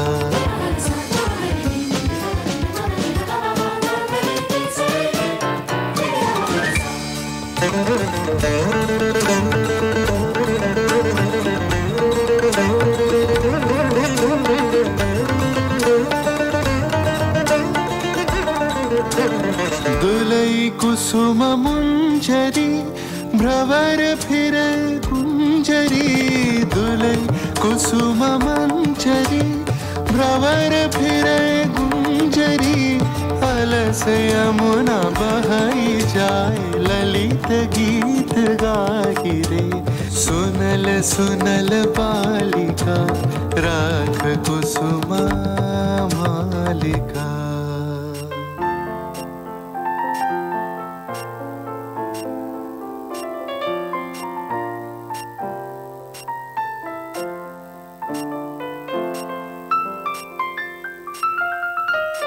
सखी सनाथ यामिनी विरह विधुर कामिनी सखी सनाथ यामिनी विरह विधुर कामिनी कुसुम हार भैली भार हृदय द्वार गाई छे अधर उठाए कापिया सखी करे कर आपिया अधर उठाए कापिया सखी करे कर आपिया कुंज भवन पापिया काहे गीत गाही छे सुनल सुनल बालिका. दिगन नागे तेरे तागे तेरे किटे तक दिकिटे दान धा राधा अस्ताचल भानु गयो नभ में शशि प्रकट भयो अजहून आए हरि मोह संग यो कैसी करी निर्दय संग प्रीत जोड़ कौन कहा सुख लयो हमरो ही दोष भयो हमरो ही दोष भयो हाँ हमरो दोष भयो दोष भयो दोष भयो मृदु समीर संचले हरय शिथिल अंचले सनन चलत पुरवाई मिलन बेला न आई बाली हृदय चंचले कानन पथ चाहिए राधा मन लागी लगन पुरवा चली हे कुंज पाने हेरिया आशुवारी डारिया कुंज पाने हेरिया आशुवारी डारिया भानु गाहे शून्य कुंज श्याम जंगनाई रे सुनल सुनल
With a brilliant, outstanding dance performance, the solo performances by students comes to an end, but it leads us to our final act.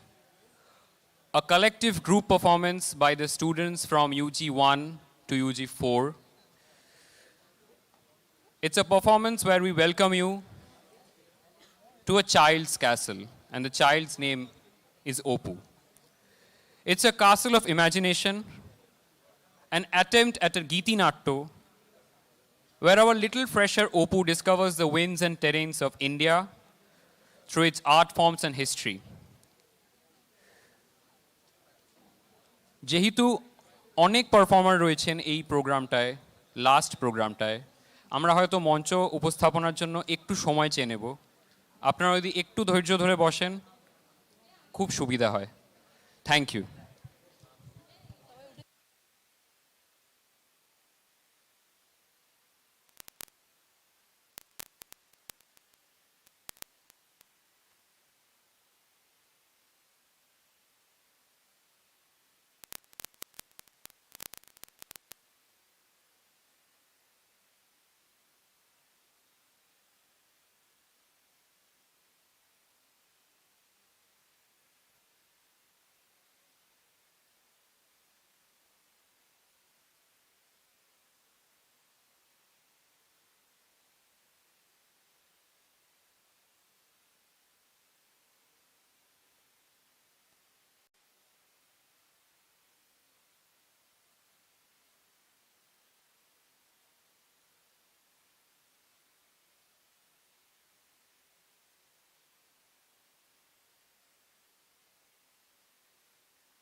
Hello, check. Hello, hello.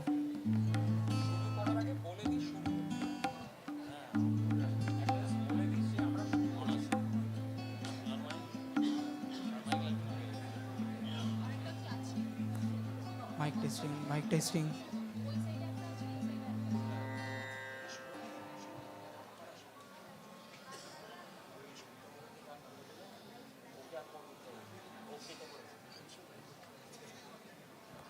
ওরা পরে পেয়ে যাবে, ওরা বলবে পেয়ে যাবে সব ভোকালগুলো অন রেখো কিন্তু মাইক, ভোকাল মাইকগুলো অন রেখো, কারণ ওরা বলবে আবার এরাও গাইবে।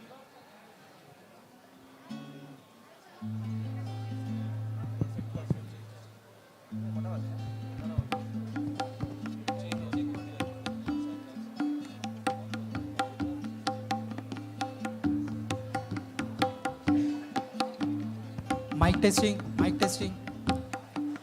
Hello,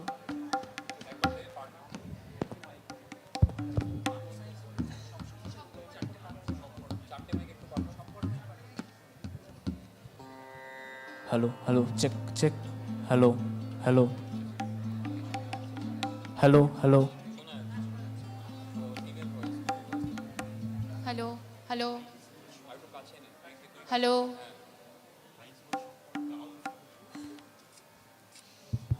hello,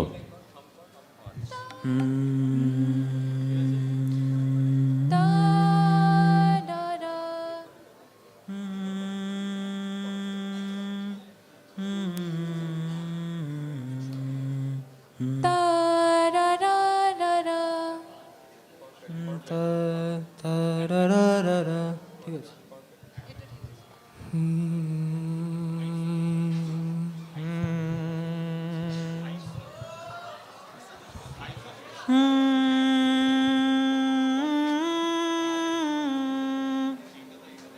hello hello hello.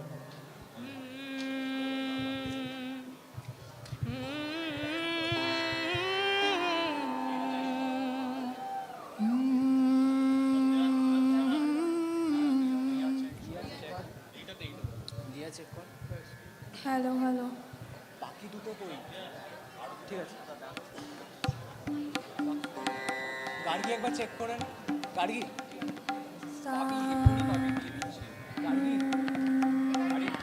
একবার চেক করেন। Hello hello.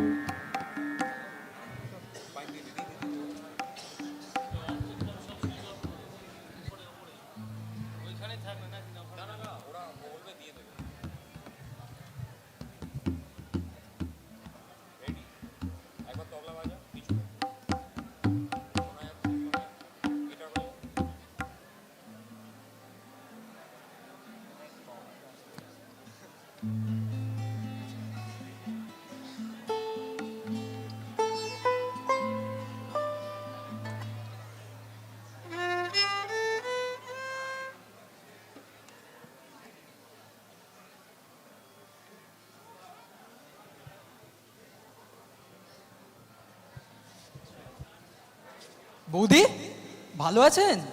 এই যেমন দেখছেন, শত কাজের মধ্যে ভালো থাকার চেষ্টা। বাহ বাহ বাহ। আর অপু কেমন আছে? ও কোথায় পড়ছে এখন? যাদবপুরে দিলাম, কেমিক্যাল ইঞ্জিনিয়ারিং। বাহ, এটা তো খুবই ভালো ব্যাপার। আর এমনি পড়াশোনা কিরম চলছে? পড়াশোনা ও যে সারাদিন কি করে কিছুই বুঝতে পারি না। স্কলারশিপের টাকায় একটা প্রজেক্টর কিনেছে, সেটা নিয়ে সারাদিন ঘর বন্ধ করে থাকে। কোনোদিন গান ধরে, সেদিন লাঞ্চ করতে এসে বলে নাচ শিখবে, কুচিপুটি, কন্টেম্পোরারি, স্প্যানিশও নাকি শিখবে। আমি বলি বাবা তুই পড়াশোনা মেনটেন করতে পারলে সব কর।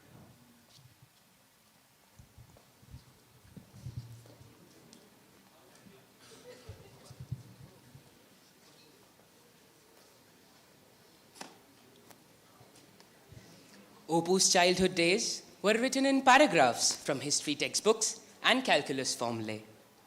Every night, when she closed her eyes, a mirage loomed over her eyelids.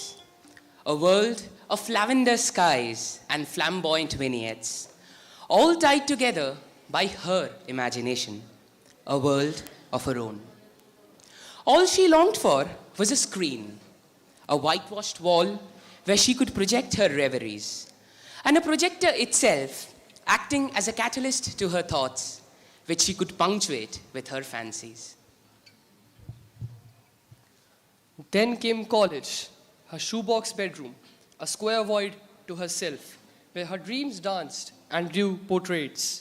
From a corner of her room, while resting on her pillow, She traveled across India, absorbing music, dance forms, and poetry as curiosity pumped through her veins.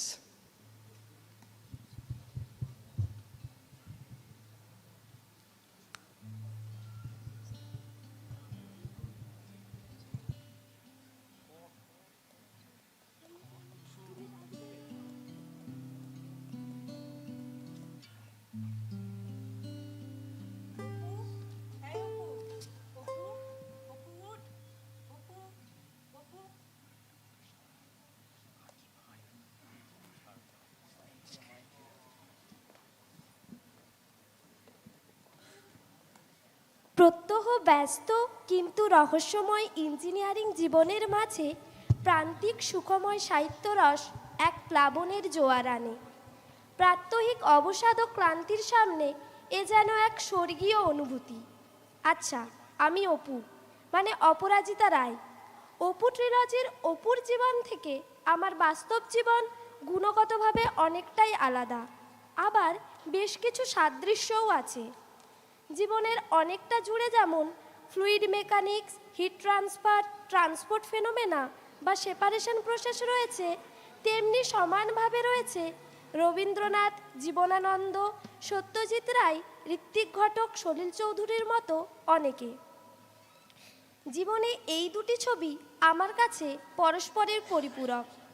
ভাবা ও ভাবা practice করার সাবলীলতা যেমন আমার জীবনের এক অবিচ্ছেদ্য অঙ্গ, তেমনি বেছে নেওয়ার স্বাধীনতাও আমার কাছে ভীষণ মাত্রায় প্রাসঙ্গিক।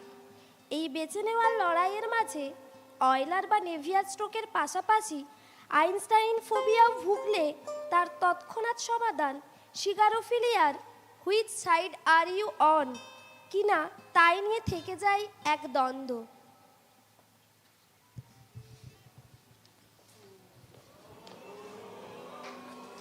মেঠো চাঁদ রয়েছে তাকায়ে আমার মুখের দিকে, ডাইনে আর বায়ে পোড়া জমি, খড় নাড়া, মাঠের ফাটল, শিশিরের জল। মেঠো চাঁদ কাস্তের মতো বাঁকা, চোখা, চেয়ে আছে এমনি সে তাকায়েছে কত রাত, নাই লেখা জোকা। মেঠো চাঁদ বলে, আকাশের তলে খেতে খেতে লাঙ্গলের ধার মুছে গেছে, ফসল কাটার সময় আসিয়া গেছে, চলে গেছে কবে শস্য ফলিয়া গেছে। তুমি কেন তবে রয়েছ দাঁড়ায়ে একা একা, ডাইনে আর বায়ে খড় নোড়া, পোড়া জমি, ফাটল, শিশিরের জল।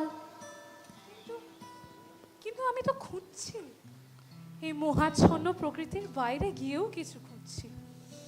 একদিন খুঁজেছিনু যারে বকের পাখার ভিড়ে, বাদলের গোধূলি আধারে, মালতীলতার বনে কদমের তলে, নিঝুম ঘুমের ঘাটে, কেয়াফুল শেফালির দলে।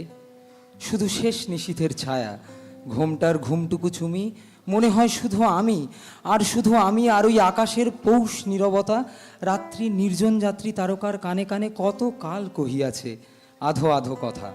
আজ বুঝি ভুলে গেছে প্রিয়া, পাতা ঝরা আধারের মুসাফের হিয়া। একদিন ছিল তব গোধূলির সহচর, ভুলে গেছো তুমি এ মাটির ছলনার সুরাপাত্র অনিবার চুমি। আজ মোর বুকে বাজে শুধু খেদ, শুধু অবসাদ। বাস্তবতা পেরিয়ে অসীমের পারে উকি দিয়ে বছর কুড়ি পরের সে তুমিকে নতুন করে আবিষ্কার করতে চায় মন।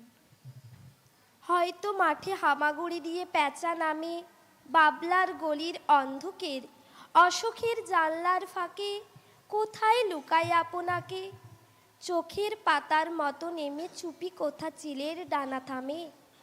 সোনালি সোনালি চিল শিশির শিকার করে নিয়ে গেছে তারে, 20 বছর পরে সেই কুয়াশায় পাই যদি হঠাৎ তোমারে।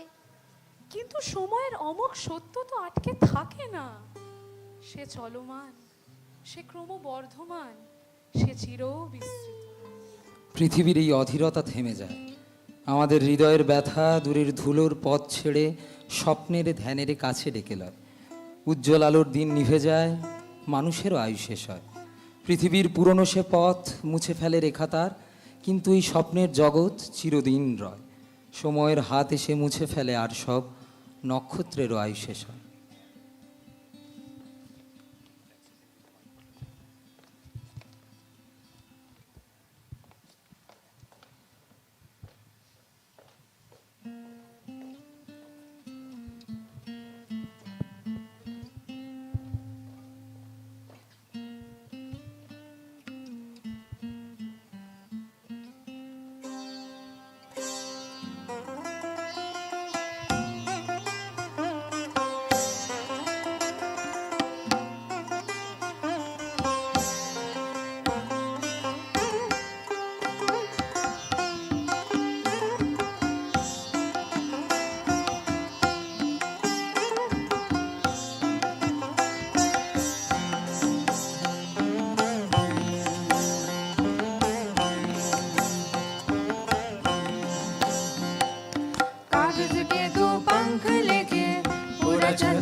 चला हाय रे उम्र का ये ताना बाना समझ न पाए रे जुबां पे जो मोह माया नमक लगाए रे के देखे न भाले न जाने न गाए रे दिशाहारा केमन बोका মনটা রে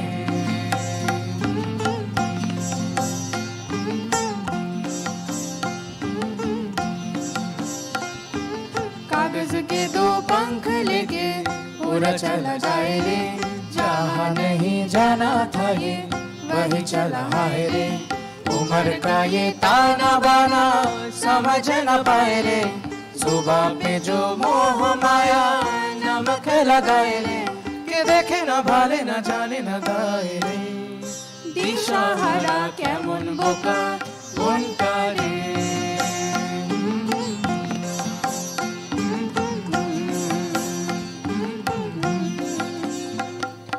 প্রাণ পাখি মরুই রাজা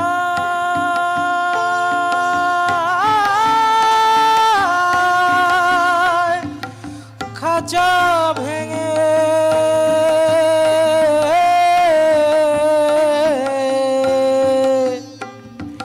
পীড়িত বড় জ্বালা রে বড় জ্বালা রে প্রাণ পাখি মরুই রাজা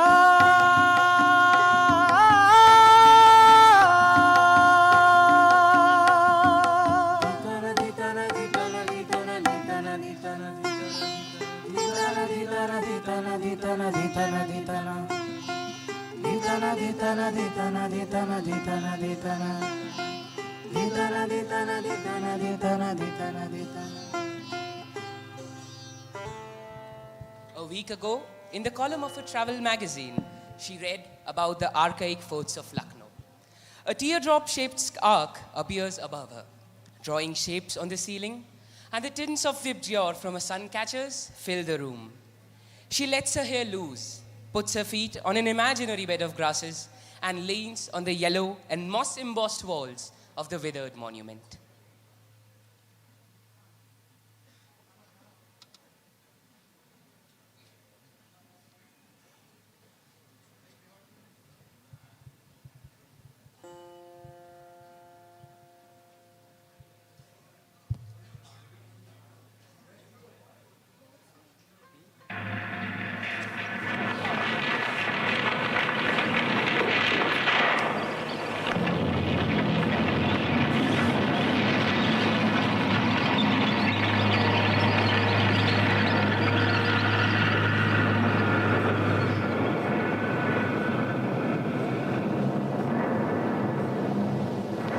Poisoned men's souls, has barricaded the world with hate, has goose-stepped us into misery and bloodshed.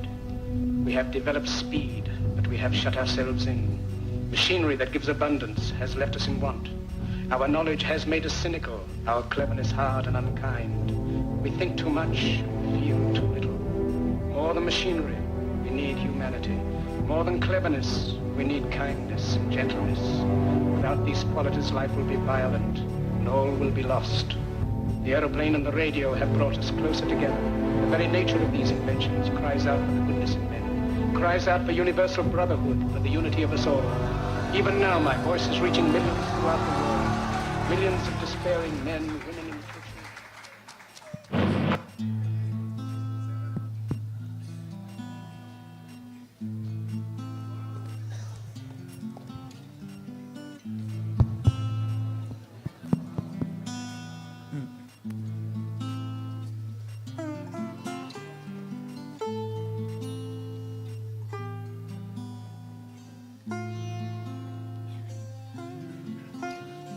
पिया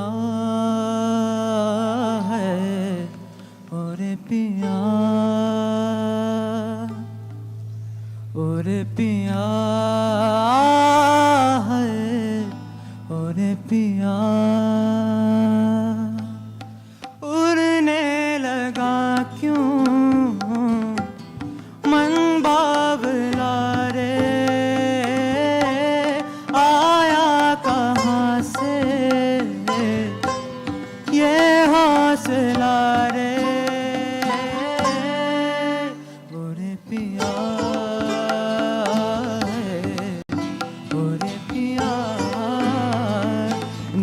re ga ga ma ma ma ba ba ba ma ga re sa sa re sa ga ga re ma ga pa pa ma da da ba ni ni da da ba ba ba ga ma ba da ba ma ga re sa ni sa sa sa sa sa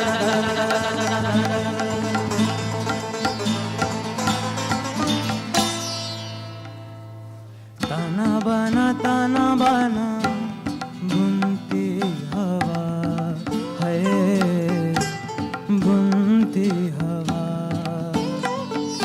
बूंदे भी तो आए नहीं पास यहाँ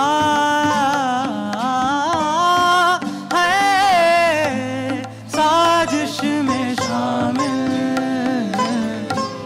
सारा जहां है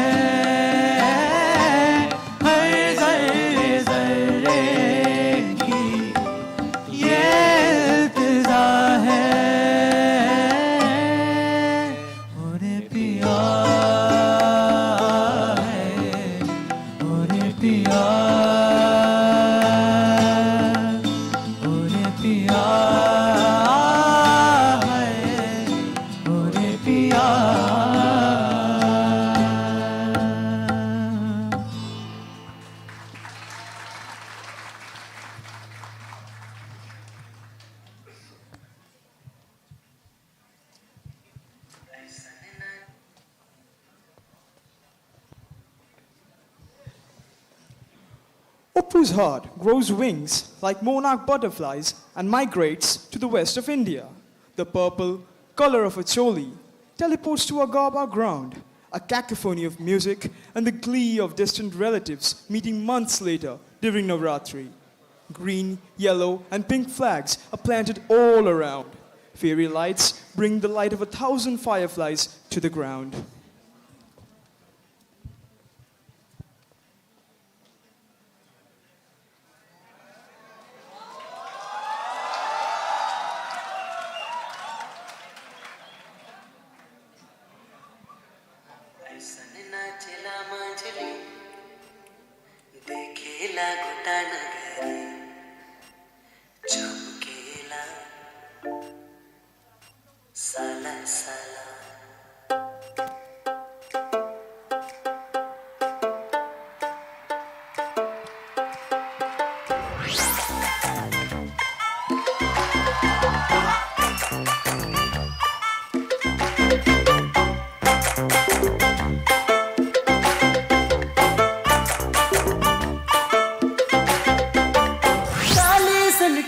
लगा ले बुढ़वन के तोए पगल वाले ए मंझली तो के देख के हाय रे कैसन कैसन लागत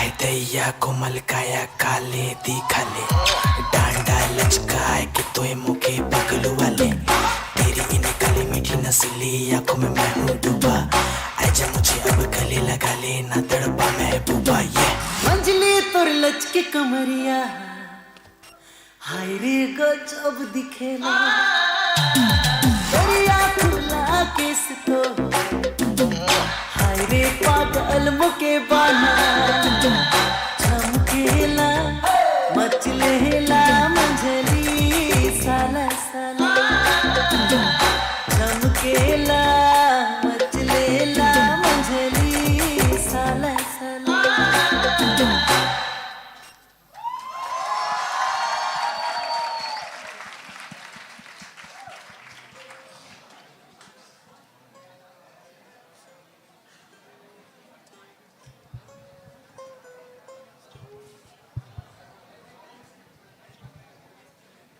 हाँ वो शामें एक गज़ल सी लगती है रुलाए ना सही पर हंसाती वो अक्सर है गलियारे की सुबह में धूप सी है वो, सिर्फ रोशन ही नहीं सहलाती भी है वो।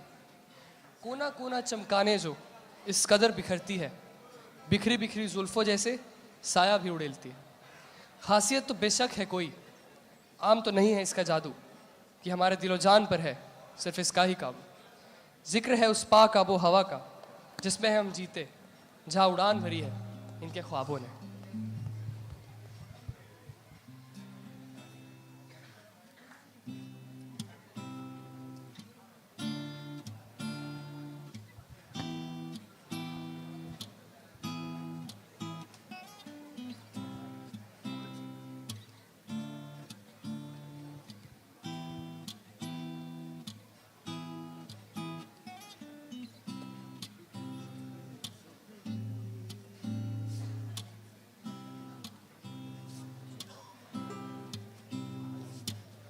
छाप तिलक सब छीनी रे मोह से नैना मिलैगे।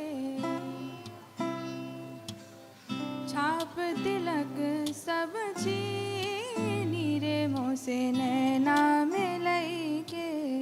नैना मिलैगे, नैना मिलैगे, नैना मिलैगे, नैना मिलैगे। सब कुछ मोरा छीनी रे मोह से नैना मिलैगे।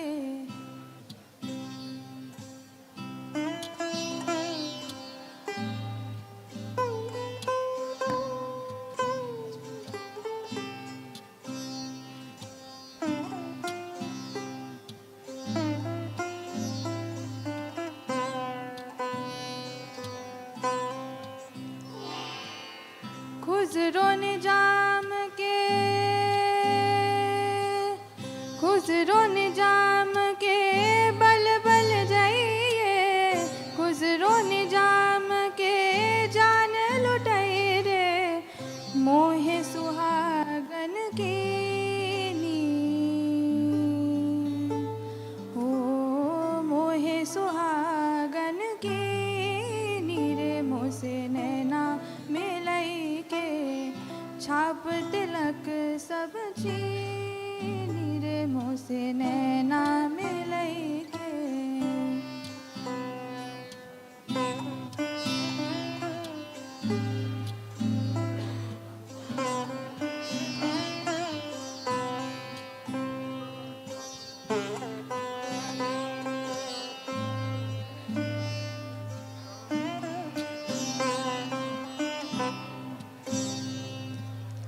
प्रेम भटिका,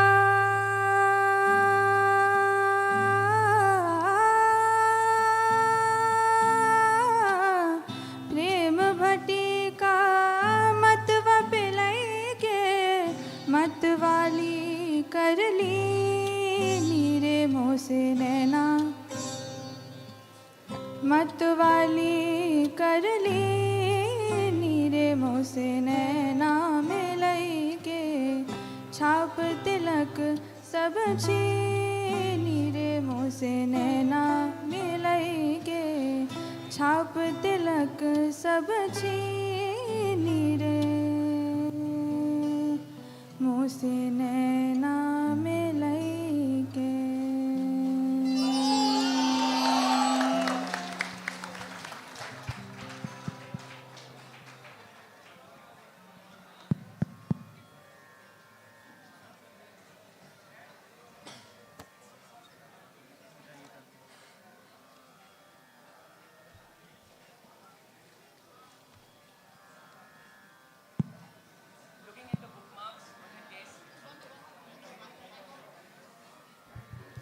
Looking at the bookmarks on her desk, she remembers her vacations in Kerala and its souvenirs. The south of India is a majestic blend of mountains, rivers, and valleys. A single draw of curtain exposes a hill station, as well as a shoreline receding into the grand Indian Ocean. The cities preserve skyscrapers, and the villages are adorned with yellow and red mud-thatched houses surrounded by banana trees. What do you sell, O ye merchants? Richly your wares are displayed, turbans of crimson and silver, tunics of purple brocade, mirrors with panels of amber, daggers with handles of jade. What do you make, O ye goldsmiths? Wristlet and anklet and ring, bells for the feet of blue pigeons, frail as a dragonfly's wing. Girdles of gold for the dancers, scabbards of gold for the king. What do you weave, O ye flower girls, with tassels of azure and red, crowns for the brow of a bridegroom, chaplets to garland his bed, sheets of white blossoms new garnered to perfume the sleep of the dead.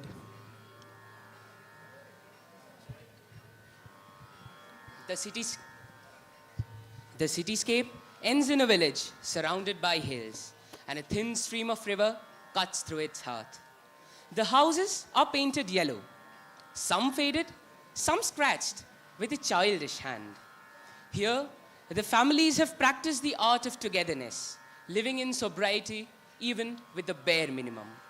Apu questions in wonder, what happens with time as the people and the shelters erode away? The only one left is a grandchild with a small plot of land. There is no escape from loneliness and separation. I told myself often, wife, child, brothers, parents, friends, we come together only to go apart again. It is one continuous movement. They move away from us as we move away from them.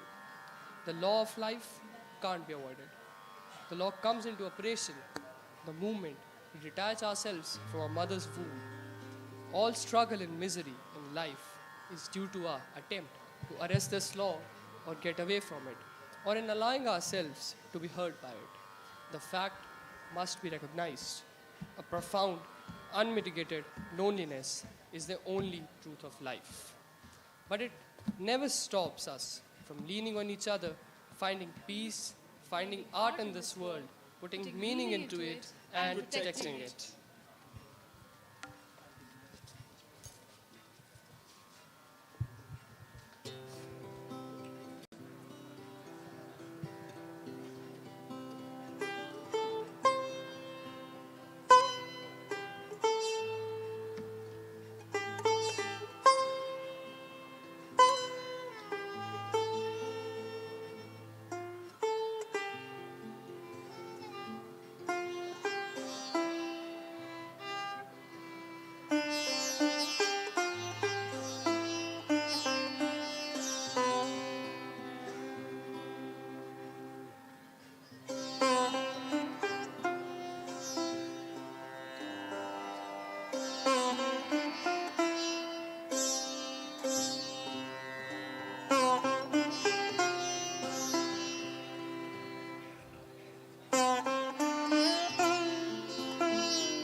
कोमल काया के मोह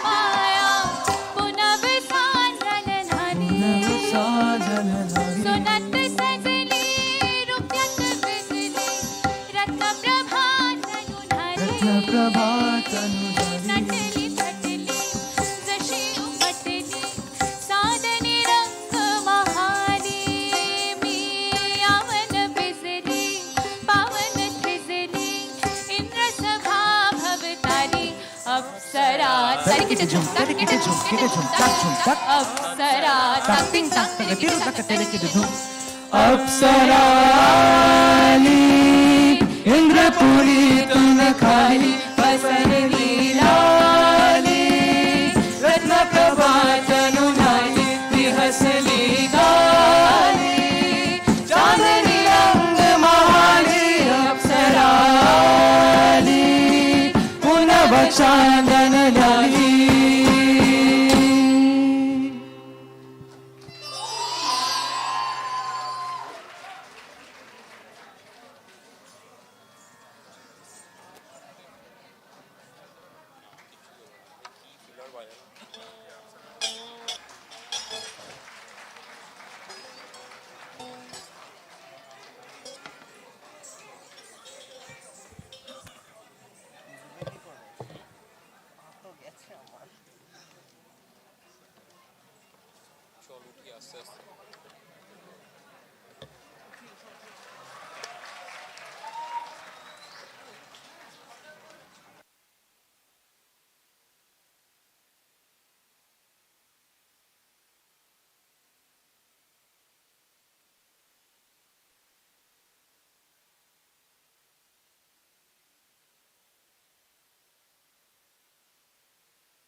Hello, hello. Hello, attention. Hello, attention, please. Students and alumni. Kind request. The program is not yet over. We have the grand finale. Songs by Ganesh Da, which is the grand finale of the Centenary program. And trust me, dinner is not yet served unless the program gets over. So please ask all your friends and request the alumni members to be inside the auditorium. আর organisers তোমরা তো বলবে, তোমরা যদি announcement না করো তাহলে অডিয়েন্সরা জানবে কি করে হোয়াট আর দ্য প্রোগ্রামস? তোমরা তো অ্যানাউন্সমেন্টটা তোমাদের করা উচিত। Make an announcement. এখন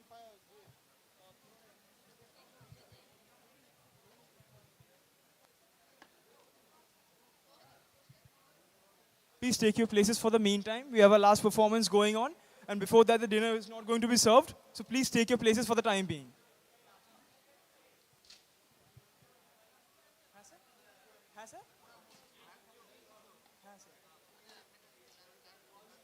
হ্যাঁ স্যার, ওটাই বলছি, লাস্ট পারফরমেন্সটা বাকি, সবাইকে যাতে একটু বসে যায়। লাস্ট পারফরমেন্সটা হবে এখন, তাই জন্য এখন সবাই যাতে একটু বসে।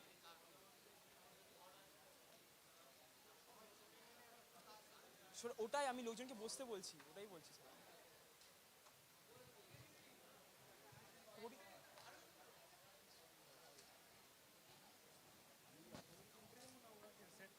স্যার সেট করে নেবে, নিচ্ছে ওরা।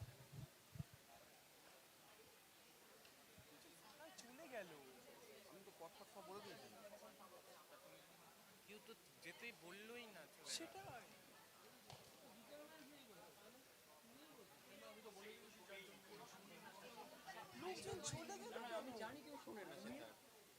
কেউ নেই অলমোস্ট কিসে হলে হলে কেউই নেই একটা মাল ছাল কেন লোকজন সাউন্ডের লোকেরা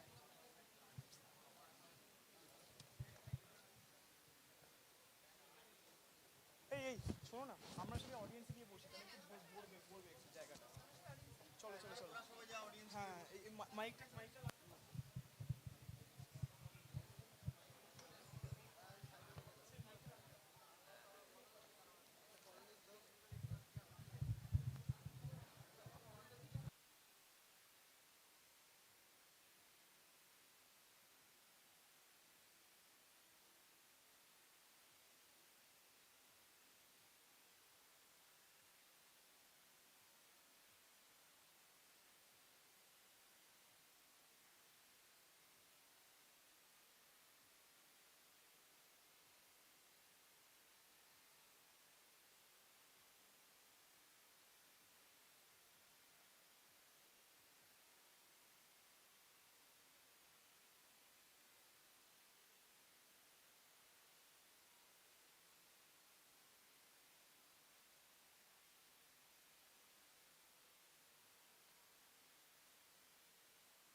Hello, check.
ফাইনালি ওনারা সব ব্যবস্থা করে দিয়েছেন। ওনাদের অনেক ধন্যবাদ। ওনাদের কাছে খবর ছিল না যে কটা কি রিকোয়ারমেন্ট, কিন্তু তা সত্ত্বেও ওনারা ব্যবস্থা করে দিয়েছেন। Thank you very much.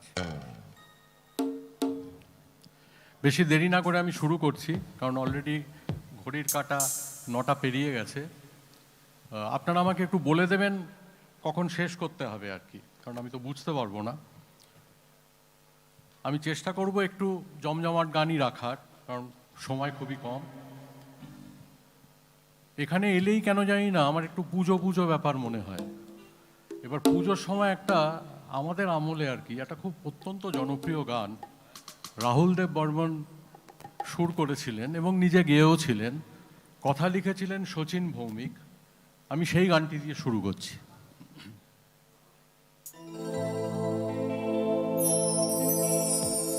Hey, hey, hey, hey, hey, hey, tu.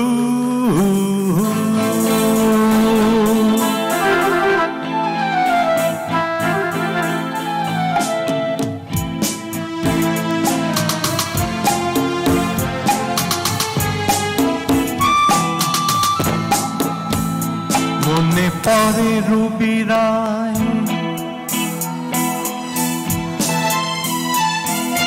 মনে পড়ে রুবি রায় কবিতায় তোমাকে একদিন কত করে ডেকেছি। আজ হায় রুবি রায় ডেকে বলো আমাকে, তোমাকে কোথায় যেন দেখেছি। মনে পড়ে রুবি রায় কবিতায় তোমাকে একদিন কত করে ডেকেছি। আজ হায় রুবি রায় ডেকে বলো আমাকে, তোমাকে কোথায় যেন দেখেছি।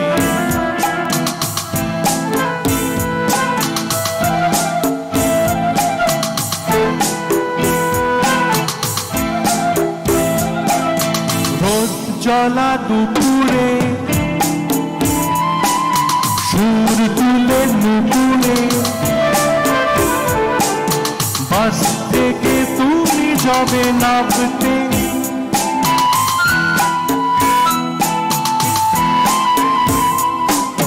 রোদ জ্বালা দুপুরে সুর তুলে নুপুরে বাস থেকে তুমি যাবে নামতে একটি কিশোর ছেলে একা কেন দাঁড়িয়ে সে কথা কি কোনোদিন ভাবতে মনে পড়ে রবি রায় কবিতায় তোমাকে একদিন কত করে ডেকেছি আজ ভাই রবি রায় ডেকে বলো আমাকে তোমাকে কোথায় যেন দেখেছি দ্বীপ জ্বলা সন্ধ্যায়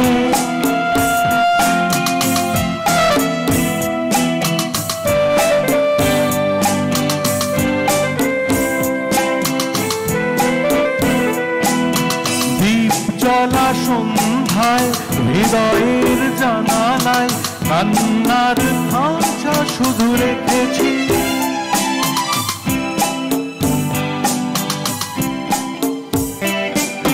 দ্বীপ জ্বলা সন্ধ্যায় হৃদয়ের জানালায় কান্নার খাঁচা শুধু রেখেছি ও পাখি সে তো আসেনি তুমি ভালোবাসনি স্বপ্নের জাল বৃথা বুনেছি মনে পড়ে রবি রায় কবিতায় তোমাকে একদিন কত করে ডেকেছি আজ ভাই রবি রায় ডেকে বলো আমাকে তোমাকে কোথায় যেন দেখেছি মনে পড়ে রবি রায়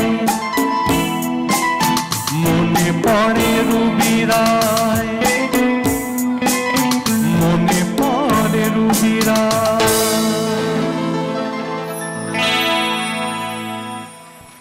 থ্যাংক ইউ একটা দুটো বাংলা গান গিয়ে তারপরে হিন্দি গানে যাব এবার একটু সুধীন দাশগুপ্তকে স্মরণ করি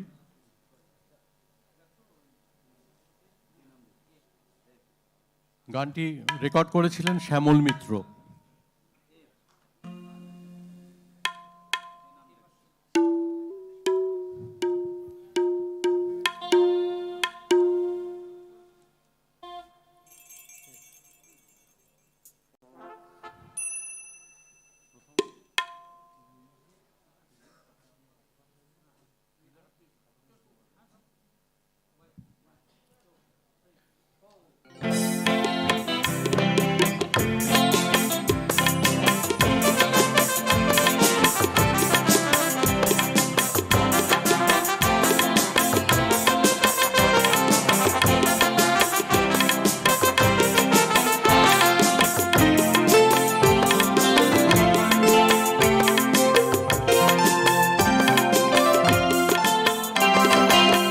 নামে ডেকে বলবো তোমাকে বন্ধ করেছে আমাকে ওই দুটি চোখে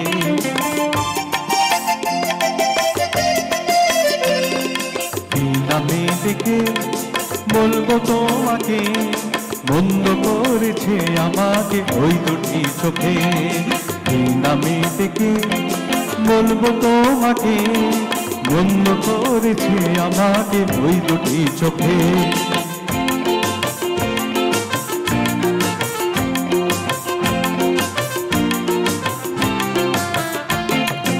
আমি যে মাতাল হওয়ারই মতো হয়ে যেতে যেতে পায়ে পায়ে গেছি জড়িয়ে আমি যে মাতাল হওয়ারই মতো হয়ে যেতে যেতে পায়ে পায়ে গেছি জড়িয়ে কি করি ভেবে যে মরি বলবে কি লোকে বন্ধ করেছে আমাকে ওই দুটি চোখে নামে থেকে বলবো তোমাকে বন্ধ করেছে আমাকে ওই দুটি চোখে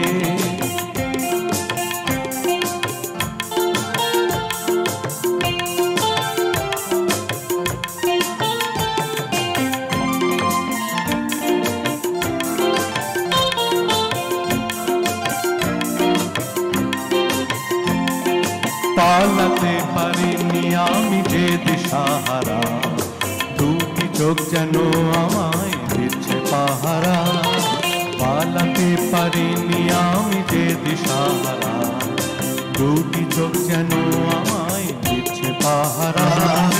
ধরা পড়ে গেছি আমি নিজেরই কাছে, জানি না তোমার মনেও কি এত প্রেম আছে।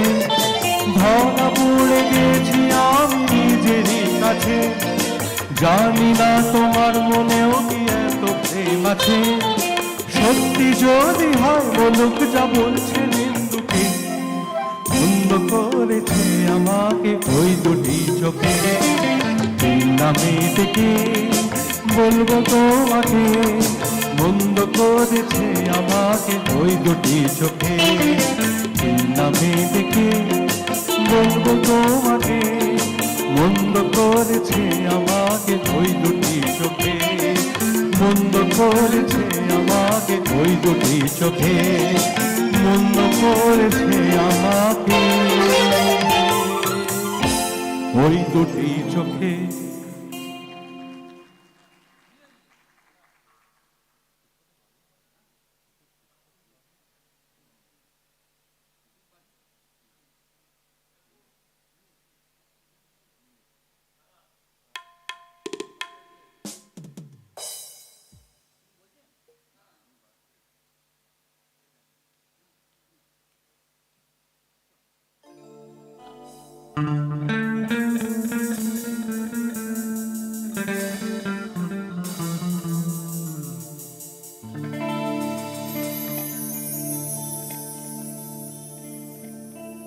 नीले नीले अंबर पर चांद जब आए, प्यार बरसाए, हमको तरसाए। ऐसा कोई साथी हो, ऐसा कोई प्रेमी हो, प्यास दिल की बुझा जाए।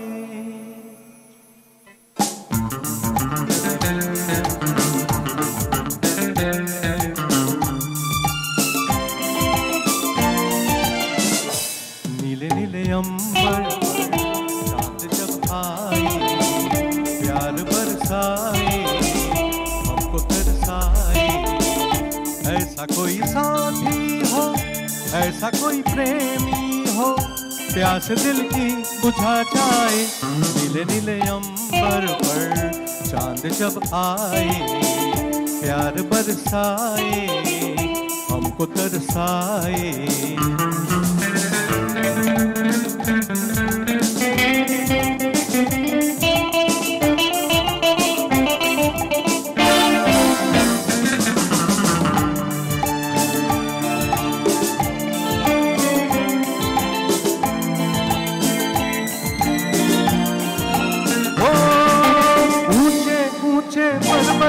जब चूमते हैं अंबर को, प्यासा प्यासा अंबर जब चूमता है सागर को।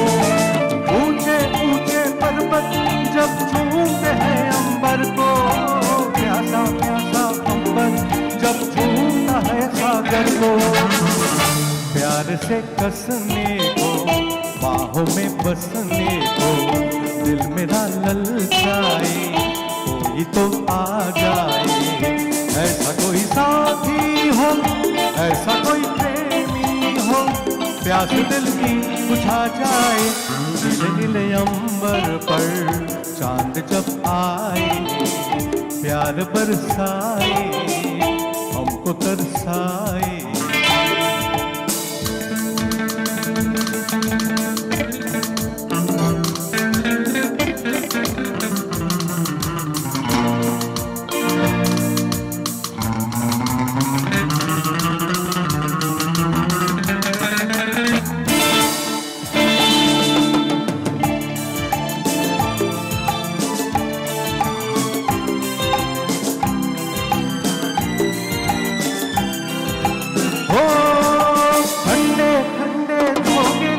जब बालों को बहलाए, तपती तपती किरणें जब गालों को छू जाए, ठंडे ठंडे झोंके जब बालों को बहलाए, तपती तपती किरणें जब गालों को छू जाए, सांसों की गर्मी को हाथों की नरमी को मेरा मन तरसाए, कोई तो छू जाए, ऐसा कोई साथी हो, ऐसा कोई प्रेमी हो, प्यास दिल की बुझा जाए, नीले नीले अंबर पर चांद जब आए, प्यार बरसाए, हमको तरसाए, ला ला ला ला ला ला ला ला ला ला ला ला ला ला ला ला ला ला ला।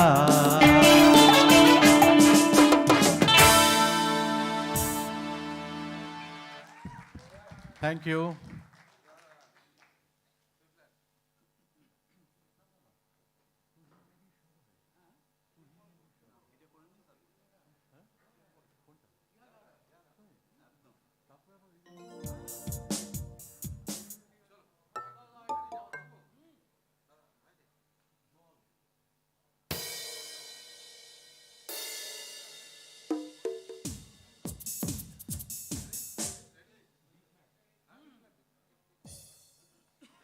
আচ্ছা, আমরা অনেককেই হারিয়েছি এই কোভিডের সময়। তার মধ্যে একজন খুব জনপ্রিয় সঙ্গীত পরিচালক, এক বাঙালি, আমাদের সবসময় তাকে ভেবে গর্ব হয়, যিনি একসময় বলিউড কাঁপিয়েছেন। তার নাম বাপ্পি লাহিড়ী। তার সুরে তার গাওয়া একটি গান গাইছি।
अभी जा एक बार, ओ याद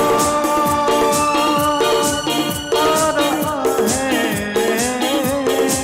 तेरा प्यार, कहाँ हम कहाँ तुम, घूमे तुम कहाँ गुम, अभी जा एक बार, ओ याद आ रहा है तेरा प्यार।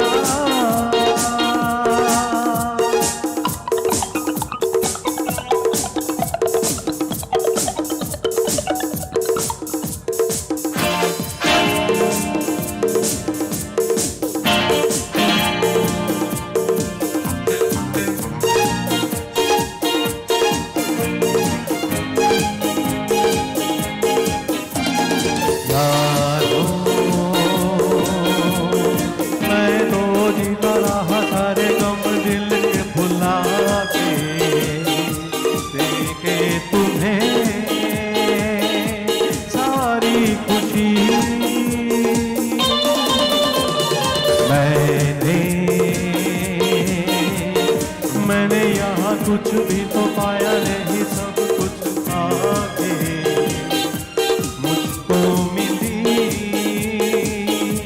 क्या जिंदगी, ओ याद आ रहा है तेरा प्यार, कहाँ हम कहाँ तुम, हुए तुम कहाँ गुम, अभी जा एक बार, ओ याद आ रहा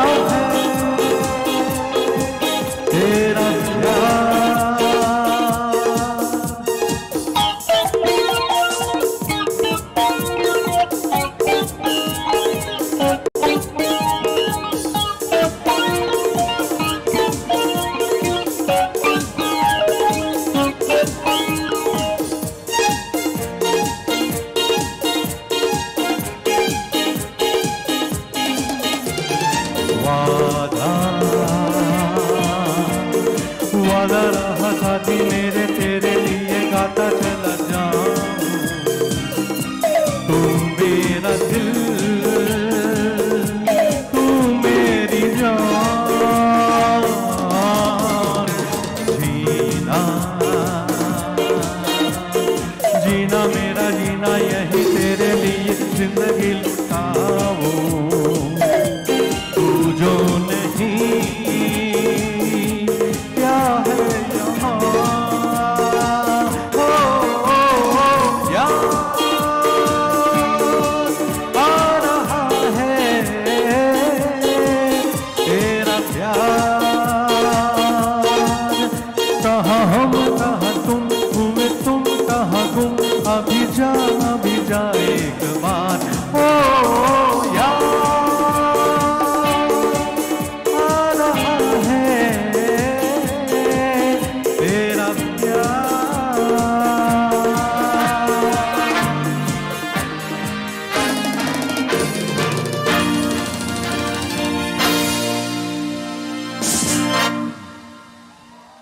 থ্যাংক ইউ। একটা কাজ না করলেই নয়, এত সুন্দর যারা বাজাচ্ছে, একটু বাঁদিক থেকে গিটারে শুভ,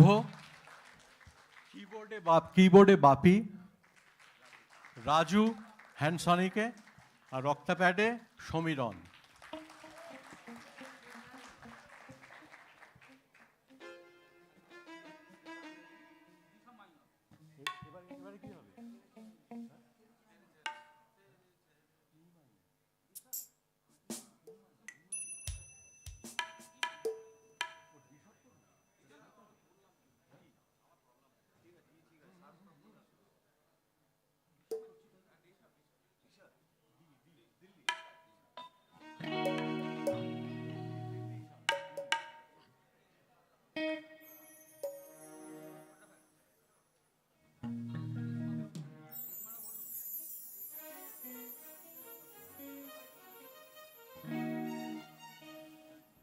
আসলে একটা গানের লিস্ট আমি বানিয়েছিলাম, পরপর চলনটা যাতে ঠিক রাখা যায়, কিন্তু একটু উল্টোপাল্টা হয়ে গেছে আর কি, কারণ সময়ের জন্য আমাদের একটু অ্যাডজাস্ট করতে হচ্ছে।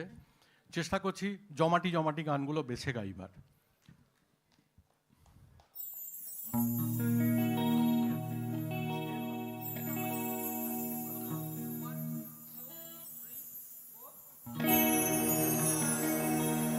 রেশমা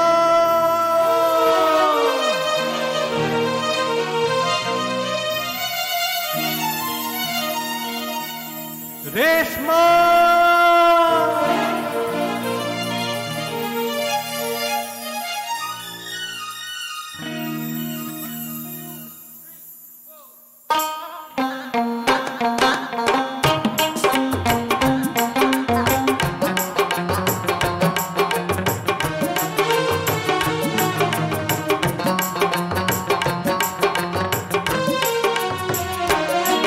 तेरे चेहरे में वो जादू है,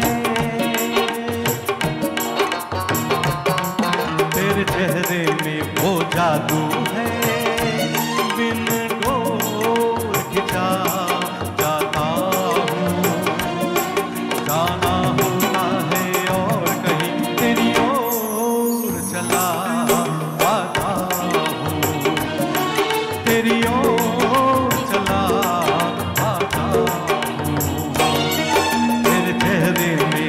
जादू है।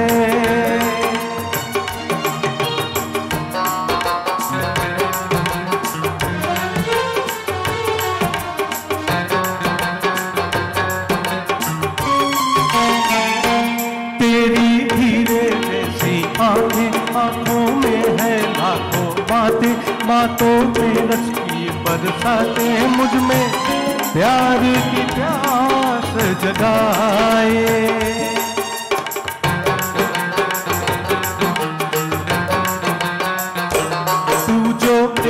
नजर डाले जी उठे मरने वाले, लब तेरे अमृत के प्याले, मुझे जीने की आस बढ़ाए। चल पड़ते हैं तेरे साथ कदम, मैं रोक नहीं पाता हूँ, मैं रोक नहीं पाता हूँ, तेरे चेहरे में वो जादू है।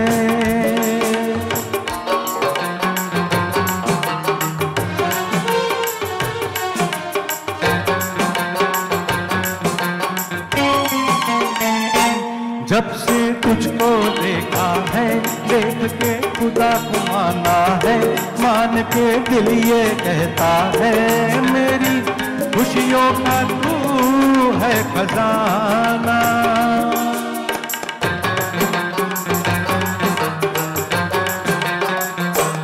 दे दे प्यार की मंजूरी, कर दे कमी मेरी पूरी, तुझसे थोड़ी भी दूरी मुझको करती है दीवाना। पाना तुझको मुश्किल ही सही, पाने को मचल जाता हूँ, पाने को मचल जाता हूँ, तेरे चेहरे में वो जादू है, बिन डोर खिंचा जाता हूँ, जाना होता है और कहीं तेरी ओर चला आता हूँ, तेरी ओर चला आता हूँ, तेरे चेहरे में वो जादू है।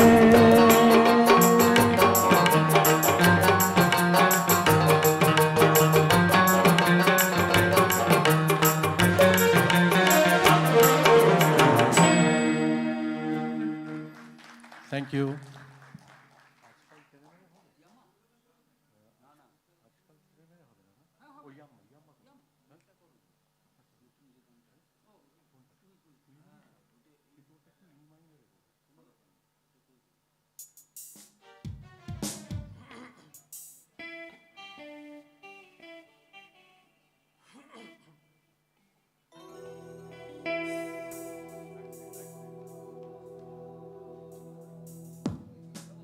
আমরা অনেককেই হারিয়েছি, আমি আগেই বললাম, তার মধ্যে একজন অত্যন্ত গুণী শিল্পী, মানে যে বয়সে তার যাওয়ার কথা না সেই বয়সে আমাদের ছেড়ে চলে গেলেন, তিনি হচ্ছেন কে।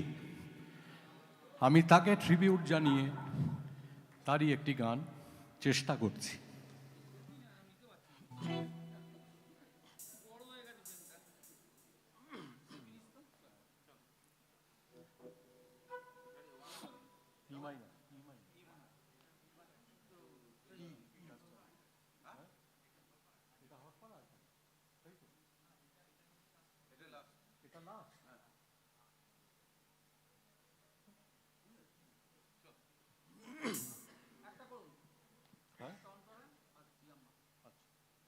তাহলে একটা কাজ করছি, এটার একটা অন্তরা করছি, তারপরে একটা গান দিয়ে শেষ করছি।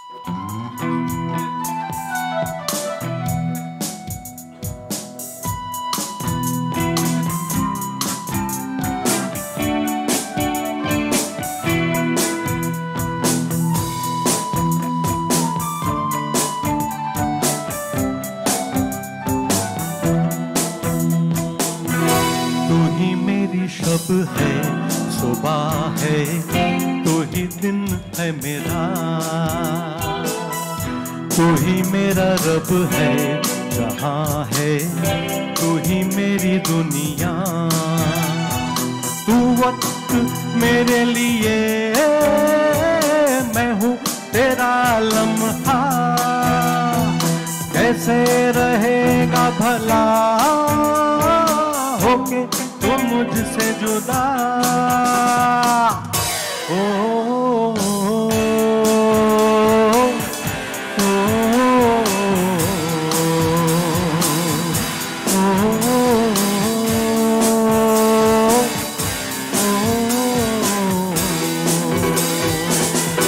तू ही मेरी शब है, सुबह है, तू ही दिन है मेरा, तू ही मेरा रब है, जहाँ है तू ही मेरी दुनिया, तू वक्त मस्त मेरे लिए, मैं हूँ तेरा लम्हा, कैसे रहेगा भला होके तू मुझसे जुदा।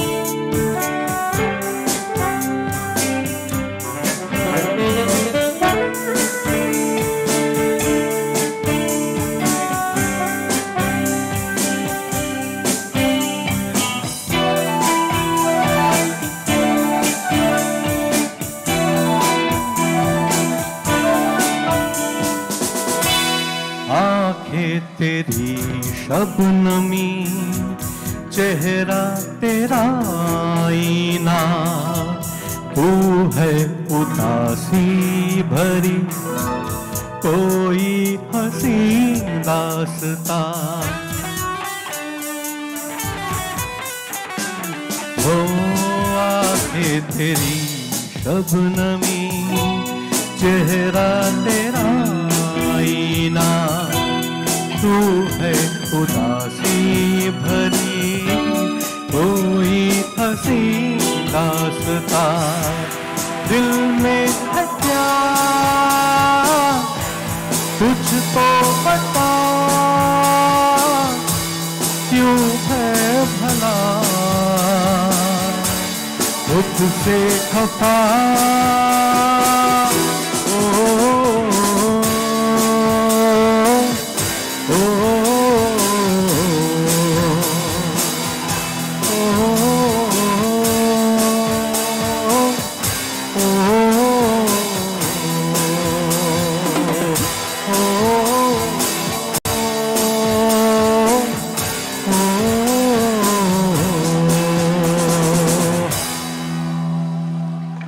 এটা একটু একটা অন্তরা গিয়ে ছেড়ে দিলাম, কারণ লাস্ট গান একটা দিয়ে শেষ করে দেবো, ওনাদের একটু টাইমের ব্যাপার হয়ে যাচ্ছে।